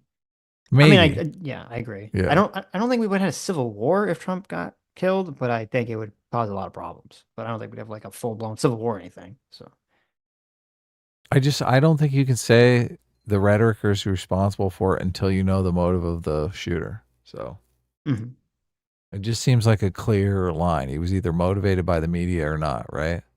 Right. For all I know, he never even watches the media. He doesn't even know what the rhetoric is. Right. Van Holio for $10 says, just to clarify the North Korea missile thing, U.S. and North Korea had a moratorium on intercontinental missiles. Those tests in 2019, except one were short range, could be seen as a small win for Trump. Oh, really? Interesting. Oh, Yeah. All right. There you go. Yeah, it's intercontinental that they're worried about. They don't want them developing missile technology that can reach anyone. Right. Lethal Strain for $5 says, Biden hasn't talked to Putin in over a year, and that is a reason not to vote Biden because that's horrible foreign policy. An alien for $5 says, I am behind and goddamn even after Trump has been shot. PP and Hutch are still using, quote, a threat to democracy line is horrible. Libertarian Right. Sasquatch for $2 says, vote for Biden equal. Who knows who's in charge? Cool. True. An alien for $2 says, Adam is killing it versus PP and Hutch. Thank you. I thought Sitch was killing it too. Thank you. You're both killing it, I think. Old School for 19 months says, this Joker doesn't understand the amendment process at all. Listen, he's Canadian, okay? Doesn't get it. The R Heretic for $10 says, Chaeiry, we didn't vote for Jill Biden nor Hunter Biden. Jesus, I can't believe these people vote count the same as mine. Old School for, well, yeah, not Jstlkers, obviously. Old School for $5 says, Trump has denounced Project 2025. These two are ignorant clowns. Salty Trisket for $10 says, a much more realistic scenario would be Trump getting the Supreme Court to interpret the 22nd Amendment two-term limit as meaning 2 terms in a row, therefore allowing him to run in 2028. Wow. Wow. Okay, that's interesting. I mean, listen, if that actually happens, I'm going to take everything I say back. I will say Trump is a threat to democracy. I will say we should fucking stack the court, because if that's the direction Supreme Court goes, it's so obviously partisanly, disgustingly corrupt at that point. But I don't think that would happen. So I mean, FDR got 3 terms and he was a transformational he had president. 4 terms. Yeah, exactly. Yeah, but that was before. He got that's 3 why in, they like, created the 22nd Amendment. Was he got to 3 in stop like that. a tenth of a term or something. Yeah, he died. Right. But So look, Trump is just, he wants to beat FDR. So there you go. he's But, a player. I mean, I don't think the Supreme Court would. Maybe rule we such have a been interpreting the ludicrous thing, 22nd so. Amendment wrong this entire time. So you need Look to at that. open your mind Look up, at Adam here okay? trying to trigger me. Okay. That's Yeah, not what's trigger me. happening. Yeah. I'm just Look at saying you this need to. jerk. I'm just saying, look, you need to expand your judicial philosophy. Oh, okay. To being retarded. Yeah. I need to expand my judicial philosophy to retardation. Yeah. Well, thank you, Salty Trisket, because Right. I'm glad to know that this argument exists. Just if for nothing else, to trigger certain people. Let me read this. Well, let me read some 20 seconds of Uh-oh. see if it can be. Oh no. No person shall be elected to the office of president more than twice, and no person who has held the office of president or acted as president for more than 2 years of a term to which some other person was elected president shall be elected to the office of president more than once. Yeah, I mean, I don't know how you okay. could interpret that in that way, and in some other way, but it's pretty clear to me. He just said 2 consecutive terms.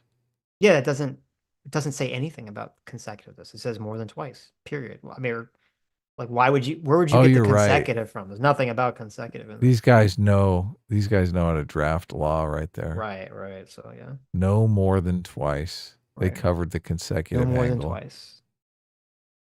Right. An alien for $2 says Sitch is doing great versus PP and Hutch as well. Well, thank you, Neil. Look at that. Yeah.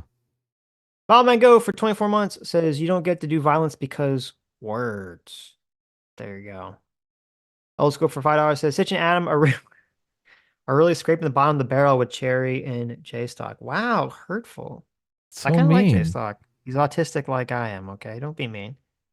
So, no, they asked to come on, and I said, okay, come on after we talk I thought to it was Hutch entertaining. and, yeah, Hutch and Josiah. So, I mean, listen, we're not scraping the bottom of the barrel till Wednesday when we talk to Pisco, okay? Come on. Oh get it yeah, straight. That's the bottom of the barrel. that's like pond scum right there. Right. Well, I guess go that's for the top of the pond. That's Never mind. true. Old School for $5 says, I read the one. Mega Buggy 75 for $10 says, has everyone forgotten that Democrats literally called the 2016 election illegitimate, accusing Trump of being a Russian spy and Putin were the true reason he won? So people did say that. I'm going to be very real and very not kind. I think it's 1000% cope when people make these arguments. I've heard a lot of people make these arguments to me, both on the internet and in person. I think it's completely ridiculous cope to compare Democrats or people on the left complaining about Russian election interference or Trump being, not legitimate with Donald Trump literally trying to get the vice president to throw out the votes. Hillary Clinton did not try to get Joe Biden, who was vice president, to throw out the votes whatsoever. There was no movement really. There was some rumblings about some people were saying that the electors should decide not to, vote for Trump. And there were actually, I believe, some people in the House that tried to pull some shenanigans, some individual Democrat politicians, and those people should be condemned fully. But Hillary Clinton did not do that. Joe Biden did not do that. That wasn't a wide topic of conversation. So I think it is totally cope to compare those things whatsoever. I mean, they did undermine Trump's presidency in the very beginning, right? I mean, Rachel Maddow was doing a story every night on whether or not Trump was a Russian asset. I mean, there's did a all difference kinds of between undermining someone's presidency because you attack their credibility on the news. That's completely different than the sitting president trying to get the vice president to essentially illegally declare him the president after he lost the election. I don't think these are comparable events. Right. I completely agree. Right. I do. But in the like arms race, and you're looking at who fired the first shot, was it Trump that fired the first shot, or was like Russiagate the first shot? I mean, I said from the beginning, I do think I agree. I don't think the media ever gave Trump a fair shake. Right. Yeah. In terms of him being president. And if they gave him a fair shake and he had a decent, I mean, he might have been a 2-term president, right? Who knows? I don't know what the situation would have been. But yeah, I mean, you could criticize, obviously, you should criticize Rachel Maddow and the media that jumped really heavily aboard the Russia stuff instead of just saying, listen, we don't know. There's an investigation. I mean, I don't remember when the investigation started, but we don't know. There's an investigation, and we'll see what the investigation turns out. And obviously, people didn't want to wait. They spent, I think the Mueller investigation took what, 1 year, 2 years complete? They wanted to spend that time period saying Trump is a Russia asset, blah, blah, blah, blah, blah. So that's why I always say, wait for the investigation, wait for the facts. Why didn't the deep state just say that Trump was a Russian asset? Oh, okay, because there isn't a deep state. Never mind. Answer my own question. Oh, why are you trolling? Shitto for 21 months says thank you for 21 months says this argument from Chaeiry saying Trump should self-reflect on being called a Nazi can easily be made about Democrats being called baby killers. Yeah, I think it was or groomers. Or groomers or anything. Yeah, that's what I'm saying. I think it's just like a bad argument to make, period. So you should just self-reflect, okay? Maybe don't be a groomer. Okay. Yeah, exactly. Daniel Irish for $5 says Chaeiry has been hardcore gaslit. I agree. So many people have been hardcore gaslit. Right. It's not her fault. It's the media's fault, right?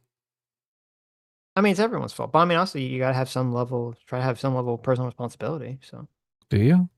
Sure. Got to have free will. Got to have free will. No Name for $10 says, don't forget, it's the end of democracy if Trump is elected. And Joe had that debate that showed him a failure. One can guess they think Trump will win, and action needs to be taken to stop this. Yeah, I could definitely see how that conclusion could be drawn. Yeah, me too. Maybe it was. We'll find out, right? We'll find out. The news is getting very interesting. I hope one way or the other we find out the motivation. Oh, yeah, I do too. Dr. Dealer for $5 says, DAE think Chaeiry sounds a little like Stalin here. As long as some people here agree, it's not my stupid comprehension that's the problem, it's hers. Yeah, I don't think that was a good. I was surprised. I thought that was a really bad argument. So. Hiding in oh my God, Daniel, you're so bad. I wasn't gonna read that one. Daniel Irish for $5. You're about to make Chaeiry cry. I don't think that's true. You guys in the chat were gonna make her Yeah, cry, yeah. not me. You're about to make her cry, Daniel. I Right. saw that super chat. Hiding in Dev's car while he moves specifically for $2 says Gabbard/Kennedy 2024 make anime real. I There you did go. watch some videos that show when Kennedy is included in a three-way matchup Mhm. with Biden and Trump. Kennedy takes way more votes away from Biden than Trump. Real interesting. Yeah, Okay. yeah. Trump does There you go. way better in the three-way matchups. Very interesting. Idiotosin for $2 says this is the gayest thing I've ever heard. I don't know what that was in relation to, but okay. I wonder if Kennedy's doing better because of Biden's cognitive decline. I 100% think so. I agree. Yeah. Boris for $5 says, so if you're ever accused of anything, it's up to you to disprove the negative. Nobody would ever accuse you of something you didn't do. Yeah. That's Johnny D- yeah. Look, Johnny that's D the for- accusations against us. We can't prove a negative all the Right. time. It's like, Johnny D for 18 months says she is arguing short skirt ... people have agency. Old school for $5 says Chaeiry needs to reflect on why everyone thinks she sounds like Stalin. is that like a popular meme? Chaeiry I've is never Stalin? heard this Stalin thing. Yeah. Wow. Chat says F Chaeiry There you back go. at 2024. 2024, a gay odyssey for $2. What a name. Says chat says F Chaeiry, MAGA 2024, free January 6th, Patriots. There you go. From the gay odyssey. CT for 5 Canadian. Hey, CT says, ignore the chat, Chaeiry. I like when you're on, and I like you, and my opinion is the only one that matters. There you Yeah, go. don't let the Thank you, haters CT. get you down, Chaeiry. Thank you. We got lots of haters here too. That's true. Haters welcome. An alien for 10 Aussie bucks. Thank you, an alien. Says PP and Hutch in one breath say that Trump is a quote threat to democracy, then in the other are willing to vote for the black box that is Biden. In my view, they are as anti-democratic as they think Trump is. I agree. Yeah, why is that not just obvious? Right. Look, how can you say you're pro democracy when the guy people are voting for isn't even in charge? Well, okay. Well, let me sort of steel man the position. I don't know if they'd be willing to say this. If you had a choice, okay? Here's your choice. You can vote for literally Hitler, not Donald Trump.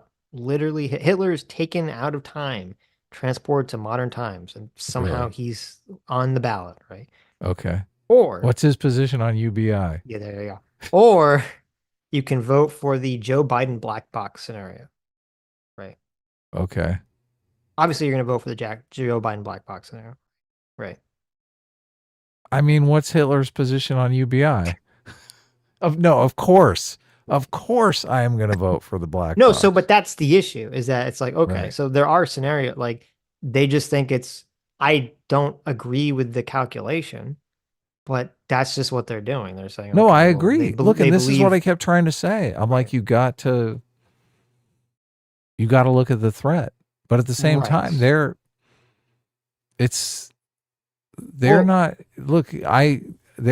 not making the Trump is literally Hitler argument. They're saying the black box is no danger at all.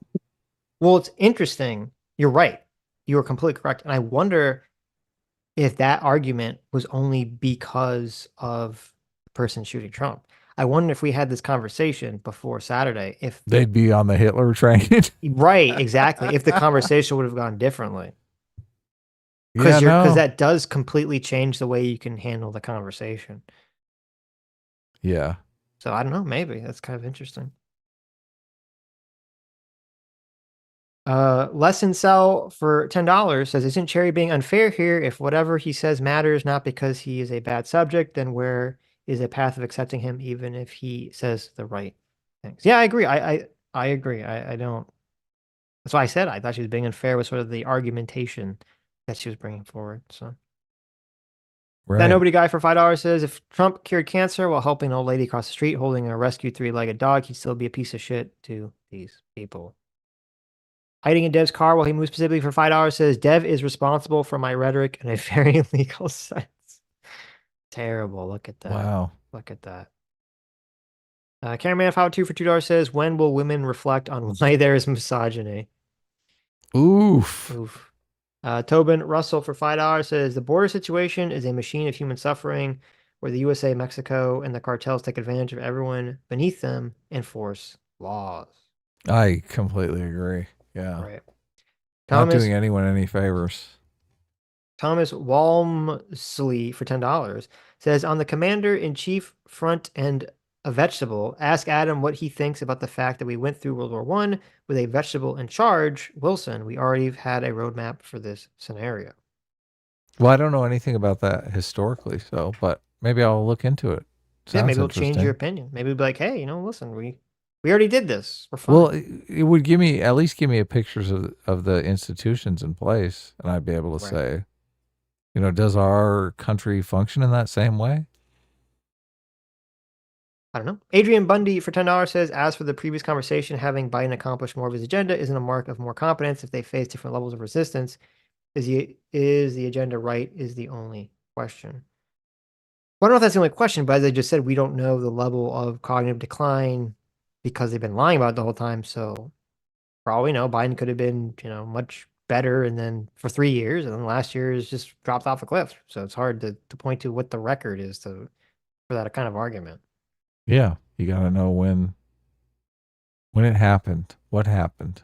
Fondue for $5 says, all I know is the pundits I view understand the elector scheme. Really? Okay. Well, I don't know. Maybe I'm undercounting. I don't believe the majority of political pundits understand the intricacies of the elector scheme, but maybe I'm just being biased. Who are you thinking of? Like everyone. Let me think here. Who can I throw under the bus? Everyone. Except for the people I like. They probably get it. Right. Sad Potato for $5 says the debate on Trump's rhetoric began at whether or not it rises to a Hitler comparison. Quote, he's awful is one thing. Comparisons like that need specifics. That's true. Yeah, are the Mexicans are sending rapists? Is that like a Hitler level comment? Does that get you in the Hitler club? No. As I said, I think it's definitely a bad comment. It's definitely a very irresponsible comment, even with the modifier of some of them are sending good people, but I don't think Trump is Hitler comment territory. I think you got to praise neo-Nazis to get into that tier. Right. Hence the reason. Sure. Oshacy for $5 says bad timing that the day after it turns into the crap on Trump stream. There you go. Hayden Dill for 24 months. Thank you for 2 years of discipline equals freedom. Says, behold, as I become one of the golden boys, I come with one big question that's been bugging everyone. How does this affect the economy? Oh, I'm sorry. He said it in like the stupid tone. How does this affect the economy? Anyways, I love you both. Kiss for Sitch and kiss for Adam. Well, thank you, Hayden. Yeah, thanks. Yeah. Hiding in Dev's car while I move specifically for $5 says, reminder, take care of yourselves, see some nature, drink water, eat real food, exercise. Better individuals make a better world. Love you all. Thank you. Eat right. Good advice. Inert Talion for $20. Thank you. Oh, I read that one. M8566 for $2 says Bunny and Duckling, best friends forever. There you go. Oh, I got to bring my Bunny and Duckling back That's your up. Bunny and Duck picture. Hiding in Dev's car while he moves specifically for $5 says if you rearrange the letter in Spyro Agnew's name, you get grow a penis. What did the demiurge mean by that? There you go. It's another simulation winking at us moment. So. Cybris RS for $5 says I watched Destiny. I assume that means Destiny. Dest for a while, but he really put me off now. Feels like he's blind to left actions and depictions. It as solely the right inflaming things for years. So I think what's going on is like, this would be my guess. Talking to some people on the right about the bad things Trump's done, specifically the elector scheme, is pretty maddening. It is a maddening experience. And so I think it has driven Destiny insane. I think that's this argument I can agree with here. Right. This is a good argument. I think Destiny has peered into the abyss and the abyss has peered back into him. So I think that's what happened. He's seen so much motivated reasoning Right. That he just assumes everything on the right is motivated reasoning. Exactly. Exactly. Yeah. And it does make you a little bit more blind to the, or downplay the motivated reasoning on the left. So that'd be my guess. Todd Sullivan for 26 months. Thanks so much. Says, got him beat. Well, thank you. Jack Arama for 23 months says, I'm finally caught back up after my 2-week vacation in Cancun. I survived a hurricane just to come home to debate, and now this. Well, there you go. I'm glad you survived. Cancun. There you Nice. go. Midas Matthews for 16 months says, former Trump. I don't know what that was in relation to. That was Biden's stupid statement. Oh. He said former Trump. I was like, what? Oh, that's right. That's Biden. That's when I was laughing. Oh, Biden. M8566 for 2 hours says, let's settle this in the battle box. He said it twice. He said He battle did. box twice. What was he thinking? Terrible. Zero for $5 says, I think the stream is good evidence that you guys don't have TDS. You guys think yesterday will change Peter Zeihan's prediction? Well, first of all, thank you. This is why we do these streams. Every time you guys get mad, say you have TDS, we're like, really? Do we? Are you sure about that? It's all relative. But actually, that's a great question. Will this change the Peter Zeihan prediction? Well, what do you think? Do you think Peter's going to change his position on this? I'm not sure.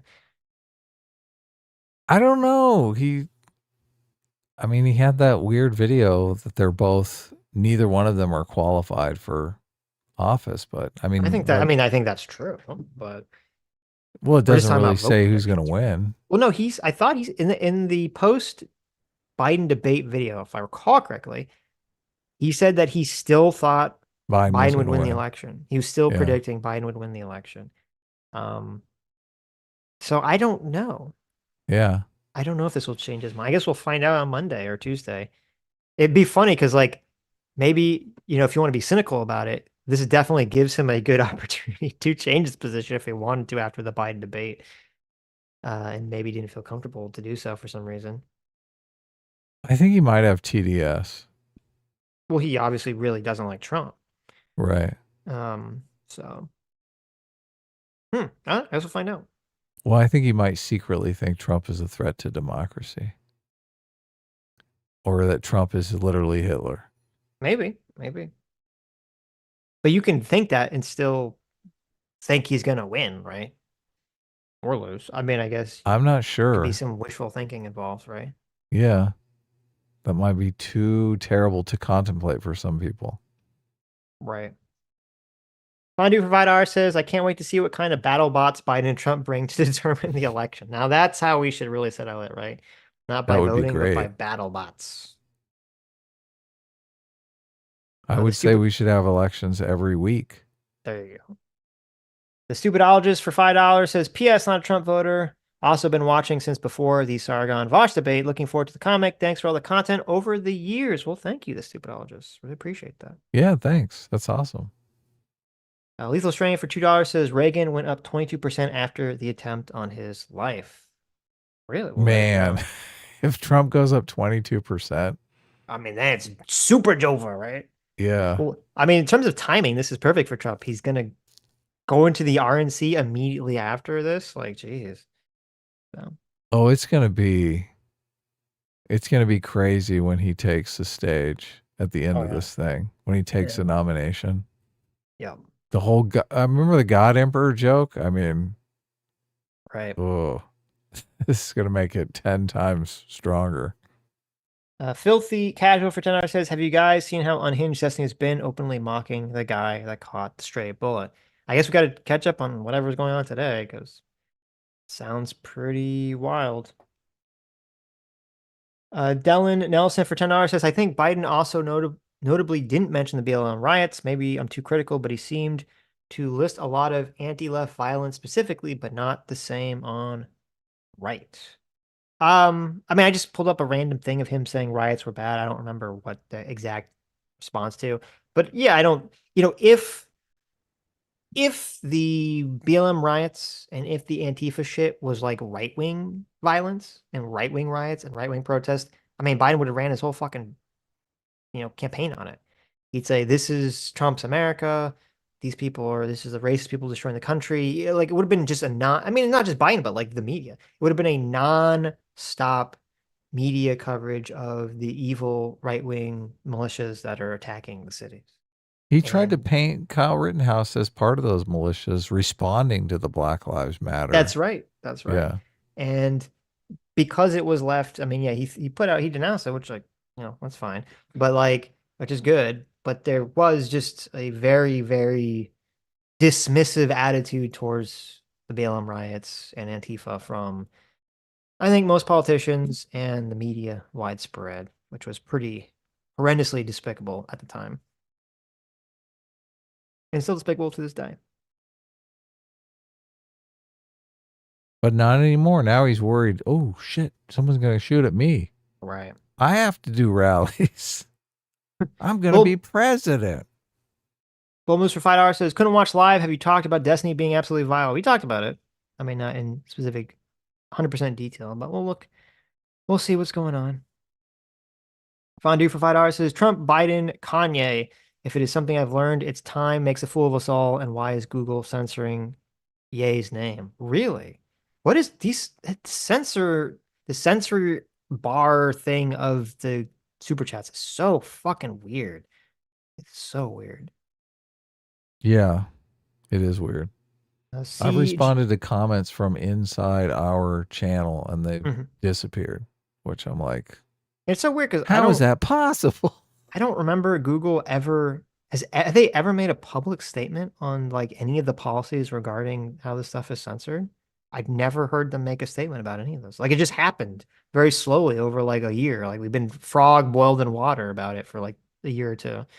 Yeah. I don't know one. CJ46 for $10 says, I will not stand for the slander of King Viserys. It's completely normal for him to only hold small council meetings every few years and have Otto Hightower sit the throne for him. There you go. Exactly. Thank you, CJ. Did you watch the last episode? I didn't watch the last episode. I haven't watched the last 2 episodes. So. What? Oh, man. Weak sauce. I know. There's a dragon fight in it. How dare you? Okay. There's one scene, though, that's so ridiculous. I'm like, they couldn't have done that better. Rico Zor for $5 says, come on, man. The power of one. Come on, man. The power of one, the power of two, the power of... Well, anyways, when this is all over, I'll tell you everything, Biden. There you go. That's pretty funny. Brug for $5 says, Destiny's vile, said no sympathy for the victim. Even if his parents were hit, no sympathy. Oh, God. And joked even about it being... Destiny's own parents? I guess it comes up in the... I guess someone else brought up in the conversation. Even joked about it being convenient for end-of-life care costs. Jesus. Whoa. Wow.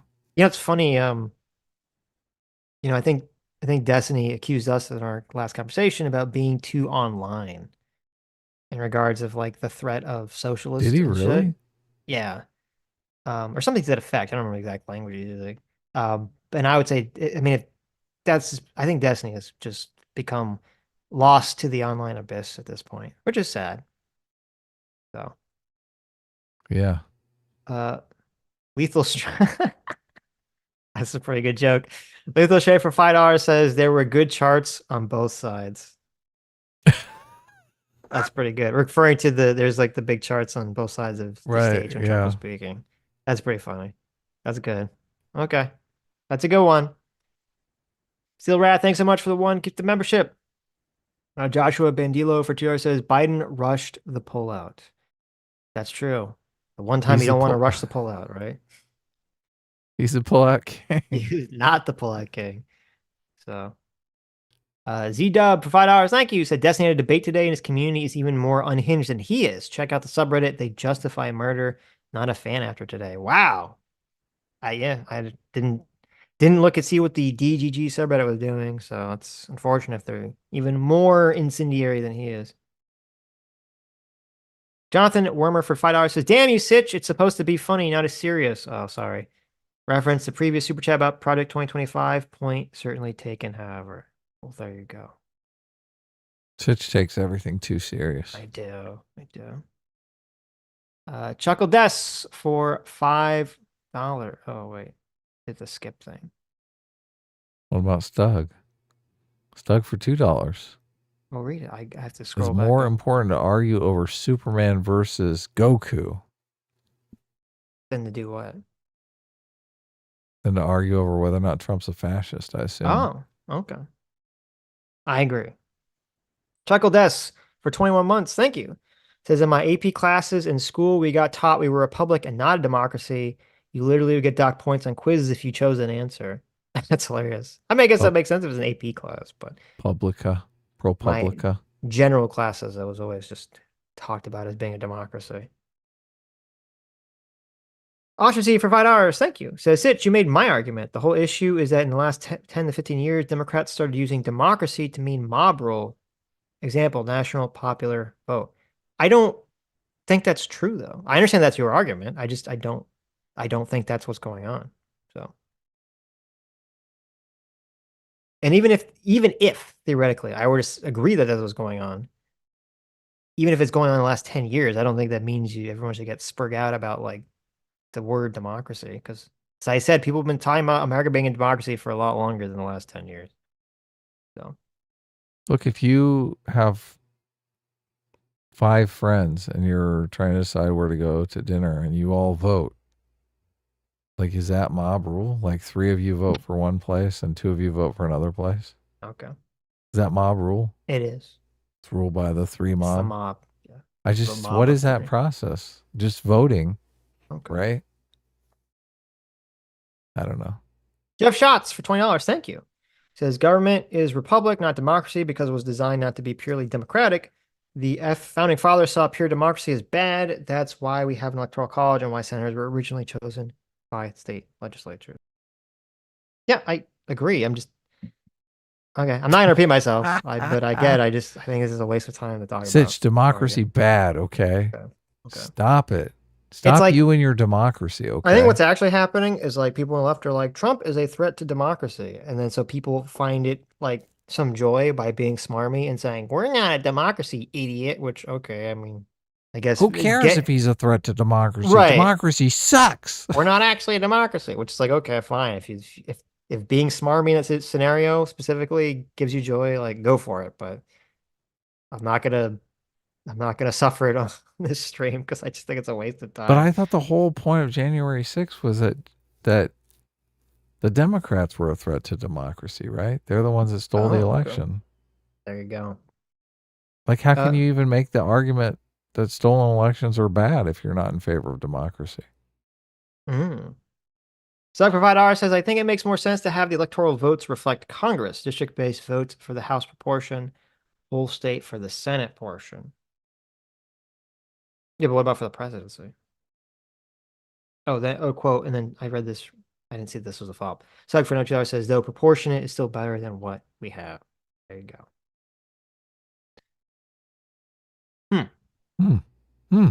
So you're saying like, okay, so you'd have a scenario where like, that would be kind of an interesting scenario. I don't know what that would even look like in terms of outcomes. It'd be an interesting scenario where like 2 of the electoral votes that represent the senators are given to winner take all.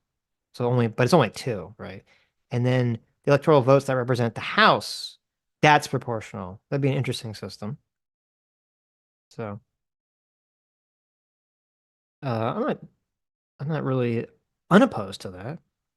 Ace for $5 says, Adam, Sitch, thanks. Seeing Destiny lose his way on this makes me happy. You guys are filling in for the voice of reason. Well, thank you, Ace. We've always been the voice of reason. That's true. Yeah. But now it's more apparent. Yes. I like that. Lethal Strain for $2 says, maybe that was Destiny's wife. Maybe that was the guy Destiny's wife left him for. Ooh, ouch. The Wootman, thanks so much for joining the Free Will Seekers. Did you see the response? Here, I should send it to you.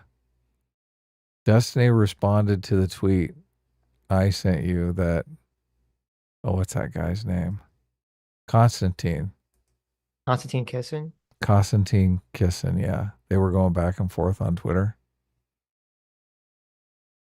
Do you remember the tweet?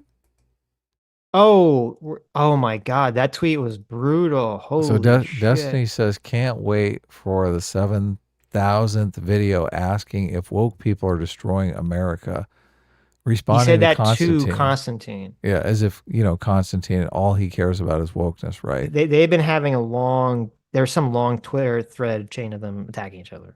Right. Yeah. So, but Constantine responds, I can see why. It beats watching your wife get railed by another man for the 7,000th time. Oh, holy shit. Brutal. But look, Destiny responded to that, and I was like, did he? What's the response to that? Jesus. I'll send it to you, because I was like, this, I mean, this is like, I don't know, it just didn't, it seemed like it made Destiny look worse. I'm like, that's your response? Ooh. I don't know what the response. I don't know what the proper response is. I don't know, other than to lay down. But look, you're going back and forth like this. You kind of got to respond, right? I guess. You're like, nah, you don't have to respond. I don't know. I mean, you dig the hole deeper. Jesus, I can't find the response here. I'll read another super chat. I'll find it for you.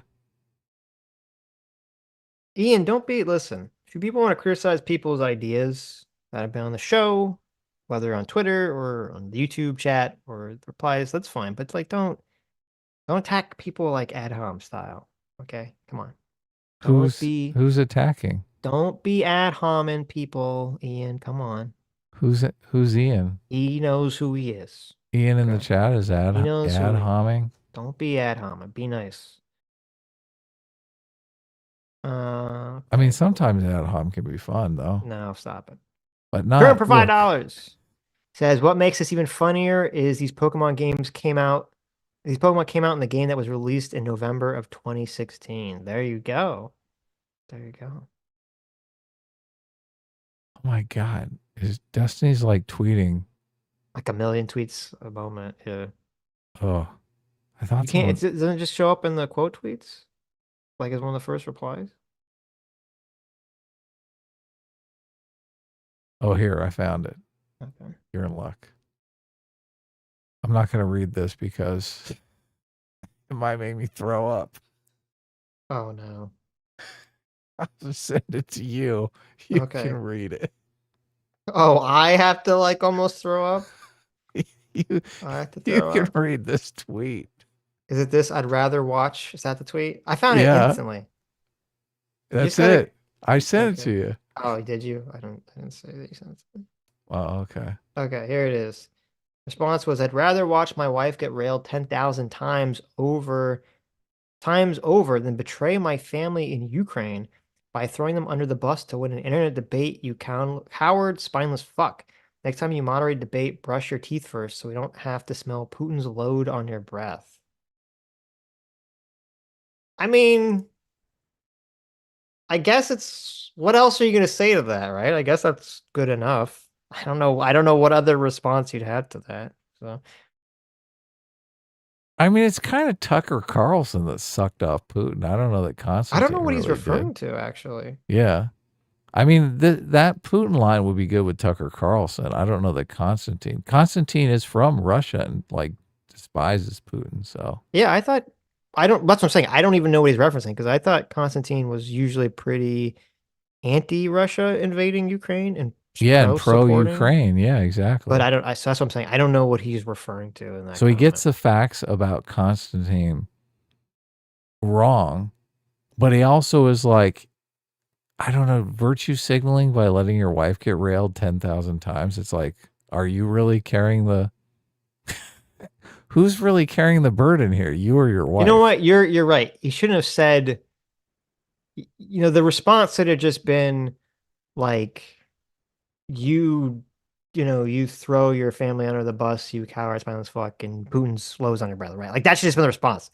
You shouldn't have had I would rather watch my wife. That's like that part of the response should not have been part of it, right? Just leave that out. That's a horrible picture. Yeah, it's like, right. Is your wife? That's true. Is your wife part of this equation, or are you just throwing her at like 10,000 dudes so you can virtue signal about Ukraine? Right. I was like, Does anyone in chat even know what he's referencing? Because I don't. I thought Constantine was like pro. Am I wrong? I thought Constantine was pro America helping Ukraine fight Russia. yeah, I think he is. So I don't know what he's talking Constantine is literally Russian. He might That's what even I'm be asking. like a Russian Jew. about. So what is he? Does anyone know what he's talking about? I don't know. He's gone for the constellation of, he's like, oh, Constantine. Did Constantine respond to that? He's on the right, so he's in favor of Putin. Look, unfortunately, when someone has one position, Right. you know all of their constellation of positions. Constantine did not respond. Oh, how? that. Look, that's Which, good. why would he? Constantine, stop, please. Yeah, why would he? So yeah. Yeah. No, he didn't respond to that. No. Okay, interesting. Oh, Joe the Make for $2 says, check your DMs. The simulation is definitely winking. Oh, that was the one. That was a drill tweet. Yes, thank you. No, it turned out to be fake, Joe. You got tricked. Brighton Hits for $5 says they want to have Trump pop in 4K to plaster it all over the internet. I mean, why? I don't think that would help anyone. I don't think that would help the Democrats at all. So yeah, Joe Biden wouldn't be seen in public for months. right, and I think whoever took Trump's place would win. So Dialogue Always, the real one, for $5 says, quote, oh my God, look, it's like you say the magic No. words and Dialogue Always is summoned No. like Beetlejuice. Okay. Look at Can't this. be good. That's Let me hilarious. see here. Says, could you give me what you think the left interpretation of white supremacy is? Look at that. You say anything about white supremacy or racism, and it's like conjures Dialogue Always from the ether. He just appears before you. The Dialogue White Always symbol was supremacy. interesting. Could we get Dialogue? Look, every time Dialogue Always comes on, he says such crazy shit. We make like $2,000 in super chats. There you go. Yeah, maybe he wants to come on next week. Look, I feel bad. I'd want to cut him in, but then no one would super chat. They'd be like, "Oh, this money's going to him." Never. No, no more super chats. Because you guys are so generous, giving us so much money on the day that I'm like delusional. That you're sick from your medicine hangover. Well, and also just still getting over COVID. What is the left's interpretation of white supremacy? That's too long a conversation. Oh, okay. 2-pack Westside for $5 says, damn, you guys ever sleep? LOL. It's been how many hours? It's been 8 hours. It has been 8 hours, but I mean, we're almost there. Look, stream. we're almost to the top here. Joe the Make for $5 says, if you guys are going to have Pisco on, you need to have a lawyer who isn't some absolute progressive moron. The pushback against Pisco is absolute insanity. I mean, we'll see. I don't think it'll be necessary, but I guess we'll find out. Before Pisco had his autistic shit fit, I thought it'd be interesting to have like a legal conversation where we had a bunch of lawyers saying that the Trump immunity thing wasn't so bad, and a bunch of lawyers that said it was like the worst thing ever, to have the conversation. But his shit fit kind of put a pin in that, or a damper in that. So, well, it just damages credibility. So, right. Hiding in Des cars while he moves, specifically for $5, says the Pokemon/Trump synchronicity gives the same vibes as the Steve Jackson Illuminati prediction. Wild times. I don't know what the Steve Jackson Illuminati predictions are. What is that? Let me know. A very dead horse for $5 says, if it had grazed his eye and he had to wear an eye patch for the rest of his life, would he only win a few states or nearly every state because he looked badass? I mean, I think he'd win.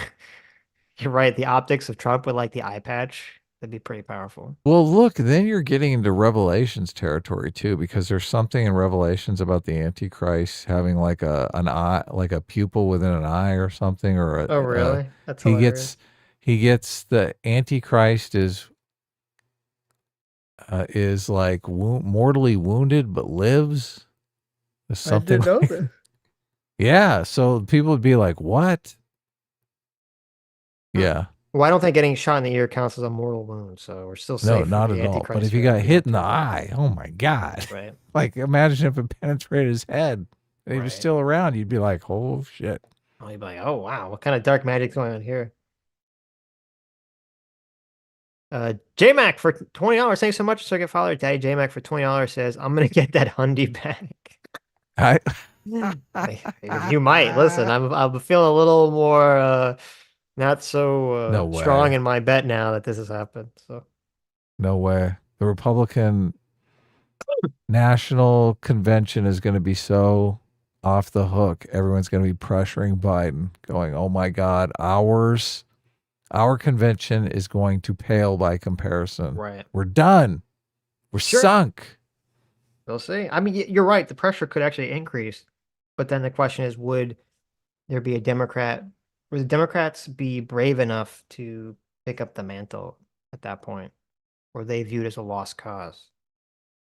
What does Kamala have to lose? She can't run in You know what? 2028. Nobody You're likes her. correct. Yeah. You know what? Thank you, Adam. You reinstilled the greater confidence in me. You are correct. What the She's fuck got does no Kamala have to chance. lose? Nothing. You're right. You're Yeah. so fucking right. Okay, I take it back. I feel confident again. Boom, we're back, baby. Kamala's gonna save me and Adam $100. She's like, This is I got her- shit to lose. This We're is going her hardcore. opportunity. This is the only opportunity she's ever going to fucking have. There you go. There you go. All right. I love it. I love it. Back in the game, baby. Back in the game. Zolo for $2 says, hire Lizzo. She'll block the bullets. Terrible. Someone actually super chatted that. Yes. Hiding in Dev's car while he moves specifically for $2 says, JMac is a 14 on the pH scale. There you go. Very Oh. based. Oh, interesting. A base Right. joke. I love it. Yes. Yes. Sammy G, look at that. Sammy G, thank you so much for the $10. Says, I just want to make a shout out to Daddy JMac for helping me with my schemes this weekend. Stay tuned for something fun next week on X. I have to catch the stream I missed later. Looks fun. Well, there you go. What sort of mischief thing could Sammy be planning on X? JMac for $5. Thank you so much. Our surrogate father says the double down is coming. You know it to be true. Search your feelings. What's a double down? The double down on Biden. Oh, yeah. The double. Nah. I don't know. Kamala has nothing left to lose. Okay. So. This is her shot. Yep. Whoa. Very poor choice of words. Yes, you're right. Never mind. Terrible. Zammy Z for 7 months says the Trump cringe was soaring this afternoon. Yes. Gaming Trucker JS for $5 says, I think Destiny deleted his most recent stream on YouTube. Really? Wow. Is it that's TOS violating? Holy shit. That's crazy. You look, I was wondering about that because I was thinking if any right winger was saying this kind of shit, they would definitely be a target on YouTube. Yeah. Like, I would not be surprised if they got demonetized shortly after. Okay. Not that I want that to happen. I just. No, yeah, but you're right. It would happen. Yeah. Hiding in Dev's car specifically, driving for $5. Thank you. Says the Steve Jackson Illuminati card game from 1982 allegedly predicted 9/11, the death of Princess Di, heck, Trump's election, and others. Wow. I never heard that. Interesting. Rigo Zor for $10 says, on abortion foreclosure, I'm pro-choice, but how does the argument never go to women aborting viable pregnancies and fear their careers? Britney Spears or Busy Phillips were not incest situations. Lethal Strain for $2 says, polls from today has Trump at 69, Biden at 19. Holy shit. Is that real? Adam, look that up. That's crazy. I'm on it. Britt Cormier for $5 says, to the 90% dictator question, the answer is always no. We do not pass judgment on people for actions they may commit in the future. Well, not in terms of like arresting people. But obviously, you're talking about voting. You have to pass judgment on what people may commit in the future, because that's like what you're voting on in the first place is what you think they're going to do. So, but I don't remember the exact 90% dictator question we're talking about. AKA Batosai, thanks so much for the 5 gift memberships. Bruins for 24 months. Thank you so much for 2 years. Bruins, being a free will seeker, says that's the best Final Fantasy VII content since the OG. Don't see a single time ghost. Well, there you go, Sammy and Jay. Bruins is a big fan. What is going on here? You go to 538 and you look at the who's ahead in the national polls, right? You know how it aggregates all of these different polls? Right. So then you go down to the polls and it's like Newsom versus Trump, Whitmer versus Trump, Harris versus Trump. What do you think's happening here, Sitch? But they're saying Biden's out. Why are all these polls other people versus Trump? I thought Biden was the nominee here. No. There's one here that's got Harris up +1. Newsom is up +2. Maybe, anyway. These must all be pre the incident. Yeah, July 8th we'll see what through the polling July is. 11th. I'm curious to see what the polling shifts over the next couple of days. I think Zombot it's for too $2 says Dono for Cloud and Aerith alone. LOL. Well, there you go. Mr. B for $20. Thank you, Mr. B. Says, love the debate / chat stream. I'm way behind, but thanks for hosting this. Well, you're welcome, and thanks for the donation. Yes. Ben for $10 says, the only thing I got from this is I was reminded of Rick Perry. Holy crap, totally forgot about fake George Bush. Well, you're welcome. You're totally welcome. Demalius for $2 says, live auction on stage at the RNC. Top bidder is the VP. There you go. There you go. What if Trump did that? If he was on stage at the RNC, just started doing like the auctioneer vote. Can I hear $1 million? $1 million VVP, $1 million, $1 million. Oh, sold $1 million Marco Rubio, $2 million, $2 million VVP, $2 million, $2 million. Yeah, Tim Scott for $2 million. Can I get 3? Can I get 3? $3 million, $3 million. Nikki Haley, wow, Nikki Haley for $3 million, $3 million. Nikki Haley. 4. That'd be pretty funny. She is bought and sold by the deep state. Obviously, her money is coming. Oh my God, for $100 million. It's, what's George Soros' son's name? Oh, I don't know. George Soros' son for $100 million. Oh my God. There we go. Alexander Soros. I think. There you go. That would be the simulation. Okay. Where was I? Ben for $10 says Jesse Lee Peterson for VP. He's black and gay. There you go. There you go. There's your choice. J-Macker, so you got followed for $20. Thanks so much. Says Sitch. My one regret is I didn't get to UBU with my fairy tribe deck. Oh God. Next time. There you go. That's right, everybody. I guess the cat's out of the bag. I did actually meet my surrogate father, J-Mac. There you go. Sure, we'll talk about that more in the future. Hiding in Dev's car while he moves specifically for $5 says, I think a similarly memory-based decision metric was used in 2008 for VP. I remember watching a foreign policy documentary starring Lisa Ann. Terrible. Terrible. Mr. Burley for $10 says, poor Ben Shapiro. He got back in the spotlight recently for destroying Eric Swalwell and Bakari Sellers with facts and logic, but then it got overshadowed by Trump news. That is true. I didn't even think about that, but you're right. Poor Ben Shapiro. He had a very strong performance at the congressional hearing, and now no one will care or think about it ever again. Yeah. Daniel Irish for $20 says, exclamation marks, quote, it's going to be a whole different speech now. Trump told the DNC examiner, it is a chance to bring the country together. It was given that chance. There you go. Whoa. It's going to be, it was a, oh wait, he said, I'm sorry, I misread it.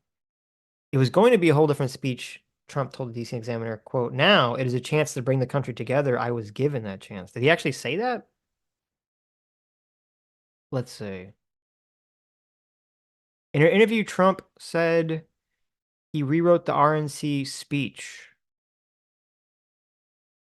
Former U.S. President Donald Trump tells the Washington Examiner, "The speech I was going to give on Thursday was going to be a humdinger," he tells the news outlet in an article posted Sunday evening. This is a chance to bring the whole country. Well, let me actually just get the actual fucking article. Instead of reading someone talk about the article. Quote, Trump said, "The speech I was going to give on Thursday was going to be a humdinger." Why is Trump saying humdinger? Why is it, doesn't that feel like something Biden would say? A humdinger? Humdinger? Jesus. That's folksy. Yes. Had this Look, not it happened. It sounds good coming out of an assassination attempt survivor. Okay. Well, Coming out of geriatric sure. 25th Amendment. The speech It I doesn't was gonna sound give so good. on Thursday was going to be a humdinger. Had this not happened, this would have been one of my most incredible speeches. You're Honestly, getting so good at this. Honestly, it's going to be a whole different speech now. Well, so what was that? That's what Trump? he said.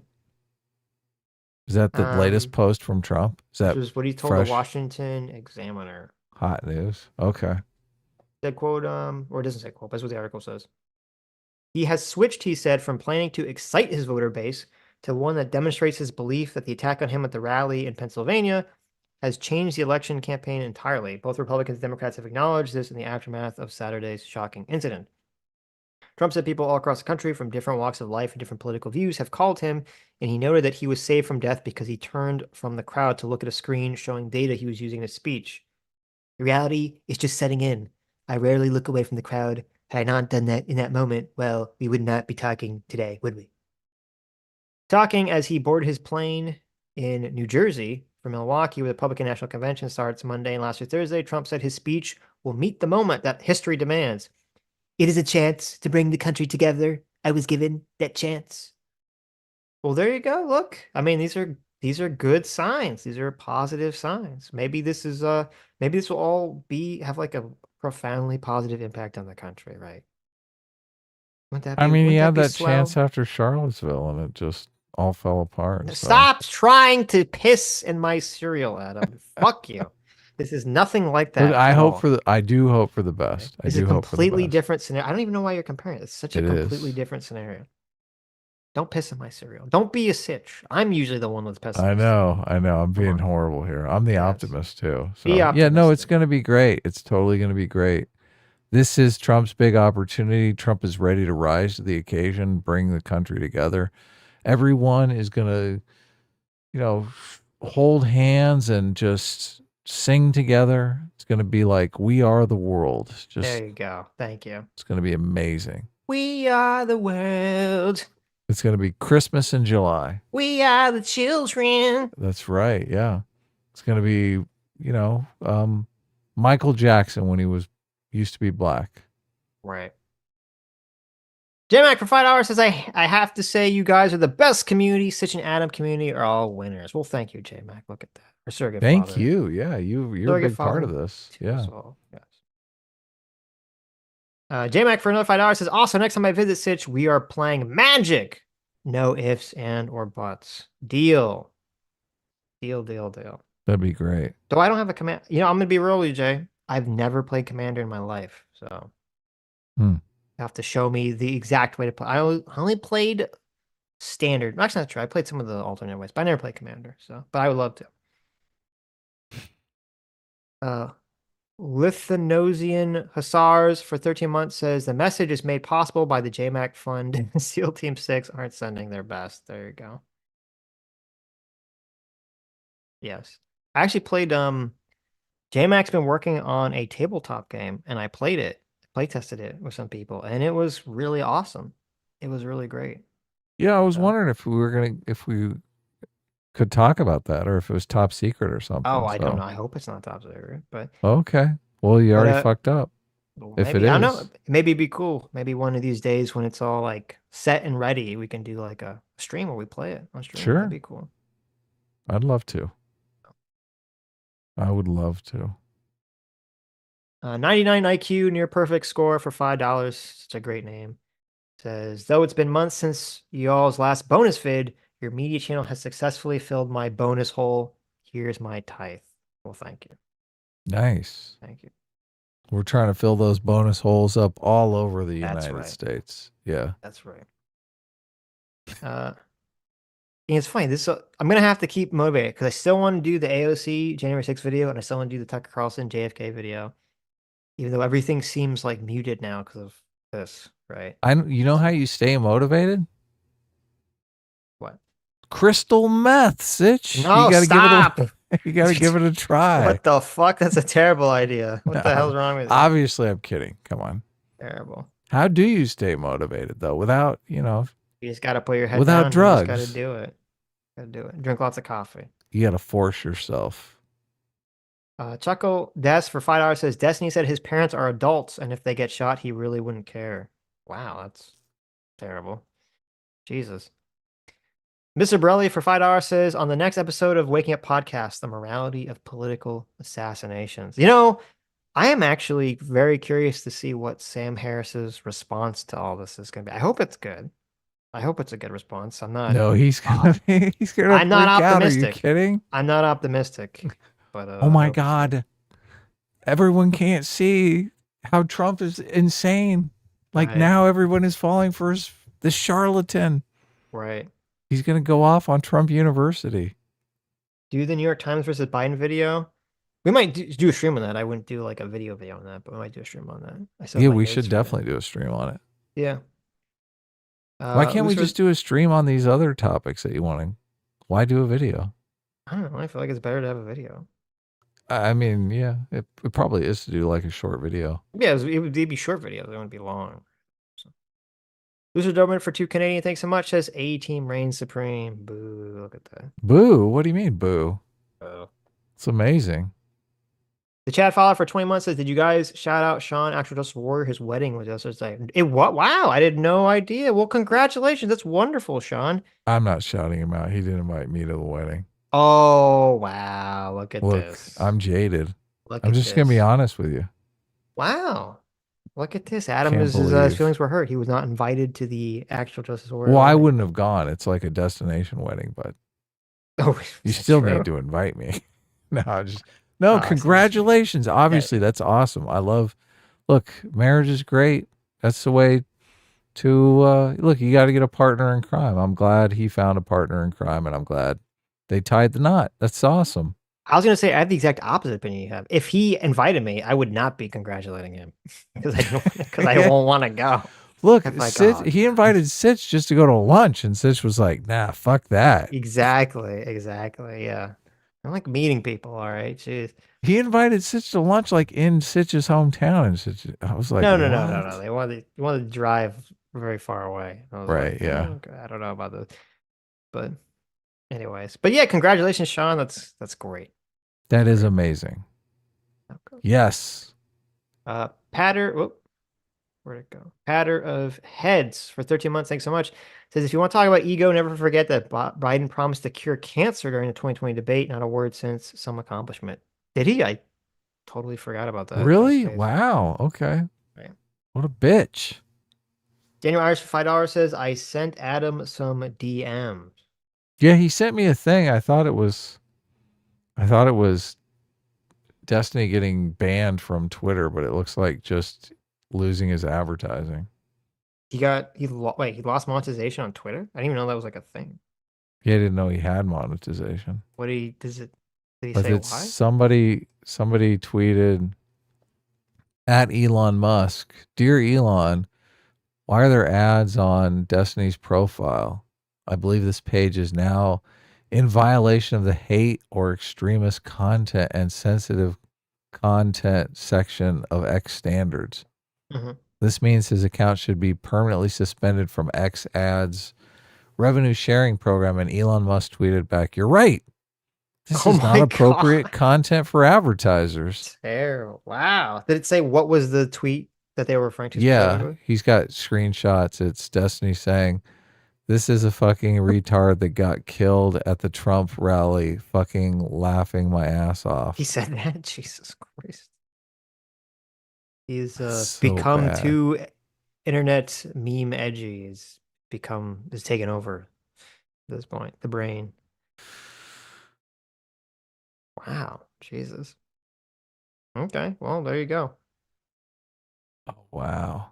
That's crazy. He said, I'm sure Corey and Babbitt are both having fun with each other in hell right now. Holy shit. What is okay? What is going on there? Does he need like a wellness check? Like this is very unhinged. This is like very unhinged comments. Or is this all just like a grift? What do you think? Is this completely unhinged or is this all just a grift? I can't tell. I honestly can't tell. Look, we need some of these Trump mind readers to come out and read Right. Destiny's mind. I'm not a mind reader. I don't fucking know. That is fucking dark. This is very dark. And it's so, I mean, the dude went to a Trump rally. He's completely innocent. He's got two Right. daughters. The daughters are, imagine going to a Trump rally with your dad and the next day your dad is fucking gone. I know, it's awful. That's so sad. That's so sad. Yeah. What do you guys think? What was what do you guys think? You think this is a grift or unhinged? Which way are we going here? Just like, oh my, like Seems like most people in the chat think he's just an unhinged sociopath. Seems to be what most people are saying. remember when there was a debate over whether or not Destiny was psychopath or not? Oh yeah, that's true. Yes.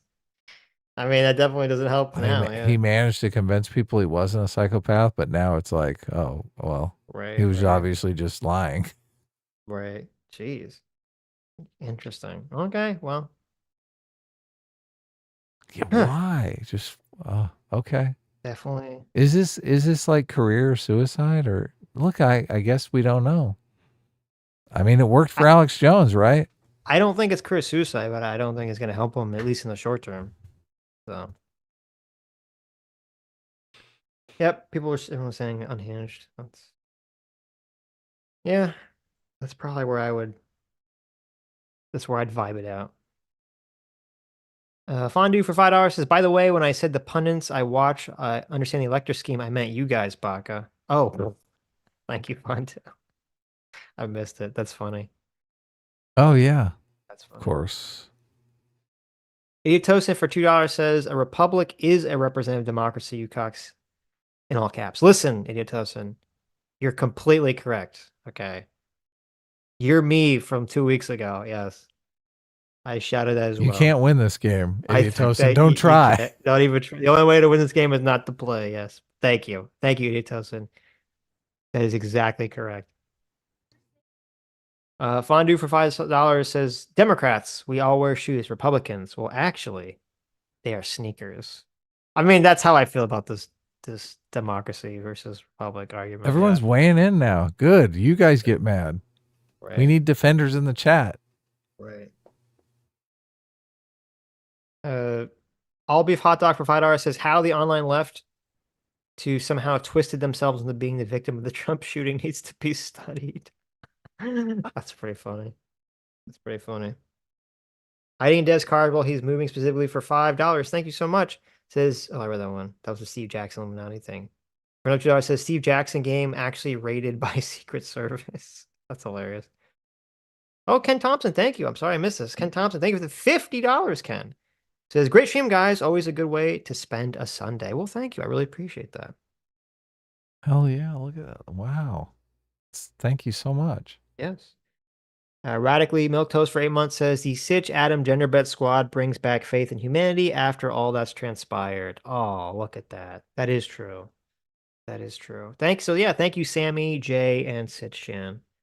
Yes. Yeah. Thanks, guys. Thanks for selling our merch. Yes. Futility Closet for 1 month says, my group chat split between dummies calling the whole thing a false flag and a couple people trying to talk them down. Surreal. A-team reigns supreme. Jeez. Yeah, it is kind of nice to come to a place where you're not going to get that Insanity. People are so desperate to believe nonsense. Yeah, they want to believe whatever, obviously helps them. So but I think that all people saying it was staged is because they know, then they're like, oh, they're like really desperate for Trump to lose. And so they're like, fuck. Yeah. Um, They're like, oh my God, he's going to be more popular than ever. Right. Futility closet for 1 month. Oh, rather, hiding Dev's car specifically while moving for $5 says if I had Musk money, I would buy Fantasy Flight, give them a good marketing team, and pay Richard Garfield money to make whatever he wants. Dream of mine. Well, there you go. WMMA scene now for $5 says your boy Dev has also been AAing some meds up things about yesterday's victim. Also went on a banning spree on his chat today. What does AAing mean? Yeah, I don't know. What Or is that? was it saying and then it got mistyped? I guess Oh, that makes maybe sense. saying Dev some has been messed up saying some shit. messed up things. Really? What did he? Really interesting. Dev, Does Dev have TDS? stop! Don't. What have you been saying about? I mean, I know I saw him on Twitter saying that people shouldn't jump to conclusions about the shooter's motive, which I agree with. But what was he saying about the victim, the guy that got shot? That's crazy. Look, you can jump to conclusions about that. I mean, it's fucked up, obviously. Right. PC for 22 months says, who cares if we're republic or democracy? All that matters is that we're #1 America, baby. True. Oh, yes, exactly right. True, PC. There's only one America. Right, right. Even though I think there's like a North America. Right. No, well, no, there's only one America, and it's the United States of America. That's right. J-Mac, our circuit for $10. Thank you so much. Look at this. Daddy J-Mac, he has the link, sitchandfriended.threadless.com. Want to get fat gains and get the waifus? Get yourself some merch. Look True, at that's that. right. Look at that. Thank you so much, Jay. Everyone click the link, buy a shirt or some other merch we have, baby. That's how you get the big gains in the Wymans. All right. Exactly. Exactly. Thank you. Thank you so much. Ken Tompkins, thank you so much for joining the Free Will Seekers. Thank you. After the $50. Really appreciate it.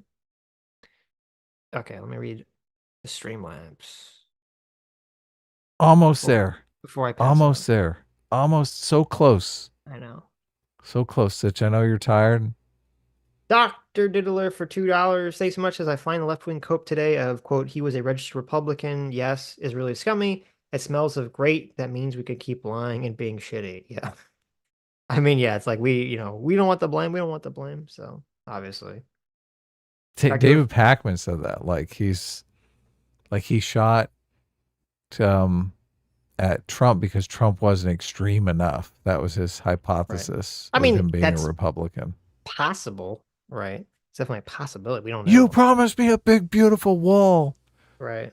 When I was 12 years old. How dare you? Well, I think in the grand scheme of things, it's more likely, more likely if that's the case. If it's not political, it's more likely some weird thing like you said. Like I'm trying to impress Jodie Foster or whatever. Yeah, Ariana exactly. Grande, whoever the kids are trying to impress nowadays, right? Taylor Swift. Taylor Swift. Obviously. He's a Swiftie, Come right? on, He's a big Swiftie. That guy, he had a weird fucking shaped skull. Did you see that guy had a weird Look at you. Listen, you see that guy and you're like, that guy looks like he's gonna do some gonna try to shoot someone. His face was not good. Okay? Which one of these is a school shooter? I'm just saying he put that guy in a lineup of potential school shooters. I'm pointing to him. Oh yeah. Gremlin looking Very face. sad. Okay. I'm like, Jesus. Very sad. Anyways. Dr. Diller for $2 says, did Trump actually make Destiny go insane? At first I thought he was trolling, but his rhetoric yesterday seems genuinely fucking wacky. Dude is way off base about right wingers. Yes, I think. Well, I don't know if Trump made him insane or just like him interacting with Trump supporters made him insane. So, but yes, definitely. Saul for $2 says, in a divided country, when we're losing consensus every day, we must never lose sight that murder is wrong. Also, Steve Bannell is a scumbag who needs to get off Twitter and into therapy for his mommy daddy issues. Wow. There you go. Ooh. Dr. Diller for $2 says, I see how you keep getting roped into defending Trump. You get people like this on who think Trump is Kim Jong-un's pocket, and some harmless PR photo shoot was actually drastically important.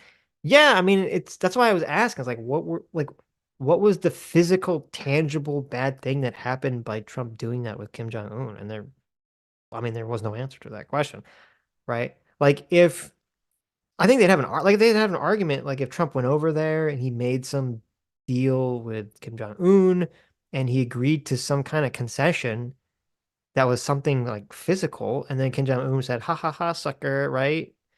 Like some kind of Iranian weapons deal like scenario. But that didn't happen. It's all just optics. So I don't know. Just to me, it seems like maximum pearl clutching. So I was really surprised he brought it up as like an argument. I kept waiting for him to make this is why that argument exists. It's like Trump looks up to dictators. So therefore he's palling around with these dictators because he wants pointers on how he can be a dictator. Right. That's generally but they didn't really go in that direction. Right. So, because I thought they were like, it just sounds ridiculous to me, right? No. Look at this. Someone sent a chat. It says the official Thomas M. Crooks. No way. No, really? It is not. It is not. That is fake news. It's just a joke. It's a joke. It's a joke. For $2 says, you guys are all right. Don't come to Pennsylvania yesterday. Terrible. Dr. Diller for $2 says, Chaeiry breaking out the quote, you don't think Jill should be running the country? Sexism card was terribly bad faith. She wasn't voted for. Isn't qualified to run the country the same way Biden is, or at least was. I agree. Dr. Diller for $2 says, also, when I hear someone who would never vote Republican or Democrat, I just think tribalistic drooling. I can buy cynicism. If you think the other party's evil, I just think you're a little stupid. True. Dr. Diller for $2 says, Chaeiry, if everyone calls him a Nazi, shouldn't we blame him? Sitch, depends on the specific statement. Chaeiry, throws a temper tantrum. If it's so common, you should have copious examples. Stop being a petulant child. Wow, there you go. Academic agent for $2 says, sit. Oh, look at that. Academic agent. He says, Sitch, I know it's been a while, but my dear God Emperor has been attacked, and Destiny is endorsing it. Will you hold me? There you go. It's a bit late for that, quack. It's a bit late for that, Missy. Arrhythmus for $2 says, I was out kayaking with my family today, and while driving my mom back to her house, I subjected her to the first couple hours of stream. She thought Pondering and Hutch were insufferable, but she really likes Adam. Whoa, look at that. Oh, nice. I have a new fan. That's great. Mrs. Arrhythmus. So, Dr. Diller, or I should say Mama Arrhythmus. Dr. Diller for $2 says, has it been 6 months since what's-his-name made his prediction that we would be talking about aliens right now? In hindsight, that discourse lasted maybe a week at most. Yes, that's unfortunate. Peter Boghossian. I like Peter Boghossian a lot, but that prediction did not go anywhere. Yeah, that was not a good prediction. So he also said that Vivek would be Trump's VP pick. Well, did he? I forgot that part. Yeah. Well, he didn't on that live stream. He told me he thought Vivek would be his VP pick. Okay. So like for $2 says Destiny went full retarded. There you go. You added the ed. That's funny. Well, that's how you're supposed to say it. I mean. Well, I like to add the Sofa King too. That's true. Destiny went full Sofa King retarded. Yes, that's true. Jonathan Smith for $2 says WMMA is straight up lying. Dev wasn't doing that. Oh, well, there you go. Oh, really? Someone's trying to sabotage Dev. Conflicting reports. Trying to bring ill will on Dev. Interesting. How dare you, WMMA? But I'll go check out the stream. See what's true. Anyways. All right. Look at this. Anyways, that's it. Well, thank you so much, everyone, for the incredibly generous super chats today. Really appreciate it. Oh, I know. And of course, thank you, JMac and Sammy, for the beautiful pictures that we should bring up every day, every stream. We can bring up, be like, guys, check out our merch store. Endorsed officially by Cloud, Eris, and Tifa Sitch Chan. Okay. Eris Gainsborough. Right. But anyway, thank you all for coming. Thank you all for incredibly generous donations. Thank you to our guests for coming on. Hutch, Pondering Politics, Chaeiry and J. It was a lot of fun talking to you guys. And thank you. You who made it to the end of the stream, you are the true super fans. You are the true isekai protagonists. You are the true people that would never, ever, ever endorse political violence or have a bizarre fucking Twitter meltdown where you completely burn away all the credibility you've been building for years. You would never, ever do that. And so we'll see you all, probably Tuesday. I don't think we're going to be streaming tomorrow. But see you all Tuesday and or Wednesday. Don't puss out, Kamala. Take your shot. Come on, we're counting on you. We got money on this bitch. Goodbye. Wait. You said, to be very clear, you said Kamala. Take your shot. And you mean this in a completely political context, okay? Right? In terms of being president, not anything violent. Maybe? Stop. Look, it's just a figure of speech. We all know what I mean. You meant in the terms of like Hamilton, I just want to take my shot like the song. That's it. Exactly. In the Hamilton musical. Okay. Thank you. Anyway, bye.